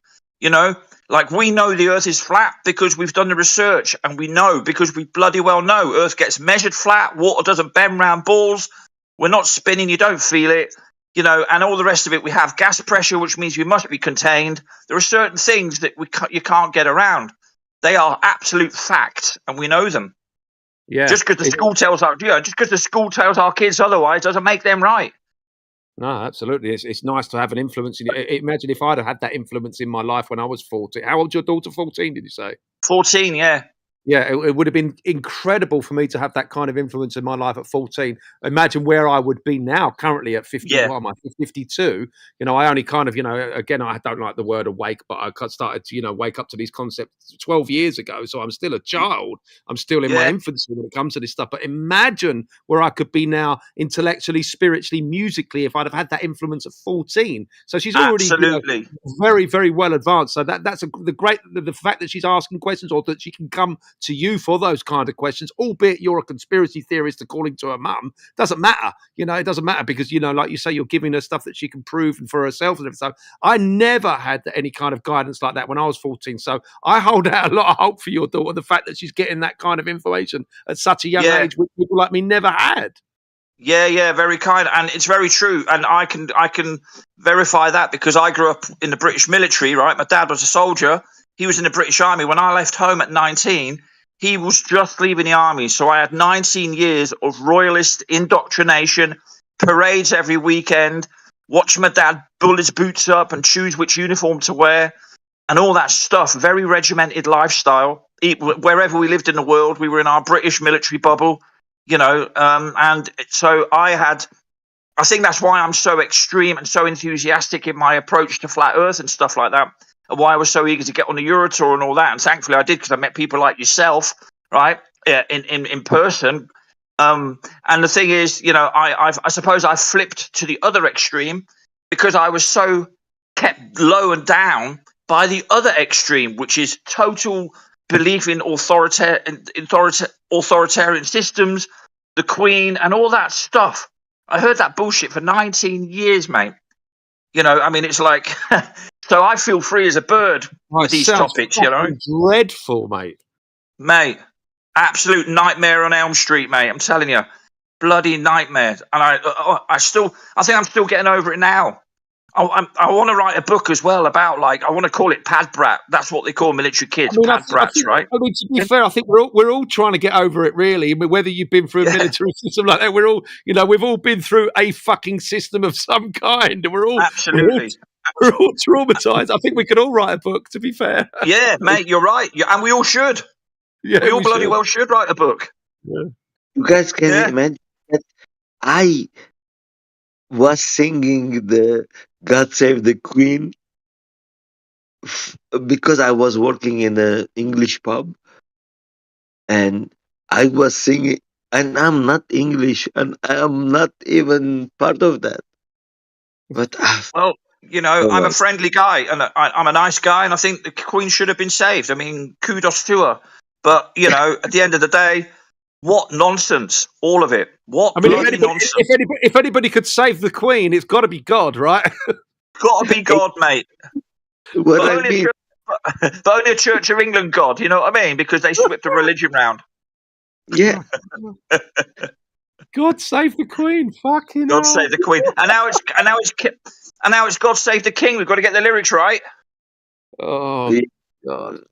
Oh, it's so painful. Nonsense. It's so What painful. fucking? Well, honestly, sorry for swearing, but it is absolute nonsense. It's a head shaker. Oh no! Please swear. I love swearing. Yeah, honestly, mate, it's a fucking nightmare. It really is. I mean, you could choose to go. I mean, you could choose to go two ways with it. I've chosen like the let's laugh at this theatre kind of route. Really, you're like, or most of the stuff Yeah. I put out is very comedic and tongue in Mm. cheek. Because what other option do you have? Because when you see it, you're like, holy shit, this is evil. This is fucking evil to the core when you see it. Now you could spiral into depression and drink and drugs and a lot of people do. But if you can keep your head while all around are losing theirs, right, you'll be a man, my son, right? So it's kind of like mate, I choose to look at this as the theatre that it is. It's a fucking joke. It's a fucking clown show, and I'm going to try my hardest to laugh and drink all the way through it.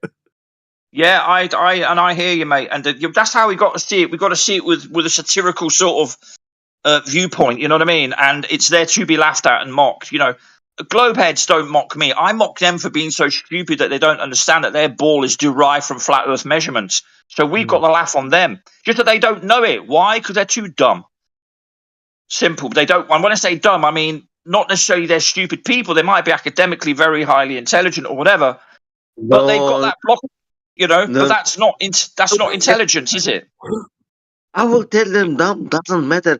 You see, if you have a PhD, if you have a doctorate, if you have a master's, doesn't matter. If you're an idiot and you cannot see the reality, you're an idiot. Doesn't matter. Yeah, you are. You are an idiot, no doubt about that. And then to come from an idiotic viewpoint and suggest other people are idiots, that's even more idiotic. You know what I mean? And that's what they do. They are so ignorant. You could talk to people on the street about the shape of the earth and they'll look at you stupid, even though there's no curve to be seen. You have to remember where we were though at some point, right? Because forgive them for they know not what they do, right? We were all there. We all believed in the globe, and if somebody had come up to us on the street 20 years ago and started preaching flat Earth, you would probably hand wave, dismiss them, and call them fucking nut jobs, right? There's levels to this. It's okay for us to be in our little high horse and go, we know some stuff, and you're fucking stupid if you don't see it. And I get that, but we were all there. Like we would have dismissed ourselves for Do you know what? suggesting such a thing. Yeah, no, you're right, Alex, and I agree with you as well. For me, what irks me more is the response from people. It's the mocking rather than just listening. Because I don't think I would have mocked necessarily somebody if they would have come to me with flat Earth. I'm not that nature. I would. I know because I was an arrogant little prick. Like, well, at least you're saying that.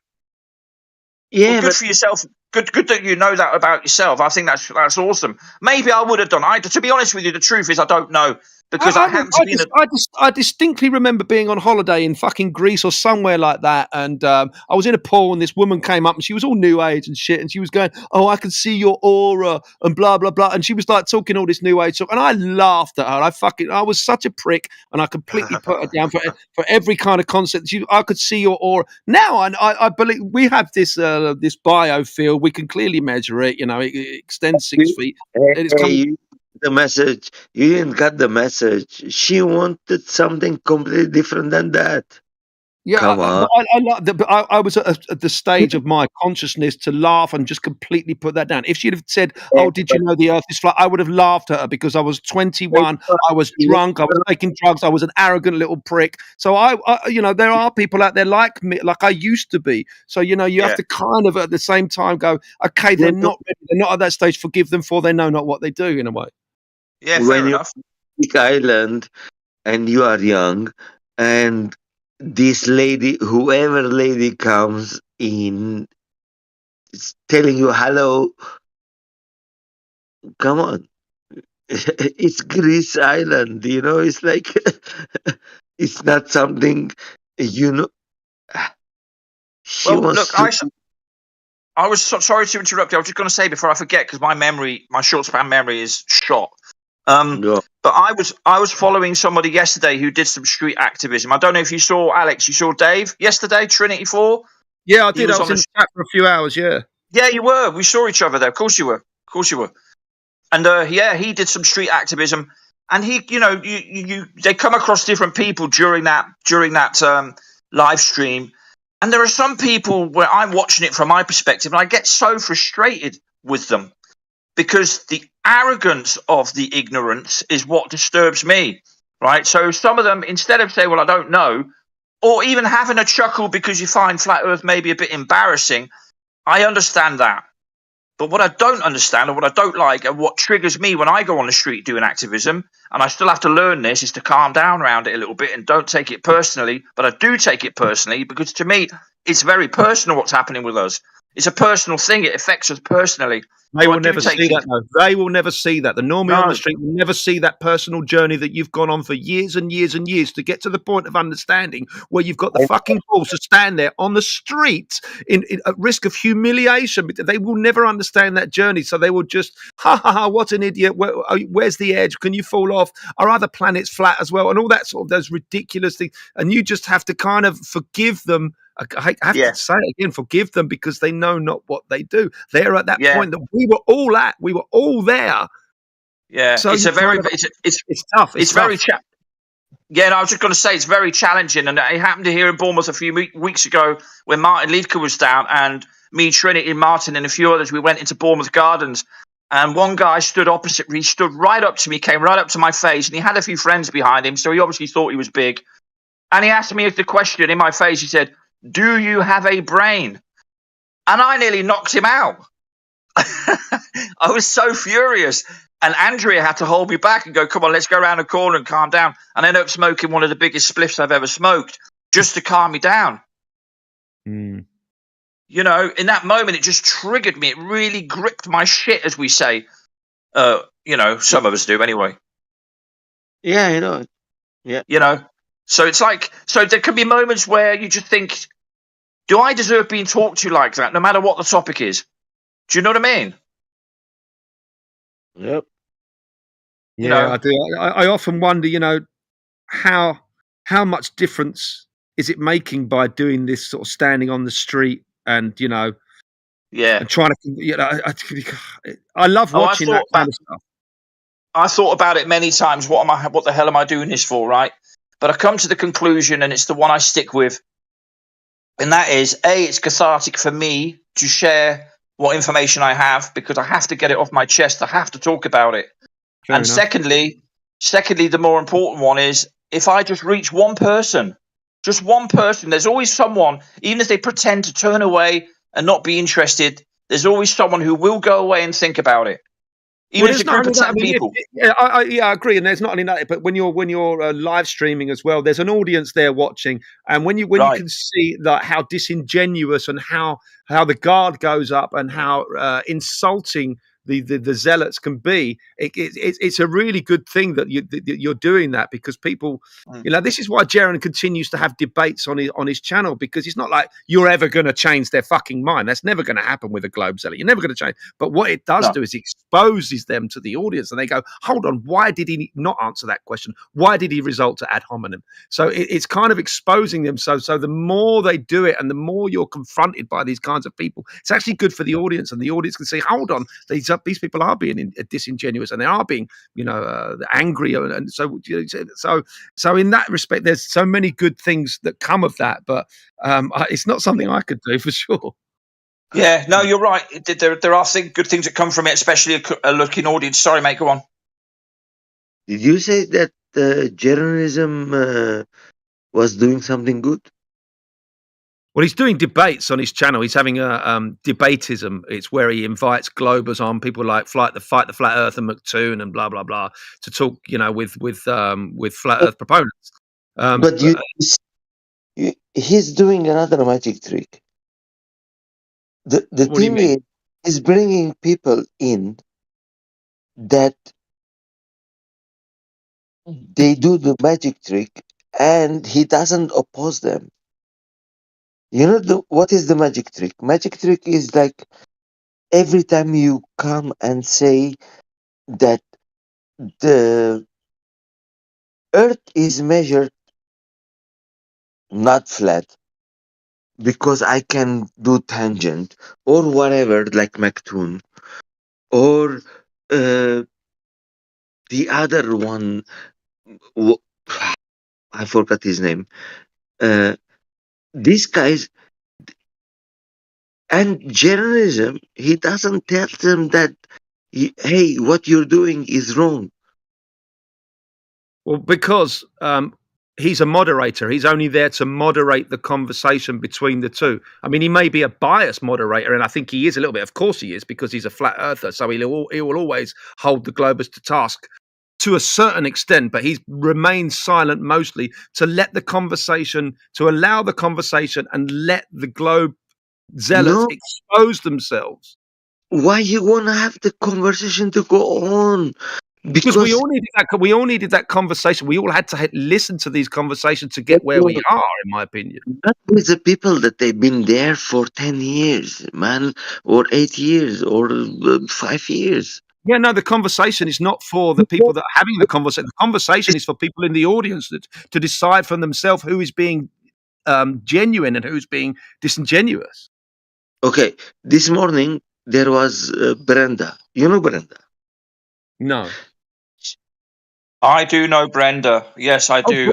Brenda debates. Yeah, of course. Yeah, and that person is a good example of somebody who you should shut down and not talk to ever again, in my opinion. Hey, but how can you bring somebody like that on your channel? Because I don't understand that either. I do understand that. I do understand it, because when you bring someone like that on their platform, all they do, they don't convince anybody of their rhetoric. They just expose themselves for their ignorance. And that's the whole point that he does it. But the problem is with the humanity, they are fucking hypnotized, man. Me and you, we were hypnotized. We didn't see this shit. Well, here's the thing: like Jeren's followers, most of Jeren's audience, 99% of Jeren's audience are already on board and are already flat earthers, so they don't need convincing. So when you have someone like Brenda on his platform, we're all just looking at the ignorance and it's just lies, and you can see right through what's going on. So it exposes them, if anything. You have to bring some new people, because whoever believes in me, believes in me, like, Nathan Oakley or journalism or debatism or what's his name, the man, Ether guy. What was his name? The one he talks about Ether. Austin the one who talks about ether. Austin Whitsitt. Austin Whitsitt gets it. You mean Whitsitt? Whitsitt gets it. Yeah. Or Dave Weiss. These guys, or even Mark Sargent. Man, you have people coming to listen to you.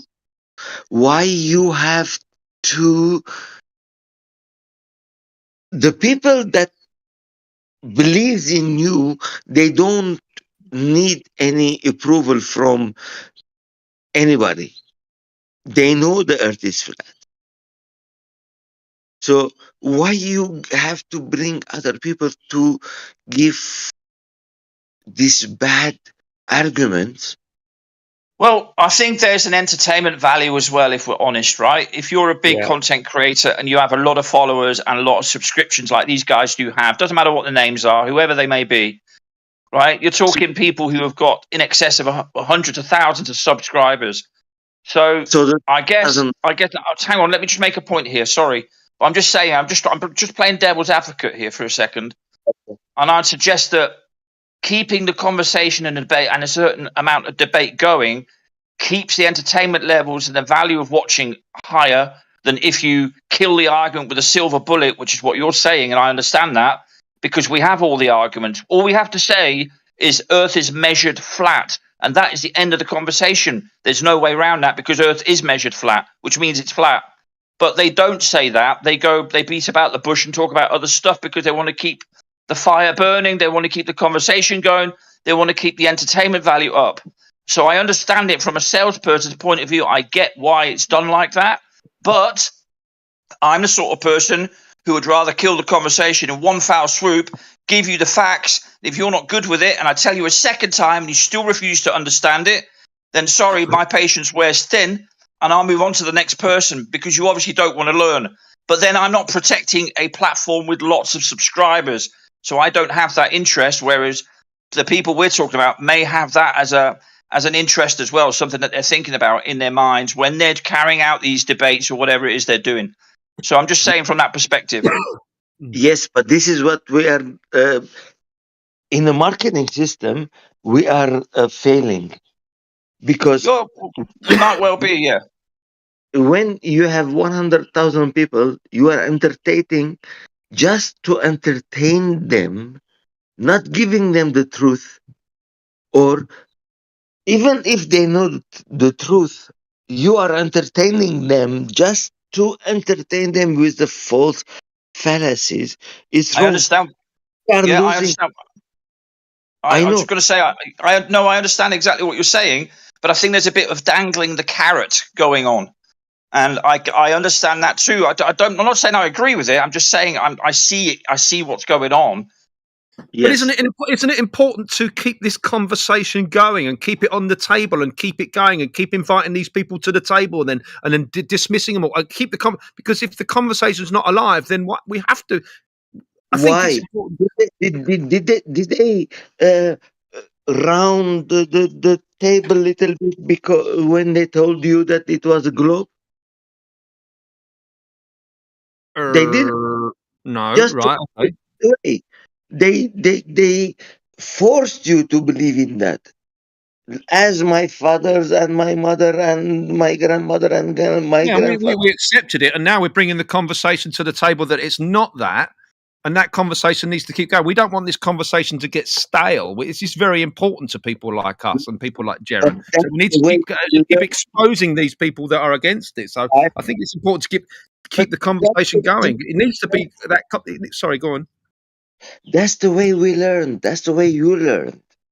That's the way I learned. When they put us in the corner, when we ask the questions and they don't have the answer, they just give us go back on the corner. Put your hands up. Or I understand that, but I totally understand also what Alex is saying, which is the conversation does have to be kept alive. And even if you have idiots that come on your show 20 times who refuse to learn or pretend they refuse to learn or whatever, it does expose them and it does make us remember what we're up against, right? But I also see the necessity to stick as close to the truth and the facts as is absolutely possible, because otherwise, what's the point? You know, we have to surely be wanting to pass on the absolute truth and not bits of it. You know what I mean? Yes. So from that perspective, yeah, I'm sort of in both camps. You'll be surprised how many people are just coming into this, you know, and listening to Jaron for the first time or listening to this conversation for the first time. You know, there's always new people coming on board that are learning all little, you know, little nuances of all the facts and whatever. So they're always. So I think those conversations are necessary for the new people that are coming in and listen to it for the first time. Yeah, I agree with that. For the new people, it's very important. So whilst we might be a bit longer in the tooth and go, oh, not him again. Actually, if there's a newbie there, it will be their first experience of how dim-witted some of these people are. Yeah, can you remember how fascinated we all were when we were listening to these conversations for the first time? It blew our fucking minds. We were like, "Oh my god!" We were riveted. We were actually television and all the other external. Absolutely, it didn't matter. It was so fucking fascinating. It was just like a whole new world of understanding, and it was glorious. So people are experiencing that for the first time, and we have to remember that there's people in the audience that are having that feeling that we had 7 or 8 years ago. Yeah, you're right. I mean, my iPad or whatever I had back then was always on with some sort of show. It was often Glowbusters or Jaron, just like you, Alex. You know what I mean? We were doing the same thing, intently listening in, and it was fascinating and it was riveting stuff. And that's all I listened to. You know what I mean? That sort of stuff, and it was brilliant. Such an awakening process in that sense. It helped me out a lot, and those sorts of conversations were important to listen in on. But you see, the problem is like, if your experience it was not straight into the heart, you would not wake up. So it has to be straight. The it has to be straight, because if you had like me, when I saw in 2012 or 11, it was the Sheikh.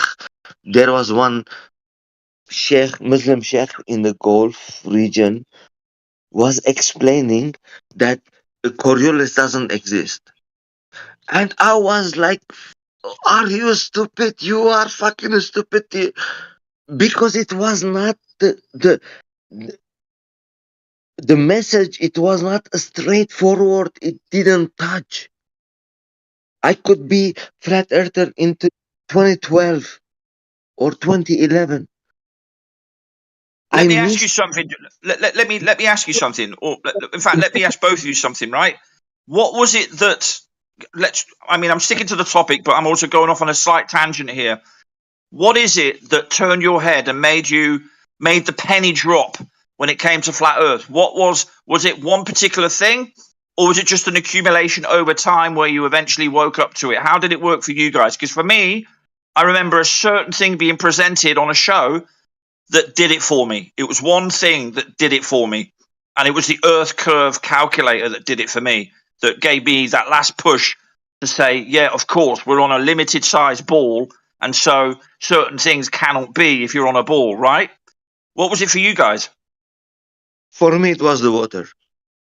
Right. Alex, what about you? When I heard Eric Dubay said the water always finds its level, and he puts these diagrams, and I saw that because I always knew the water level, it's always level. Yeah. But I never thought about that. No, and this is it. This is how subtle the lie is, right? It's in your face. Yes, that's what I'm saying. That's what I'm saying. We don't have to manicure or make something nice for people to come in. I understand that. Yeah. I understand that. I understand what you're saying. I get it totally what you're saying. And I know what you're saying as well. You know, it's not like I'm disputing against you. No. The thing is, when journalism is bringing these people and letting them to go away with some things that people already hypnotized, they are not seeing the things very clearly. If you don't put them in the corner, they will not see it.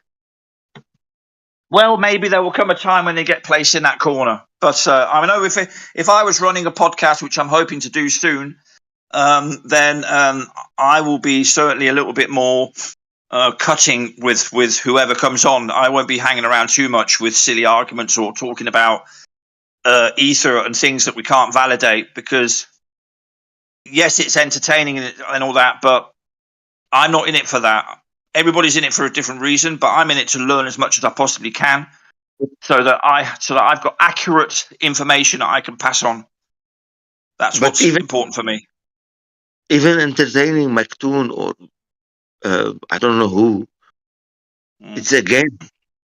It's entertainment. Yeah, I mean, I saw the conversation with Professor Dave and Dave Weiss, for example, and I saw Witsit when Austin. He used to come on my Discord channel when I used to run the Global Eye Lounge Discord channel a few years ago before it got stolen off me by a few people. And he used to come on there. And I saw him on InfoWars and all that sort of stuff. I know what they talk about, and I know how they avoid certain topics as well, or don't go for the killer blow. I see that. It's not the way I would do it. I would be far more between the eyes, more straightforward and straight to the point. But again, like I said before, I'm not running a big platform where it might be more important to keep the conversations going. Doesn't matter. Like Alex said, there might be newbies in there who need to hear it. There might be newbies who are coming in who, for the first time, come across a conversation like that. And if you kill these people off too quickly, how can you then expose them? So there's a balance to be had. No, but you see, when the truth will not fucking kill anybody. You see, you lost your channel because you were trying to be nice. Oh, I don't want to do this. I don't want to do that. I could tell. Well, I lost my channel because it was going in a good trajectory, and certain people didn't want it to go that way. Certain people wanted to do other things with it, whereas I wanted it just purely for a platform for people to learn, like I wanted to learn. Very simple stuff, really. That's what I mean. Because you want to be straightforward. You know, you don't want to play games. You know, there is no game to play in this. You know. Yeah, I agree with you. I agree with you on that point. That most definitely. But I get why they do it, though. I understand. I'm not saying I agree. I'm just saying I get it. I get it. No, I of course we all get it why they do it. They want to have platform. They want to have monitor the videos. They want to have. They want to make money, man. In the end, they're gonna survive. In the end, we all gonna survive. We all want to survive. Well, I don't think that's necessarily true that people want to make money, because flat Earth is the worst thing in the world to make money from. Trust me. No, man.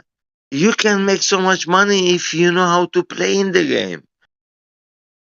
Yeah, You know, I certainly haven't made money out of that. People like Jeranism are not making money for sure. I know what he makes a month, and he's not in it for the money. I can tell you that. No, and the ones that I know, even Nathan Oakley is only just getting by, and he does it the other way. You know, so either way they do it, they're not getting rich off this topic. That's for sure. That's definitely for sure. Yeah. You're more likely to have good funds if you preach globe earth and talk nonsense. Then you will make money. Dude, if I was making songs about how fucking magnificent space travel is and all that, I'd be making way more money. But the truth Space is, Odyssey Part 2 or something. Yeah. The truth is, right, I've got a channel with 70,000+ subscribers. I've got 7 children's books, 6 albums. I've got a merch range, and I monetize my channel and all that shit. And I can't make a living out of doing this. I'm still struggling to make a living out of this. So fucking work that out. Yeah, no, I hear you, mate. I hear, and I don't do any of that. And I've got 572 subscribers on my channel, and I've got lots of videos of there from me on the Euro Tour and all sorts of other stuff. And even that didn't wake enough interest for me to back then even think of monetizing or anything. Yeah, it's difficult. Flat Earth, it's very difficult to earn money off it. It's the worst business decision I've ever made. Making money, journalism doesn't making money. Are you telling me that journalism doesn't making money?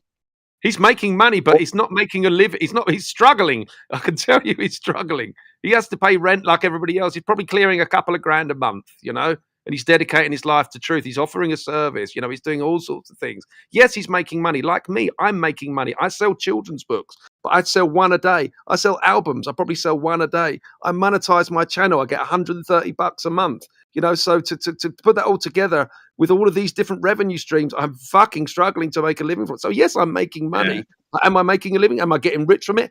Hell fucking no. And the other thing to remember is also when Alex was listing all that, 1 second there, I'm just going to say, right, is that it's very, very time consuming as well. So the money and time ratio doesn't work either, you know. Not at all. I'm trying to dedicate my life to this. You know, if I was just making love songs or whatever, or breakup songs, you know, I might have a better chance. But independent musicians suffer enough, let alone the independent musicians that are singing about fringe topics like flat Earth and vaccines and shit like that. It's fucking impossible. So it really is a struggle. And I pissed and moaned about it for a little bit. But unfortunately, when you piss and moan that people are not supporting you because you've just dedicated your life to truth, then you're seen as some kind of grifter and who's in this for the money. But no, not at all. I just want to, you know, to try and support myself whilst I dedicate my life to truth. Is that too much to ask? Yeah, and that dedication you can't translate into money anyway, right? You know what I mean? No, well, it's definitely not translated into money, but I'm dedicated, No. that's for sure. And people like Joe and I see are dedicated, and then yes, they are making money, but they're not making the kind of money that they deserve, in my opinion, because I think truth is the most valuable thing in the world. And if people want it, they should, at least support the people that are supplying that. Yeah. You see, between what they are doing that they deserve, or what they are doing that they are getting, is different. You're saying they're doing something that probably they deserve more. Well, they certainly don't. They certainly don't deserve to be, slandered and lied about and that kind of thing. Forget the finances, but that's just a part of it. Yeah. Yeah, but the finance as well is in the game, right?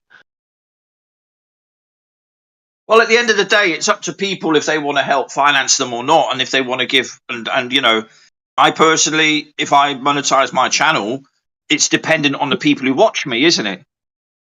Like we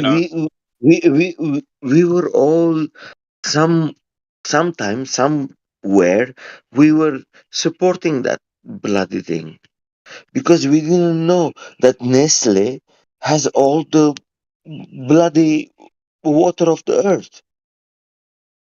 We thought it was only crunch. Well, financially, we're always supporting the bad stuff anyway. We can't get out of that. People are supporting Amazon. People are supporting iTunes. People are supporting Spotify. People are supporting the big pharma. People are supporting the supermarkets.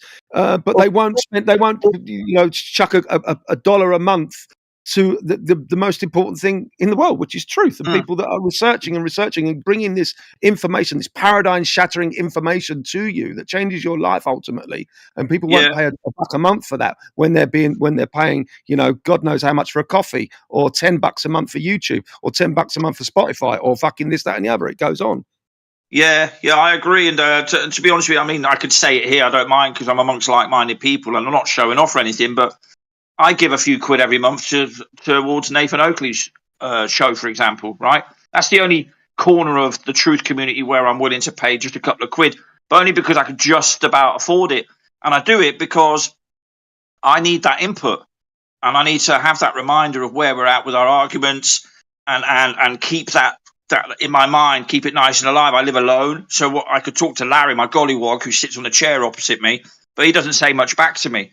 So, you know what I mean? You're sort of stuck with it on your own. So I have to listen into something that I feel nourishes my mind and nourishes my soul. And so I don't mind paying a couple of quid towards that. Do you know how many people take that information that nourishes your mind and nourishes your soul, and they get so much from it, but are just take it for free and are not willing to show their appreciation for that kind of research and knowledge and everything it takes to fucking get to that point to present that information to you, let alone hosting a podcast and all the stuff that goes into that, and having a website and the server costs and blah, blah, blah. And it goes on and on and on. So people, if you offer something for free, people will take it for free. And I think that's a little unfair.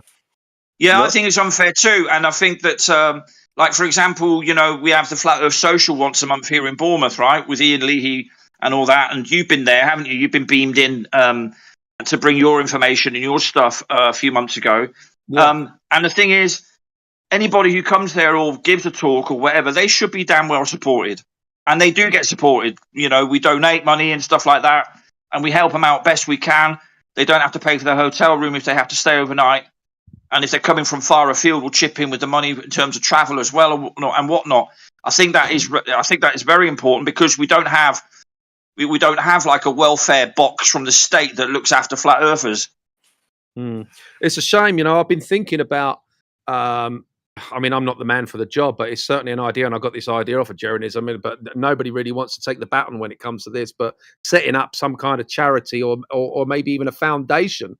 Call it something like fucking the Polaris Foundation. Keep Flat Earth out of it, but it's called the Polaris Foundation, and get as many truthers as possible, of which there fucking are thousands, hundreds of thousands, if not millions, to just donate $1 a month. It makes no fucking difference to your life. If we can get thousands and thousands and thousands of people to donate to the Polaris charity or foundation for $1 a month, then we could actually start financing, getting people better computers, getting people better studios, getting people more marketing, more exposure. But I don't think We're not ready for that yet. And it's such a shame that people are not willing to put £1 or £5 in their pocket a month to support something that is fundamentally going to change the landscape of our understanding. It's fucking bizarre. I totally agree with you. And it's something I mentioned before or round about the Euro Tour, right? When I said, wouldn't it have been great if we would have had like a fund or something that would have, for example, made our tour much easier, because then that way you don't have to do stupid donation shows every evening when you're knackered and you've been on the road all day, right? And you've got to go a couple of days without gas because your donations haven't come through yet. So your bottle is stood there in the camper van empty, and you're freezing cold because you're in friggin' Sweden, right? And all that sort of stuff. Yeah, I was all for doing that, and I was very quickly talked down about the idea. Not to make it too public, it wasn't a great idea, but I'm on board with you 1,000% on that one, Alex. Totally. I wish someone had the balls to do it, but it does take a lot of setting up, and of course, unless you did it privately, you wouldn't register it, because to register something is to give away the title and to register it, right? So you wouldn't own it then. But to set up something privately where the board of directors or CEOs or whatever are private, because what you're going to get if you set up a foundation like that, you're going to get all the Globe zealots coming in, looking at the finances of the business and go, hold on, they made 50 grand last year and they only allocated 30 grand to fucking their truther community. Who's pocketing the other 20 grand? Well, there's also, you've got to have a secretary you've got to have trustees and all that sort of thing, that if they're dedicating time, they're going to need to be paid a salary. So that's when it gets all complicated, and that's when you're going to get people really dialing in on your business and start criticizing it as a foundation or whatever, or a charity. So this is why nobody wants to touch it. It's a fucking fantastic idea, but no one's going to want to be the trustee or the CEO or listed on the business, because then you're a target. Yeah, that can be an issue. So you have to have, again, I think it starts with the word trust, as in the true sense of the word. You have to have people involved from the get-go who can be trusted, who trust each other to a degree, who know each other, and then you'd have to kind of grow it from in outwards, very, very cautiously, not hang it on the flag mast too loudly for everybody to see, like you say. Polaris is a good name, actually, because Polaris never moves and we're not moving. So, I think that's a pretty good name. But yeah, something along those lines. It can be done. Anything can be done. So, if people got their heads together and discussed it correctly and everything else, it could be done. We could definitely do it. Yeah, because the community needs financing.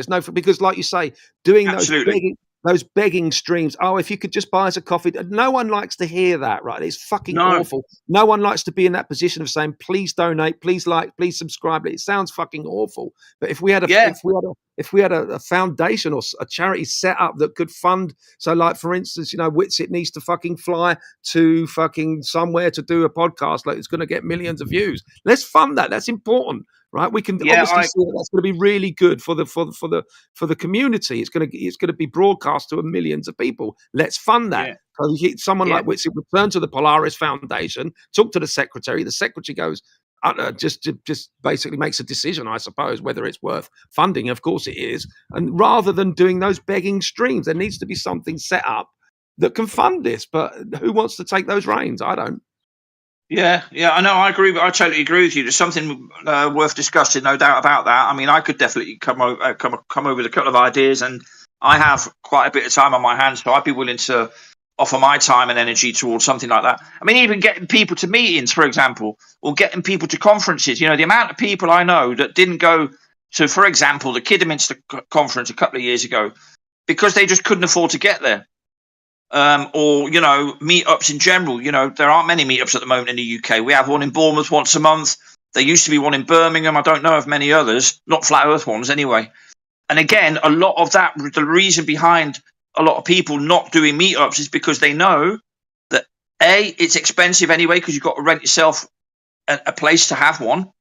And then also that the people that come have got to travel. And so that's also quite an issue. Even in a small pissy country like England, it's difficult to get around. The transport system here is absolutely shit. Yeah, wouldn't it be nice if there was a structure that no one had to worry about that kind of thing? But it doesn't exist yet. But I hold hope for something like that in the future. Yeah, I think it's definitely possible, and I think it's something we have to think about, because things are getting tighter. People they've got even less money now than they did have a few years ago, thanks to what happened in the last 3 or 4 years. Which we all know was a hoax and absolute bull. How dare you? I know. Sorry about that. Yeah. Yeah. The complications of being a human, hey? Well, it's the price to pay for authenticity. That's the price. What we're struggling with, right? You know, if you know, no good deed goes unpunished, and all of that. It's like you try and do something. It's fucking tough. It's tough. It's really, really tough. But I don't know what the answer is. I can only do it in my own. I'm just a guy with a guitar and a catchy chorus. I'm trying to do it my way, you know. But I see bigger things in the future, and I want someone to sort of, you know, take the reins. David Weiss is doing great things with the app. I wish there were more people doing that, and you know, getting people together. And yeah. I mean, we always, for example, push that as well, and give people cards and stuff for the app thing, and that's another thing that should be done as well. You know, we have to market each other when we get the opportunity. You know what I mean? And all that sort of stuff, and spread the name, the word like that. Even having money to print, let's say, cards with websites on them, so that people know where to look. Like when we were on the Euro Tour, for example, we had pamphlets to give out to people, but it wasn't very clear where they could go after they'd spoken to us to then follow up on that information, for example. You know, things like that, get a bit organised around it. And we could do that. You could have like a headquarters that doesn't have a flag outside, but, you know, a post box headquarters, if you like, where, you know, you have somebody who looks after that sort of stuff. It's not that difficult. Yeah. Totally, I'd love to see that. I'd love to see that. I'd love to see a headquarters, an FE headquarters, or a Truth headquarters, or Polaris headquarters, or whatever. Where you know you need something. Go there. You know that's what funds this community. As long as the community funds that, you know, it's getting people to put in their just like a fucking $1 a month. We got 100,000 people.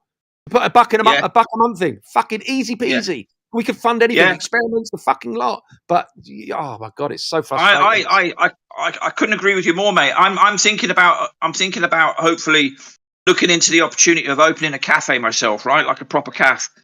And it's not going to be a flat earth cafe in terms of it's not going to be called that, but it will be known amongst us lot as the place to go in terms of if you want to meet up like-minded, definitely come to my place, right? And that is, I think, the beginning is having a basis somewhere. You know, having a meet up once a month isn't good enough for that sort of thing I'm on about. It's good, but what I'm saying is if you want to build something out of it, you know, your locations change all the time. We've already had to change our location once now. We're no longer where we used to be with the Flat Earth Social. We've been forced out of town, right? What happened there? What happened was they started squeezing us into the smallest corner of the hotel when the group was getting bigger. We had over 100 people on the last meeting. We were all squeezed into this corner and everyone was stuck in the main entrance and stuff. They pulled us out of their main area of the hotel that we were occupying up until that point. Like when you were beamed in and talking to us, we were still in that large part of the hotel. They moved us around to the small bit to make it very uncomfortable. And in the end, we had to leave. So we left. And now there's a different location just on the fringes of Bournemouth. Nobody said anything bad about us. But it doesn't matter. It's in the actions, isn't it? And so you can read between the lines. So they didn't accommodate us. They weren't hospitable, really. They used to always shut us down very early. And they used to always, you know, you couldn't get a drink after the Flat Earth Social. And it was only 9:30 in the evening. You're thinking, what? It's a bloody hotel in Bournemouth. Bloody seaside resort. And they're closing at 9:30. If you had the Polaris Foundation, you could have the Polaris Arms just up the road. Don't worry about that. We got you sorted, mate. Go to the Polaris Arms. We've got a fucking lovely big pool out the back. We'll accommodate you all. No, but free drinks. Don't fucking worry about that. Oh my god. Yeah. No, that's hence my idea of the cafe, because if I can do that and keep it running as a cafe, but I'd have it open until late in the evening, and it would be a place just like with my Discord channel. The idea was to have a place where people could go after the update shows of the Euro Tour to then have a chat about it. You know, because when these shows are over, everybody's stuck at home and no one's communicating with each other then. It's all done until the next show. And it used to always frustrate me. It's like, what now? Kind of thing. Because I want to talk about it. You know, I'm excited and I want to be around like-minded and go, oh, did you see the show? Yeah. What do you think about this? What do you think about that? That sort of thing. That conversation needs to be going. That enthusiastic vibe dissipates very quickly. You know? And I find that people function best when they're enthusiastic about a topic and are in an environment that feeds that enthusiasm, that fuels that enthusiasm. You know what I mean? And giving them an option of a place to go to 7 days a week that's going to be on your side is bloody tremendous. So I'm looking into that. I want to try and sort something out, and I'm going to talk to my girlfriend about it and see what we could do. because her sister runs a cafe in London, and so we might be able to get a bit of know-how, you know what I mean, and sort of do something. Because I've got to do something. I can't just sit at home every day after a show and be on my Todd with this topic. Does my head in. Yeah, right on, bro. I hear you, man. I mean, I would definitely incorporate some alcohol into your cafe because Oh, you yeah. gotta have a bar, you know. Yeah, and I'll make sure there's a room at the back that you can open the door as well, if you know what I mean. Oh yeah, it says in better. Well, yeah, it's right up my street, mate. You know, do you know what I mean? We need to accommodate for all sorts, and we would do that definitely. Wouldn't just be serving cappuccinos, that's for sure. So absolutely, but you know, so there's a thing that again can be bloody done. It can be done. You know, so I'm definitely going to look into that and see what the cost is, and then I'm gonna hawk that around people, because I'm going to see if there's any possibility of maybe like a group of people saying we're all interested. Let's kind of do it like investors would do it in a company. You know. And do it on a friendly basis. People can agree terms, for God's sakes. You know what I mean? And you know, and like you say, it's small amounts for everybody, so it wouldn't hurt anybody either. And you have a treasurer, and you have a secretary, just like you would have in meetings, fellowship meetings or whatever. You have an organisation that you'd vote in or introduce in, you know, by way of consent or whatever. Yeah, and have it where they need to go. Yeah, but as democratic as you possibly can, like true democracy, people power, as it's called, and you know, and do it that way. Yeah, but it has to be the will to do it, though, Alex, and that's what's missing. Do you know what I mean?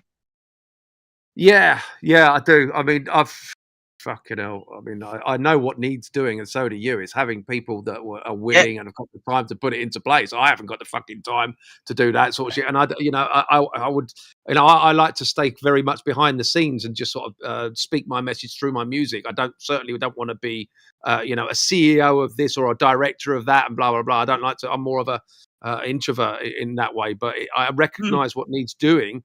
And people need to stand up to those extroverts who are, you know, up for putting their head on the chopping block, but at least pushing something where there's an organisation that should be funded by the people. The organisation can then fund the community. Something like that needs to be, you know, put in place. But you know, it's just an idea and it's something I would like to see. But I don't think, you know, I could be a part of the soundtrack for sure. If you need a jingle, come and see me. But yeah, no. Well, I mean, you know, if it came to pushing the idea and hawking it round, then of course, you know, it helps if you know, you've got a bit of a name, mate. You know, for example, and you know, to make use of that in terms of pushing the idea. For example, you know, if we had a few people on board who people would pay attention to and go, oh, hang on a minute, these guys are in. There must be something to this. Let's have a listen to what they've got to say. You know, because people respect you in the community, and those who know me respect me too. And there's lots of others who you'd look at and go, yeah, they're. You know, I respect them, so I'll have a listen to what they've got to say. And if they we bring this idea to them in terms of let's think about this, because, you know, we do have people who go on shows and need to travel and all that sort of thing. We do have people who want to get to meetups and can't get there because they can't afford to, etc., etc. You know, a place where people can meet, all that sort of stuff that it needs talking about. I think it needs talking about, and I think we need to be better organised. We're not organised at all. I see a community that's not very communal. Totally. You know what I mean? Yeah. And it's a shame. It doesn't have to be like that. It really doesn't have to be like that. And you know, and the sooner we work on that, the better. So yeah. So Tuesday, I'm going to go to the Flat Earth Social, and I'm going to start talking about this. I'm going to start to talk about this topic with people who are there. Not just Ian, but a few others. You know, there's plenty of people coming now. We're knocking on the door of 100 visitors every social meetup. You know, that's a lot. So yeah, we'll see how that goes. But then again, I'm a bit of a dreamer. I've got to say so. It shouldn't be too fucking difficult, should it? I mean, particularly if it's broadcasted through the people that we know, like on my channel, Jared is and David, if they, you know, Weiss and whomever. Globebusters, because I'm sure they'll all be on board with this concept. And if we can get enough people to just part with £1 fucking pound or $1 a month or $5 even, it makes no difference to you whatsoever, but it could make a great difference to the community, and that's what's missing. Yeah, and the only thing that would be necessary, of course, is that people have oversight, that they see where their money's going, and what happens with it. And if we can organize it in a way that happens, like we did on the Globe Light Tour, every time money came in, we were always explaining what we did, where we were, where we're going, what we ate. I was just going to spend it all on coke and whores. I don't know what you were wanting to do with it. Well, we tried, but they were expensive in France. They are. Well, the kind of coke and whores that I like, absolutely. There's no way that you could fund that. It's ridiculous. No, mate. No. It was either that or a chicken fried rice. I went for the chicken fried rice every time, mate. Yeah, but Starving, I guess you know what I mean? you do have to be open. You have to show where the funds are going and all that sort of stuff. Yeah, I get that, of course. But with flat earthers, my heart is in this community, and I know that there's good intended, mostly well-intended people here that would do the right thing. Sure. Mostly. Of course, there's a bunch of pricks there, but I think it's if it's done with the best of intentions, which I know it would be, and there's not liars and thieves. In most other corporate bodies there are, of course, but I think it would be a good thing. It's just trying to get someone to stand behind it, trying to get someone to take the reins, to take the bullshit that will come, because inevitably you're going to get some attack from it. I don't know. It's an idea. There's a there for sure. Yeah, there is an idea, and also letting the community know a little bit earlier who's got what plans in terms of talking and going on people's shows and stuff like that. It depends how early they know all that, but you would have to sort of logistically work all that out. But it's all doable. It definitely is. It's all doable, but whether you want to do it as a charity or a foundation, whether you want to register that and be tax exempt, whether you want to try and do it privately, there's all sorts of obstacles to go through in terms of registration or trust and private. So that is beyond me. I've dabbled a little bit in that, but my God, you're going to need someone with a little bit of experience to take on the reins of that. It's kind of daunting. That's why I've not gone any forward with it, because I'd like to be a part of it, but I'm like, holy shit, this is a big thing if you're to do it correctly. Well, I want to talk to Dave Murphy about it, because he knows a lot about the inner workings of the UK system. And so he'd be a good guy to talk to about it, because they're the sort of people you need to know. He knows all his common law stuff and stuff like that. Yeah. And he might be a person who, if he doesn't know, could at least put me on the track towards somebody who does. They're the sort of people who are knowledgeable about that sort of stuff. I don't know how knowledgeable he is, but I know he knows much more than I do. So I'll go to him and ask him, and that's it. Hawk it round and see what happens. Put feelers out there. Just put the word out there and see if anybody wants to take the reins on something like this. I think that's what it's needed. If we're going to take this to the next level, it needs to be funded, because all of us are fucking broke. Yeah. Absolutely. And it's like you say, there's plenty of people out there who watch on, and I just think, Martin Leaker, when he goes live, he has 4,000 or 5,000 people watching him every bloody show live. Nathan Oakley barely makes 130 people on his live show, just in contrast. Amazing difference. But even the 130 people, if they all gave a buck, you know what I mean? Then you got you got money from there. You got money sources from all over the place. You could have. Oh yeah. Totally. And you could have like a tab in there, anybody who wants to partake, or offer some money towards the fund for this, that, and the other, and people know what it's for, then most people would be willing, I think. Yeah. I would be. That supports the community. For instance, like Whitsit's just about to have a new baby, right? So they did a trivia thing on the Mellow Dome. It was Jeranism versus David Weiss, just a bit of fun, but they raised $5,000, over $5,000 in that. Isn't that beautiful that the community came together? Whitsit's having a new baby.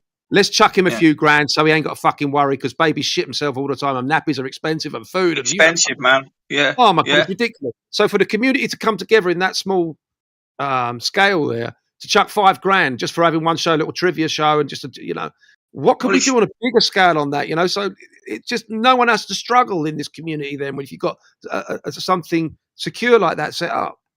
No, that's right. And that shows that it can be done. Definitely. It definitely can be done. The trust has to be there. I mean, let's not forget, just because someone's a flat earther doesn't make them a good person. But generally on the whole, I think we are. And, but you can put things in place to make sure that nothing goes wonky. That's not a problem. It's just finding the right people who've got the time and who've got the willpower to want to really do this hawking the idea around, because with time people would get on board. Yeah, I I'd think. be on board. Yeah, and I think it's a I'd great be on idea. board. Yeah, I'd be on board straight away. Well, there's 2 of us right here. You know, of 8 people, 7 people, there's 2 that have already voiced and said, "Yep, be straight on board." So if that's like, if we take that and project that out, 2 of 7, well, that's 200 of 700. That's not bad. Okay, Polaris Foundation it is. Polaris Foundation it is, a star that never moves. Perfect. All right, man, I'm going to get out of here because I need a piss, I need a smoke, I need a drink. And I've been on it for like 4 hours already. I've got to go as well because I'm getting some shopping delivered to me soon. Believe it or not, but that's another story. But listen, it's nice to meet you all, and Alex, it's great to catch up with you, my man. Man, we'll stay in touch, like, you know what I mean? Yeah, man, absolutely. Yeah, likewise, man. So yeah, until we meet again, my friend. Yeah, we're on the Global Eye thing, the WhatsApp thing as well. So, of course, yeah. Yeah. You know, and if there's anything comes up, I'm going to hawk this idea around definitely. And Tuesday, I'm going to be on it with people, asking them, and then I'll report back. And Yeah, let let you me all know, know what let me know how it's received because I think it's a great idea. And yeah, I'd like to know how it goes down. I think how could you say it's not a good idea? How could you be? I don't know. But, this is what will fascinate me, is because there will be people going, "Oh, don't know about that," and I'm going to ask them, "Why don't you know about that?" A bit like when you ask a globehead, "Why do you think we're on a ball?"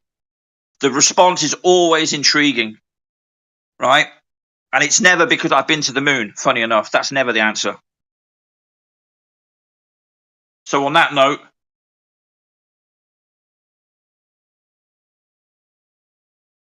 good night and God bless. I'm going to now wait at the door for my Sainsbury's shopping. I hope they've got the chicken Kievs I ordered. I'm starving. Oh well, good luck. Good luck with your Sainsbury's Kievs, mate. Oh, great! Yeah, can't wait. It's going to be great, and it's lovely. Right, see you all later, Alex. Speak to you soon, my friend. All right, ciao for now, everyone. Bye. Discord. Ciao. Bye.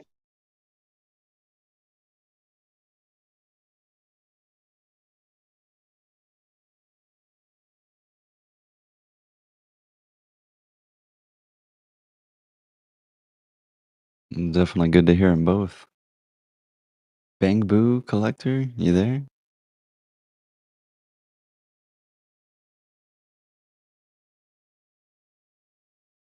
Thought I'd ask, just 'cause saw you lighten up a little bit. If you are talking, I cannot hear you.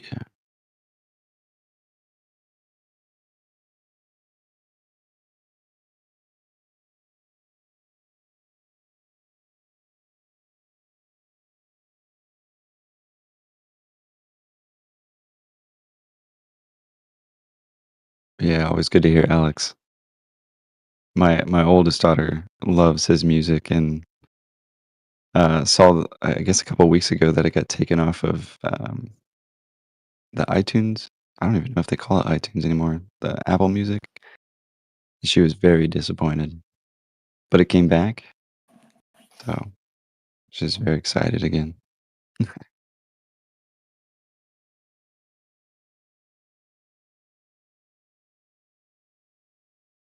But yeah, hope you guys are doing well.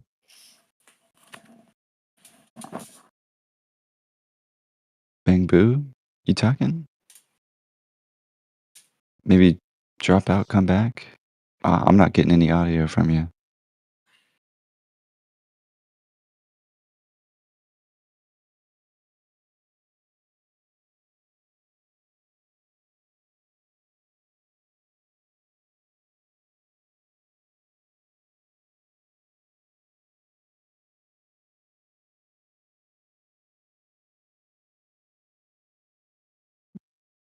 Adam, good to see you, man.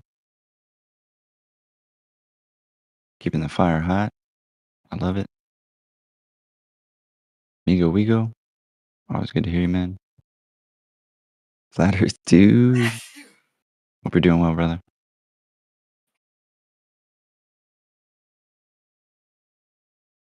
Dang, I thought I got a little audio there, Big Boo. Are you maybe sleeping? Are you snoring?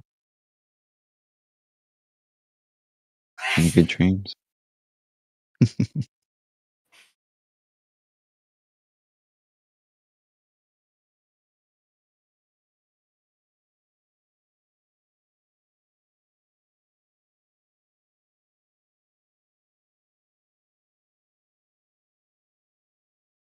But yeah, recently I've been taking care of, some of the live stream stuff. It's been a lot of fun. However, quickly realized that I can't run some of my computer programs while doing a live stream. So I went and got a old computer. However, I got it a little too old because it was not of the requirements for OBS and Discord. But the good news is eBay came through, found some pretty sweet old computers. But yeah, hoping to get honestly a live stream on each 24/7 room and gather some clips via AI and keep the ball rolling, as they say. Even though, funny enough, we all figured out that this ball was, of course, not rolling. Money doesn't make the world spin. You'd have to have a spinning earth for that. So many colloquial terms that seem to be used in order to reinforce the spinning, wobbling space ball. Ridiculous. My favorite, astronomical. Also another word for impossible, right? Or ridiculous. Oh, that's astronomical.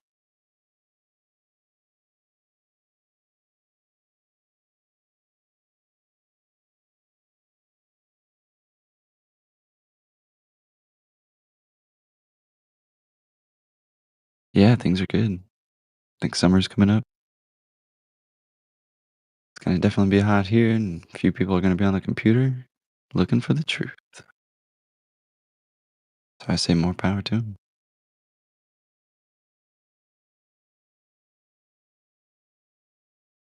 It's really getting out there, though. I will say it's the first time I've really heard, um, at least recently, like, some anti-flat earthers go like, why is this movement growing so much? And it's like, oh, I thought you said it wasn't growing, Thought you said flat earth was dying. And it really does seem to have an uptick, even though it doesn't seem to be indicated in any sort of trends, but let's face it, they start manipulating those too. But I don't know, man. I see it in the faces and the hearts and souls of the ones around me. But I'm quite the optimist. So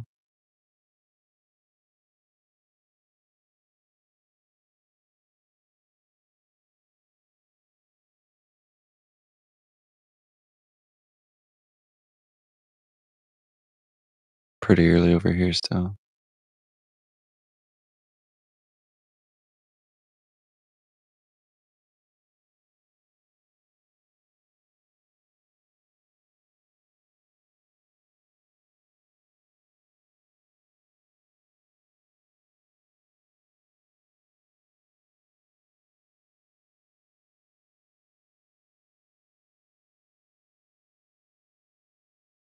Savartnat.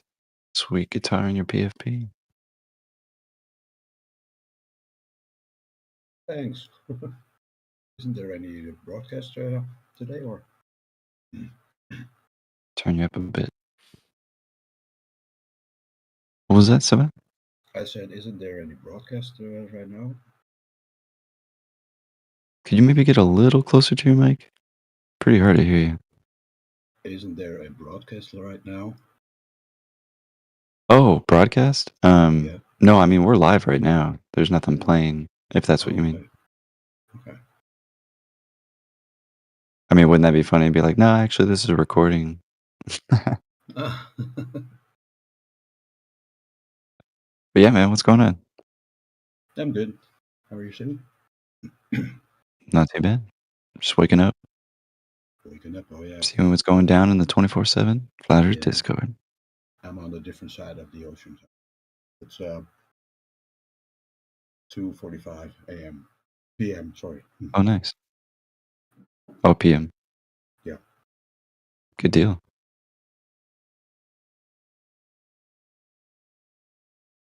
So are you new to flat Earth, or have you known for a while, or? Yeah, I've been into it for a while.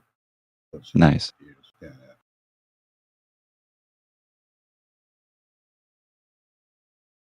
Now, if we could just get everyone else on board.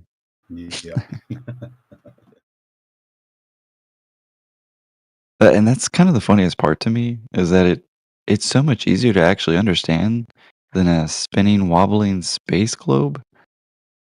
But at the same time, people like put themselves on this kind of dumb pedestal where they're like, no, the scientists they're so much smarter than me. I can never really know. I And mean, the there's funny so truth much. of it is finding level. I Yeah. mean, yeah, go ahead, Savon. I was saying the thing is that it takes so much trickery to make the globe believable. For real. I mean, you literally have to not be moving and go, no, actually, you're moving. Yeah, yeah.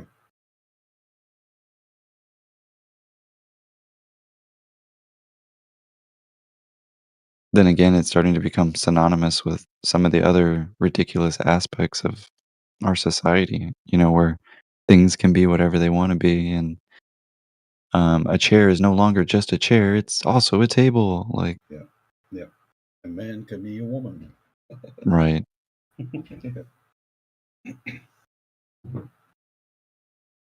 It's funny. I'll tell my kids, like, because they'll ask questions like that, like, why are they doing that? Or, I saw this. What's that about? And I'm like, I'll just tell them straight up the truth. That's Yeah. it's pretty wrong. Um, I think it's actually against God. Um, things like that. Trying to spin it in a nice way, but I'll save it for the YouTube bot because I know we're broadcasting. But Okay. Rumble's not so bad. We can talk about the gender stuff, but YouTube's it's kind of a loose cannon when it comes to that stuff. Yeah, true. Not a big deal. We can talk in code. They'll never find us.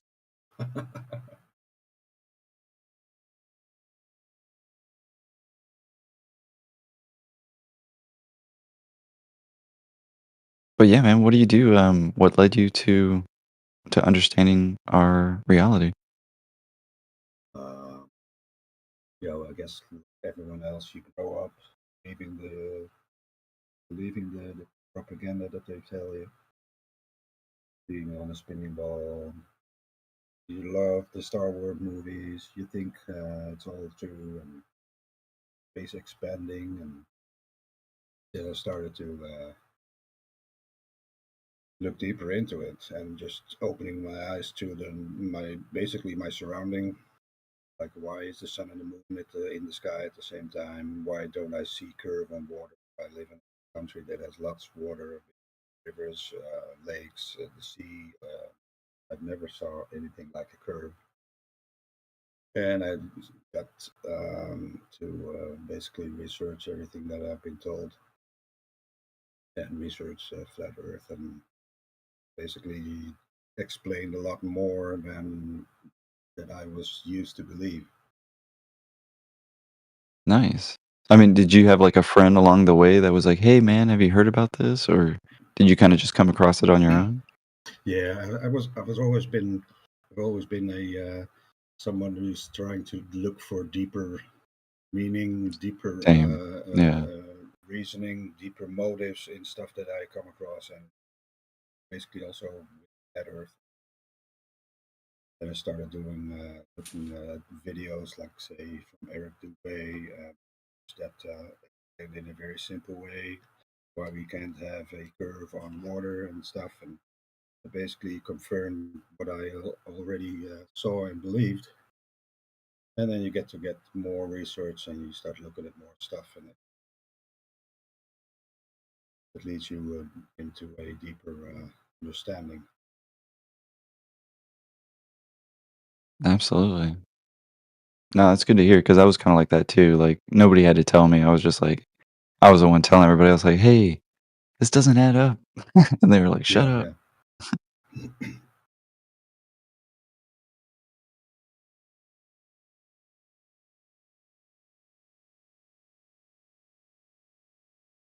Looks like we got Dave Hinkle in the chat.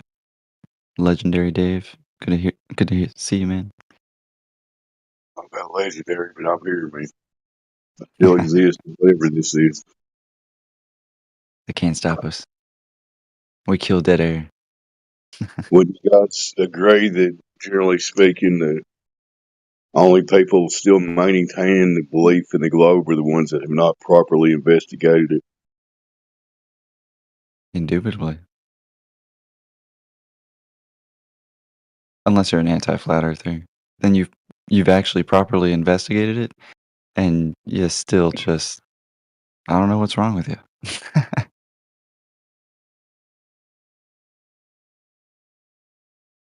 Yeah, those are the hardest ones to figure out. Of course, everybody's got their own motivations for whatever they think or do, but Yeah, I think a if lot you're of it's pride, but honest with yourself about reality, there's just the globe just becomes laughable at some point to you. But maybe that's just me. I don't know. it really does, though. Just take a step back and look at how they literally got everybody believing the basically exact opposite of what they experience it's kind of hilarious, I don't know. Yeah, they've done that in a lot of aspects, Dave. I remember my grandfather being like, "I'm afraid the government's gonna tap my landline phone," and 30 years later, now we've got like a tapping device, and we're asking it at what time do we boil chicken? Like it's just Now complete reversal. everybody's being surveilled in real time, and they're okay with it now. Right? Right. They're like, "Oh, it's for safety."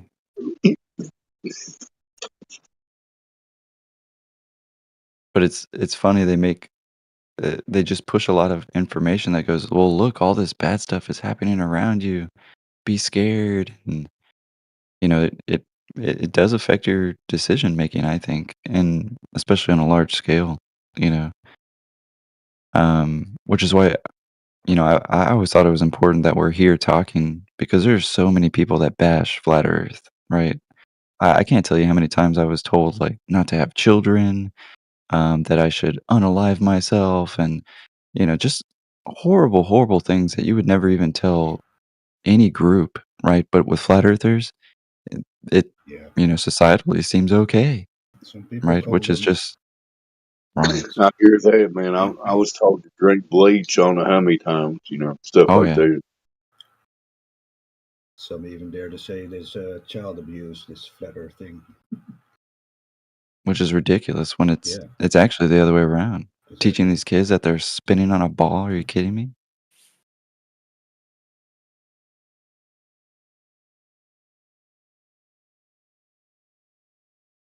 Not my kids. I think I maybe actually told you guys, but when my oldest was 5 years old, she actually looked. We were playing outside and climbing trees at the time, and she grabbed my shirt and asked me, "Are we moving?" And I was like, "Wow, that's a really big question for a 5-year-old." And so I asked her back. I go, "What do you think?" And she stared at me for a while. She kind of looked around.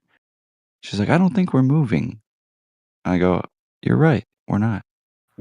And I think to myself, if I was a globe earther, that it could have gone completely the wrong way again. I would have been like, "Well, you don't feel you're moving, but you're actually spinning on a giant ball." Right? And we do this unknowingly sometimes because, I believe the lie too. And what I'm saying is that, we're kind of here to set off the next domino effect, if you will. And that domino could have easily been smashed into this imagination world, or it could have been actually pushed in the right direction and start leading to bigger dominoes, leading to bigger truths. And she is a brilliant kid, probably too brilliant for any 9-year-old I should be making, but That's a great example of the base of this whole thing. Basically, an innocent child just proclaims something they perceive about their reality, and the adult is insert globe excuse here. You know, Right. instead of And letting unknowingly. things.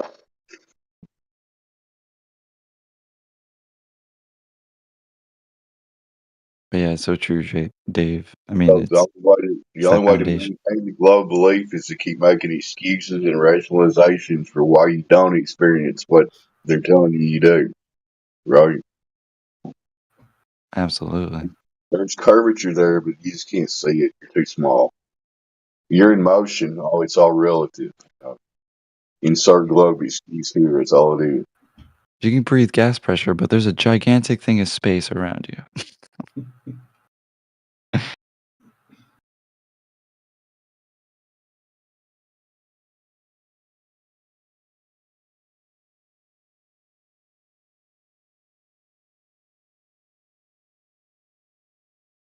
All right, getting a couple people in the chat.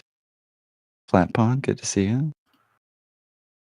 Yeah, just for example, like I would be fair to guess no one's ever walked outside and say looked up at the sun and said, "Damn, feels like I'm moving." Nobody's done that. You know, you say that, Dave, but I had a really out there architecture professor one time, and she had us go lay on the ground and like, you know, be on the ground for about 30 minutes, and she was like, "Can you guys feel it? Can you guys feel the spin of the earth?" You know, and you know, in my head, I already knew about flat Earth, and I was just like sitting there, like, "Yeah, I see the sun go across the sky." And she's like, "No, no, no, no, you can feel the Earth." You know, she was just so. I would totally make fun of her without her even knowing, you know, all the time. And some of the students in the class, they knew I was a flat earther at the time, but there are some people out there that are just they really, really believe their BS almost to where they start making it up themselves. It's incredible.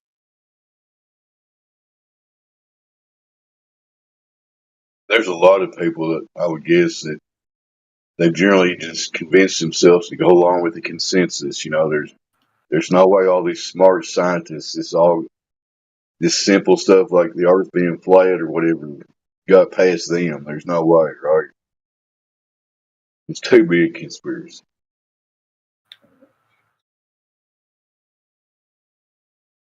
You mean everyone's lying to us? Yeah. Are they all in on it? Are all the parents in on Santa Claus too, or do they kind of just go with the lie? And they start freaking out, like, wait a minute, that's not the same. Oh, I even had a guy. I go, what would it take? I know he was basically saying like, what would it take for you to believe in the globe again? And I go, that dude, that's like me asking you, what would it take for you to believe in Santa Claus again? And he's like, I don't know, see the North Pole. I was like, oh, okay, so I can take you to a location, just give you some guy with a red jacket and a big beard and go, hey, he flies around all the earth, so it must be true. And he goes, well, yeah, I could probably believe in Santa Claus again. And I was just like, oh my gosh, dude, you're going the wrong way. Just to kind of like, just because you flat earthers can't be right or something, you know. I like the way CB says it. You know, you got the flat earther is never right syndrome, you know. And I see that so often. And what's hard for them is they're like, oh, Chris, you're a professor. But wait, you're also flat earth? Are you a self-walking contradiction? It's like, no, man. Like, the globe is dumb, but you've been taught that it's the smartest thing that we've ever known. They made it so sophisticated that people stop researching and just go along with what they're being told, like a hypnotizing session. It's a mass hypnosis. Absolutely, Savant.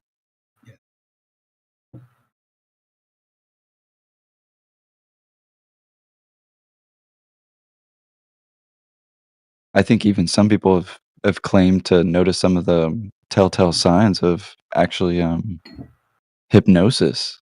You know, the repeating of images, obviously, the repeating of certain sayings, what time of day that they're said, what they're said with their hand motions is pretty interesting. If you look into hypnosis, I didn't realize it was actually illegal to film it and broadcast hypnosis, supposedly, which I find ironic. But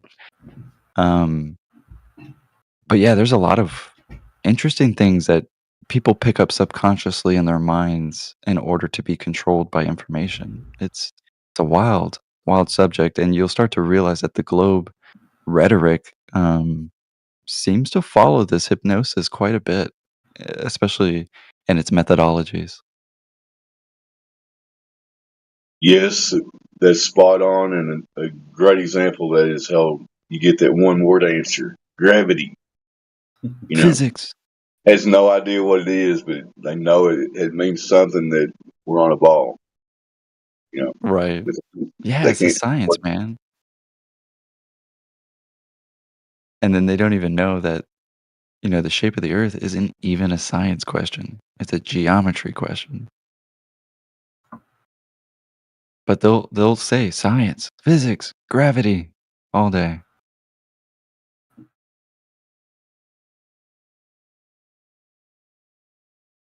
Well, sorry to cut it off short, guys, but my little one's waking up, so I'll be in the background. All right. Good talk, guys. All right, take care. All right, who wants to take over? Who's got something to say? I'm dead air Dave. I don't have much to say.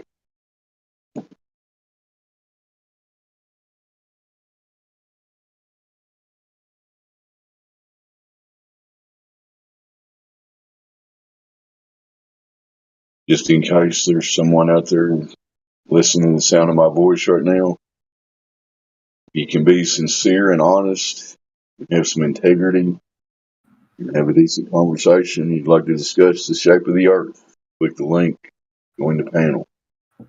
Thank you.